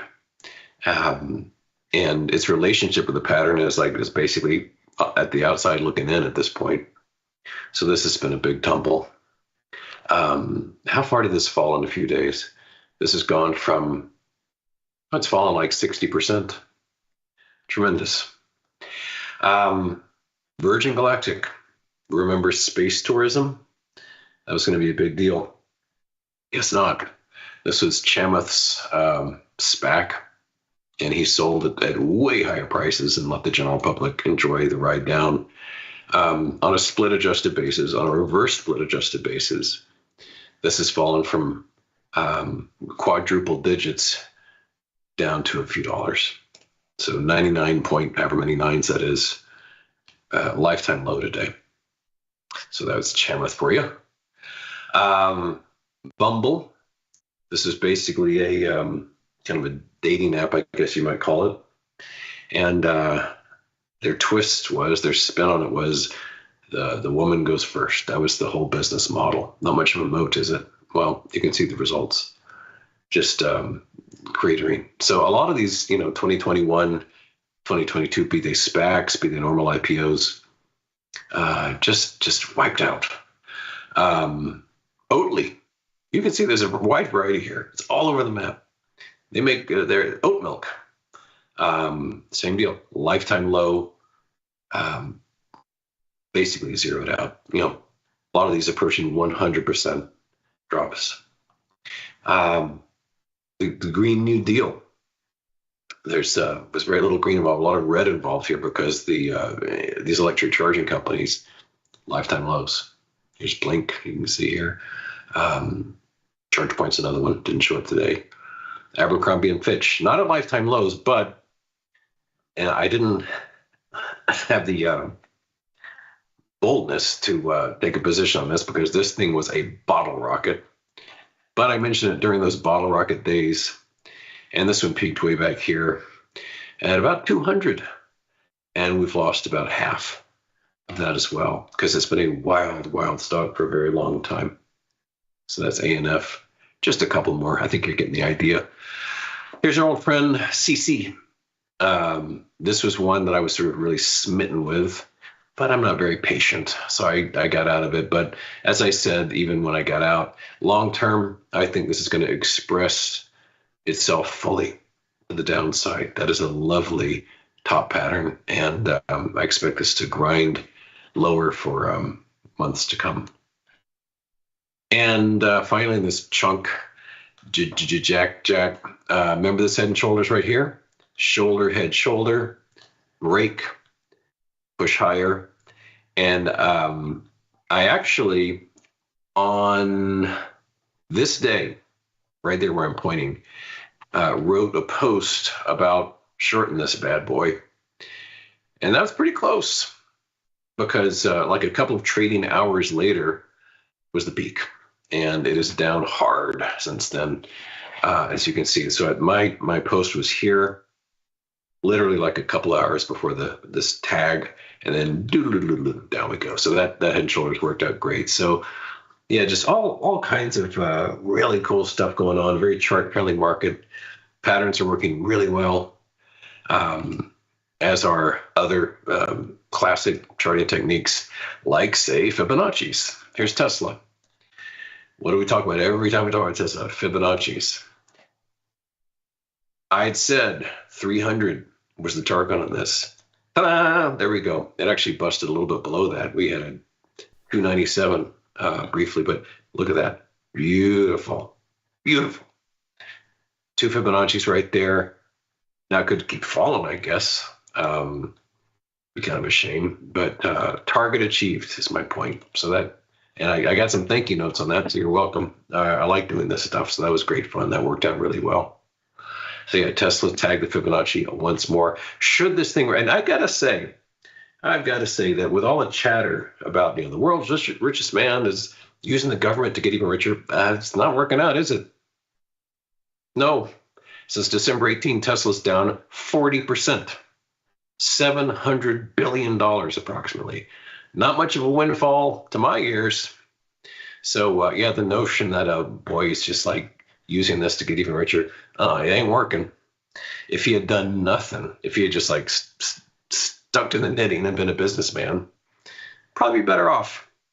So yeah, pretty nasty stuff going on there. SMCI, by the way, still hanging on that one. The gap is closed here and then some. So bye. Looking good. Hang on to that one as well. How are we doing on time? Not well. Okay, let's pick up the pace a little bit. As I've been obsessing over Nvidia, 25 hours from now, big deal. Hanging on to my semiconductor puts, doing well. Avgo, another down day, just red day after day. ConocoPhillips, looking good. COP right there. Beautiful pattern on that. These are just some of my short positions here and there. Corning, nice down day on this one. This is a long-term channel pattern. Advanced Micro Devices, been holding on to this one for a while. Bang, did it, bang, did it, bang, bang, bang. Down we go. Looking real good. DVN, also looking really nice. XOP's down, oil's down. And United Health Group. I'm struggling with this one a bit. I've got a nice profit on this, about 90%. I'm wondering if I should just take my profits, but they don't expire till next January, so I'm thinking maybe just stick with it. We'll see, but so far so good. XHB is having a strong day, and you know what? I'm taking advantage of that. I've reloaded my position on this. I'd lightened up yesterday. I've unlightened up today on XHB. So just to wrap things up, a couple of last charts. There's Nvidia, down a little bit today, 1.1% or so. Got a bit of a hammer going on right there. It may well bounce from here, but of course tomorrow, everybody's going to be wringing their hands because the news doesn't hit till after the close. So I'm not quite sure what to do about that one. I'm in these. I might just get out and just stick with my SMH puts just to lower the risk. But by far, that could be the biggest event of this month. And I would note, tip of the hat to Kathy Wood, here's ARC. Red. I think about a 20% loss in this fund. So that's sort of thematically, you can see what's going on with the hot stocks. All right, my friends, I'm going to leave and see you tomorrow.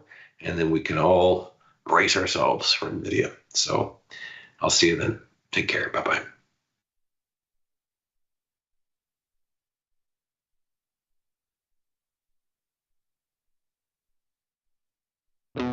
Looking for a better broker and a bonus? Sweet. We got you. Right now, you can get a bonus of up to $4,000 when you open and fund a Tasty Trade account. Plus, low rates, smart tech with the analysis tools you need, and award-winning support. So, get a broker who's actually got your back. And up to $4,000 at Tasty Trade. Make your move, genius. Tasty Trade. Know someone who needs a better broker? For 1 month only, earn $500 for each qualified person you refer to Tasty Trade. See how it pays to have friends? Terms and conditions apply. Tasty Trade. Your crypto needs a wallet. And crypto is better when it's tasty.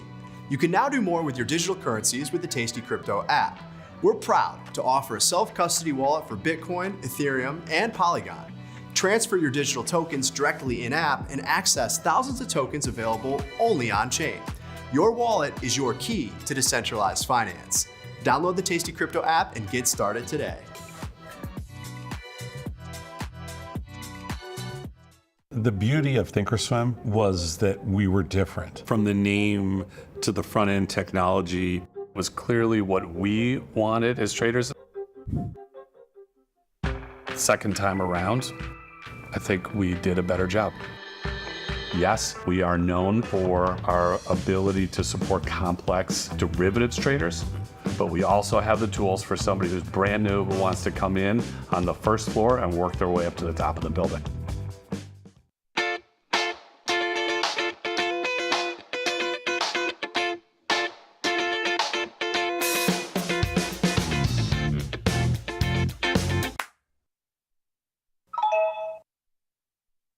Calling all traders.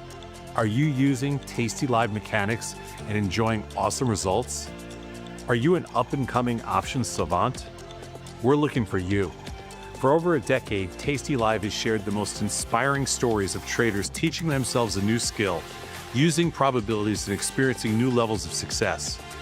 If you think your trading journey should be shared with Tasty Nation, we'd love to hear from you. We are always on the lookout for the next class of rising stars. Email us at risingstars@tastylive.com if you'd like a chance to share your trading journey and inspire others. Ready to take your trading skills to the next level? Dive into the world of stocks, options, and futures with Tasty Trade courses. Whether you're a beginner or more advanced trader, our courses can empower you with the knowledge to succeed. Watch as our team in Chicago shows you how to use the Tasty Trade platform and go over the basics of trading. Perhaps you'll learn about a new strategy or a potential product for your portfolio. To find our courses, go to the Manage section of our web platform or head to courses.tastytrade.com. Start taking control of your financial future. Visit our courses today. In the world of investing, a beast lurks between the numbers, ready to pounce. Some traders hide from it, some ride it. If that's you, join us on Tasty Trade. Genius loves company.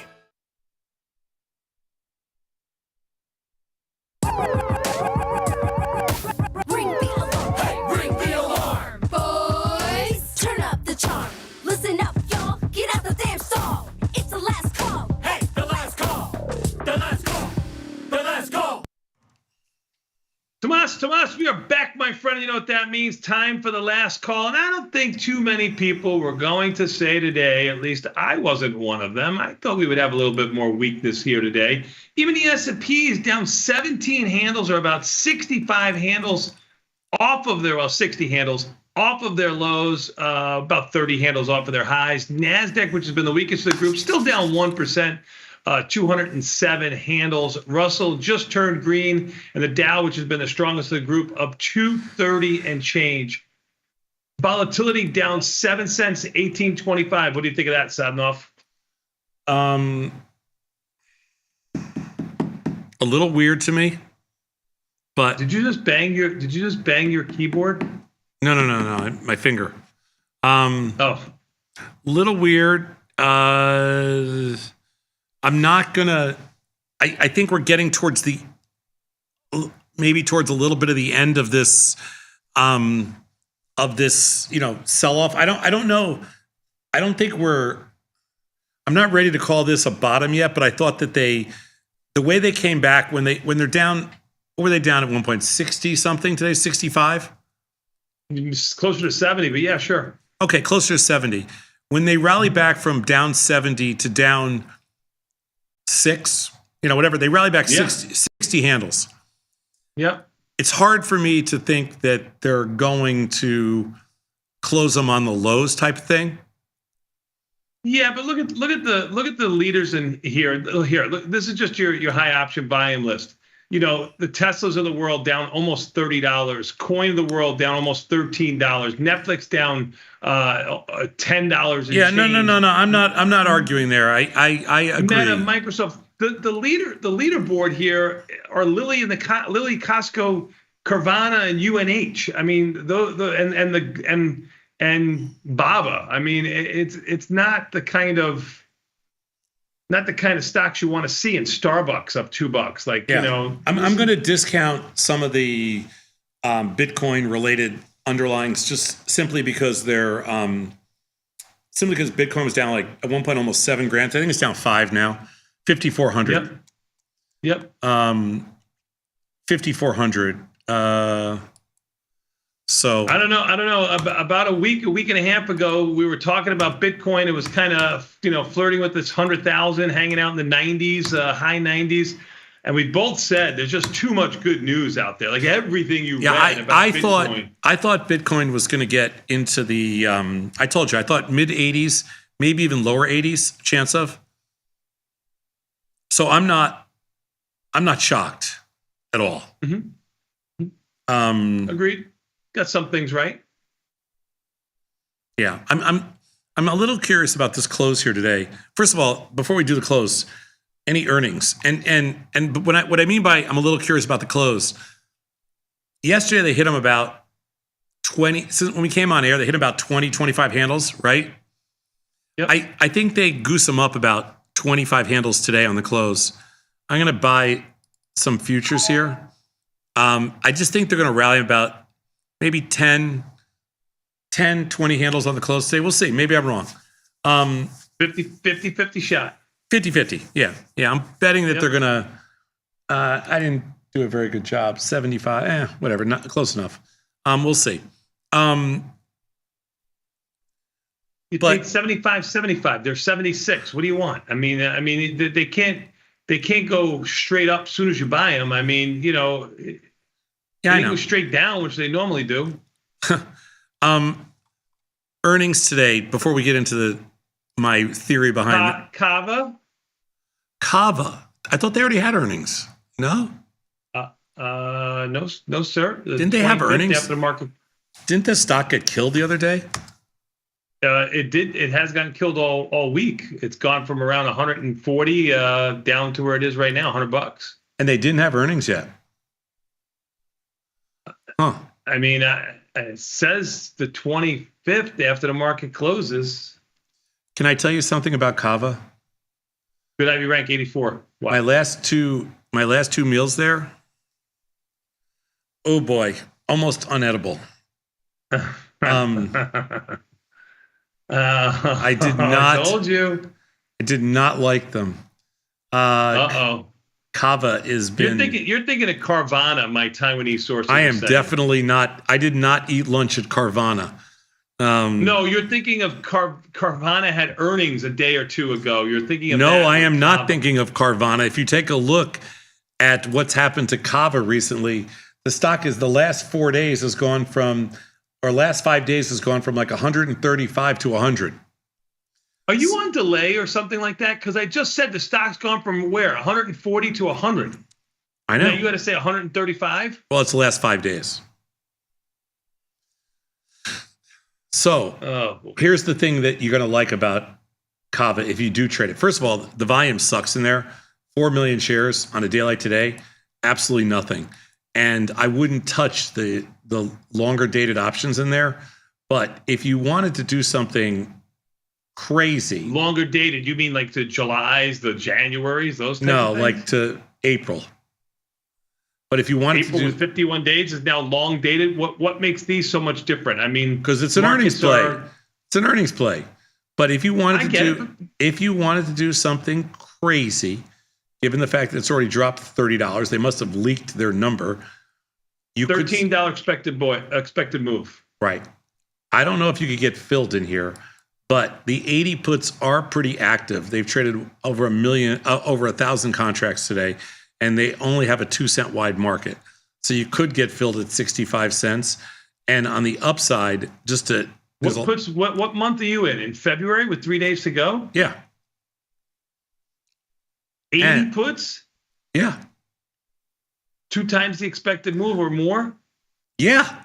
Well, the 85 puts have traded 2,400 contracts. I know, but they're too close. They're too close. I want to be outside the expected range. And well, you are outside the expected range at 85. The expected range is 13. And you can sell the 127 calls twice as many, given this move, because I said so. With 3 days. Oh my God! Hit him with your purse, Sosnoff. Good work here. Hit him with your purse. I was hoping to get a fill. I couldn't do it at $1.80. Now, Well, then don't put it at $1.82 if you want to get filled at $1.80, because that's never going to happen. well, mid-price today just changes to 170. See, you messed up because you wanted the 2 pennies. It's how you people are. Hold on. It's how you people are.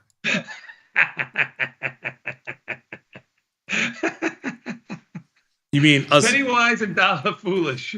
You meant us earnings traders, right? You earnings traders. That's 100% correct. I mean, what else would I have meant? That's all. I just want to make sure. Us earnings traders. You earnings traders. That's well, I'm not filled, so I try. I'm not an earnings trader. I'm not one of those people. All right, what else has earnings? Make yourself useful. How about Workday? You got in trouble there once or twice in the past. Nah, I don't like it. How about Intuit? INTU. Intuit. Yes, we have a small position in there. INTU. We're short a put spread from a what's your assumption trade. And by the way, tomorrow is what's your assumption. tastylive.com/assumption. That's tastylive.com/assumption. We're short the 520, 510 April put spread. Hate it. We're down about 70 cents on it. Hated it.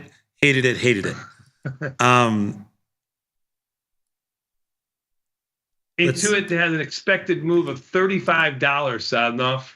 Speaking of stocks that have gotten killed. Wait a minute. Hold on. Kava with a $13 expected move, trading at, $100. Looks a lot more attractive than Kava with a $35 expected move, trading $557. If you want to talk about a stock that's been obliterated, I don't even think I've seen a stock as ugly as Intuit. Intuit hasn't had an uptick since December of last year. You are correct. Around December 19th, 18th, 19th, somewhere in there. Talk about a stair step down. Talk about a stock that couldn't buy an uptick if its life depended on it. You're talking Intuit. Expected move, $35. Oh, this is free money, Batista.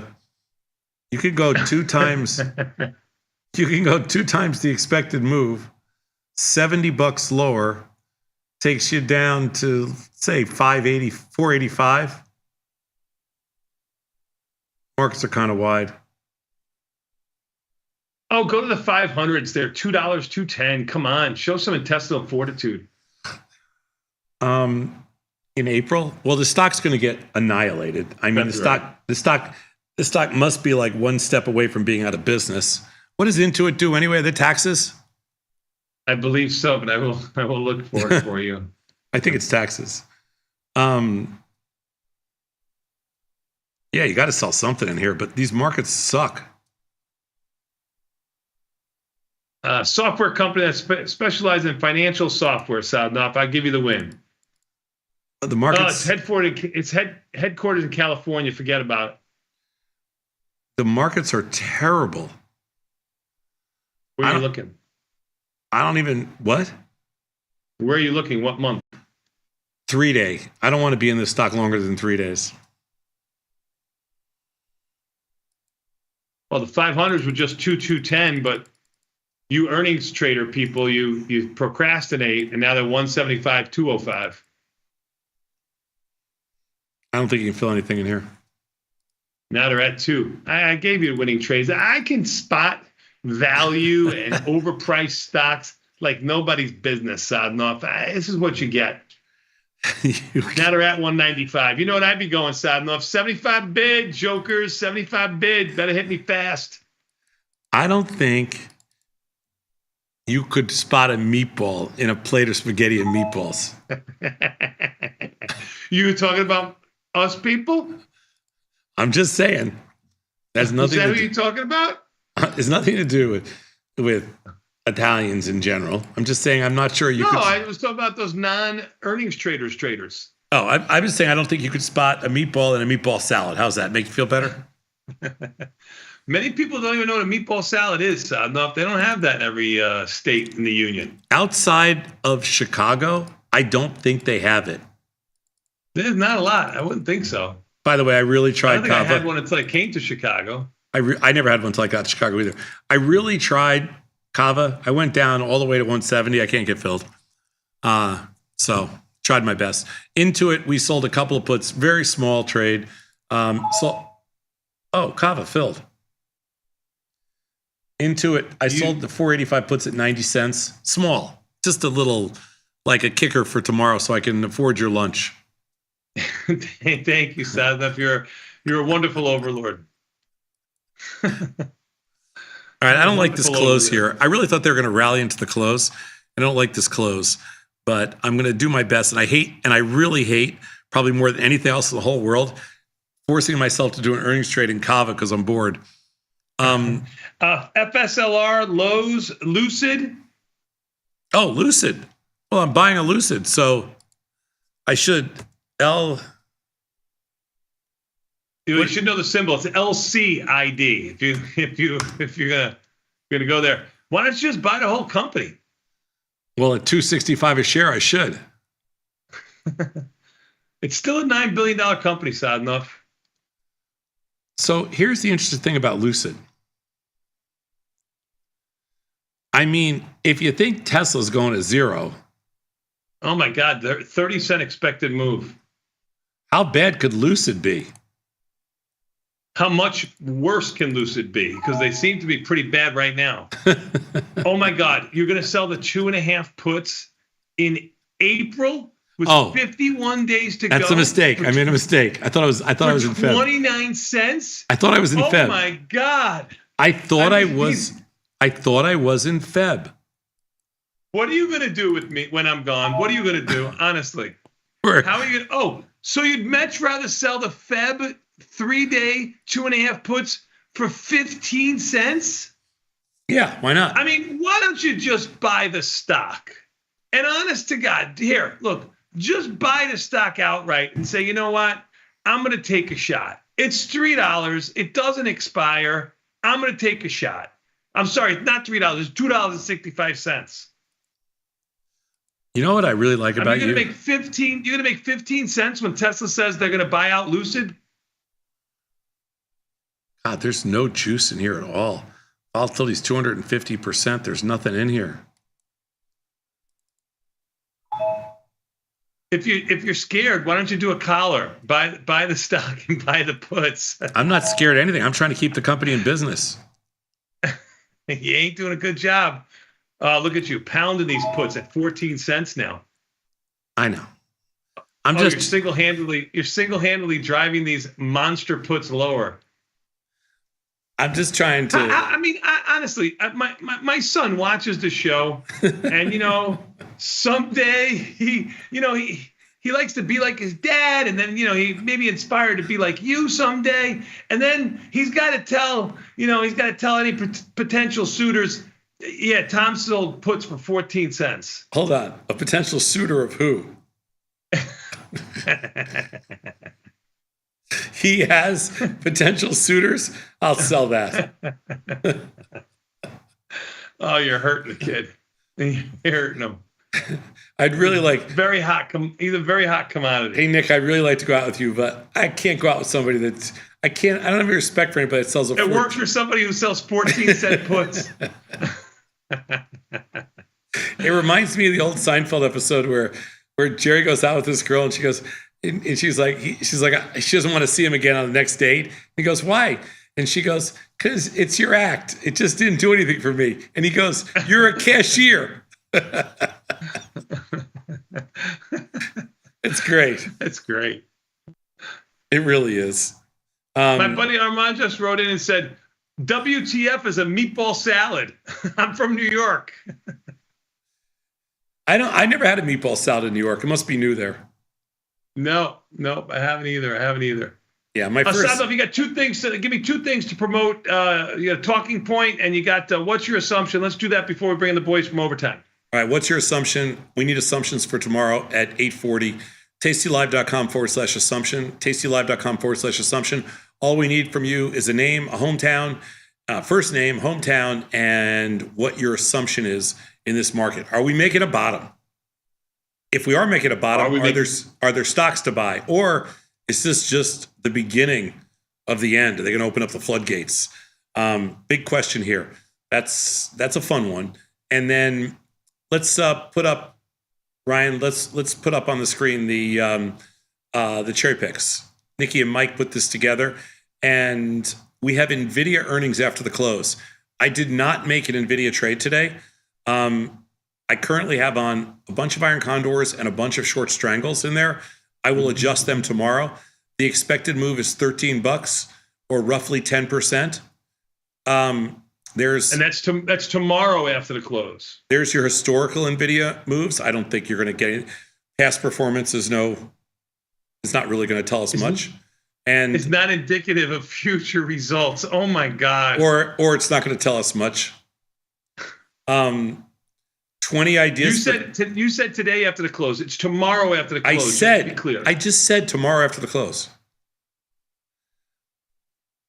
My kids are interested in the stock market. Instead of letting them pick any stock, I gave them the choice from the list below. Look at this. Dad approved stocks. What are these? I don't approve these stocks. How could he have an approved list if you didn't approve the list? You're approving Eli Lilly for some kid. It says an $800 stock. I don't know one kid in the world that says, "Damn, Dad, I can't believe you didn't buy me any Oracle." Mom, I really wanted some Procter & Gamble or some United Healthcare. How could you cut me out of that trade? They are dad's children. Dad's children. Even dad's children did not say, "Dad, I can't believe you didn't get me any United Healthcare stocks." Yeah, we got a little. Sadnov, even the S&P is down 34 as back foretold. Trying to tell you that the leaders of the clubhouse were not the leaders that you wanted to see. NASDAQ down almost 300 now. Yeah.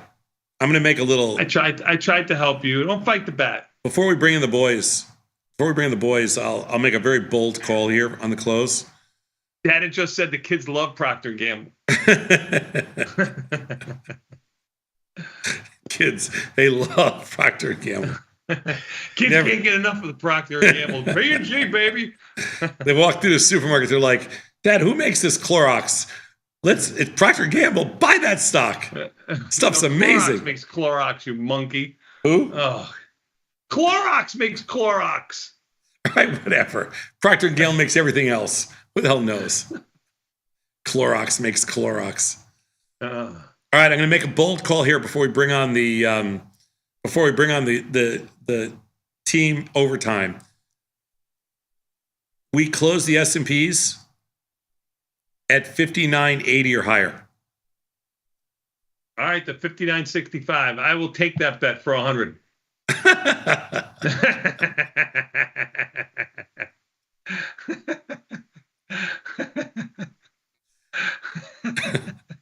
I'll take higher than here if you want to make that bet. Even money. Tough guy. Oh, you know what? You always got to get an edge. Tough guy. Get an edge. You know what? Tough guy. You made a market. I hit it. It's okay. No bet. I hope they close at 6,000 now. Hey, who do we got coming in here? We got our boys from overtime with a special guest, I believe. Well, there's Ilya. There's my friend Chris. Who's your special guest today? We will have Jamal on the show today. Mm-hmm. Very nice. Very nice. He's no Batista, but he's a close second. Hopefully he'll keep us sane as Chris and I argue about whether this is finally the turn my way in these markets. Well, Tony, the bigger problem is that we actually got some negative feedback last week from the third co-host who wasn't there. Said he was very, very disinterested in seeing you take his place again. So we weren't allowed to invite you today. That's fair enough. Thank you, though. I appreciate the invite whenever I get it. Of course. All right, boys. Here's the $1 million question right here. Did we make a short-term We were down at one point we rallied over 60 handles from the low today to the high this afternoon. Did we put a short-term low in place? Yes or no? Ilya, you're first. No. Vecchio? Too soon to tell. Oh my God, you got to make a call. Tony would have a lot of things to say about No, Tuckage, I don't think. I Tuckage don't here. think so. Yeah, there are definitely some going on right now, but the sector rotation today still is ugly, right? Healthcare is still on the top of the board. You're not seeing the growth names bounce back yet. I suppose you could look to home builders, but that's really more of a yield story. So let's see what Nvidia has tomorrow. I mean, I guess if you're a bull, you have to like that there was a bit of a flush before the Nvidia earnings themselves, and we find ourselves near range lows over the last few months. So assuming it's not terrible, the risk to reward on getting long down here is better than trying to reshort the market for the first time. I mean, I will say that Nvidia at 126 and change is way more interesting from a two-sided play than Nvidia at 142. No question about it.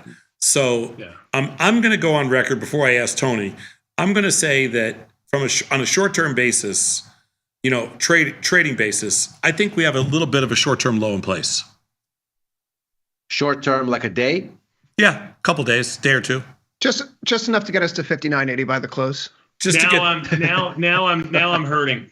Now I'm hurting because I was hoping Sadlov was going to ask me first, and I was going to say pretty much echoing what he was saying right now. Man, oh man, I cannot believe I'm going to be on the same side of Sadlov and be a day or two early. You know what's funny is like everybody trains AI models. I trained Batista. I could train an AI model like with my eyes closed. If after training Tony for so many years, like an AI model would be a piece of cake for me. You got all the data. Right. Sense. Yeah. I download everything for that kid. Like, I mean, he's, he can actually talk the talk now. I'm going to go a little bit on Vecchio's side here. I think Nvidia is going to have a play on the market and will go sideways tomorrow with it going neither here nor there. That would be my call, especially with volatility coming back to 1845, basically up just a skosh on the day. I'm going to discount the Dow being up 200. I mean, that's all BS to me. You still got a little bit of problem in the Nasdaq, although I've been nibbling on the long side. I can absolutely see this thing stabilize ahead of Nvidia tomorrow, just because it's been going down for a few days and people don't want to get skewed to one end before big event risk. So I can absolutely see this kind of normalize a little bit tomorrow, but I don't think that that's a low. I think we end up closing the week lower than we are here, no matter what Nvidia does. Okay, fair enough. Yeah, that's sad enough. Closing thoughts. Even the S&P down 30. Yeah, I thought they would bounce a little bit more after yesterday afternoon sell-off. I thought they would bounce them at least 10 or 15 handles here on the close. They definitely did not. You owe me $20. You could have bet them down 34. I'll still take that action. Sadnov, two things here. First, my Taiwanese sources said, yes, FYI, Tom did in fact say Nvidia earnings were today after the close. I did not. I'm sure this person who took the time to email me, email me is lying because he wants to be a liar. I'm sure you did not make a mistake, Sadnov. For sure. And my other Taiwanese sources said, first you guys had to screw around with the Italian beef bullshit. Now you're going to put this meatball on a salad. You guys got to stop. I mean, Vecchio is a New Yorker. He's an Italian. Let's ask him. Do you know what a meatball salad is? This is a little triggering, Tom. When I was a short, fat Italian kid in middle school, they used to call me Meatball. So that does not answer the question. Do you know what a meatball salad is? No, that sounds sacrilegious. I know. It's a very Chicago thing. It's a very Midwest. Soviets would do this. Lettuce, and it's going to wilt the lettuce? It's How would you do that? A meatball salad is an Italian salad, all dressed and everything with. It's not an Italian salad all dressed. It's usually just an iceberg lettuce. That's it. That's an Italian salad. Hey, little Italian boy. Italian salad. People think Italian salad. You're thinking, hey, and cheese. Little Italian boy. Like an pasta salad. Thank you. Yeah. Yeah. No, it's just plain iceberg lettuce with a nice, beautiful, round, delicious meatball on top with a little bit of gravy. On the and side. You got the oil and vinegar. It's beautiful. It's a beautiful thing. It's a very beautiful Midwestern thing. You dip the bread. Beautiful. Sounds like Thai larb, but as a ball. It's a beautiful It's like what I thing. imagine Malort as a dish, right? Like I could put it's like meatball on lettuce. All Which, right, by you the know way, what, maybe- Malort, not maybe- that bad. It's bad. Maybe Jamal can explain it to you guys. I don't know. Southern Italian guy. We'll take a quick 90-second break and come back. We got more Tasty Live after this. Peace.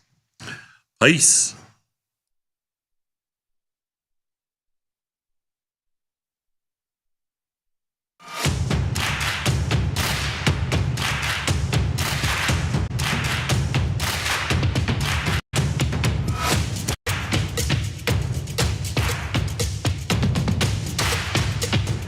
How we respond to the most difficult situations is ultimately how we learn to build on our successes.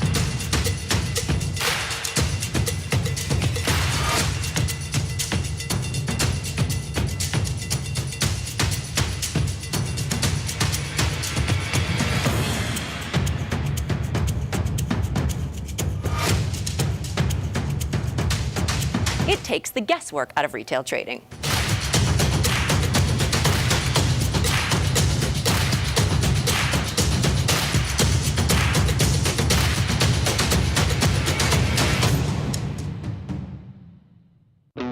Looking for a better broker and a bonus? Sweet. We got you. Right now, you can get a bonus of up to $4,000 when you open and fund a Tasty Trade account. Plus, low rates, smart tech with the analysis tools you need, and award-winning support. So, get a broker who's actually got your back. And up to $4,000 at Tasty Trade. Make your move, genius. Tasty Trade. What's up, everybody? Check out my new series, Life Cycle of a Trade, where I show you my real-time trades with insights into strategy selection, adjustment mechanics, all the way to the closing order for all of the Tasty Live core strategies.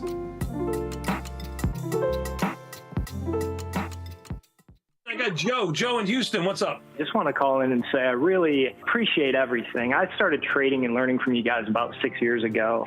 You know, it was you guys' work and the platform that got someone like me that didn't really know anything about the market capable of really outperforming the market now for, 5 out of the last 6 years. And so just, I really appreciate you guys. I can't think of another company where I can pick up the phone and call the CEO, the trade desk, and reach somebody as quickly as I can there. So just really appreciate everything and what you're doing for guys like me out here.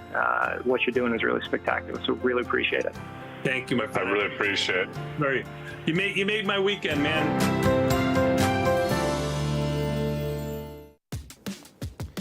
Look who's back testing. Tasty Trade now has options back testing for free. Test your trades with over 10 years of data for the most popular symbols. See how your trades would have performed in the past. Look back at profit and loss and take the guess out of guesswork. Oh, did we mention that it's free? Get back testing at Tasty Trade. Know someone who needs a better broker? For 1 month only, earn $500 for each qualified person you refer to Tasty Trade. See how it pays to have friends? Terms and conditions apply. Tasty Trade.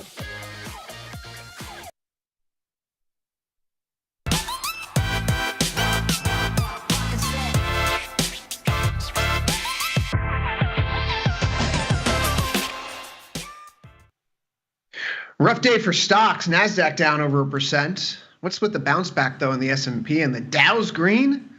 It's Tuesday, February 25th, 2025. This is Overtime. I'm your host, Chris Vecchio in New York, Ilya Spivak in San Francisco.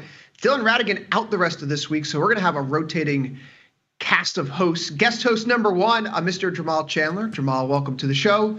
For those that are joining us on the website, that are on the platform, come over to YouTube, tell us what you're trading today. If you're already over there watching the live stream, go to tastylive.com, see what we're all about.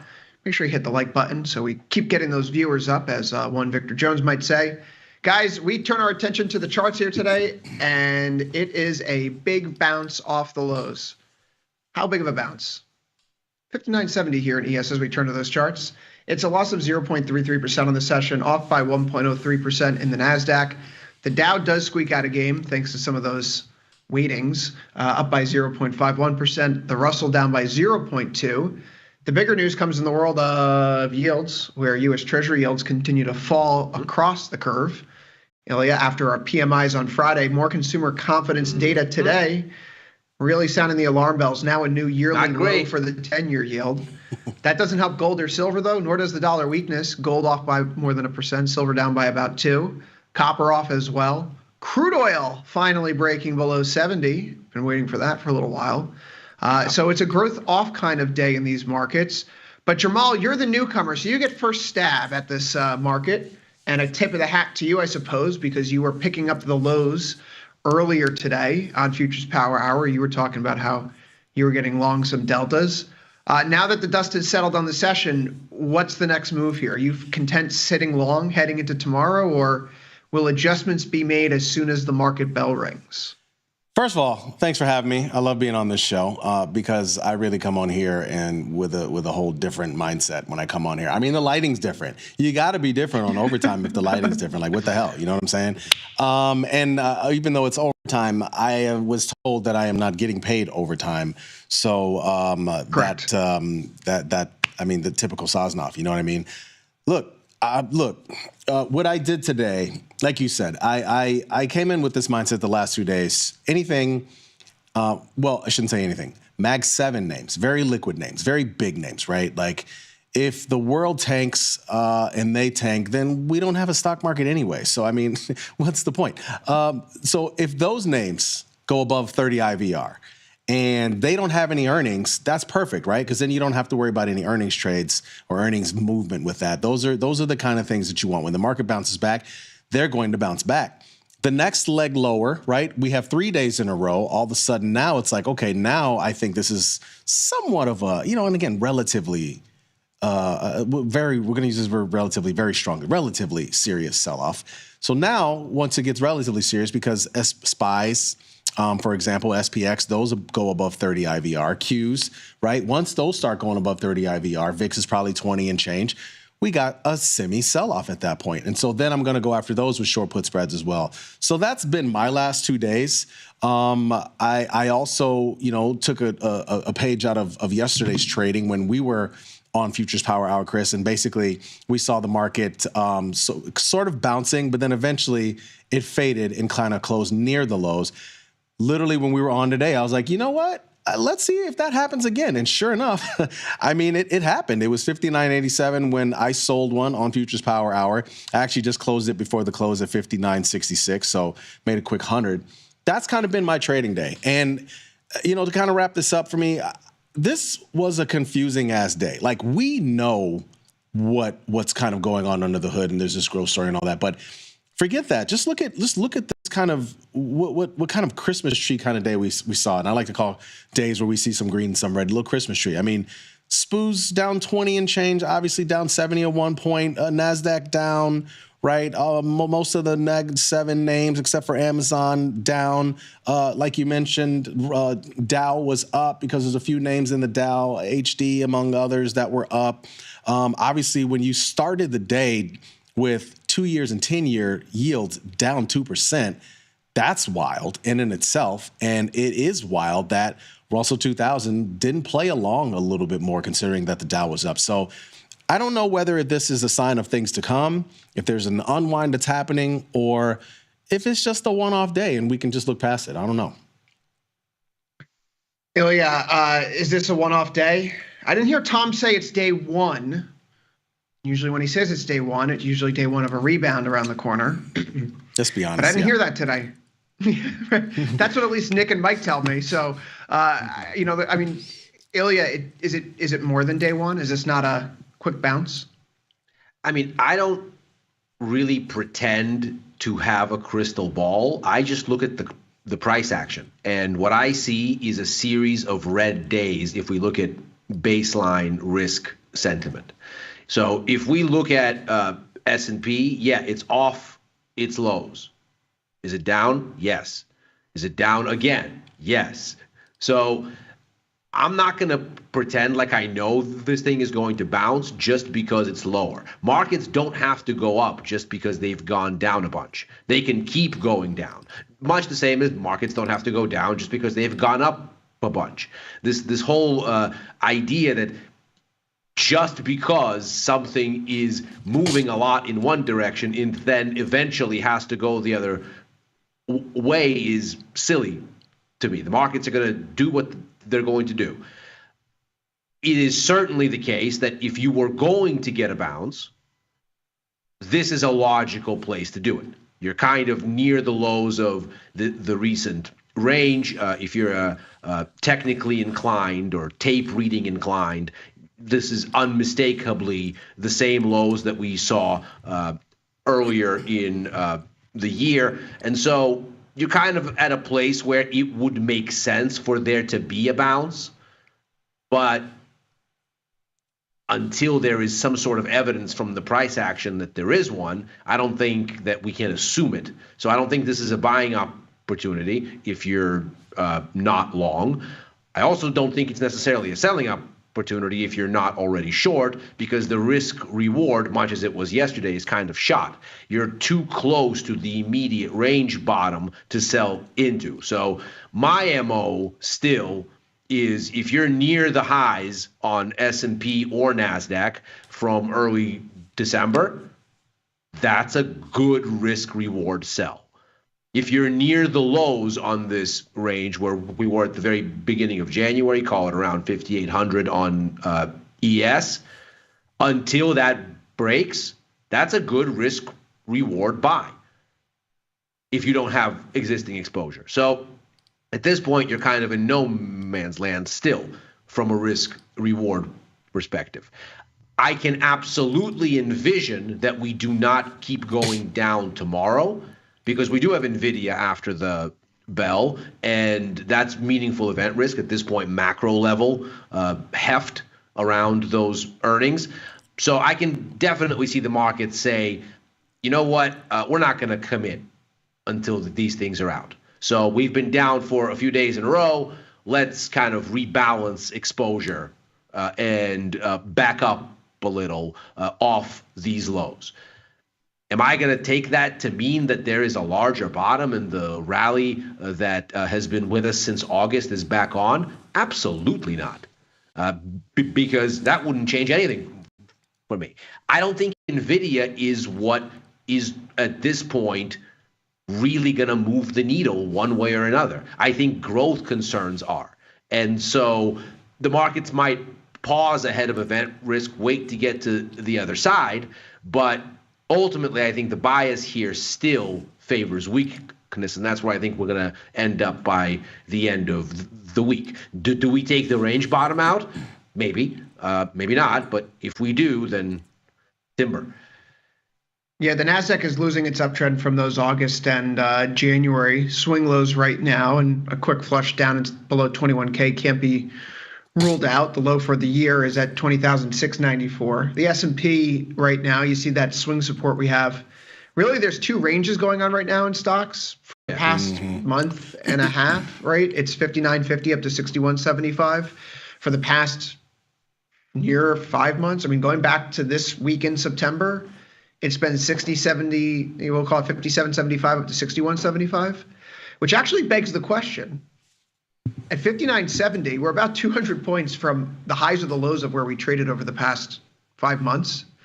This actually wouldn't be a bad place for an iron condor right now, right? Like, we'll just make the bet that the range that we're trading in, we continue to chop around in for the foreseeable future. But this would be a turning point, right? If we're hitting these lows and we're going to bounce from here, if we hit the uptrend from the August and January swing lows, this is as good of a place as ever to stage a bounce if we think that the rally is intact. Otherwise, this is a potential double top. This becomes more of a significant top. Elia, music to your ears. The NASDAQ is looking kind of like a bearish rising wedge-ish. Not exactly, but you can see that we're losing our uptrend and beginning to tilt over. Signs of it's kind of like a fading weird headless horseman head and shoulders. Yeah, we'll call it. Maybe it's a double top. Yeah, so I appreciate that kind of reference. Headless Horseman is like literally my county's like big story. That's Tarrytown, New York. 22,450 down to 20,650, 1,800 points in the NASDAQ. So that brings us down to what? A drop down, closer to those August lows. The topping very well may be evident here. And it seems like the significant story in recent sessions has been the fact that yields are moving lower, and it's not proving a bona fide for the stock market. Which that was the big news kind of weird for me today. That's what I mean. That's what's so strange. Breakout, You know what breakout in bonds. Yeah, Jamal, no, for sure. Jamal, you stayed long yesterday. We covered this earlier, how we both decided to stay long. I took some profits on my ZB position today, but it feels like something different's happening here in the bond market now than it was previously with that 10-year yield hitting lows. What do you make of this relationship between stocks and bonds at this juncture, given everything we know happening fiscal, monetary policy-wise?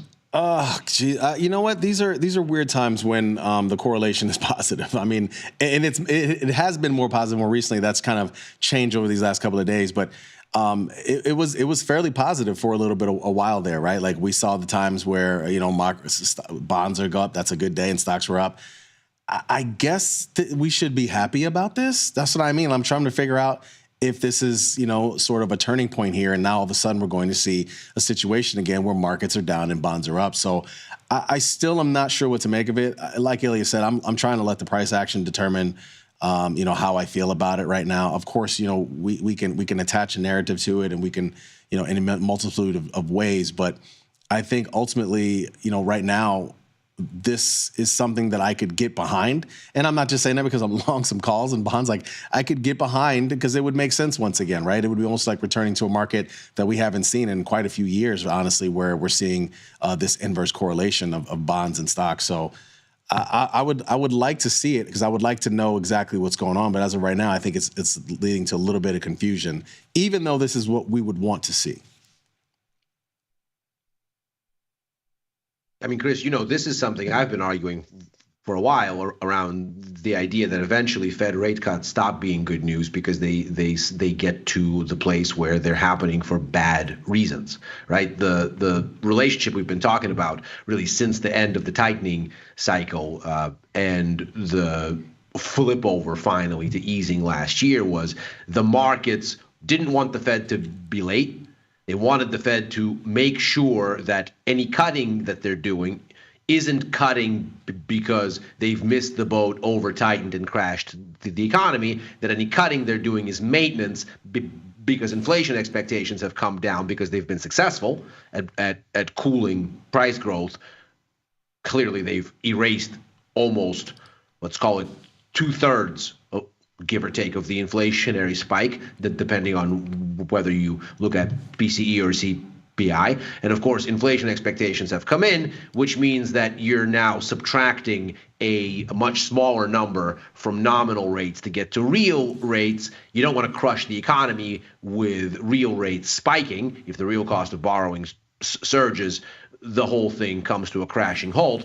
And so as inflation expectations come in, you want to start to pull nominal rates down. That's good news. That's not bad news. And markets have been looking at that as kind of maintenance cuts, and that as being a sign that the soft landing is on.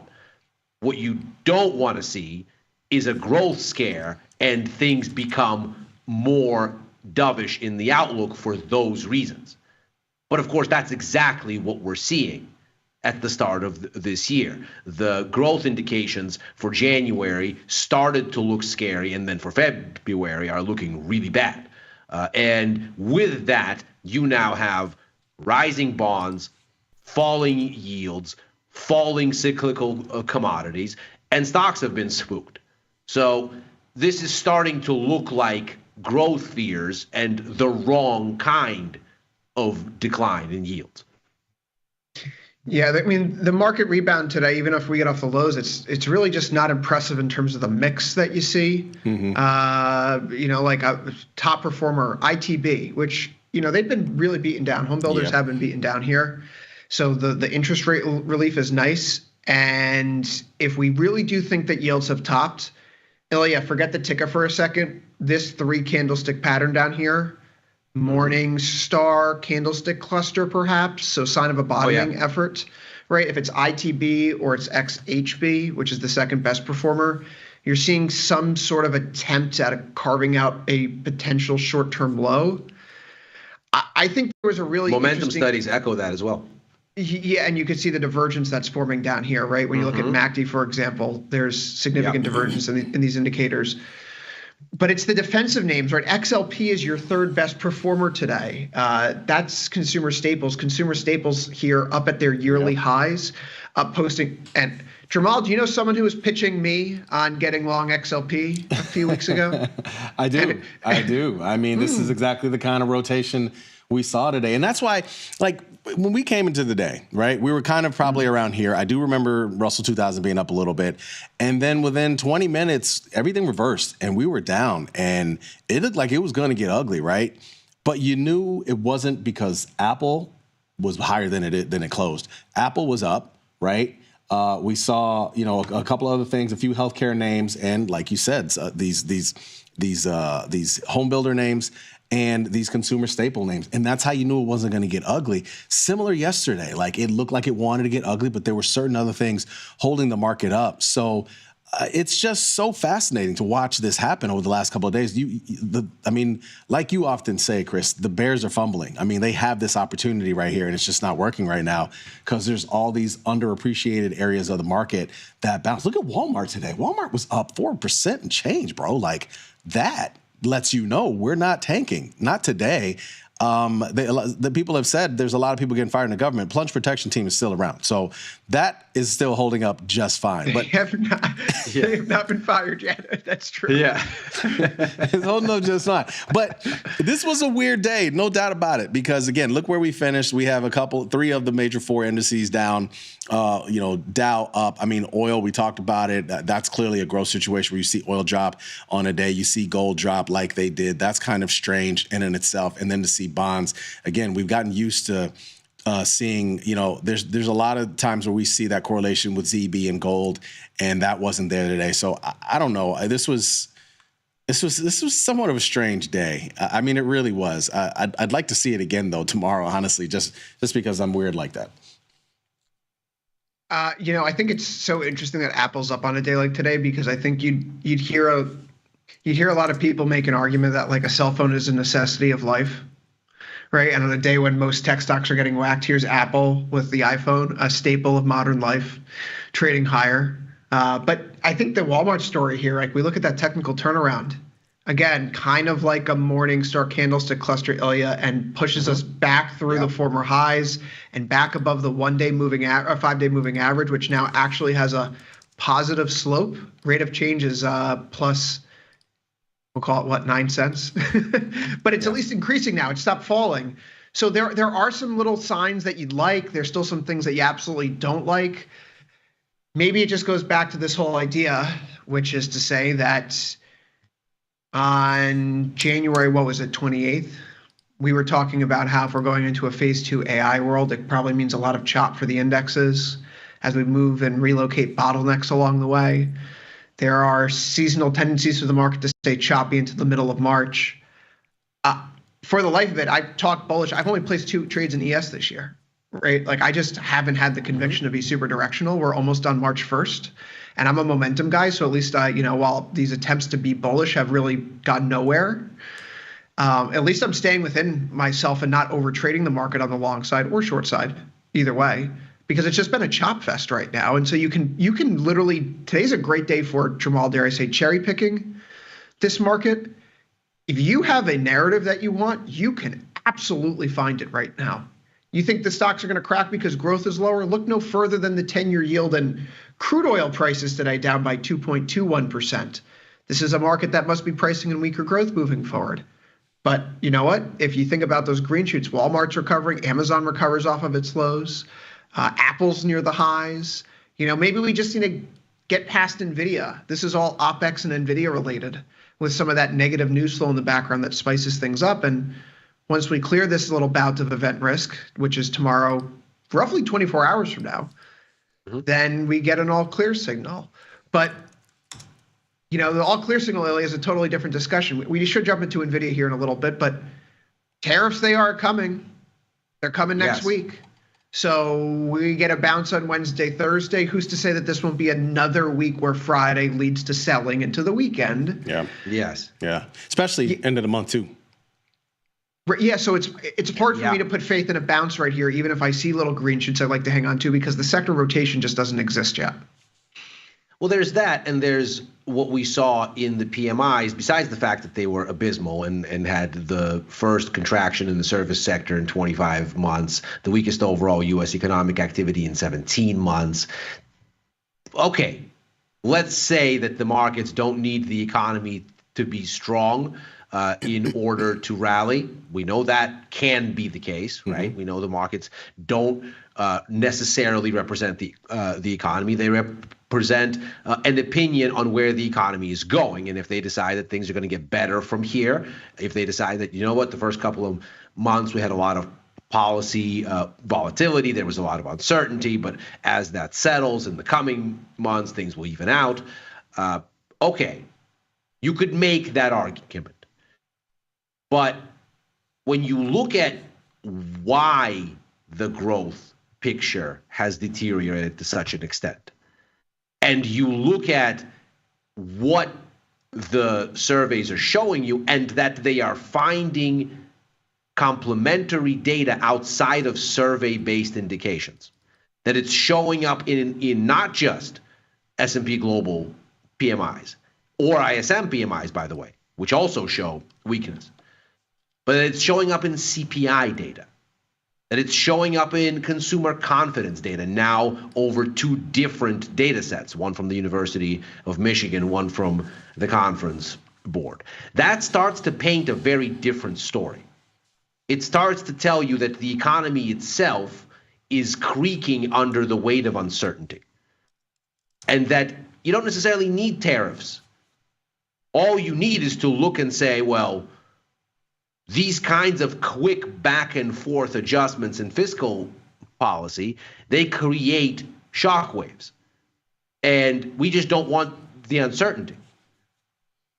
And in a year where you have massive rollover of cheap COVID money to much higher rates, where the Fed is apparently not in a hurry to cut, and in any case won't say anything about it until later in March, I think it's very difficult to imagine that this is all just a one-off kind of thing. Now, the price action is the price action. And until it tells you that there is good risk-reward opportunity to sell into, it isn't there. So again, for me, the story has been the same since early December. If you're near that high, good sell. If you're near the bottoms from early January and you haven't taken them out and you're showing signs of bottoming there again, maybe an attractive buy. But you know what pisses me off more than anything about this? Yeah. So the past few months, when I've gone on vacation, Ilya, the market's dipped and I see what you guys say. You're like, oh, Chris is going to hate to come back to this. And I come back and then the market rallies right away. And like last week was the exact opposite scenario. You're gone, so the market's ripping, and I'm like, can't wait for Ilya to come back and see this. And then you come back and immediately 4 days lower. I mean, like that's just the nature of this market right now, where you're not getting any directional push, right? And it's just constantly slinking. So I look at some of the you and I need Cash App accounts because clearly we're influencing this thing, so we should be taking donations. Yeah, right. Like we'll start with, hey everyone, I'm going on vacation next week, so if you want to short the market, get short now before I announce it. Right. Yeah. But like, I will let you in on my travel plans for the low price of a special tasty Some service people here. have that ability. I mean, I definitely remember there was this one dude in my job, like he was always a big short guy. And every time, I mean, most of the time market's rallying, but every time he was out, market's down. Like, and when it was like solid 3%, he was good for a solid 3% when he was off the desk. It happens. It's happened a lot recently. I think in the last 2 years, Ilya. It's like, this is not the first time. But like one thing that continues to scramble the back of my brain is that some of the phase 2 AI names that we've explored and we, decided to stake out some positions in, which granted, if you're trading single stocks and you're making thematic calls like that, you may ultimately pick the wrong name. But in that basket for energy names that we're playing on the single stock side, EXC, ET, and EPD, they've had, well, EPD and ET have had rough sessions recently, not really going anywhere. But EXC continues to make progress towards that, the long 42, short 47 call spread right now. And I think about like the Microsoft data center story, like we're canceling all these data centers because we're building out scale too quickly. Some of the data centers that Microsoft are building out are in the Mid-Atlantic region. And EXC Exelon is a power provider to this Mid-Atlantic region, Pennsylvania area. And so we're still seeing that these power companies that are purportedly tied to some of these data center contracts, their share prices aren't suffering. Despite what we're seeing in the Microsoft flows and the news around Nvidia, there was that TD Cowen note out over the weekend. Of course, Jefferies tried to counteract that yesterday, but to little avail. And Microsoft is closing down on its yearly lows. But guys, it feels like the AI story is going to get a new kick tomorrow. Jamal, I'm considering this the most important macro event of the week. Is this the most important thing that's on your calendar for the next few trading days? Microsoft? Nvidia. Oh, Nvidia. Oh, yeah, most definitely. It's definitely, I think, I mean, there's a whole ecosystem that wraps around it, right? I mean, there's all these other chip names that move off of it. Obviously, it affects NASDAQ and Qs. I told you what I was looking to do, what I wanted to happen. I actually want a similar day in the market like we had today, like we saw earlier today, where we were down 50, 60, handles in ES. And I would think about getting long Nvidia at that point because I assume the earnings are going to come in and they're going to beat, right? It's just a question of, do they crush it, right? Like that's what we've been punishing a lot of these names off of. Oh, well, they beat, but they didn't do enough, and so market pulls back. Well, if that happens, I just don't think the market's going to tank. You know what I mean? Like in that scenario. I think they tank in that scenario because the market is doing so well and the expectations are so high, and we've already moved higher based on these expectations of certain names to do certain things, and they didn't overshoot what we thought. So then we pull back. But we've already pulled back. So I think there's a case that you can make that all they have to do is just beat earnings. And if the market is where we are now or lower, I think it could be the beginning of a rally point. Speaking of earnings, by the way, I don't know how much you guys pay attention to some of these earnings, but a couple are out.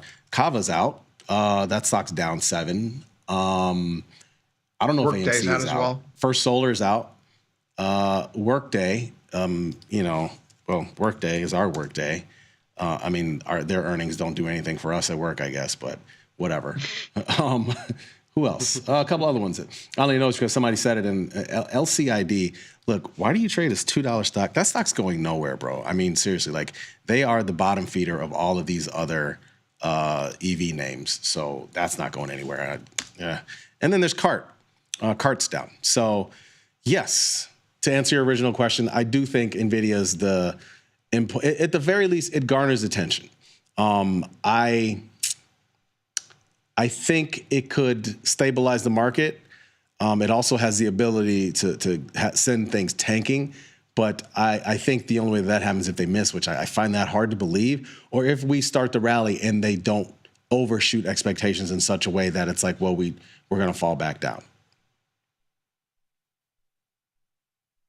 Quick glance here. These are all names that are tied to consumers. Mm-hmm. Kava, fast casual Mediterranean dining. You guys been in one of those? Not yet. They have a few in the city. I haven't seen one on the West Coast yet. Yeah, well, that's interesting. Yeah, there they are. Yeah, where are they out of, by the way? AMC. I mean, who cares about those earnings anymore? AMC. I saw a little blip about GME today. Like, who's still trading these stocks, man? Like, who's still trading these? I don't know. Hodls. Yeah. Well, and GME has the problem where it's being tied closer to crypto, how they're exploring making crypto investments with their balance sheet. And, Jamal, I mean, that's one of the more interesting stories today. Bitcoin and Ethereum just get absolutely crushed. Yeah. Okay, so I tried to broach this on Let Me Explain this morning. I'm going to take a second attempt at this because Tom was so deeply offended that I even... You have favorable ears now. Come on. You talk to you know how it is when you talk to these guys. I mean... Well, SBF was tweeting last night, and Tom was just like, why is he tweeting?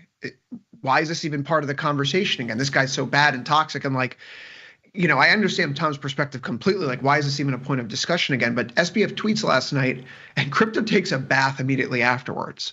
So great that he's in Manhattan Detention Center. Maybe someone's tweeting for him. It could be a family member. Right. Maybe he smuggled it in. People are known to smuggle things into jail. Either way, though, SBF tweeting about Doge, of all things, seemed to be a sign that maybe he's sticking his head above water because he wants a pardon as well. Whether or not that happens is a completely different story. But guys, I mean, what's going on with crypto here? Are we about to re-enter a crypto winter, I guess? And this is what I was trying to get at with Tom and Tony. We think about the Ross Ulbricht pardon. Okay, we think about what they're doing with removing SAB 121, which I think people were looking forward to, since replaced with a equally vague SAB 122. We also see that, they're clearly appointing pro-crypto people throughout the administration. If it's David Sachs, right, the crypto czar, if it's Elon Musk, the Doge father himself. There are clearly crypto fingerprints all over Trump 2.0. But where's the enthusiasm? Is this just, Ilya, is this just liquidity? Is this the risk bellwether, the thing furthest along the risk spectrum is being reeled in because people are trying to raise capital right now? Or is this a crypto-specific issue? Because this is obviously a very violent move that's occurred. And, hey, we're down 20% from the highs, which if you don't trade crypto, and this is your first foray into crypto, this is probably a nightmare. If you're not new to the space, this is what you do. This is part of the life cycle of trading. This is a thing that happens, yeah. Yeah, like currencies move 3% a year, crypto moves 300% a year. This is just what you sign up for if you're trading it. But okay, Coinbase down, MicroStrategy down, Solana down 50%, right? This is a bloodbath at this point. Mm-hmm. Is this the winter coming? I mean, when you look at, I think, let's just sort of look at, MSTR, I think, tells a similar story, but as do a lot of these. But just look at BTC futures, just the baseline. And what you see is, if you're any kind of technically inclined or, again, tape reading inclined, you see a very clean range that's been here since November that has held, and then you see a break. Now, it doesn't take a rocket scientist, I think, to look at this and go, one of these things is not like the others. This is different. We've broken through something. So before you go fishing for reasons and for continuation, I think the first thing that you say when you look at this is ticker agnostic, market agnostic, asset class agnostic. If you see this, that's a double top. And that double top has space to take us back exactly to where you have your cursor at there, right around 75-ish. So is that a crypto winter? I don't know. But it certainly is some kind of a change in sentiment, and that kind of change in sentiment happening on a day when borrowing costs are coming in should be doubly concerning. Because if you thought that what this was some sort of a sentiment thing, this would be the uglier of sentiment signals, because this should be a reason for Bitcoin, if it is in fact, or if crypto is in fact digital gold, as some people argue, and as I think is ridiculous to conclude. We know. I think when you look at this, you go, okay, let's say that now I know what to do. I'm just gonna send Ilya a card that says "Hi, friend," and it's gonna say "Digital gold equals Bitcoin." I'm just gonna send it. There it is. I send him like "Good morning, friend," just to mess with him from now on again. I mean, yields are down. This is a non-yielding instrument. It should be rallying. For that matter, gold should be rallying as well. This does not look like anything that should be at all encouraging from any kind of perspective. Ticker agnostic, but when you look at what the ticker is and what the underlying is and what the rest of the market is doing, this looks like a move inward on the risk curve.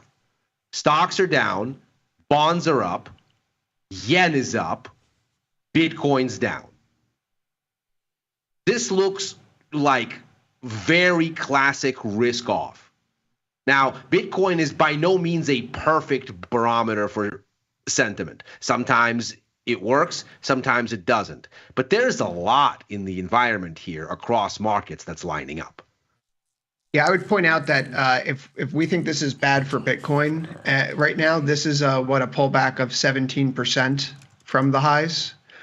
In 2022, the pullback was as much as 75%. Exactly. Yeah. And in December 2018, as much as 83%, right? Like, so this is why I say, is this crypto winter? Let's be clear. If crypto winter is coming, this is crypto winter down here. This is a light. This is a light breeze. There've been so many occasions. You see this in 2017. You see this in 2021, where you have these 20% pullbacks, and the market lurches right back up towards all-time highs. And by the way, this orange line here is a drawdown from the all-time highs in a look-back window of about 2 years previously. So yeah, we're off a little bit, but 20% pullbacks, that's not uncommon right now. So is Bitcoin over?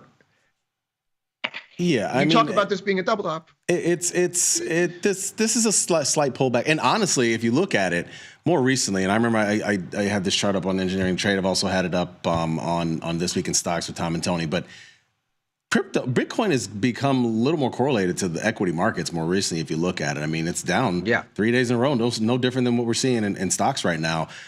This is a favorable environment. Let's not forget for crypto, right? I mean, the new administration wants nothing to do for this, nothing more than for crypto to do well. So I think while this is a pullback, like you said, crypto winter is like 50 to 60%. That's what that implies. Is this the beginning? Like Ilya said, nobody knows, but I think it's going to be fine overall. And you could argue it's probably a dip buying situation, because I'd be shocked if the markets were up tomorrow, if ES was up 50 handles tomorrow and Bitcoin was down again. Then I think you got a serious problem. Until you see that, I think it's probably a dip buying opportunity. It is a little weird to me, though. I know MicroStrategy's obviously, listen, you buy MicroStrategy, you're buying Bitcoin. You're not buying anything other than that. You can fool yourself if you want. But Coinbase, I mean, that should be up, right? Like it should be busy for them right about now if the cryptos are doing this. You've named all these different other cryptos that are down. I would think that they would be up today. So, but they look like they're just tracking Bitcoin too. And I don't know at what point that changes. It's like SIBO, right? Like when the markets are down and volatility is up, SIBO's stock typically is up. You know what I mean? So why is Coinbase down? I don't understand that yet. I don't know. I really don't. I mean, this to me is why this looks like a sentiment thing, and why the sentiment thing more broadly looks like a growth thing. This looks like people saying, you know what? I'm not going to be out there betting on risky, volatile, whatever it is. I am going to rein in my exposure, because I don't want to run the risk of losing any money that I can't get back. And this is really the great divide when the concern is growth versus when something bad happens but growth is solid. Something bad happens and growth is solid, you go, okay, well, that was ugly, fine, but the economy is growing okay, companies will make money next quarter. We lost money today, there'll be more money to make tomorrow, everything's okay. When growth isn't there, everything is worse. Because all of a sudden, maybe there's not earnings tomorrow like you thought. Maybe you don't make money back tomorrow like you thought. And at the same time, a Fed that's reluctant to cut means borrowing will not necessarily be dirt cheap tomorrow either. So getting the money back that way isn't immediately, at least, on the menu. So that just gives you a kind of chilling effect across risk taking. Before you go and you say, I'm going to participate in this riskier type of asset class, you might say, you know what? Why? What if there is an economic downturn and I need this money? I'm not going to put it at risk here. And so you get a sort of chilling effect across the ecosystem of riskier assets. I mean, where is money going today? Just look at what the bond market is doing. Money is going to safety. It's locking in yields. The other weird thing about these names is that, like, their IVRs aren't as, I feel like they're, dude, I mean, they are digital gold, dude. Like, no, I mean, the reason why I say it, no, look, when they go down, their IVRs are not as high as they should be. Matter of fact, they're higher when they go up, right? I feel like their vol goes up when they go up. You know what I mean? Like, it's kind of weird in that way. I don't know, kind of strange. Oh, one other thing I think assets that don't yield anything. By the way, in this way, yeah, crypto is similar to gold in that neither of them yield anything. Yep. Whereas, of course, stocks do, bonds do, currencies do, and you do get a sense that when assets that yield nothing are rallying, it's because people are going to them for a reason. Mm-hmm.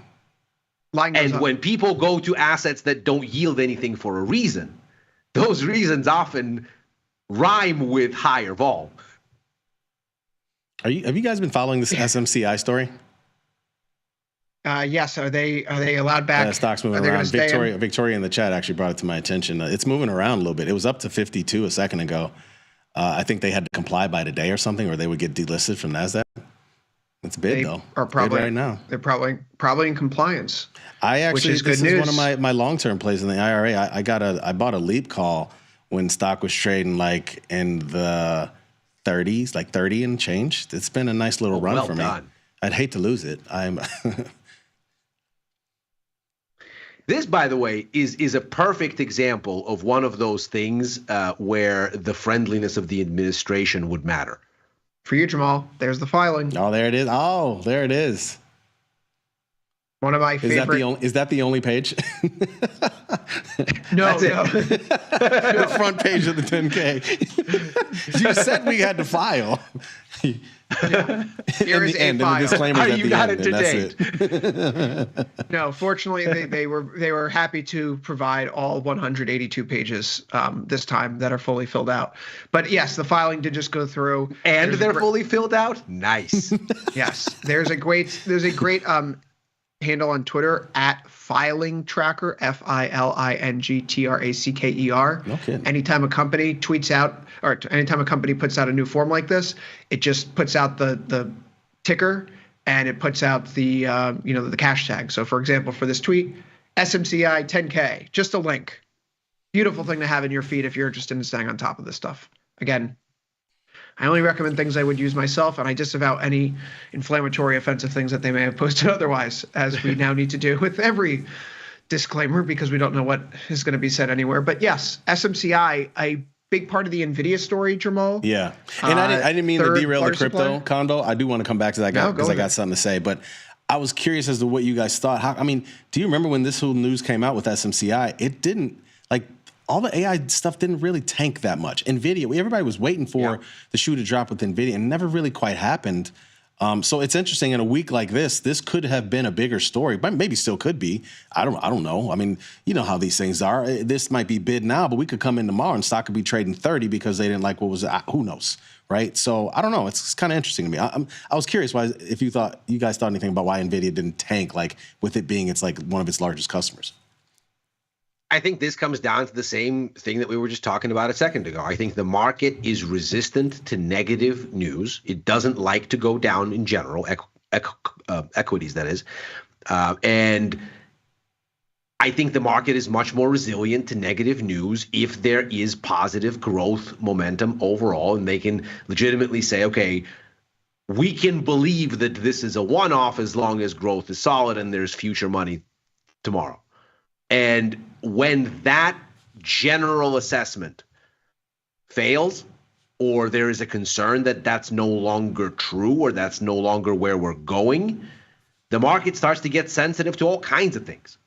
Because anything that smells a little bit off, a little bit past its expiration date, is immediately something to worry about, because this is just a worried market.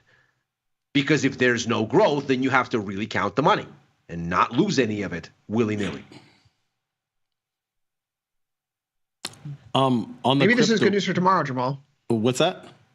Maybe this is good news for tomorrow, by the way. Nvidia up here after hours following that SMCI release. 127.38. We closed at 126.63. So not a huge bounce, but likewise, the S&P 500 now, we closed at 59.70. We're back up to 59.79. So a little bit of strength here after hours.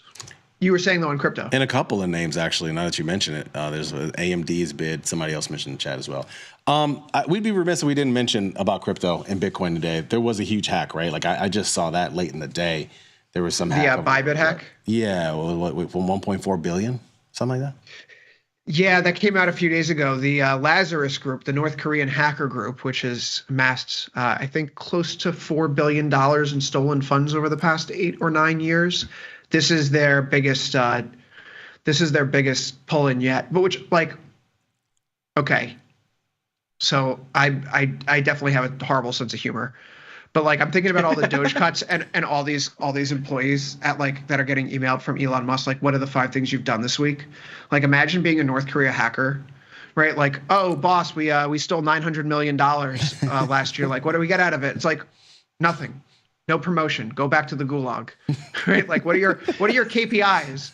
What are your deliverables? Really? Do you go to your year-end review? You're like, hey, like, look at me. Like, I helped steal $1.4 billion this year. They're like, fantastic. Back to the gulag. So what are those performance reviews like? Anyway, my mind wanders, and I figured other people should wander with me. But yeah, Bybit was this huge hack, 1.5 billion theft. Apparently 4 billion leaves the platform altogether, because if it's an exchange that's being hacked, do you really feel safe with your money there, even if it wasn't stolen? Is that part of the reason why Bitcoin may be going down?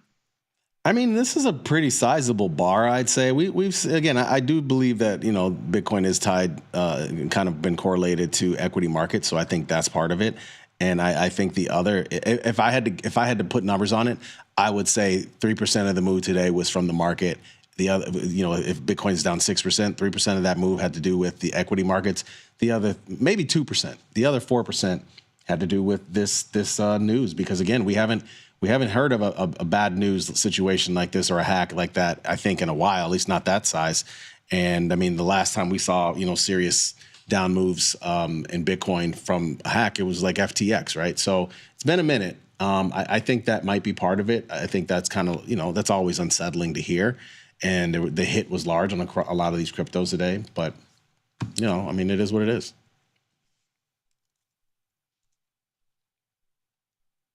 Bybit's done. I saw they announced a bounty website today, so that if you can help them track down the missing funds, they'll give you a finder's fee. Really? Which is cool, I suppose. I mean, I just went to CoinMarketCap. Solana. Solana's getting killed, man. Killed 3%. Doge 4%. Cardano 4%. I mean, it's across the board. I mean, so Solana's down 50% from its highs now. We talk about, again, potential, winter here. There was a point where Solana was down 96% in December 22 from its all-time high, right? So we talk about a 50% drawdown.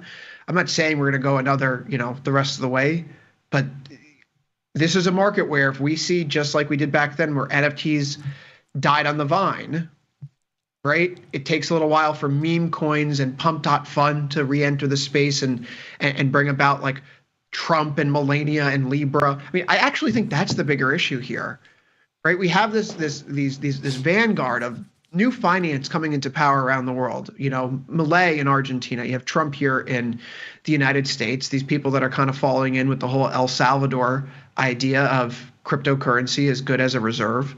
But Trump launches his own coin. The First Lady launches her own coin. Milei launches Libra. These things are getting absolutely hammered right? USDT is the way to check out the Trump. It's now trading at 1344. Melania USDT, right? This is now down at 95 cents. Libra USDT. This is down at 12 cents now from the highs, right? This is an 84.5% drawdown. So you have these people who are supposed to be vanguards of new finance. Crypto finally made it mainstream. We're going to get some real regulatory policy behind it. And instead, it's just been a vehicle for rug pulls. That's not.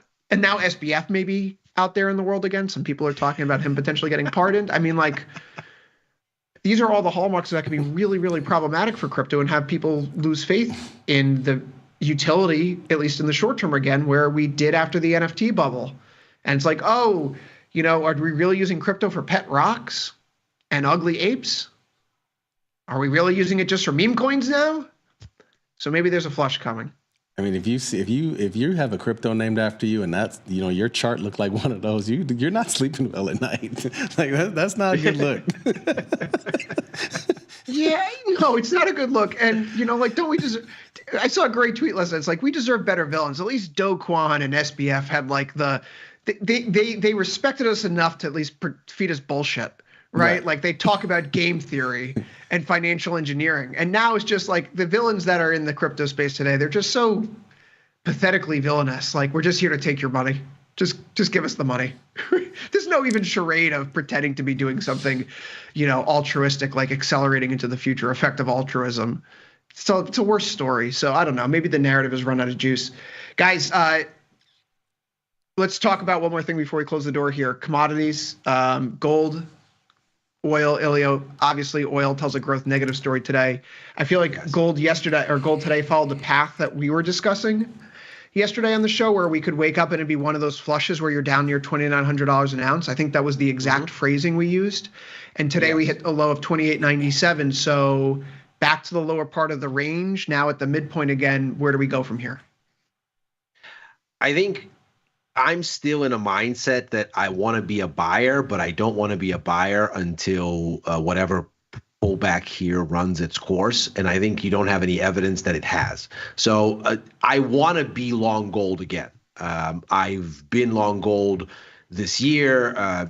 It's worked out well. I kind of missed the latter innings of the move. So I was long from maybe like late December last year, going right into where we hit October's highs and got some cold feet there and got out. But of course, since then, we've had a further run. I don't think today's move necessarily upends the uptrend or anything remotely like it, but I wouldn't be surprised if we came back and corrected into the, let's call it sub 2,800 area, like 2780, 2790, back to retesting those late October highs as support. I'd be interested in that as a buying opportunity. It doesn't necessarily have to fall that far, but I think when you look at the daily setup here today, if you look at a daily chart, if ever you wanted a textbook bearish engulfing, this is it. On top of that, you have negative divergence on the momentum indicators, and you have this weakness in the face of lower yields and a mostly lower dollar, which are things that should be lifting gold and aren't. So you have a market that's falling on supportive news and the technicals look awful. I'm not a buyer of this. I'm not a seller of it, but I'm interested in buying it when it gets meaningfully cheaper than here. Don't want it to get meaningfully cheaper from here. Yeah, I agree with a lot with you said. I would actually think it would be very positive if you get back to 2,900 right on the nose, or maybe a little bit below, like 2890, 2888. Another long wick day like today, and then sort of close, obviously a little bit better and above moving averages. I think that would be good, and I think it would resume the uptrend in a strong way. With that, overtime is now out of time for this Tuesday, February 25th, 2025. Thanks to Jamal for sitting in for Radigan today. So for Ilya Spivak, Jamal Chandler, I've been Chris Vecchio. We'll see you same time, same place, every Monday through Thursday, right after last call, 4 p.m. Eastern, 3 Central. Good luck trading. After a brief break, up next, Tasty Live at Night, Macro Money with Ilya Spivak. See you there, everybody.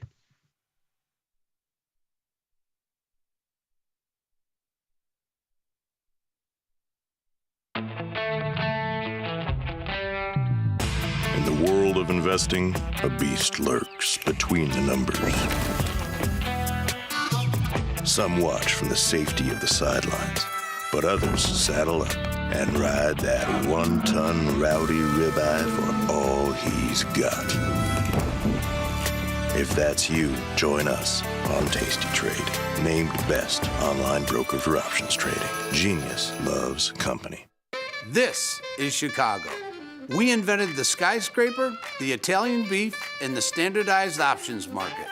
SIBO is not only the birthplace of options, it's also where Liz and Jenny got their start. In an industry first, 2 female former floor traders broadcast live from the floor. Hear the sounds of live market action and feel the electricity as they present real-time trade ideas and research-backed market studies live from the SIBO's SPX pit. Watch Liz and Jenny live from the SIBO, only on Tasty Live.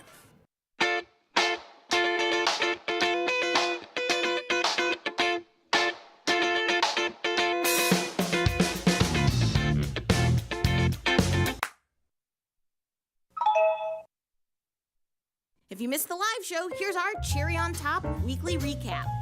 Why are you forcing me to show my love and affection for my wife through the I have to buy flowers and chocolates, and if I don't do that on this particular day for 24 hours? Yeah. And by the way, she bites.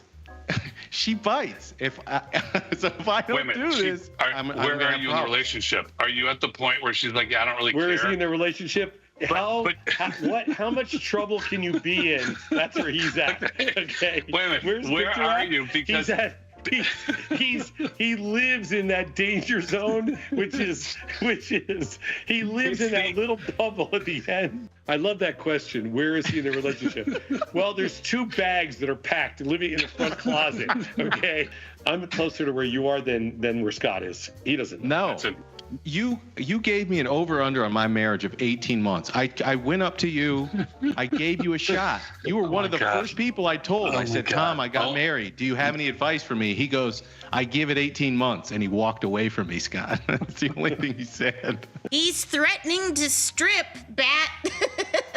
Well, it's a little hot. I know, I heard. It's hot in here, so It's not hot. It's not. Finally, for once, like, it's not hot in here. Maybe you're having a hot flash. It's so hot in here. No, I want to take this off. So take it off. But take it off. Do it now. We need the ratings. I don't want to expose parts of my body if I take this off, so I have to be careful. Please put your hands together and welcome to the stage, Cinnamon Sauce Grande. Oh no! Yeah! Yeah! Oh God! Woo! Yeah! Where did all the money come from? Where's all this money from? James is locked and loaded, man. He's locked and loaded today. With the money. Tom, do you shovel with those guns out like that?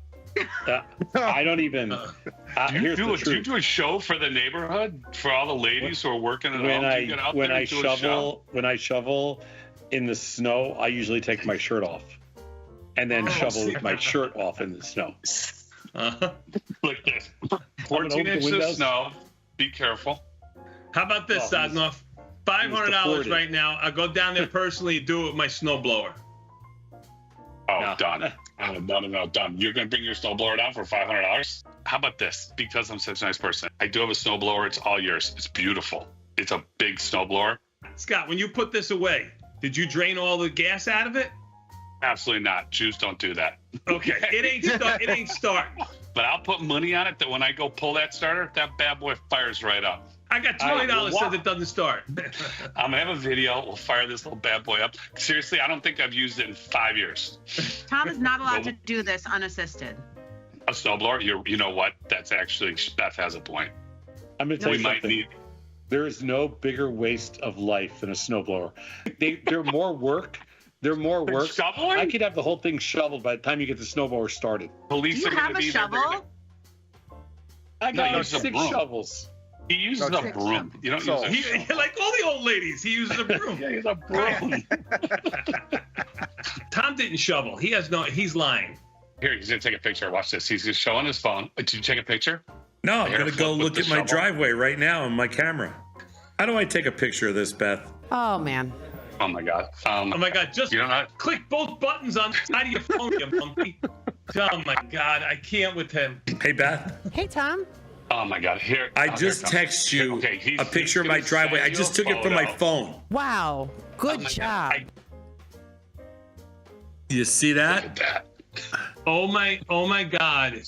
That is the poorest job I've ever seen in my entire life. Hey, Yeah. I What thought did you that. do? Did you just sweep it back and forth like that? it was 5:30. It was 5:30 in the morning. My mother in a muumuu could have done better than that. Get the full scoop by checking out the archives at tastylive.com.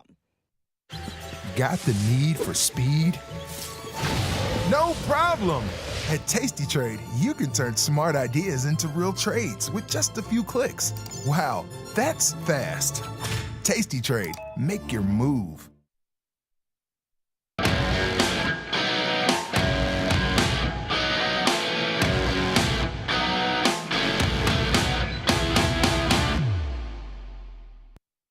Is China finally coming back? That's the question that we're going to be asking ourselves today on Macro Money. This is Ilya Spivak, head of Global Macro here at Tasty Live. It's somewhat of a quiet day for macro news today, but we do have an opportunity. And that is to look at the world's second largest economy, especially in the wake of some troubling U.S. growth indications that we saw Friday and which still are reverberating through the stock and bond markets. Stocks again down today, bonds surging as yields fall, ostensibly around growth concerns. It is an opportune time, seemingly, to ask the question, will we get a rescue from the world's number 2 biggest market? Because, of course, the essence of the concern, as ever, is that the U.S. slowing leaves no backstop, with China being weak and the Eurozone at a standstill. But there is perhaps some indication that China is on the way to some sort of a recovery, at least if you ask some financial markets. And so it bears exploring the question and seeing what is actually going on here. So what we're going to do is take a look at what these markets are saying, take a look at why they might be saying it, and whether this means that finally there is some bottom fishing to do, or if perhaps this is, again, a false start for China, as we have seen so frequently over the past 2 years. So let's have a look at what is going on here. And this is a weekly chart. So each one of these bars is a week. And you can see that since the beginning of the year, FXI, the iShares ETF that tracks large cap Chinese stock names, has been surging. Now, obviously, the tempting thing here is to look at DeepSeek. A lot of this breakout here seems to line up with the unveiling of the DeepSeek AI model and seems to raise the idea that maybe now in China we're looking at a real competitive AI landscape, which was previously dominated, of course, by the U.S. And, of course, we've gone back and forth on whether the news really means that China is in earnest competing at U.S. scale, or if this is more something that isn't necessarily country specific, but more so directionally specific for AI as an industry. But it is unmistakable that this gauge of Chinese equity market strength is very healthy looking, and notably takes us back to these spike highs from late last year, where there was a sense that perhaps the officialdom in Beijing is getting serious about fiscal stimulus. Of course, the markets have been pining for China to do some amount of fiscal support to revive the economy, which hasn't really seen any growth since emerging from zero COVID restrictions in late 2022. And when we got some initial hinting that maybe finally Xi Jinping and company are ready to spend some money to get things kick-started, there was this spike. It was, of course, let down because the stimulus never really arrived as the markets hoped it would. But we nevertheless are back at these highs, which suggests that maybe they're finally looking at this, and again, maybe motivated by the DeepSeek news, to think perhaps something is on the mend here. Perhaps things have become too cheap and now it's finally time to bargain hunt.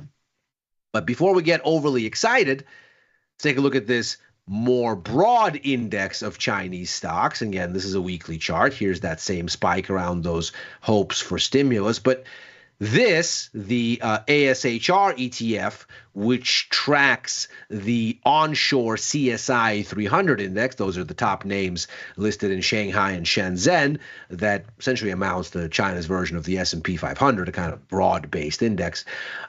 That's not doing nearly what FXI, the large cap index ETF, is doing.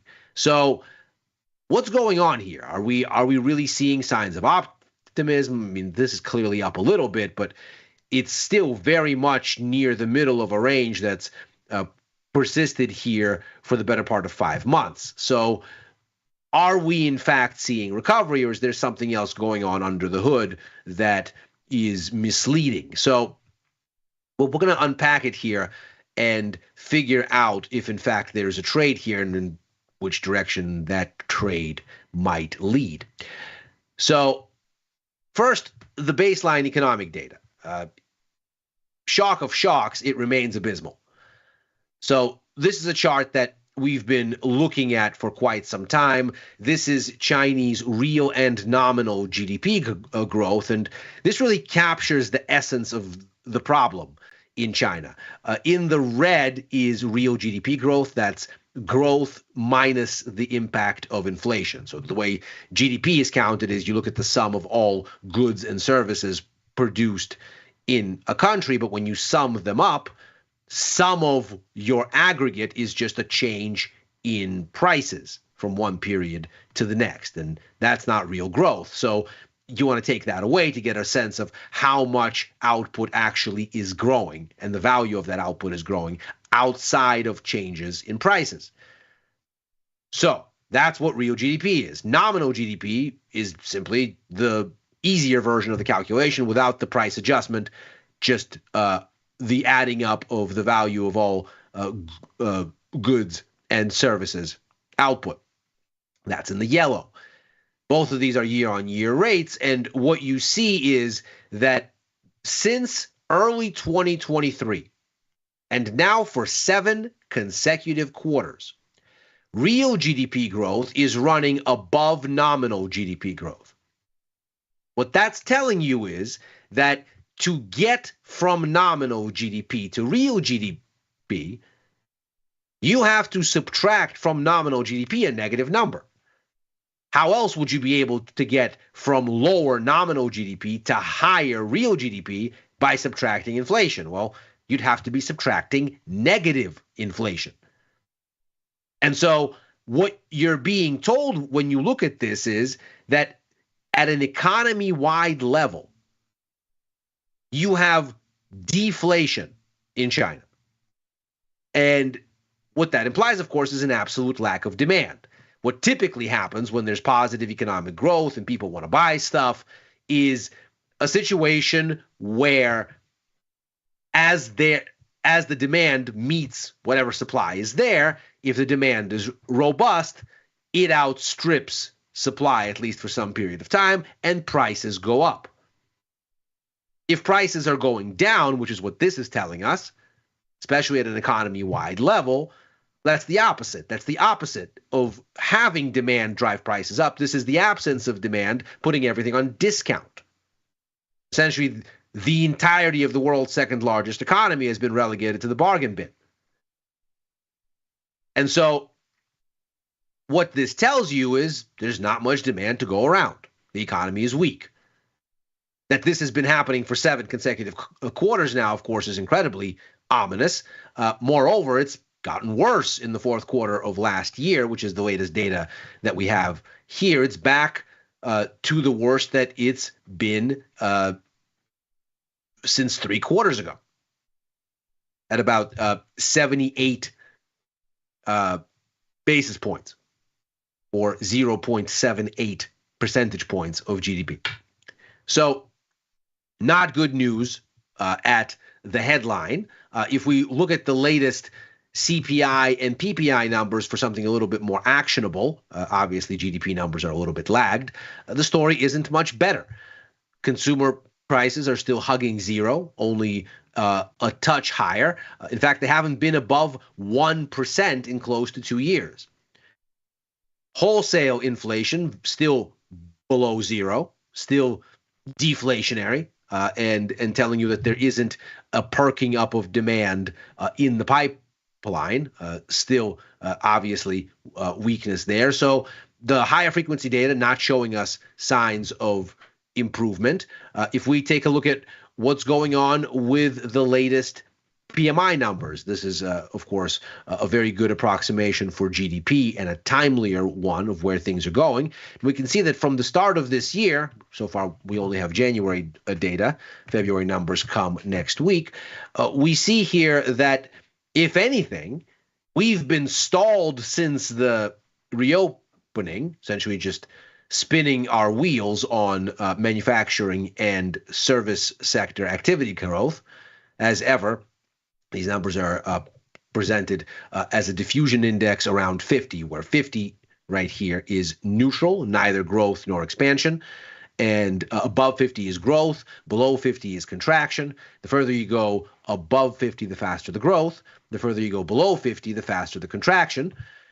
These numbers are official government numbers from CFLP, the China Logistics and Purchasing arm, and made in conjunction with NBS, the National Bureau of Statistics. So this is the government's numbers. And what you find here is they're telling you basically since the reopening, this is the reopening from COVID restrictions right here. And you can see service sector activity, not surprisingly, jumps as people are let out of lockdowns. But as we then get through the rest of 2023, things cool. And by the time we get into the fourth quarter of that year, we get into a kind of range that has held since, without really any scope for meaningful liftoff. And if anything, at the beginning of this year, things have become weaker. Service sector near standstill, just a hair above 50. Manufacturing contracting again. If we look at a private sector version of these numbers, this one made by the media company Caixin in association with S&P Global, ironically, these numbers are a touch better than official figures, which is a bit unusual for China. There's at least a perceived tendency for Beijing officialdom to want to shade the numbers to the rosier side. But the official numbers are actually weaker here than these. But the story is the same. Since the fourth quarter of 2023, standstill. Since the start of 2025, weakening within the range. So not good news on growth. One bright spot has been a little bit of a pickup in exports growth. We can see that they've been a little bit better recently. But of course, as we just saw from U.S. PMI numbers, there's been a pickup in U.S. manufacturing around the front running of tariffs.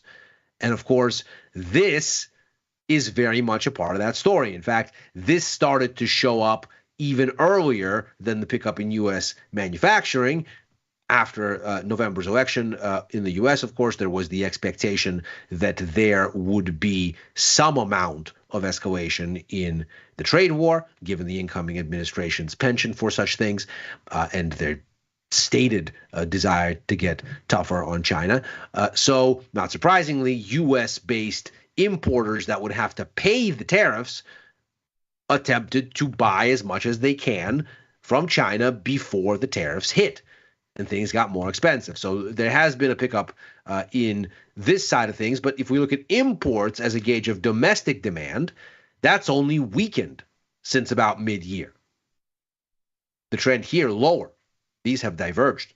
And so what you're looking at, still not especially encouraging for domestic demand in China, and much as S&P Global argued when they talked about the front running of tariffs in the latest U.S. PMI report, any lift from such dynamics is inherently temporary, so the uplift in exports here probably short-lived.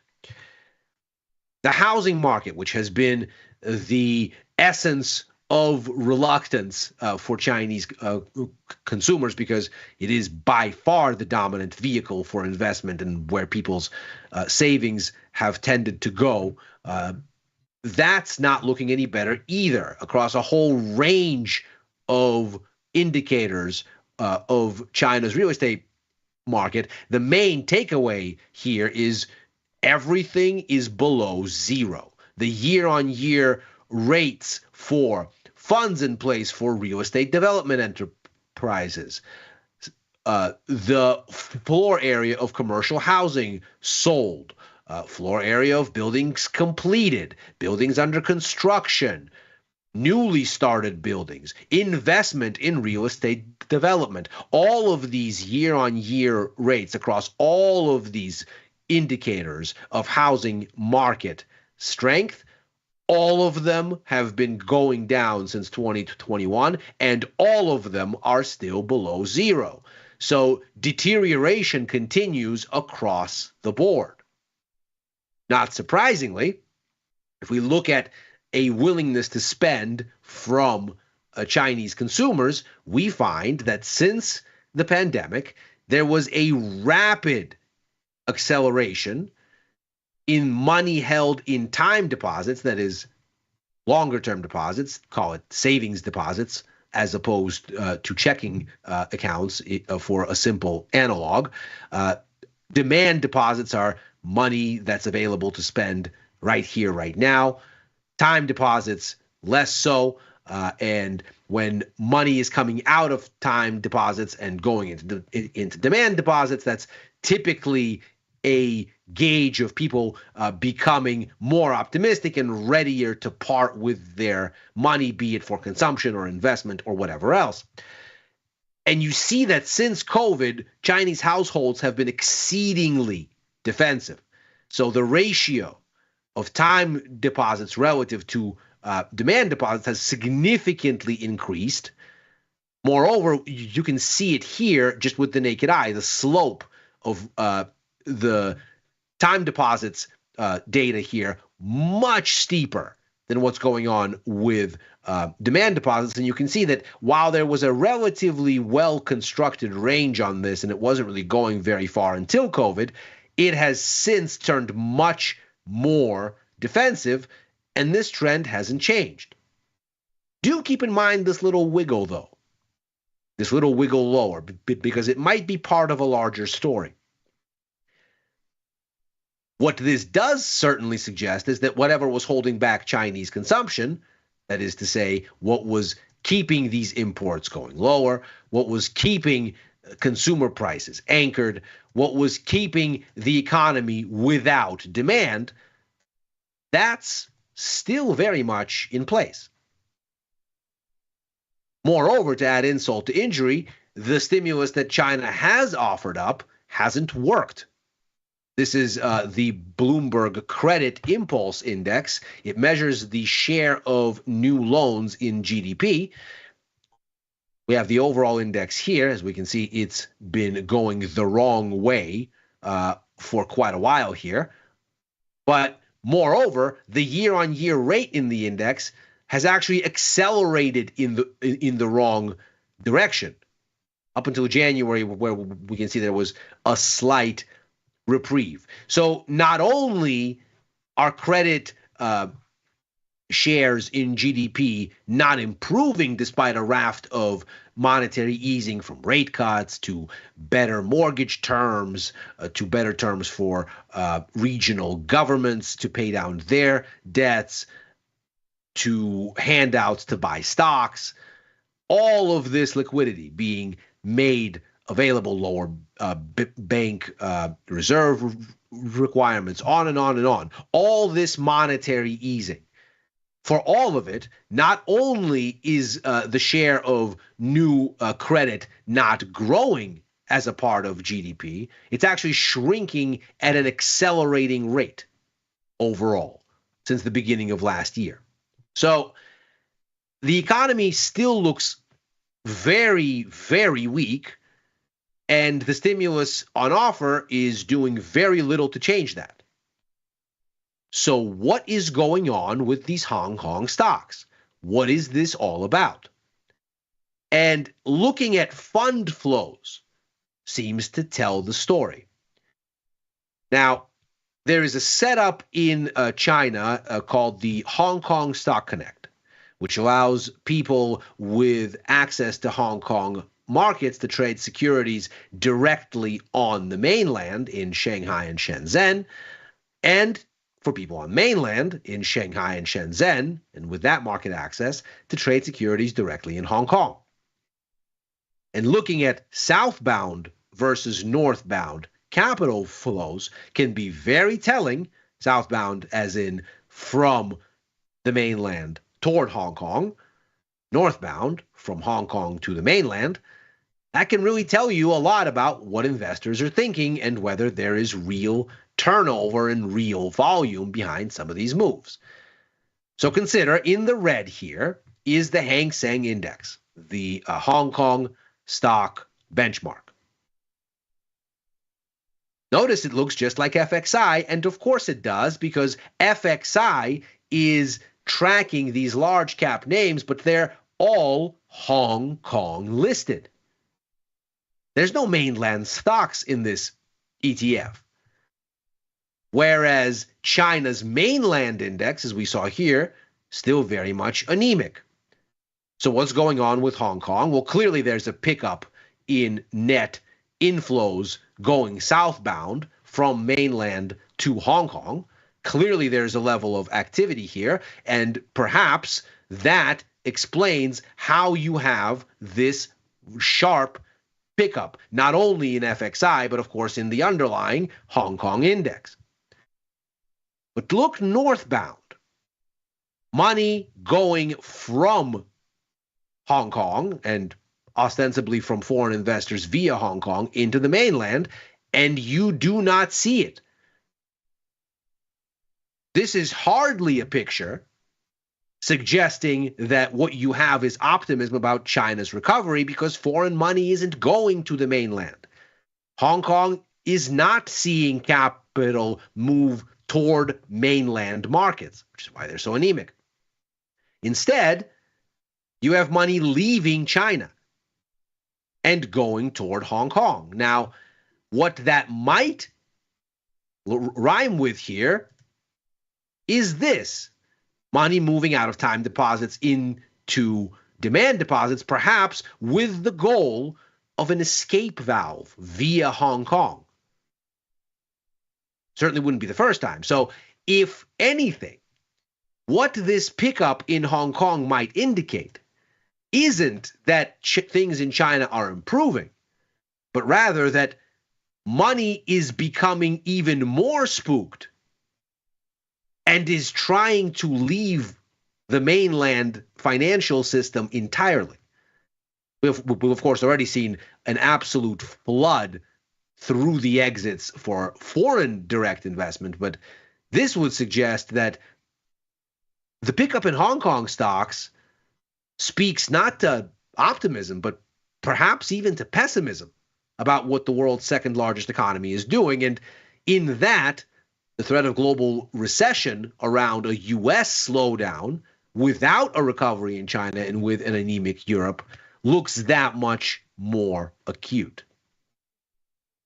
And that is macro money for today. As ever, we are here Monday through Thursday, right after overtime, a show that I co-host with Dylan Radigan and Chris Vecchio, looking at the Wall Street close and where things may go therefrom. I'm on with Chris for Futures Power Hour Mondays and Fridays, on with Victor Jones today, Tuesday, for the price of truth just 30 minutes from now, on with Victor and Tom for First Call Sundays, writing for the news and insights portion of tastylive.com and commenting at Ilya Spivak on the platform formerly known as Twitter and on Blue Sky. If you're watching on YouTube, like and subscribe.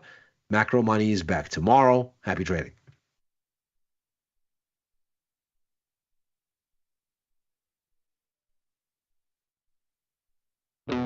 Looking for a better broker and a bonus? Sweet. We got you. Right now, you can get a bonus of up to $4,000 when you open and fund a Tasty Trade account. Plus, low rates, smart tech with the analysis tools you need, and award-winning support. So, get a broker who's actually got your back. And up to $4,000 at Tasty Trade.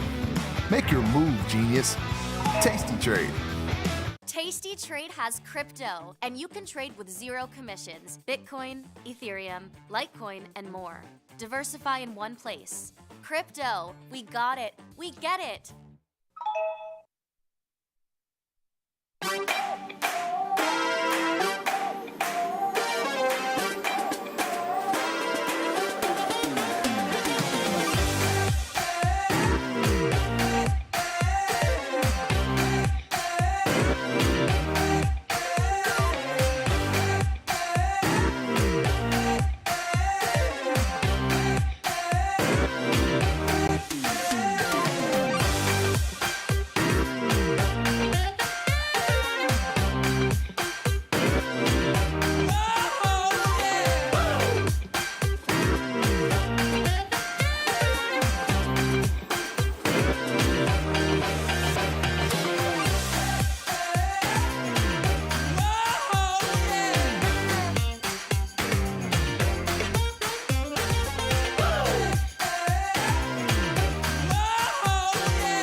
Got the need for speed? No problem! At Tasty Trade, you can turn smart ideas into real trades with just a few clicks. Wow, that's fast. Tasty Trade, make your move. In the money. It seems pretty easy to understand. If I'm in the money, I must be profitable, right? Not quite. In the money is in reference to the option's strike price relative to the current price of the stock. An in-the-money option is an option which has intrinsic value. For a call option, that represents an option with a strike lower than the current stock price. For a put option, that represents an option with a strike higher than the current stock price. Being in the money is a good thing for long options. It's not so good for short options.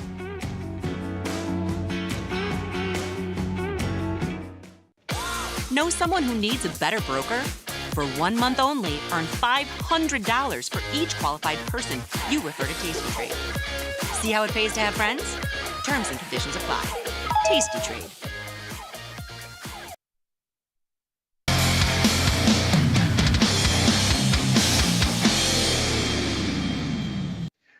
What is going on? Welcome back to the segment. Really aggressive sell-offs we've been seeing the last few days. So we got some things to cover, do a little tour to market, talk about some of the headlines and expectations into the rest of the week. Before we do that, what's going on, guys? How we doing, brother? Oh, man, I'm doing good. The market could have been better to me today, but I'm doing good I hear in you. every other regard. I got a nice sore chest from my lift yesterday, so that's never anything to complain about. Scheduled off day today, which I always look forward to, especially on these days because I have to stay here until 5, and so the gym is like crazy, 5:30 to 6 is like the worst time in the world to go to the gym.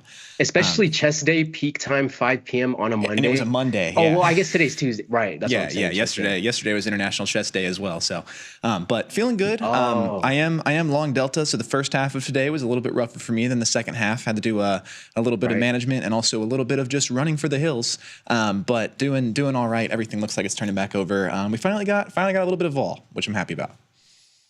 Yeah, a little bit. I mean, we're sitting at around 20 right now. That's really good to see. But I mean, these sell-offs are continuing. We keep getting new legs down. I know last Friday we began to see a spike in volatility whenever we got that sell-off throughout the entire day, continuing into yesterday and today. Excuse me. I know a lot of the Trump tariffs, could be affecting the sentiment of the market. I know the conclusion on that is the tariffs are going to go forward. I know there was a 30-day pause, if I'm not mistaken, and then some of that news. So maybe it's a little bit of just the overall sentiment. I know I was looking at Bitcoin as well. I don't know if you have any thoughts on it, but Bitcoin is down a little bit. I think Bitcoin is down roughly 20% from its highs. So, the correlation seems like it's getting closer to one as we continue to sell off. But we have more exciting things this week, like Nvidia and how SMCI is going to continue to play out. But we'll get into that here in a minute. But yeah, what are your thoughts on these last 3 consecutive sell-off days in the market? It's bringing a lot of volatility, but excuse me, can definitely catch some people off guard, especially with the lack of bounces in between. I mean, we've been going straight down. What are your thoughts on that, guys? Yeah, it's I don't know. It's interesting. We keep getting these days where I'm like, oh my gosh, by 10 a.m. I'm like, this is going to be this horrible bleed day. Like I need to be running. I'm long delta, and then things. I need to be running. It has been recovering a little bit in the second half of all of these days, which has been an interesting thing to see. Today in particular is a very pronounced instance of that. I do think that we're finding the bottom here slowly. Maybe today will be it. Maybe one more day, but. I don't know. It's been interesting. I thought we were at the bottom towards the end of last week, and then I seriously thought yesterday was going to do it. But it does look like we have a nice little butterfly doji on the 1 day here. Perhaps some bull pressure coming back, and we could get a bounce. But yeah, I mean, my feelings towards it are that I am hurt. My feelings are hurt. My portfolio is hurt. And this is not very nice. I have an Amazon position in particular that I had to trim a little bit today because it is just killing me. I think I mentioned it on the show on Thursday. That's when I opened it. I need Amazon back above 220 by March 7th. We have 10 days. There was a point today where it touched 207 or 206. That dream was starting to look a little bit bleak, and that was when I trimmed because I was like, I need to get some risk off. This is getting to be too wild. And it's recovered to 212 now, so I think that that's still alive. Walmart made a nice move for me today as well, but that's another position that I'm still down on. Actually, I just flipped green right before close. I'm $11 green on this Walmart position. I've been red as much as like what's the expiration $300 on that one? That's a March 10th. Also, I need above 99 by March 10th. In my brilliant, my trading mind is too big. I said, no way, Walmart gonna fall below $100, and it did. Famous last words. It did. Right. Yeah. So that very brain dead sentiment hurt me a little bit. But yeah, I don't know. I like the vol. I'm here for it. I wish I wasn't as long delta as I am, and I've been doing things to rectify that situation throughout the day. But I like a little bit of chop, and also I think that it's healthy for the market. When we look at this in a more macro context, if I could get a chart here, I mean we've been ripping for so long. I guess there has been some consolidation around like this 6,650 level on SPX, but holistically, it's been a ripper. So I'm not surprised to see the market take a little bit of a breath. We obviously can't just rip upward forever. And it's the funniest thing being a trader, and I'm sure that you've seen this as well. People will acknowledge for months that the market is overextended and that it keeps running and then it has to come down sometime. And then it comes down and everyone's like, oh my God, run for your lives. The market is coming down. Right. So yeah, I think this is just a nice little healthy bounce. I wish I wasn't long through it, but we are where we are, and hopefully tomorrow is the end of it. Yeah, that's where you usually get the, those massive rips to the upside in the market. And then we finally get that pullback after we rip like 2,000 points. And then you get that, I told you so. And then we pull back like 54, But no, massive moves in the market. I hear you on the overall sentiment. I know I have a couple positions on in these indices. So we have SPY, we have QQQ. This SPY position is the one we've kind of been going over the last few weeks. We sold the 615 calls on there. We have about $2 in credit, so our break even is sitting at about 613. So it's sitting really comfy right now in the SPY position at least. And I'm going to be looking to manage that potentially by tomorrow. I know we have Nvidia earnings after the bell tomorrow. And I feel like the market Nvidia really has a market on its shoulders, especially with the outcome of the earnings after the bell tomorrow. So, excuse me. So, heading into that binary event, maybe I'm going to look to manage this position a little bit before then. Not that it's extremely likely for the market to rally all the way against me before I can even get to 21 days to expiration before managing this position. But It can happen. I mean, we've dumped almost 1,000 points, whatever it is, over the last 3 days. So we clearly see the market has the volatility to do whatever it wants to do. So I'm going to be a little proactive on that one. Maybe manage it by tomorrow. I know when Dr. Jim sees his portfolio, he's going to be like, why have you not taken that off yet? So maybe I'm proactive about that whenever we head into tomorrow with Dr. Jim too. So I'm going to be doing that. What's new in the portfolio? QQQ sold an out of the money put spread.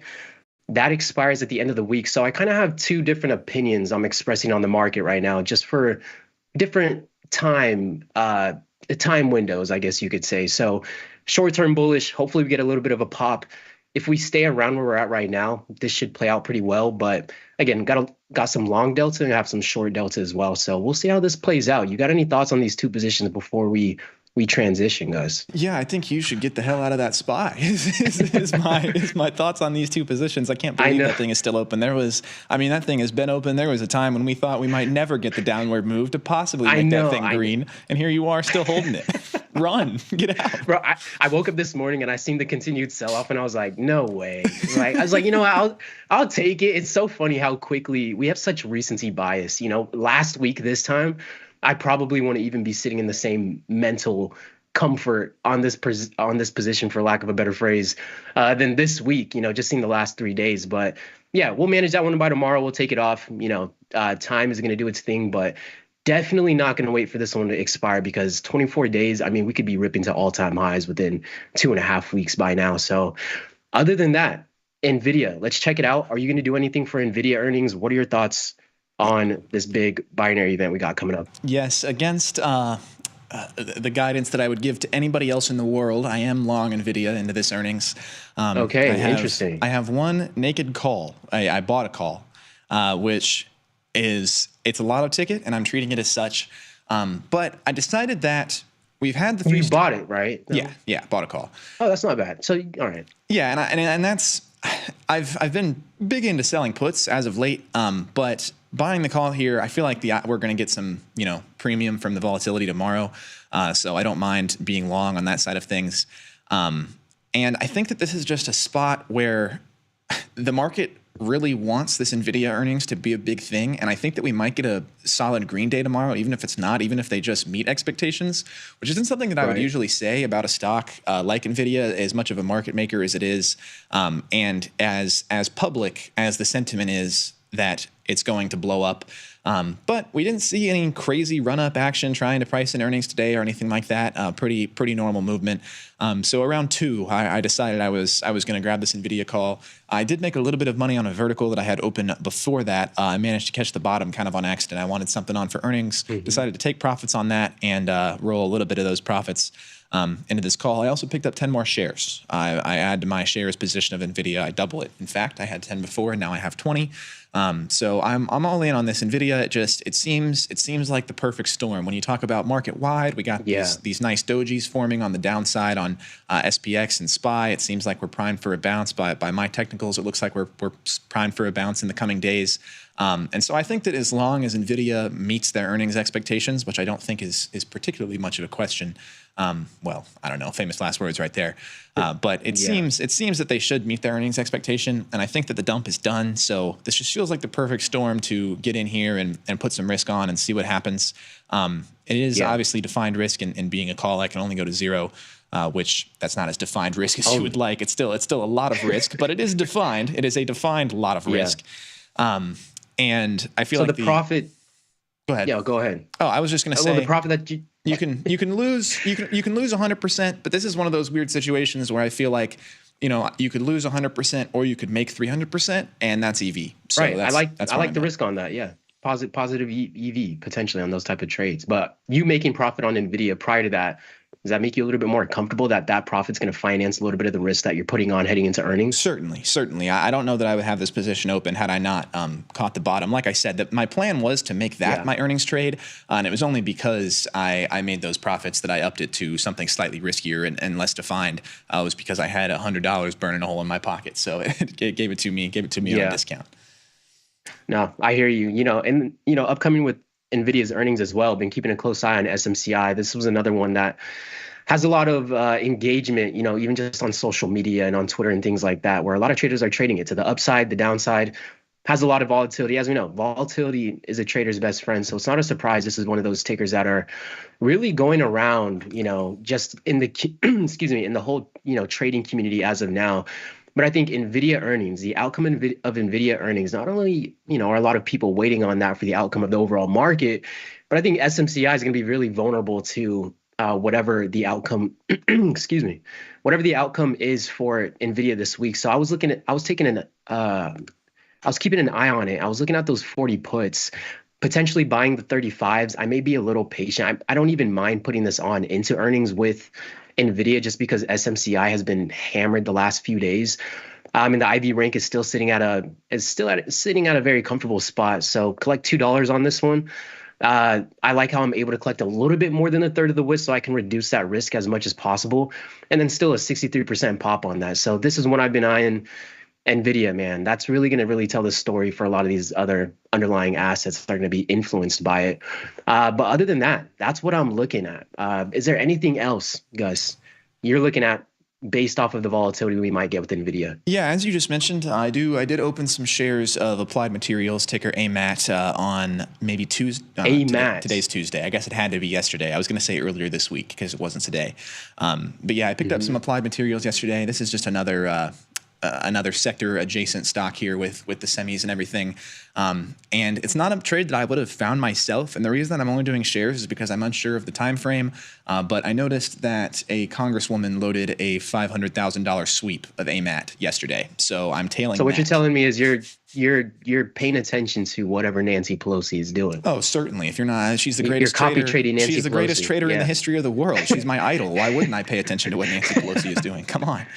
Likewise, that's why I was a little curious about. So yeah, because, I keep up. I keep up with all the mandatory reporting from the senators and the House of Representatives, and it's interesting to see. But I don't usually take action unless it's something like a particularly large position. And this one was I can't see beyond. It was $500,000 to $1 million, but it was somewhere in that range. So that was enough to trigger a play for me. And we'll see what happens. AMAT to the moon for some reason. I don't know. I mean, I don't hate that. I mean, solid for some reason. Solid IB rank. The premium is decent on the options chain. Then also we've been beaten down over the last few days, again, alongside with the rest of the market. So I don't hate it. What I do want to go in before we shift gears here and we kind of just, talk about our watch list for the rest of the week, talk a little bit about some of the things I'm going to be looking for in the NASDAQ market with the rest of the week. I mean, this sell-off has really caught me, off guard a little bit here. And I want to get involved a little bit more. And these are some of the things that I'm looking at. This blue zone that we have marked off right here is where most of the trading activity occurred so far this week. So it's like you might even, zoom out a little bit and see what has happened over the last, couple of days. And it's been a straight downtrend. But down here, we traded more volume than any other level, previously to that, So it was one reason why I was a little confident, maybe selling an out of the money put spread on QQQ. Maybe we're finally going to get a retracement bounce. And then because I don't want to catch a falling knife, that's why I decided to go with selling the out of the money calls, the out of the money puts on QQQ, give myself a little bit extra breathing room on the trade. So that's what I'm looking at. This line right here is the weekly POC, the weekly point of control. That's just the price level that has had the most trading activity over the last 2 days so far into the week. This will fluctuate throughout the week because, again, there will be more trading activity at different spots, and that POC is going to fluctuate. So that's what I'm looking at right here. Going into tomorrow, I'm going to be looking at some futures contracts, trading a little directionally here. Let me see if I can zoom out, give more perspective. And then we'll circle back around to this on Thursday and kind of see how things play out. But I'm going to be paying attention to these levels up here. And, these ones specifically, the area up here. I believe at these levels, the market may make more of a decision on whether or not it wants to, buyers are being more aggressive here. Maybe we'll look to take some longs. But the short sellers are very present around these levels. Maybe look to get short. But excuse me, heading into tomorrow and for the rest of the week, probably not going to look for anything else directionally unless price starts to trade around these levels. So that's what I'm looking at. Other than that, let me zoom out again, see if we're missing anything. Just for a little bit more context, excuse me, these levels up here are going to be the levels that are where most of the trading activity occurred over the last 2 weeks. So if you take the previous 2 weeks, this is where the predominant of the trading activity occurred. And then this level up here was where most of the trading activity occurred last week. So I just want to pay attention to those levels, see if price wants to gravitate towards those levels at all and make some decisions. But if I do take any longs, I'm really just going to be paying attention to the price levels around 21,285-ish and 21,270-ish. And then we'll take some longs towards these levels up here. But other than that, the selling has just been so strong and it's been sustained selling. I've been really particular now, especially on the trades I don't want to take moving forward. Just this week, it's, the market sentiment has a clear shift just from last week. And I know we got the market sell-off on Friday, and then we had more news about how we're moving forward with the tariffs. But I mean, before the tariffs, we saw a lot of negative sentiment in the overall markets, speaking of price direction. So that's just going to be first forefront of my mind. I think Nvidia earnings is going to have a lot to do with what these indices do moving forward and how the market digests it by the end of the week. But we'll be looking at a few of those things. Other than that, Gus, let's look to see what else we're going to have in the portfolio and what we might be keeping an eye on for the rest of this week. You got any thoughts on that? Well, hold on. I want to get some comments. No, go ahead. Yeah, because these guys are making me laugh over here. What's up, everybody? First of all, Mike, Sub-Zero, Lone Sophos, Luis. Sub-Zero. Hello. Sub-Zero, the boy. Sub-Zero. I don't know. That's an op, bro. Sub-Zero. It's always not Sub-Zero. What's his name? Sub-Zero, the other one. Sub-Zero is the fighter, that's what you're talking about? Yeah, the Mortal Kombat guy? Yeah. You either choose Sub-Zero or you choose, what's his name again? I don't know. My mom would never let me play Mortal Kombat, man. I'm out. He's a main guy. Really? Yeah. I wasn't allowed to play it either. That's why I just played it. It is incredibly graphically violent, to be fair. I would say so. But anyway, honestly, a lot of the graphics have gotten a little bit more animated to their defense. Oh, okay. Yeah, I remember you used to be able to just slow mo, put your fist through a guy's stomach. Those were the good old days there. That was when we had what was that game called? NFL Blitz, where your guys would get hurt and you'd have an option to buy. That game. You could inject them with serum and stuff and make them play injured. Anyway, I missed. They do that in the real NFL today. I heard they do. Aaron Rodgers talking about he pops a few whatevers and gets through. Perk Rodgers, man. They do. Yeah, no, they juice those guys up crazy. It's really nuts. But Mike just made a very interesting point here. The average value of a lost tooth declined by 14% over the last year, from $5.84 to $5.01. Delta Dental has tracked tooth fairy trends for 27 years. Its poll typically mirrors the economy's direction. That's hilarious. That makes perfect sense that the value of a tooth would kind of mirror the direction of the economy. Yeah, that's funny. Also, that's crazy money. I think $5 was kind of top dollar when I was losing teeth. My parents are probably watching. Dad, Mom, $5 a tooth. Comment if I'm shorting you guys on how much you gave me for lost teeth. I really don't remember. Might have been some 20s in there. Maybe the front ones were worth some 20s or something. It was definitely different values for different teeth. Situation. Bitcoin to 68,000. Wow. 68,000. Sub-Zero is pessimistic. Yeah, Bitcoin, it's a very interesting spot here, especially because you would expect, and I mean, it happened, around the inauguration and around the election and stuff, but you would expect this to be the most pro-crypto administration that we've had ever. And you would expect Bitcoin to move accordingly, but it certainly has not. I'll tell you who's hurting is formerly MicroStrategy, now just Strategy. They are. I saw that their average is 101 is their average cost of a Bitcoin. Okay. But I'm sure that they will take action to lower that average very quick. That's all they do. Most definitely. Look, going to the market for things to make sense. I mean, this is the last place you really want to go to make sense of things. And I mean, overall, right? Just my perspective on the overall market. In the markets in general, they seem overextended to the upside still. I was saying this from last year. So I was saying this from last year, and we keep extending to the upside. So any type of pullback really does feel like it was needed, even though it feels so aggressive, how quick we might go down. But it's man, when we zoom out, I mean, we've been going nowhere but up.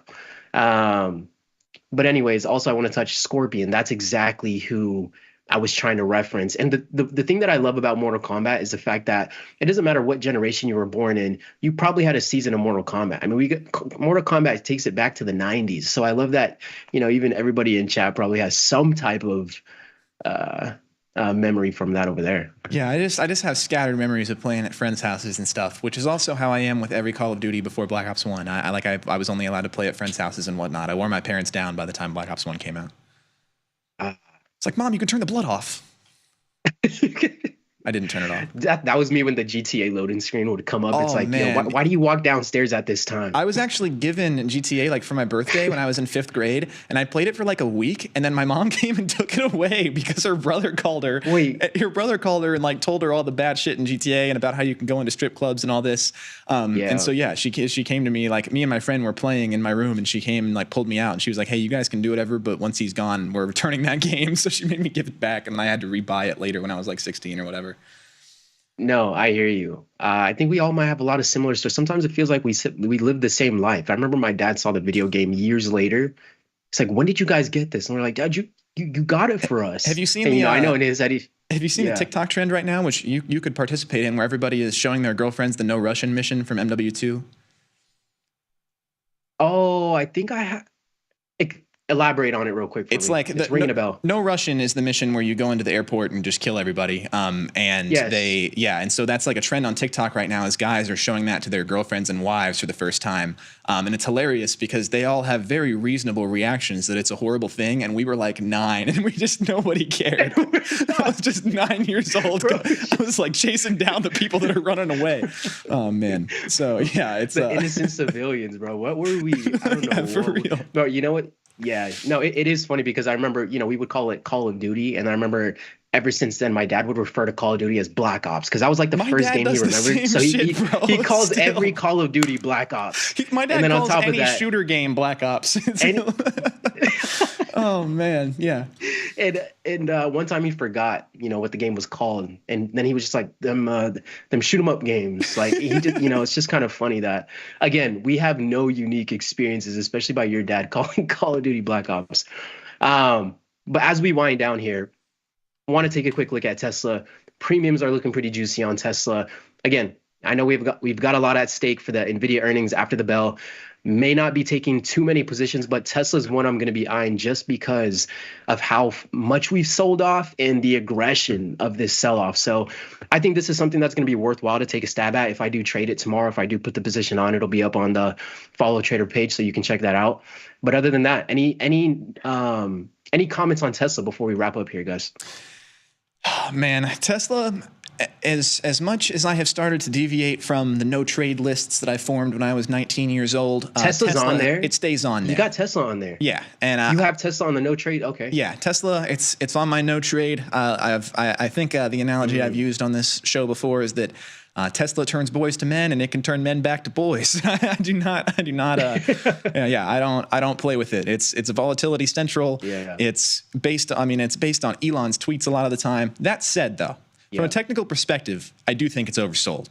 We keep working down. The numbers haven't been that bad. Now we're pushing this 300 level. Yeah, if this gets under 300, that might have to be a buy spot for me. And I wouldn't try to do anything time sensitive. Just some shares or like covered calls or something like that. But something that gives me a little bit of runway. But this is starting to get a little bit carried away from me, especially because it seems like there's pretty strong resistance in this 311 to 315 range, and it bounced and just drove straight down through that. So I don't know, though. Also, from a technical perspective, I don't see anything stopping it till 275. So I don't know. Scary. I take it back. Why did I say I was going to do it? I'm not going to do it. I don't care. I don't care if you give it to me for $1. I'm not trading it. I would buy it for $1. Sounds like you care. I'd buy it for $2. But Sub-Zero last point says Tesla is worth too much. Good for day trade, but not to own. Tesla's worth as much. I hear you on that. Really great intraday volatility. If we have any intraday traders, but you might grow some gray hairs fairly quickly if this is something you're sitting on all the time. Well, especially if we get it at $2, Elon's in the government now too, which is worrisome to me. There's all kinds of headlines. He's in the news a lot more, and there's all kinds of headlines that can do crazy things with this. And Tesla loves to gap, and so as Sub-Zero made a great point. Intraday good, but overnight even you start to get dicey. To your point, he's like an ambassador almost now for the president. So even before the election, I was like, will the outcome of this election affect Tesla? Those thoughts were already going through my head because they were so intertwined already, you know, both of those personalities. So I now wonder if we have any type of news, you know, on somebody like Trump or whatever, is it going to have influence over Tesla just because of how intertwined both of those personalities are? I don't know, but it's something that's crossed my mind, and we'll see what we get. But we are coming to a close here. Thanks for joining us today. We'll see what happens on Wednesday for Nvidia earnings after the bell. Maybe we put a position on, maybe we don't. Either way, we'll be looking at Tesla. I know Apple's another interesting one to look at. And then again, SMCI, depending on what Nvidia does here. Lastly, Gus, anything to add? Yeah, Apple, big new facility in Texas. I got lots of friends down there still, obviously. So big new facility. Wow. Yeah, $500 million data center they're opening in Austin. All right. Oh, Houston. Change. Yeah. So yeah, something light for Apple. $500 million. Right. But that's crazy. Yeah, it will be interesting to watch. And no closing remarks from me. Santa Clara plus 6.5 tonight. Thanks for taking the time to join us today. Again, we will come back around here later this week and we'll give an update on how the market played out and managing these positions. And we'll catch you guys next time. Peace.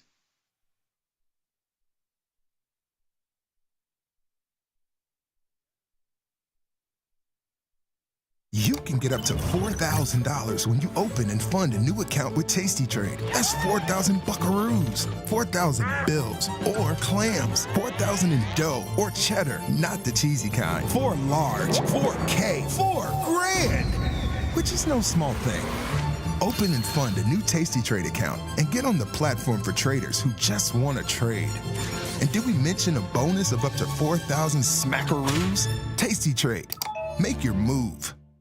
Forbes called us best online for options trading.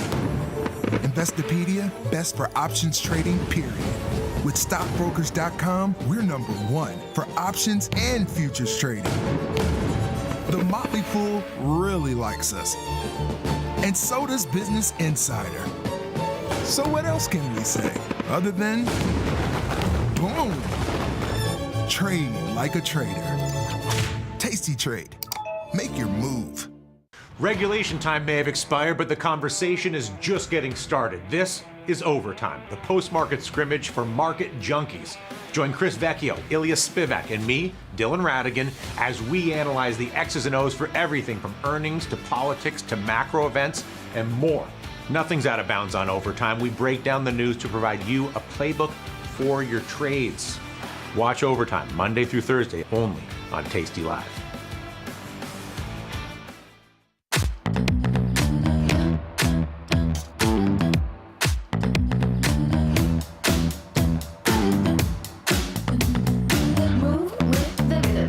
Stop when the clock hits 13. Sing 1, 2, 3, 4. Cause no one can do it like we do it, like we do it, like we do it. Cause no one can do it like we do it, like we do it, like we do it.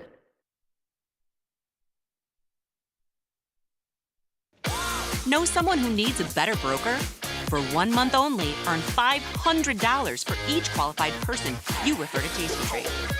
See how it pays to have friends? Terms and conditions apply. tastytrade. Look who's back testing. tastytrade now has options back testing for free. Test your trades with over 10 years of data for the most popular symbols.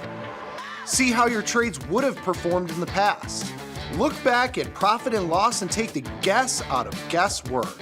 Oh, did we mention that it's free? Get back testing at tastytrade. Dear Karen, thank you so much for the relationship advice. Of course, since you met your husband in high school, I should obviously just go back to high school. Can't wait to win the Nobel Prize for my development of a time machine. Signed, Regina. Sometimes it feels good to get smart.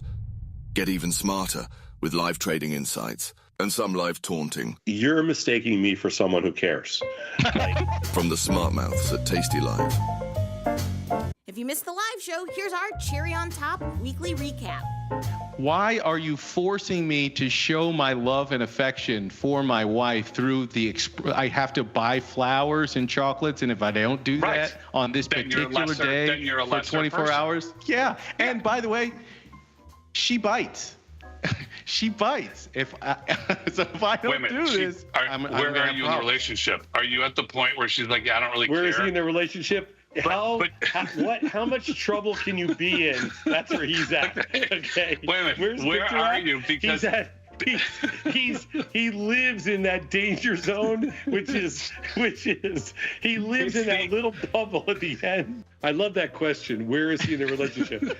Well, there's 2 bags that are packed living in the front closet. Okay. I'm closer to where you are than where Scott is. He doesn't. No. You gave me an over-under on my marriage of 18 months. I went up to you. I gave you a shot. You were one of the first people I told. I said, Tom, I got married. Do you have any advice for me? He goes, I give it 18 months. And he walked away from me, Scott. That's the only thing he said. He's threatening to strip, Bat. Oh, it's a little hot. I know, I heard. It's hot in here, so It's not hot. It's not. Finally, for once, like, it's not hot in here. Maybe you're having a hot flash. It's so hot in here. No, I want to take this off. So take it off. But Take it off. Do it now. We need I don't the want ratings. to expose parts of my body if I take this off, so I have to be careful. Please put your hands together and welcome to the stage, Cinnamon Sauce Grande. Oh no! Yeah, yeah. Oh God! Woo! Yeah. Where'd all the money come from? Where's all this money from? James is locked and loaded, man. He's locked and loaded today. I want the money. Tom, do you shovel with those guns out like that? I don't even. Do you do a show for the neighborhood for all the ladies who are working at home? When I shovel in the snow, I usually take my shirt off, and then shovel with my shirt off in the snow. Like this. 14 inches of snow. Be careful. How about this, Sadnov? $500 right now. I'll go down there personally and do it with my snowblower. Oh, done. No, done. You're going to bring your snowblower down for $500? How about this? Because I'm such a nice person, I do have a snowblower. It's all yours. It's beautiful. It's a big snowblower. Scott, when you put this away, did you drain all the gas out of it? Absolutely not. Jews don't do that. Okay, it ain't starting. But I'll put money on it that when I go pull that starter, that bad boy fires right up. I got $20 says it doesn't start. I'm gonna have a video. We'll fire this little bad boy up. Seriously, I don't think I've used it in 5 years. Tom is not allowed to do this unassisted. A snowblower? You know what? That's actually, Beth has a point. I'm gonna tell you something. There is no bigger waste of life than a snowblower. They're more work. They're more work. Shoveling? I could have the whole thing shoveled by the time you get the snowblower started. Police Do you have a shovel? I got 6 shovels. He uses a broom. You don't use a shovel. Like all the old ladies, he uses a broom. Yeah, he's a broom. Tom didn't shovel. He's lying. Here, he's gonna take a picture. Watch this. He's just showing his phone. Did you take a picture? No, I'm gonna go look at my driveway right now on my camera. How do I take a picture of this, Beth? Oh man. Oh my God. Oh my God. Just click both buttons on the side of your phone, you monkey. Oh my God. I can't with him. Hey, Beth. Hey, Tom. Oh my God. Here. I just text you a picture of my driveway. I just took it from my phone. Wow. Good job. You see that? Oh my God. That is the poorest job I've ever seen in my entire life. Hey, what did you do? Did you just sweep it back and forth like that? It was 5:30. It was 5:30 in the morning. My mother in a muumuu could have done better than that. Get the full scoop by checking out the archives at tastylive.com. You can get up to $4,000 when you open and fund a new account with Tasty Trade. That's 4,000 buckaroos, 4,000 bills, or clams, 4,000 in dough or cheddar, not the cheesy kind. 4 large, 4K, 4 grand, which is no small thing. Open and fund a new Tasty Trade account and get on the platform for traders who just want to trade. And did we mention a bonus of up to 4,000 smackaroos? Tasty Trade. Make your move. Got the need for speed? No problem. At Tasty Trade, you can turn smart ideas into real trades with just a few clicks. Wow, that's fast. Tasty Trade. Make your move.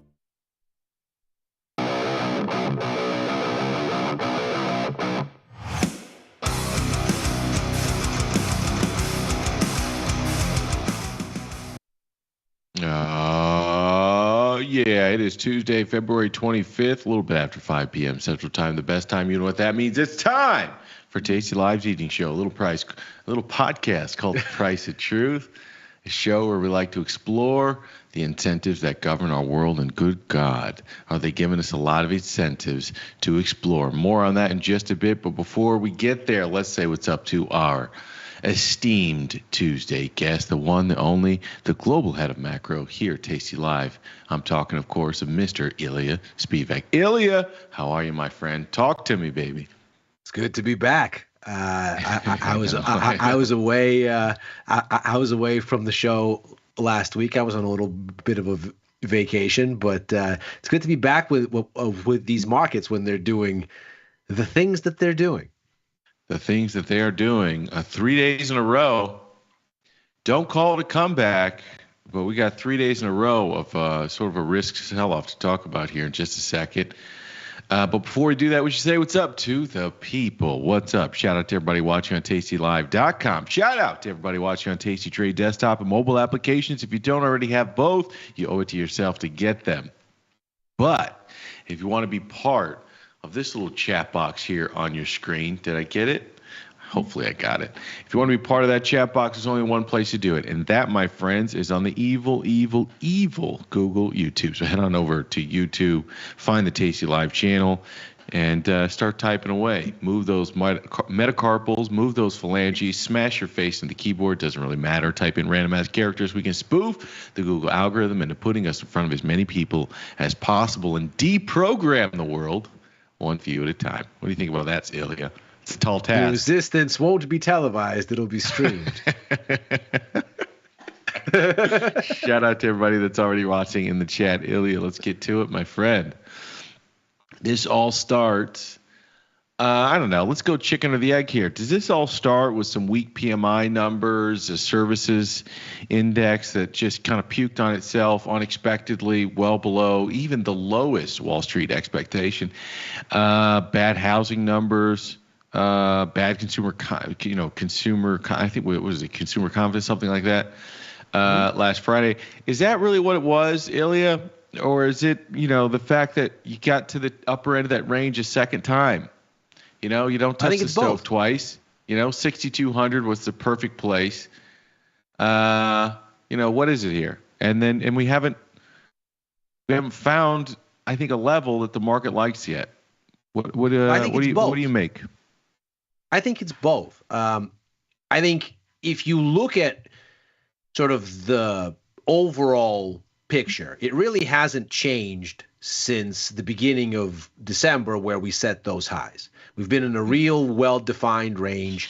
Anytime we get to its bottom, which granted, there haven't been a lot of tests all the way down there, but we've kind of poked in that direction. We've tended to find a support. Every time we get near its top, we tend to stall out. I think that certainly is sort of the straightforward kind of tape reader's way of looking at this, but there's more than meets the eye, I think, as to why you're doing that as opposed to rallying. Why is this market not going up now for essentially the better part of 3 months? What's going on? And I think the economic data certainly helps to explain that. The PMIs are just the latest. And I think the important thing about these PMI numbers that came out last Friday and that looked absolutely abysmal, the important part about them is they're not one dot on a line. January was bad as well. These were February PMI numbers, and the story in January was, these are very disappointing. There's a bunch of other stuff that's atmospherically around them that confirms them, be it consumer confidence numbers from the Conference Board or the University of Michigan, be it the internals of the CPI report, which gave you headline inflation that was hotter. But when you looked in the middle and under the hood of those numbers, what you found was all of the hotness came from energy, but really the essence of economic growth, the service sector contribution to BI had weakened significantly. So all of these things have been building for a while, and the latest numbers are just another example. They're just the next dot in this continuum, and it's a very troubling dot, but the trend has been building for a while. So I think maybe what the overall story here is, the market has been unable to rally because growth concerns aren't new. It's just they appear to be hitting a level of intensity. And they hit a level of intensity with these PMI numbers just as we happen to be at the top of the range again. So I think things are kind of coming together. The growth concerns, in my mind, are the reason why for 3 months the S&P can't seem to poke its head above water. We haven't even retested the deep seek high. We got close, but yeah, I would agree. We got close, yeah. Let me ask sort of the same question a different way, or a different angle on this. Sure. The old traders rule, when you want to catch a falling knife, is you sort of wait 3 days. We got a decent 3-day sell-off, which is sort of an oddity for this market. That said, when put in context, which I think you did really well, and I said this yesterday, we haven't gone anywhere since October. We traded 6,000 plus or minus 200. On the downside, really, it was 5,900 been your support area. Only a few times have we broken down to 58. And to the upside, you've tested 62. So really, we've been in a sideways range for about 4 months, give or take. And today, being that third day, you got a pretty decent down wick, right? We traded lower. We found an area of sort of buying support. The question is whether that holds. But you got a decent sort of discount that the market seemed to like here, right around 5,900 in the S&P 500. Couple that with the fact that they couldn't do anything worse than a 20 VIX here today, which is around in the 1940. It's around the ballpark of where we came into the day, where we were at the close yesterday. My point is, markets are easing lower as you head into Nvidia earnings day. But it doesn't necessarily seem, at least to this point, as if there's too much to be worried about. I don't know if that's a complacency setting in, but it doesn't necessarily seem like there's too much to be worried about. It's a normal function of a market that sometimes markets go down.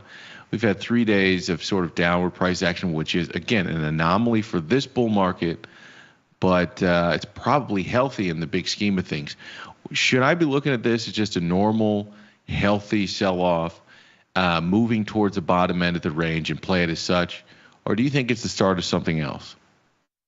I don't think that this is by any means normal oscillation, because when you look at markets that are not biased to the upside, as equities are, and even some aspects of the equities market, you see a different story.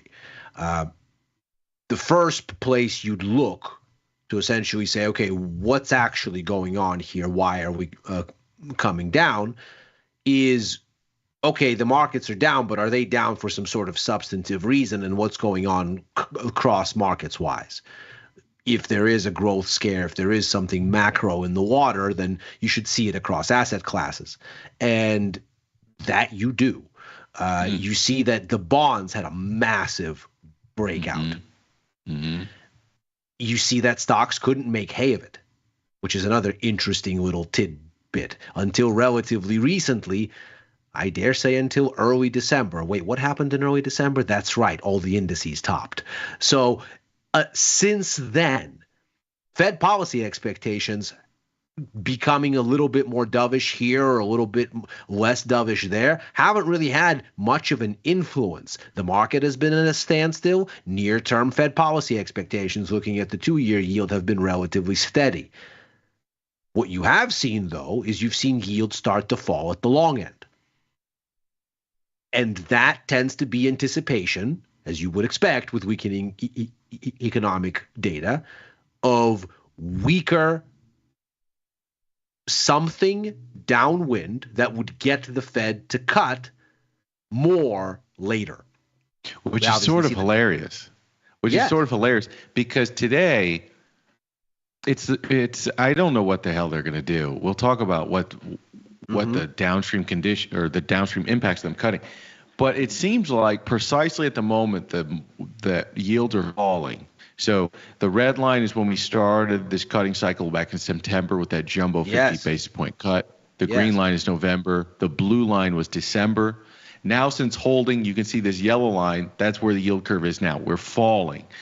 But only a bit. We had been much higher than the blue line, so we've come not just from the blue line. The yield curve had actually steepened even more before dropping to where it is. But I hear you. Here's what I'm saying. Here's where I'm going with this. Yields are falling, and it seems like the Federal Reserve is now all of a sudden trying to. I don't know. They're coupling it with a message that says we're going to hold rates. They're trying to effectively message to the market that, maybe it makes sense to hold rates here. But I don't know if the market believes them, right? This is my point, that they're trying to say it's an interesting thing that's happening. Yes. It's a very interesting thing that's happening. What do you make of the movement in yields? Is the bond market believing the Federal Reserve is going to hold rates and therefore continue to put pressure on growth and inflation, or do you think? Let me just ask it that way. Well, let's walk this story from the red line that you have on the screen there to the green, to the yellow, to the blue, because I think that really walks you down this whole narrative. U.S. economic growth starts slowing around mid-April, May of last year. And it's cooling all through the summer. Meanwhile, inflation is sticky. CPI kind of stops going down. The Fed starts getting worried. Their May statement is sounding frustrated, like we're losing momentum on disinflation. They have to revise from 3 cuts to 1 in June because it's not going their way. And the markets are screaming at them, you guys are going to miss the boat on the rate cut cycle. You're not looking far enough downwind. The economy is cooling. What are you doing? Get this thing together. We want rate cuts. And you see it because they go, the Fed's resistant. Bake in more cuts for 2025. It won't be 2024. It'll be 2025. But because they'll be late, it'll be more. Bake them in, bake them in, bake them in. When the Fed finally makes the move in September, they essentially say, all right, markets, you want it? Here it is. Uber dovish. 100 basis points this year, 50 basis points of it up front, 100 basis points in the forecast for next year. And the markets go, hey, okay, whoa. Too dovish. The economy is already reheating. Then we get the election with the expectations that that's going to be a boost to both activity and inflation, because deregulation and tax cuts tend to be growth positive, which tends to be inflationary. There's obviously a conversation about negative inflation implications from would-be tariffs, the tenor of which at the time is unknown. You just know that they're probably coming, or at least they'll be in the conversation based on what the administration ran on. Likewise, any disruptions to labor markets from some sort of a deportation immigration thing starts to fuel inflation expectations. And so the markets go, whoa. Maybe this is where we were in June, July. But this is not the same thing now. And so the yield curve over the course of a single month, really, from September to November, has this massive shift to something less dovish. Yeah, it takes the Fed a bit of time to endorse it. They come out in November and start, and in December they make it official, which is why that blue line is where it is. But you'll notice, they got really close to a more normalized looking curve. And to your credit, you called in September, I think you called it the Fed's judo move. which was they used the market momentum against itself. I personally, I don't know what you believe. I think that was the plan. I think their plan was they needed. Oh yes. They needed to steepen up the curve, and I think they used, to your point, they used the market momentum against it. But I think that was always the plan. I agree. think people were calling for something else to happen. Just, I mean, it was very clear. It seemed like that was their only option at the time. Well, yeah, I mean, I think you're absolutely right. I think what the Fed has been doing is saying we're fine-tuning. We don't know where the soft landing is. We don't know what the right level is, so we're taking it step by step. Anytime the markets over-speculate, what we're going to do is we're going to lean in. And almost as a judo move, when somebody charges you, you don't push back, you pull in the same direction and throw the opponent off balance. The Fed's been doing that to markets for basically 2 years now, and saying anytime these guys get off sides, we'll go harder and lean in. And the markets will go, hey, too far. And then they'll recoil back. So notice the delta between November, December, February, tiny relative to the delta between September and that whole cluster of the other curves. Right. That tells you how stable you've been since November. Right. The markets made most of the jump from September to November. The Fed endorsed them in December. Things have been relatively steady.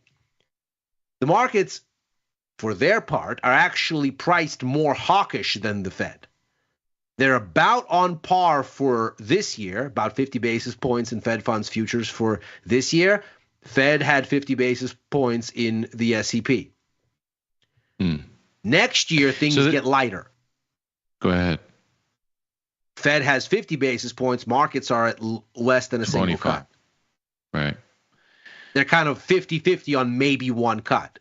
So the markets are actually still on the hawkish side of the Fed outlook, and all the communications from the Fed, the January FOMC, sort of the Powell testimony, all of it has been kind of like, hey, whoa. We're not going anywhere in a hurry. Everybody calm down. Yes, we want to be cutting. There's going to be some amount of cutting, but nobody is jumping out the window on anything.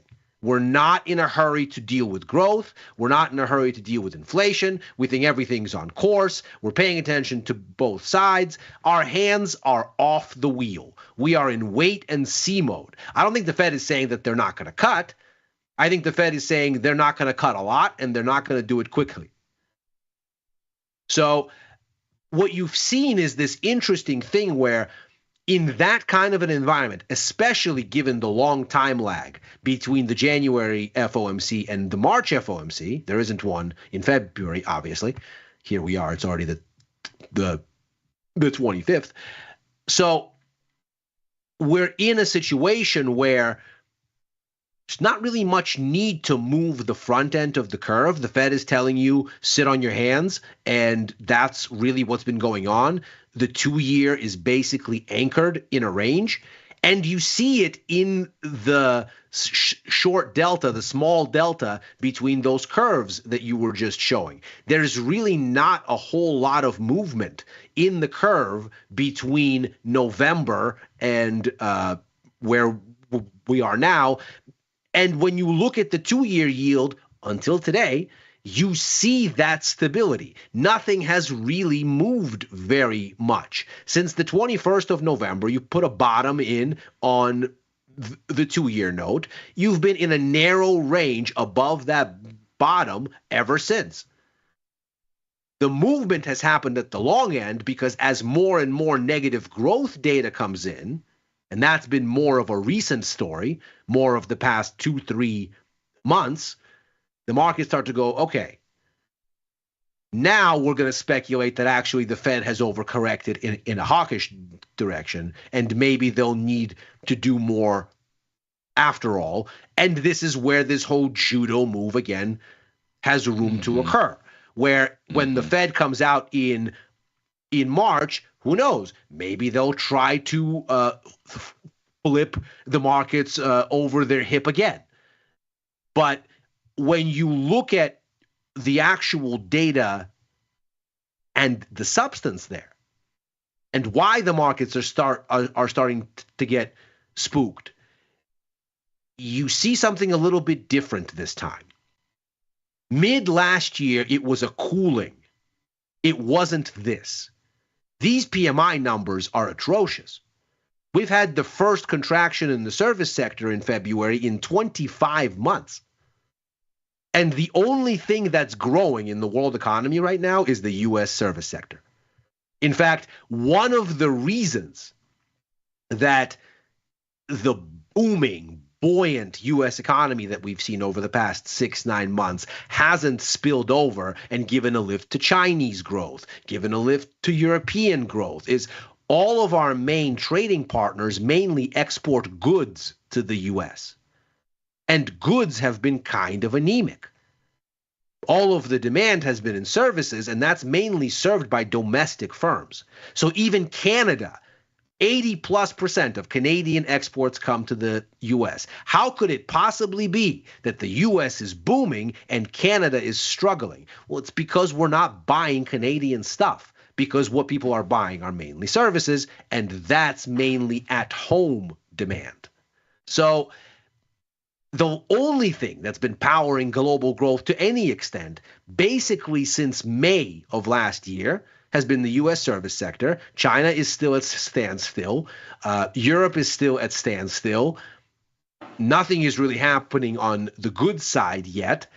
It's all been the U.S. service sector. It's all been stuck inside the U.S. economy. There is no safety net then if the U.S. service sector falls apart for any kind of a bulwark against a global recession, except now apparently the U.S. service sector had a horrible January and in February stopped growing altogether in a hurry. And that's a very big deal when you put it in context and say, well, if growth isn't coming from there and the other engines haven't restarted, what is to stop a global recession from happening exactly?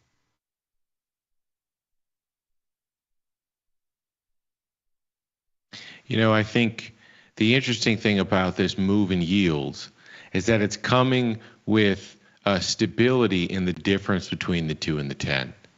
Yes. So effectively, I'm going to try to articulate what I mean by this. The difference between the 2 and the 10 a few days ago and almost consistently has been about 25 to 30 basis points. Mm-hmm. So as yields have shifted lower, the difference between the 2 and the 10 has stayed the exact same. So to me, I think that sort of makes sense when I look at an inflation picture that's not really changing. Right. You know, inflation numbers effectively wrapped around 3%, but sort of growth expectations are the thing that's sort of changing in the marketplace. And finally, you get two things happening. One, you get the equity market that is respecting the idea that growth is slowing down. It finally took like a shock of a services number, but to your point, this is not new news. This has been happening slowly over the last year. People ask me, like, what were my thoughts on the economy? I'm like, I know I sound insane because the narrative tells everybody that we're going gangbusters, and this is 3% GDP growth. Yeah, but market cares about rate of change, and if I'm the only, I don't think I'm the only one that remembers that, and we have a slower very rate much of change. not. You and I very much agree. Relative to where we were a year ago, and so I believe that matters at some extent, regardless of what the absolute level was. Of course. Anyways, the equity market finally responded to that. And then to your point, bonds effing finally woke the you-know-what up and had a really, really decent rally. Just a 2-point rally today after effectively rallying 5.5 to 6 points off the bottom. So we're now 117.5. And this was always sort of for all the people that, was it probably early on this? Yes.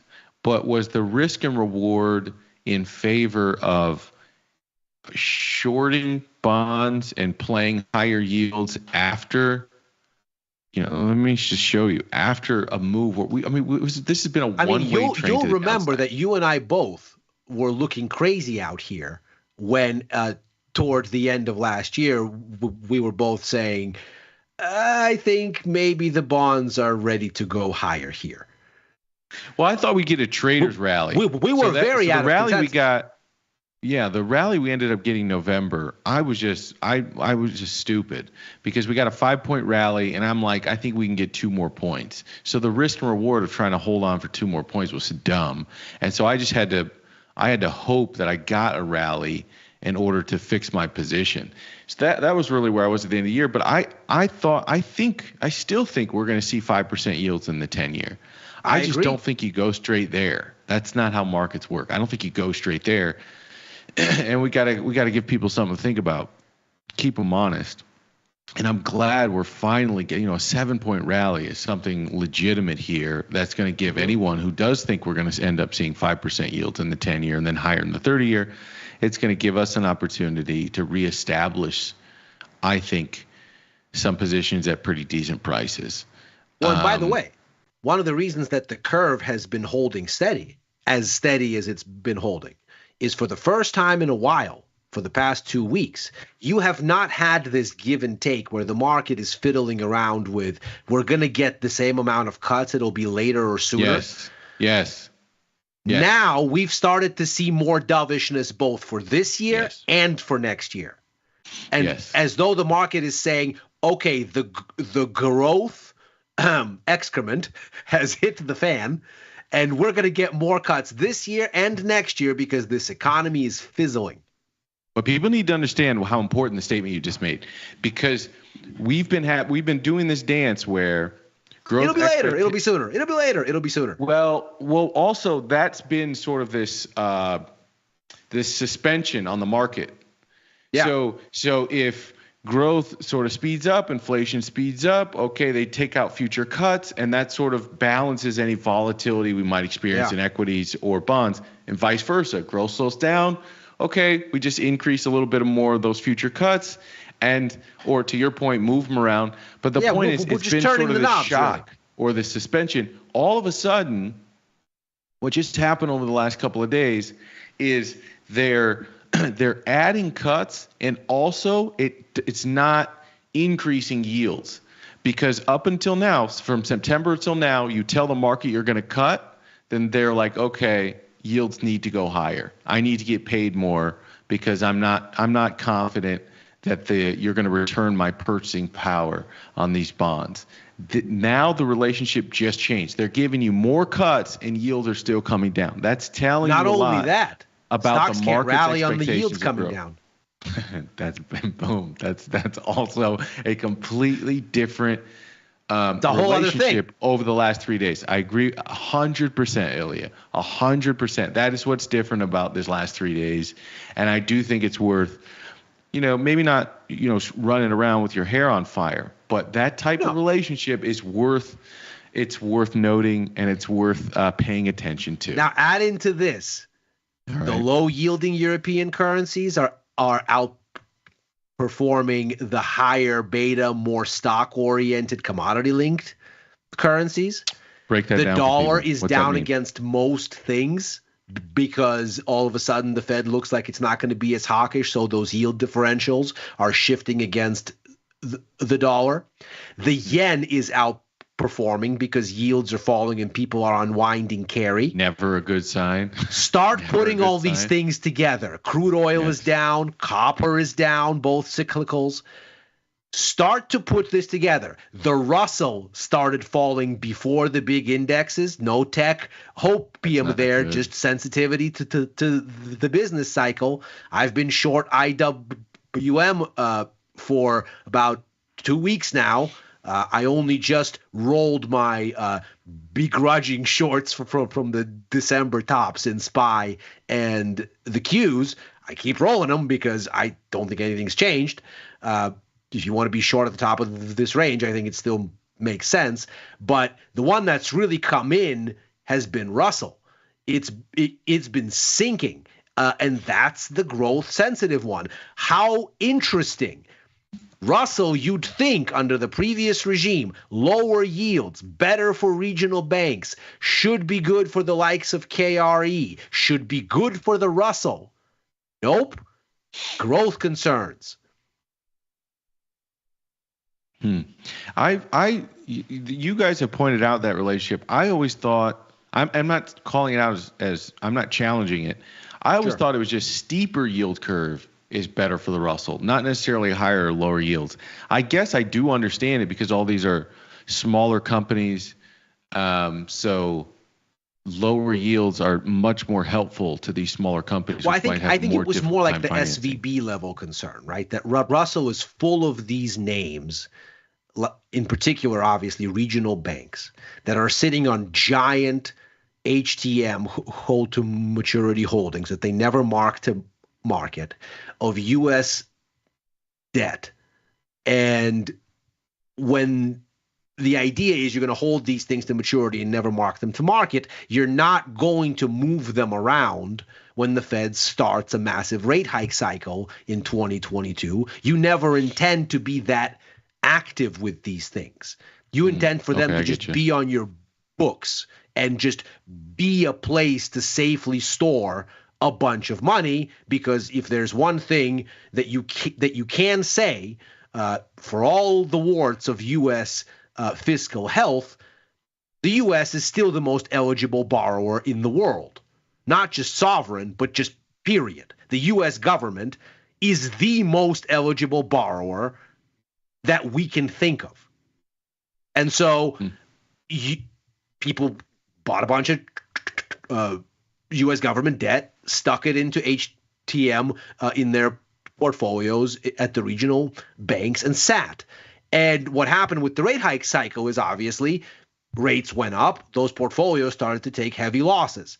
If ever there was an instance like SVB, like Signature, like First Republic, where somebody came and wanted their money back, you couldn't sell those things because they were so deeply underwater, you'd kill your bank.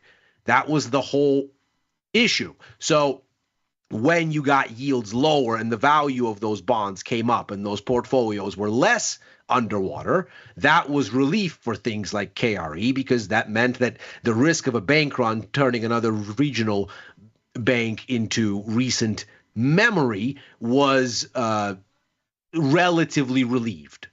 You don't have that dynamic here. What you have is the small cap index freaking out because in an economic downturn, it's the small cap type of names that are going to be hit the hardest because their moats for protection in a recession smaller, shallower, and maybe non-existent than the big names. I can come up with so many different reasons how the yield curve sort of impacts those companies. To your point, higher refinancing costs, or just lower yields across the board, ease those refinancing costs. Two, a lot of these, the commercial real estate is in many ways tied to these smaller, more regional banks, which then lower rates ease the possibility of sort of refinancing. All those people are sort of extending and pretending until they get lower rates. And then I think the third really is that steepening yield curve. I think a lot of those bank failures you're talking about happened at the worst point in the yield curve inversion because of just, what banks are doing, which is borrowing short, lending long. All right, let me do this. I'm going to pivot just for a second because I've been really wanting to get your take on this. You and I, again, we don't talk about this, so this could end up being an interesting little slower discussion. If not, I'll pivot back into some more market dynamics for today. So I'm going to bring up the article just so everyone can have some sort of visual on the discussion that we're going to venture into here. But exclusive, this was an article I just dropped a little bit ago. By the way, we will cover Nvidia. We will cover sort of a few more things before we get out of here. We still got a whole half a show left here. Exclusive, head of Fed watchdog task force in Congress plans broad U.S. central bank review. Just a couple of lines from here. 3 things. Effectiveness of the Fed's dual mandate post-pandemic will be questioned. The panel says we'll review Fed's monetary policy framework, and critics argue Fed's focus has drifted from price stability. Again, I'm just going to read the first couple of paragraphs here. And then really I'm looking for you to respond to what you think about this commission. I don't think we've had Senate testimonies where we've questioned whether or not we should continue to use people without a rules-based framework, whether we needed something that was more automated, more rules-based in the past. So we've done sort of similar exercise before, so I'm curious to get your take on whether you think this is necessary and whether you think this is positive, negative, and where this goes. So anyways, the head of a new congressional panel gearing up to strengthen Capitol Hill's oversight of the Federal Reserve plans a broad review of how the U.S. Central Bank makes its interest rate decisions, including whether controlling inflation should be prioritized over safeguarding employment. A substantial number of my Financial Services Committee colleagues and the chairman want to discuss that issue, Representative Frank Lucas, an Oklahoma Republican, told Reuters in a Monday interview ahead of next week's first hearing of the Monetary Policy, Treasury Market Resilience, and Economic Prosperity Task Force. Is there really a dual mandate, and how does that affect the primary mandate of price stability? My good friend Ilya Spivak, there's more in this article. I'll post it in the chat in case you want to read the rest. But what does Ilya Spivak say about this commission? Well, so first of all, it's good to question these things because the Fed has had a rough ride, and I would argue they did a good job for the most part. And the inflation outcomes in the U.S. relative to comparable economies speak to that. The growth outcomes do, the disinflation outcomes do. I mean, obviously, none of these things are going to be perfect. None of these things are going to be exactly lining up from economy to economy because different statistical agents, let's say ONS in the UK or Eurostat in the Eurozone or BLS and BEA in the US, on and on and on, ABS in Australia, they count inflation a little bit differently. Their objectives for the central banks are a little bit different. But when you look at ultimately sort of whether the Fed was successful in first pushing back against the credit crisis with the onset of COVID and whether they effectively learned the lessons from the 2008 crisis, I think the answer is unmistakably yes. They did a much better job.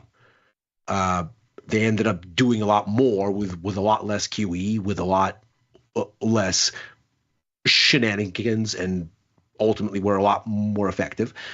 Subsequently, they were a little bit late on the rate hike cycle and let inflation get hotter than they wanted, but subsequently they clamped down very hard, 75 basis point increments for a while there, and really helped to bring inflation down a lot and faster and with better growth outcomes than almost anywhere else.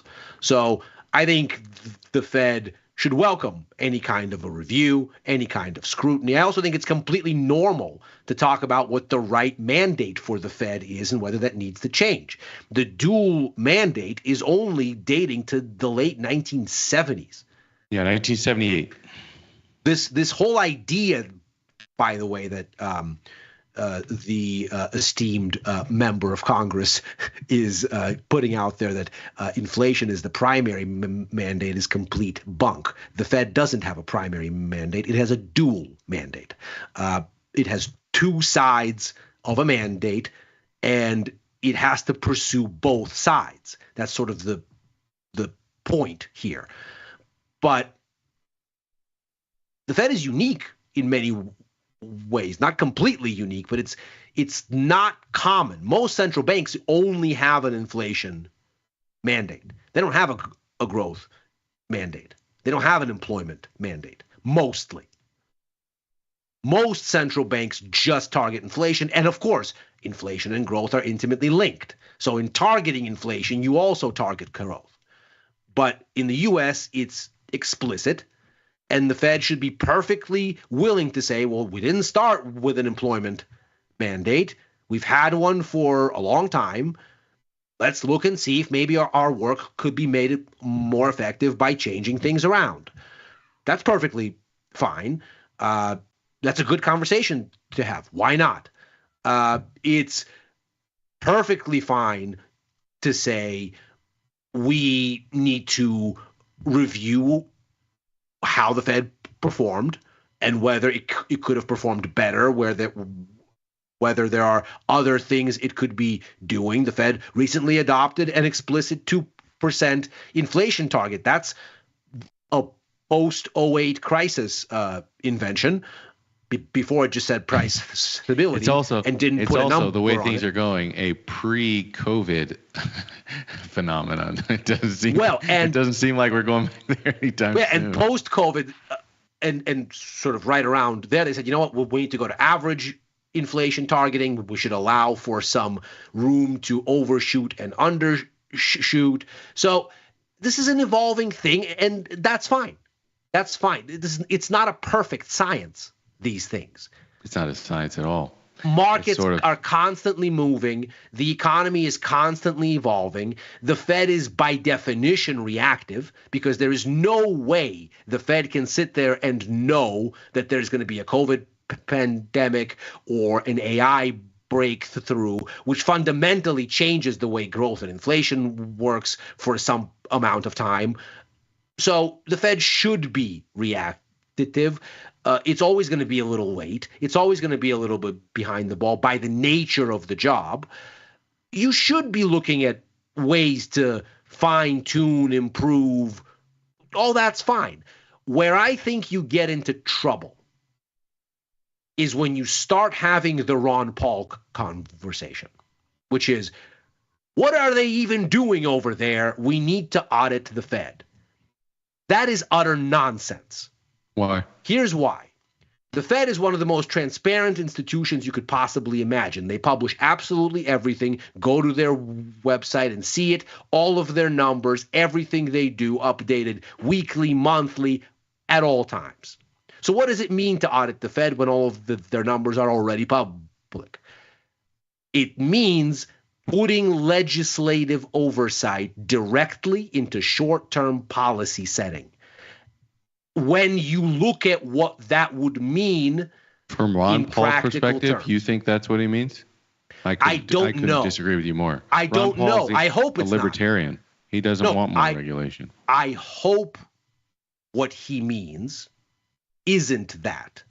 I don't know what he means. I do know that the notion that the Fed needs auditing because we somehow don't know what the Fed is doing is ludicrous, because we know exactly what the Fed is doing. They publish every single little bit of statistics on all of their activities on their website in such exhaustive detail that, frankly, you need AI just to parse through it.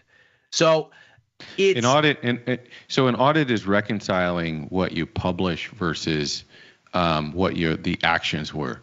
And so you're saying that they publish everything. I think what he's saying is, let's reconcile what they've published and made public with the actual actions in books and records. And I think, and that's fine. The Fed should be completely open to that kind of a review. It should have it should have no problem with something like that. I mean, granted, that's my understanding of what he. Granted, it's a waste of time, because I don't think you're going to find anything, but that's my opinion.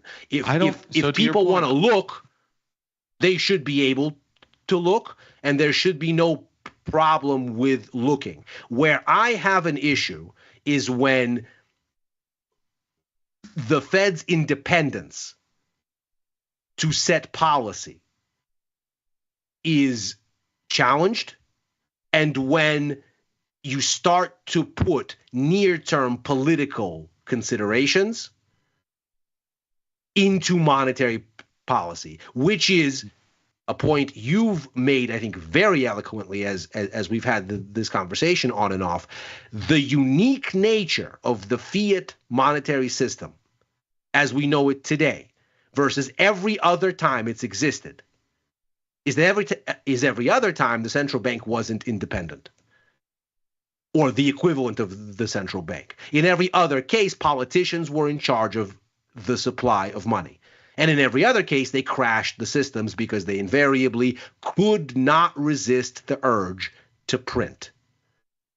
You absolutely need an independent central bank if you are going to take the benefits, the flexibility, the fungibility of a fiat monetary system, which we've all benefited from, and keep short-term political considerations out of it. There's a lot there, a terrific response. So let's unpack it a little bit. So the first thing is, I sort of feel about the Fed audit the same way I feel about the Fort Knox audit. I think the people who are there's the people who are calling for it. I think what people need to understand is they're not alone. The reason you're hearing about it is because they represent some portion of the U.S. population who is mistrusting of the institution. The people who are adamantly against it are people who haven't lost that trust in the institution, who believe it's utter nonsense, who believe it's a waste of time. But what my position is, for the people who believe it's a waste of time, isn't it? If you don't believe that the Fort Knox is light, and the last time we played around with the gold and lied to the world about that was when France called our bullshit and we had to leave the gold standard back in the late 60s, early 70s. If you believe that we've been telling the truth since the 70s, then an audit would only serve your purpose, because it would then restore trust in the institution to the level that you're at. Same thing with auditing the Fed. If you believe, because you have to also understand what you're saying is, I believe what I'm being told at face value. And you have every right to do that. But the reason there's a Bitcoin sort of community is because this new generation of people is a trust but verified generation. And if you can't understand that people have gone through over the last 5 years this massive sort of changes in life that has caused them not to take at face value what their government or institutions are telling them. If you don't personally feel that way, that's fine. I think it's crazy not to understand that there are a group of people with a valid claim that they are starting to sort of question institutions and what they're being told at face value. So the idea of auditing these institutions, if nothing else, for the people who believe in the sanctity and the honesty, the integrity of the institution, to me, I think I would be lining up. Let's audit it. Watch, you guys, all you crazy conspiracy theorists, all you guys questioning the institution, you're going to find out that you're almost like a flat earther. You need to calm down. You need to trust your institution, that we have the strongest, most rigorous, most tested institutions in the world. They're not lying to you. And I think that can only be a positive move. Right? I'm going to push back on that a little bit. Go ahead. Though I agree. I agree. Go ahead. I don't think the Fed should be afraid of a audit whatsoever. And I don't think that restoring trust in institutions through these means is by any means a bad idea. I agree. I think you're right. I think the credibility of people who are out there chanting "End the Fed" maybe in wanting to push for this audit is shot. Maybe if you are out there screaming, "We don't have sound money," nonsense. We need to go back to a gold standard, catastrophe, end the Fed, insanity. I think if those are the people at the front line saying, "Let us audit the Fed," well, then you're not saying that you want to build trust in institutions. You're saying, give the fox the key to the hen house. I'm with you. But however, and the answer is no. I don't want to do that. Okay, that's fair. So then the question becomes, who's doing the auditing? Okay. And if it's a good, fair audit, the Fed should be screaming, "Come audit us." I 100% agree with you. I think we just found common ground. And I also think the reason you end up like you end up with minimum wage, not because you have a practical person in the middle who is chanting for minimum wage. You end up with minimum wage because you get somebody like a Bernie Sanders, somebody that's down with sort of socialist tendencies, on the far left of the spectrum talking about these things, and in our political system, you get it negotiated down to something that is palatable for a majority. So to your point, you don't have to love the people screaming about this thing because they've made it their life's mission. So clearly they're going to be a little bit more passionate. They're likely not going to be a moderate voice. They're going to be on the end of a spectrum. Well, and they've stated goals that are antithetical to what I think is the right policy. Totally fair. Okay, totally fair. I will give you that. But I think Ron Paul's message is being elevated not randomly. It's being elevated because it's resonating, because there are people who are primed to receive that message. Therefore, I don't want to, because there are people primed to receive that message. And this is why I agree with you. I think restoring trust in the institutions is really important. I encourage everybody to read the second book from recently outgoing Transportation Secretary Mayor Pete Buttigieg, who wrote a book called Trust. And it's all about it's not a political campaign book. He was already in that was his first book. The first book is the political campaign book. Second book, he's already transportation secretary. He's not running for anything. It's just an interesting book. He's a good writer. He writes about trust in our institutions and the extent to which it's lacking and needs to be systematically rebuilt, because people don't trust not only the intentions but also the capacity to deliver, and or to say we want not to just talk about outcomes, but when we tell you we want to do a thing, we're going to actually go do that thing. And I roll my eyes only because of he's doing a complete 180. This is the politician stance, Well, Biden gets spanked. So now Buttigieg in public's got to do this weird 180. Oh no, the book is way before. It's like 2 years. I know. This last I'm telling you why I'm rolling my eyes. It's not at you or the idea or any of the ideas. I don't want it to be perceived that way from the audience. It's just that he's doing this weird 180. He's trying to position himself against all the things that he championed for the last 4 years because Biden got spanked. And, he did some great things at the Department of Transportation. It is. And he did some. The book is earlier than any spankings. Okay. I got you. I'm not shitting on the book. You can sell. I don't know if you're getting a referral kickback. In any case, hold on. I think we agree. So I think he did some cool things as Treasury Secretary. The whole Biden gets a lot of shit for shutting down the train worker strike, right? I forget what the hell that thing's called. But I think Buttigieg was one of the main people behind actually getting them what they wanted. So I think they didn't have sick days, and for whatever reason, the Biden administration felt they needed to shut down that whole strike. But Buttigieg worked in the background to make sure. I think it was 95% of those people ended up getting sick days. Anyways, so that's the audit. We're talking about the audit now, but not necessarily. And of course, as all politicians, he does it. Yeah, of course. The commission is going to be fully political. That's different than an audit. This is going to be political, and the idea that the commission seems I'm going to tell you what I see this as. I see this as the counterbalance to Yellen at the Fed. Yellen was a labor economist. She, from some people's perspective, held rates too low for too long for the purpose of sort of inspiring a stronger labor market from her point of view.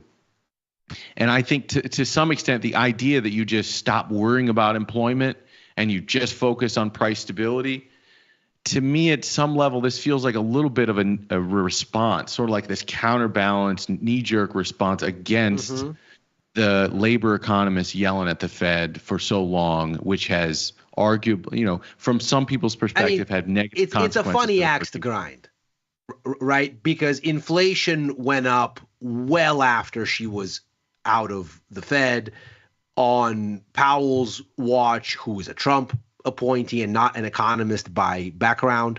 Not that the Fed is ruled by a single. I'm not saying this is 100% Yellen. I'm saying it's plus Powell exploding the money supply by 40% in a year. and then not doing anything about it, saying it was transitory. Is the idea that it was transitory? Are you just trying to hope instead of creating price stability? You're just trying to not rock the boat and create unemployment. To me, this is a bit scary. They've kind of the owned idea that that we could go with price stability alone and just get rid of employment. It feels like I feels like I'm down with price stability, but it does feel like, hey, we should discuss it. Yeah. What do you think? We should discuss. Do you have an opinion on this? Whether or not we should go in one direction versus another, whether the dual mandate should be equal, whether one should have priority, whether we should get rid of one. Do you have an opinion? I don't think that we have a situation that needs fixing, because the growth and inflation story, whether you target them both or not, they're going to be inextricably linked. When you have more growth, you're going to get more inflation. The central bank is going to have to push back and cool the economy. When you get less growth, you're going to get disinflationary and deflationary tendencies. You're going to need to cut. These things are attached at the hip. So any way you slice it, even if you shift the Fed back to a pure price stability thing, you're still going to have to worry about growth indicators and what that means, because all of that has inflationary knock-on. I don't think it's a problem if you wanted to completely get rid of the employment mandate. I don't think you really need to. I think it's a waste of time, because I don't think it changes anything. You don't have, for example, a hard number on what maximum employment means. You do have a number now on inflation. And you say, you don't have a hard number on the neutral rate either. We don't have a hard number. No, you don't. Of course you don't. It's just of course you don't. And you shouldn't. No, but and you shouldn't. You shouldn't have a hard number. Of course. And this is the whole problem with Taylor rule type stuff, where you put monetary policy on autopilot. You cannot anticipate everything. What are we, the Soviet Union? We're going to have monetary policy as a command economy type structure? Have we not learned anything? Do we not understand that markets set prices better than people, because people can't anticipate everything, and that markets should be allowed to do as much of their own price discovery as possible? Amen. How crazy would it be if we said, we, in our infinite clairvoyance, are going to create a system that will accurately set interest rates for all seasons? What, have we lost our mind? So then you want to end the Fed? Is that what you're saying? No, I want to have a sensible group of people running monetary policy in real time. Markets do a better job than people. Markets should be allowed to do. For the most part. I'm using your judo move. And this is why the Fed is reactive, right? Because the markets are going to find in their infinite wisdom where they are going to be influencing things to go, be it borrowing costs, be it credit spreads. And because we don't want to just throw ourselves to the kind of chaotic environment that we had before there was a Fed, of endless bank crises, of endless currency runs, of multiple currencies within the United States, not just one, because any bank could issue their own. There was no centralized mechanism for ledger management at a national level, payment settlement, debits and credits. So, for example, I could write you a check and him a check and them a check, and in the time it takes for one of them to clear, those banks would never know, and so I could cheat all of you. One of you would get paid. By the time the other two processed the check, there'd be no money there. Bro, that's called kiting, a problem the Fed solves. That existed until ACH. Like that wasn't. I hear what you're saying, but that's been around for a long time. No, but at least you had. At least what you had was a central clearinghouse to find it, Before, you didn't even have that or recourse. So you constantly had credit shortages. You constantly had credit crises. You constantly had bank runs. Why did we decide that after we had a Bank of the United States under Alexander Hamilton, let it lapse under Andrew Jackson, and then circled back and said, no, really, we need a central bank. Europe doesn't have the problems that we have. Let's get us some German economists to figure this thing out. We didn't do that out of the clear blue sky. We had an issue for years. So, of course, we need a central bank because we don't want to have no recourse countercyclically. But to pretend that we can put this thing on autopilot and we can devise a system able to do that is reckless hubris in the extreme. Have you read The Creature from Jekyll Island yet? Yes. I told you about this book a year ago. Yes, I did, actually. Well, I listened to it on Audible. Look at you. What'd you think? Bunk. Not surprising. Not surprising. Man, you're a funny guy. Obviously. Okay, let me ask you this: if apart from the Fort Knox thing, which I think is like the bottom of the list of things we should be thinking about, because even if we don't pass that audit, I don't think it helps us from a national security standpoint. So it's like it's a damned if you do. Doesn't do anything. Damned if you don't. The Fed audit I'm down with, but what I would totally get behind, and I'm curious to get your point of view on this. What if there was so in the 90s there was a Boskin Commission, and the Boskin Commission really had a solution, and they had to go find the math to support it. So in the 90s, they basically had to go find a way to say that the inflation number was overstated. So we did a recalculation of inflation based on the Boskin Commission's findings, which then it found I think it was like $1 trillion or something in the budget over the next 10 years. And that was sort of the mandate. We need you to go find some money so we can have less entitlement payments. And they found $1 trillion in the budget because inflation was overstated. If there was a commission to go study the accuracy of inflation, and it didn't have a mandate to make it lower in the government's favor, it was possible you could come back and say inflation is understated. Would you be in favor of a commission like that to go out and try to improve the method by which we calculate inflation? Would you be in favor of that? I think any kind of effort to improve our data gathering and to stress test it is a good effort, as long as as long as it's an effort in good faith. Because the problem. So do you think if it came out of the Trump administration, you would be able to think about it as a good faith expedition if it came from depends on who's doing it. I don't have any problem with this or that administration doing it. I think it depends who's doing it. Because I think one of the reasons that you now have the kind of PMI numbers, for example, we talked about PMI numbers at the top of the show. When you read the S&P Global write-up from their chief economist as to what is going on, right? Why new orders are falling, why business confidence is cratering. A lot of it is, well, there's just all this policy uncertainty. We don't know what's going on. And we're not going to lay out capital. Because what businesses need is to be able to plan. And if you can't plan because you don't know what's coming, cost of inputs, taxing structure, this, that, you're not going to lay out the capital. So you're going to wait. And things grind to a standstill.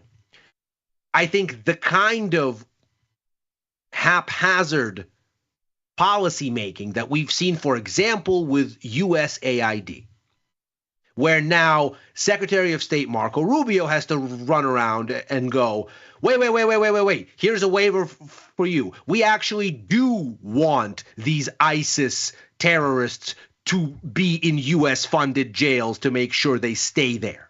We actually do want to be spending money to contain infectious disease in Africa so it doesn't come here and become a larger issue globally. We actually do want to be encouraging all of these things because they are national security imperatives for us, and we would much rather deal with them over there than over here. Here's a waiver for you, here's a waiver for you, here's a waiver for you. Oh, by the way, the waivers are meaningless because part of the shutdown of USAID was the closing of their bank accounts. So even though there's a waiver, there's nobody to pay. So, and the money can't get there, and there's chaos. And now we have to figure out, okay, well, there's a waiver, chaos, so the money bro. should go. It's not but chaos. Who's paying? It's not chaos. Nope. Have you ever been? It is. You've been in a startup and you've been in large organizations, right? Sure. Like This is the so U.S. government, it's not a startup. Hold on. So you've been in places with high degrees of change, and you've been in Yes. places with low degrees of change. Yes. In places with high degrees of change, what tends to happen, you can only have a high degree of change if you have a highly committed organization. So the organization is committed to the mission, and they are committed to and open and willing to move quickly with the accepted knowledge that moving quickly is going to create issues that everybody is committed to addressing instantly and finding the best possible solutions. So I think, it's sort of interesting. We're in this weird place where I think half of the country feels we've moved in the wrong direction and wants reform, and are willing to move quickly towards reform, act quickly, which is the opposite of what a large government bureaucracy does. And if you're willing to do that, you're willing to accept the collateral damage. So again, if you work for a startup, not only are your employees committed to the goal and willing to break some eggs, but the customers that you ultimately attract, they are totally willing to work with you. They'll find bugs for you. They'll report bugs. They'll work through things because they understand they're at an organization that has a high pace of change. So when I hear people talk about, oh, there was this one guy who got fired and then he had to be hired back, or there was this one institution that people had always said that some of these functions are going to need to be absorbed by Rubio and his world over at the State Department. Like that had Nothing always been inherently the wrong case. with that, by the way. And because there's a in my little bit of opinion. friction in getting from point A to B, all I hear is a bunch of people that want things to go super slow and have no problems. And I'm not that customer. I'm not that employee. I'm down with being in a high pace of in a high change environment that has reforms if I feel like those reforms are moving in the right direction. I don't think USAID was There's a big problem with on that, balance a positive institution. So I have no issues with the positive aspects of them getting a little bit of friction as they move to the State Department. Who the hell cares? There's a and problem you're with telling that, the story as if it's like complete chaos. It is, though. It is. Okay. It is. And I think it is for you online in the articles. No. But in And your here's real the life, it issue. isn't. No, but it is, though, because you don't get those PMI numbers if it isn't. And this is what I'm trying to say here. It's not my opinion. I am much more open to rapid changes on some things, much less open to rapid changes on others. What I want is competence and thoughtfulness. If you're going to make quick changes, you're going to have some mistakes. That's fine. I will be the first to tell you, as an ardent defender and apologist for the Fed, that the Fed makes mistakes. And that's fine. That's okay. Of course, agencies are going to make mistakes. Of course, there will be things to go back and learn. And you know what? We didn't do that right. We should do it like this. We should fold this over here. There should not be moats around the bureaucracy just because something was there. It should stay there. It's perfectly right and correct to constantly stress test, to readjust, to find efficiencies. All of this is good. The problem with it and the chaos in it is this, not even the speed, but the lack of thoughtfulness. The idea that you're just going to do some stuff and some stuff is going to not work. And the way that you're going to find what doesn't work is by doing stuff and letting things break down so that you can learn what's essential and go back. The problem is that with something as unwieldy as the largest economy in the world and the government of the biggest economy and country and military power in the world, is that it doesn't turn like a startup does. It isn't a speedboat. It's not even a barge. Hang on. You're talking theoretically, though. No, I'm not. And that's the thing. No, you are, because you're not thinking about what the institution is. If you believe, which the administration did, that this was a propaganda arm, at its core, it's a propaganda arm. What happens is, if you believe that this propaganda arm was mechanized and weaponized against you in your previous administration, you cut the head off the snake. And so what you're saying is, no, it is. Let me finish. What you're saying is you need to be slow and methodical about removing this propaganda institution. But methodical.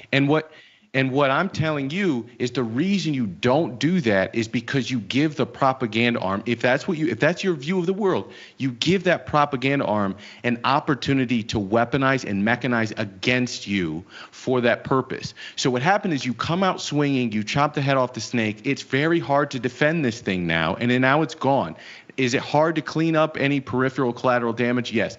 But if you would have signaled this for 6 months or 9 months, is it possible that if you believe that this is a propaganda arm, that this arm can message out to the hearts and minds of the people and sort of defend itself? And that's the reason, the specific reason you can't do what you're saying they should have done. So what I'm saying is there's a practical element that if the politics is all not this institution, if you believe it was just humanitarian aid, then you can believe that about USAID. That's not the point.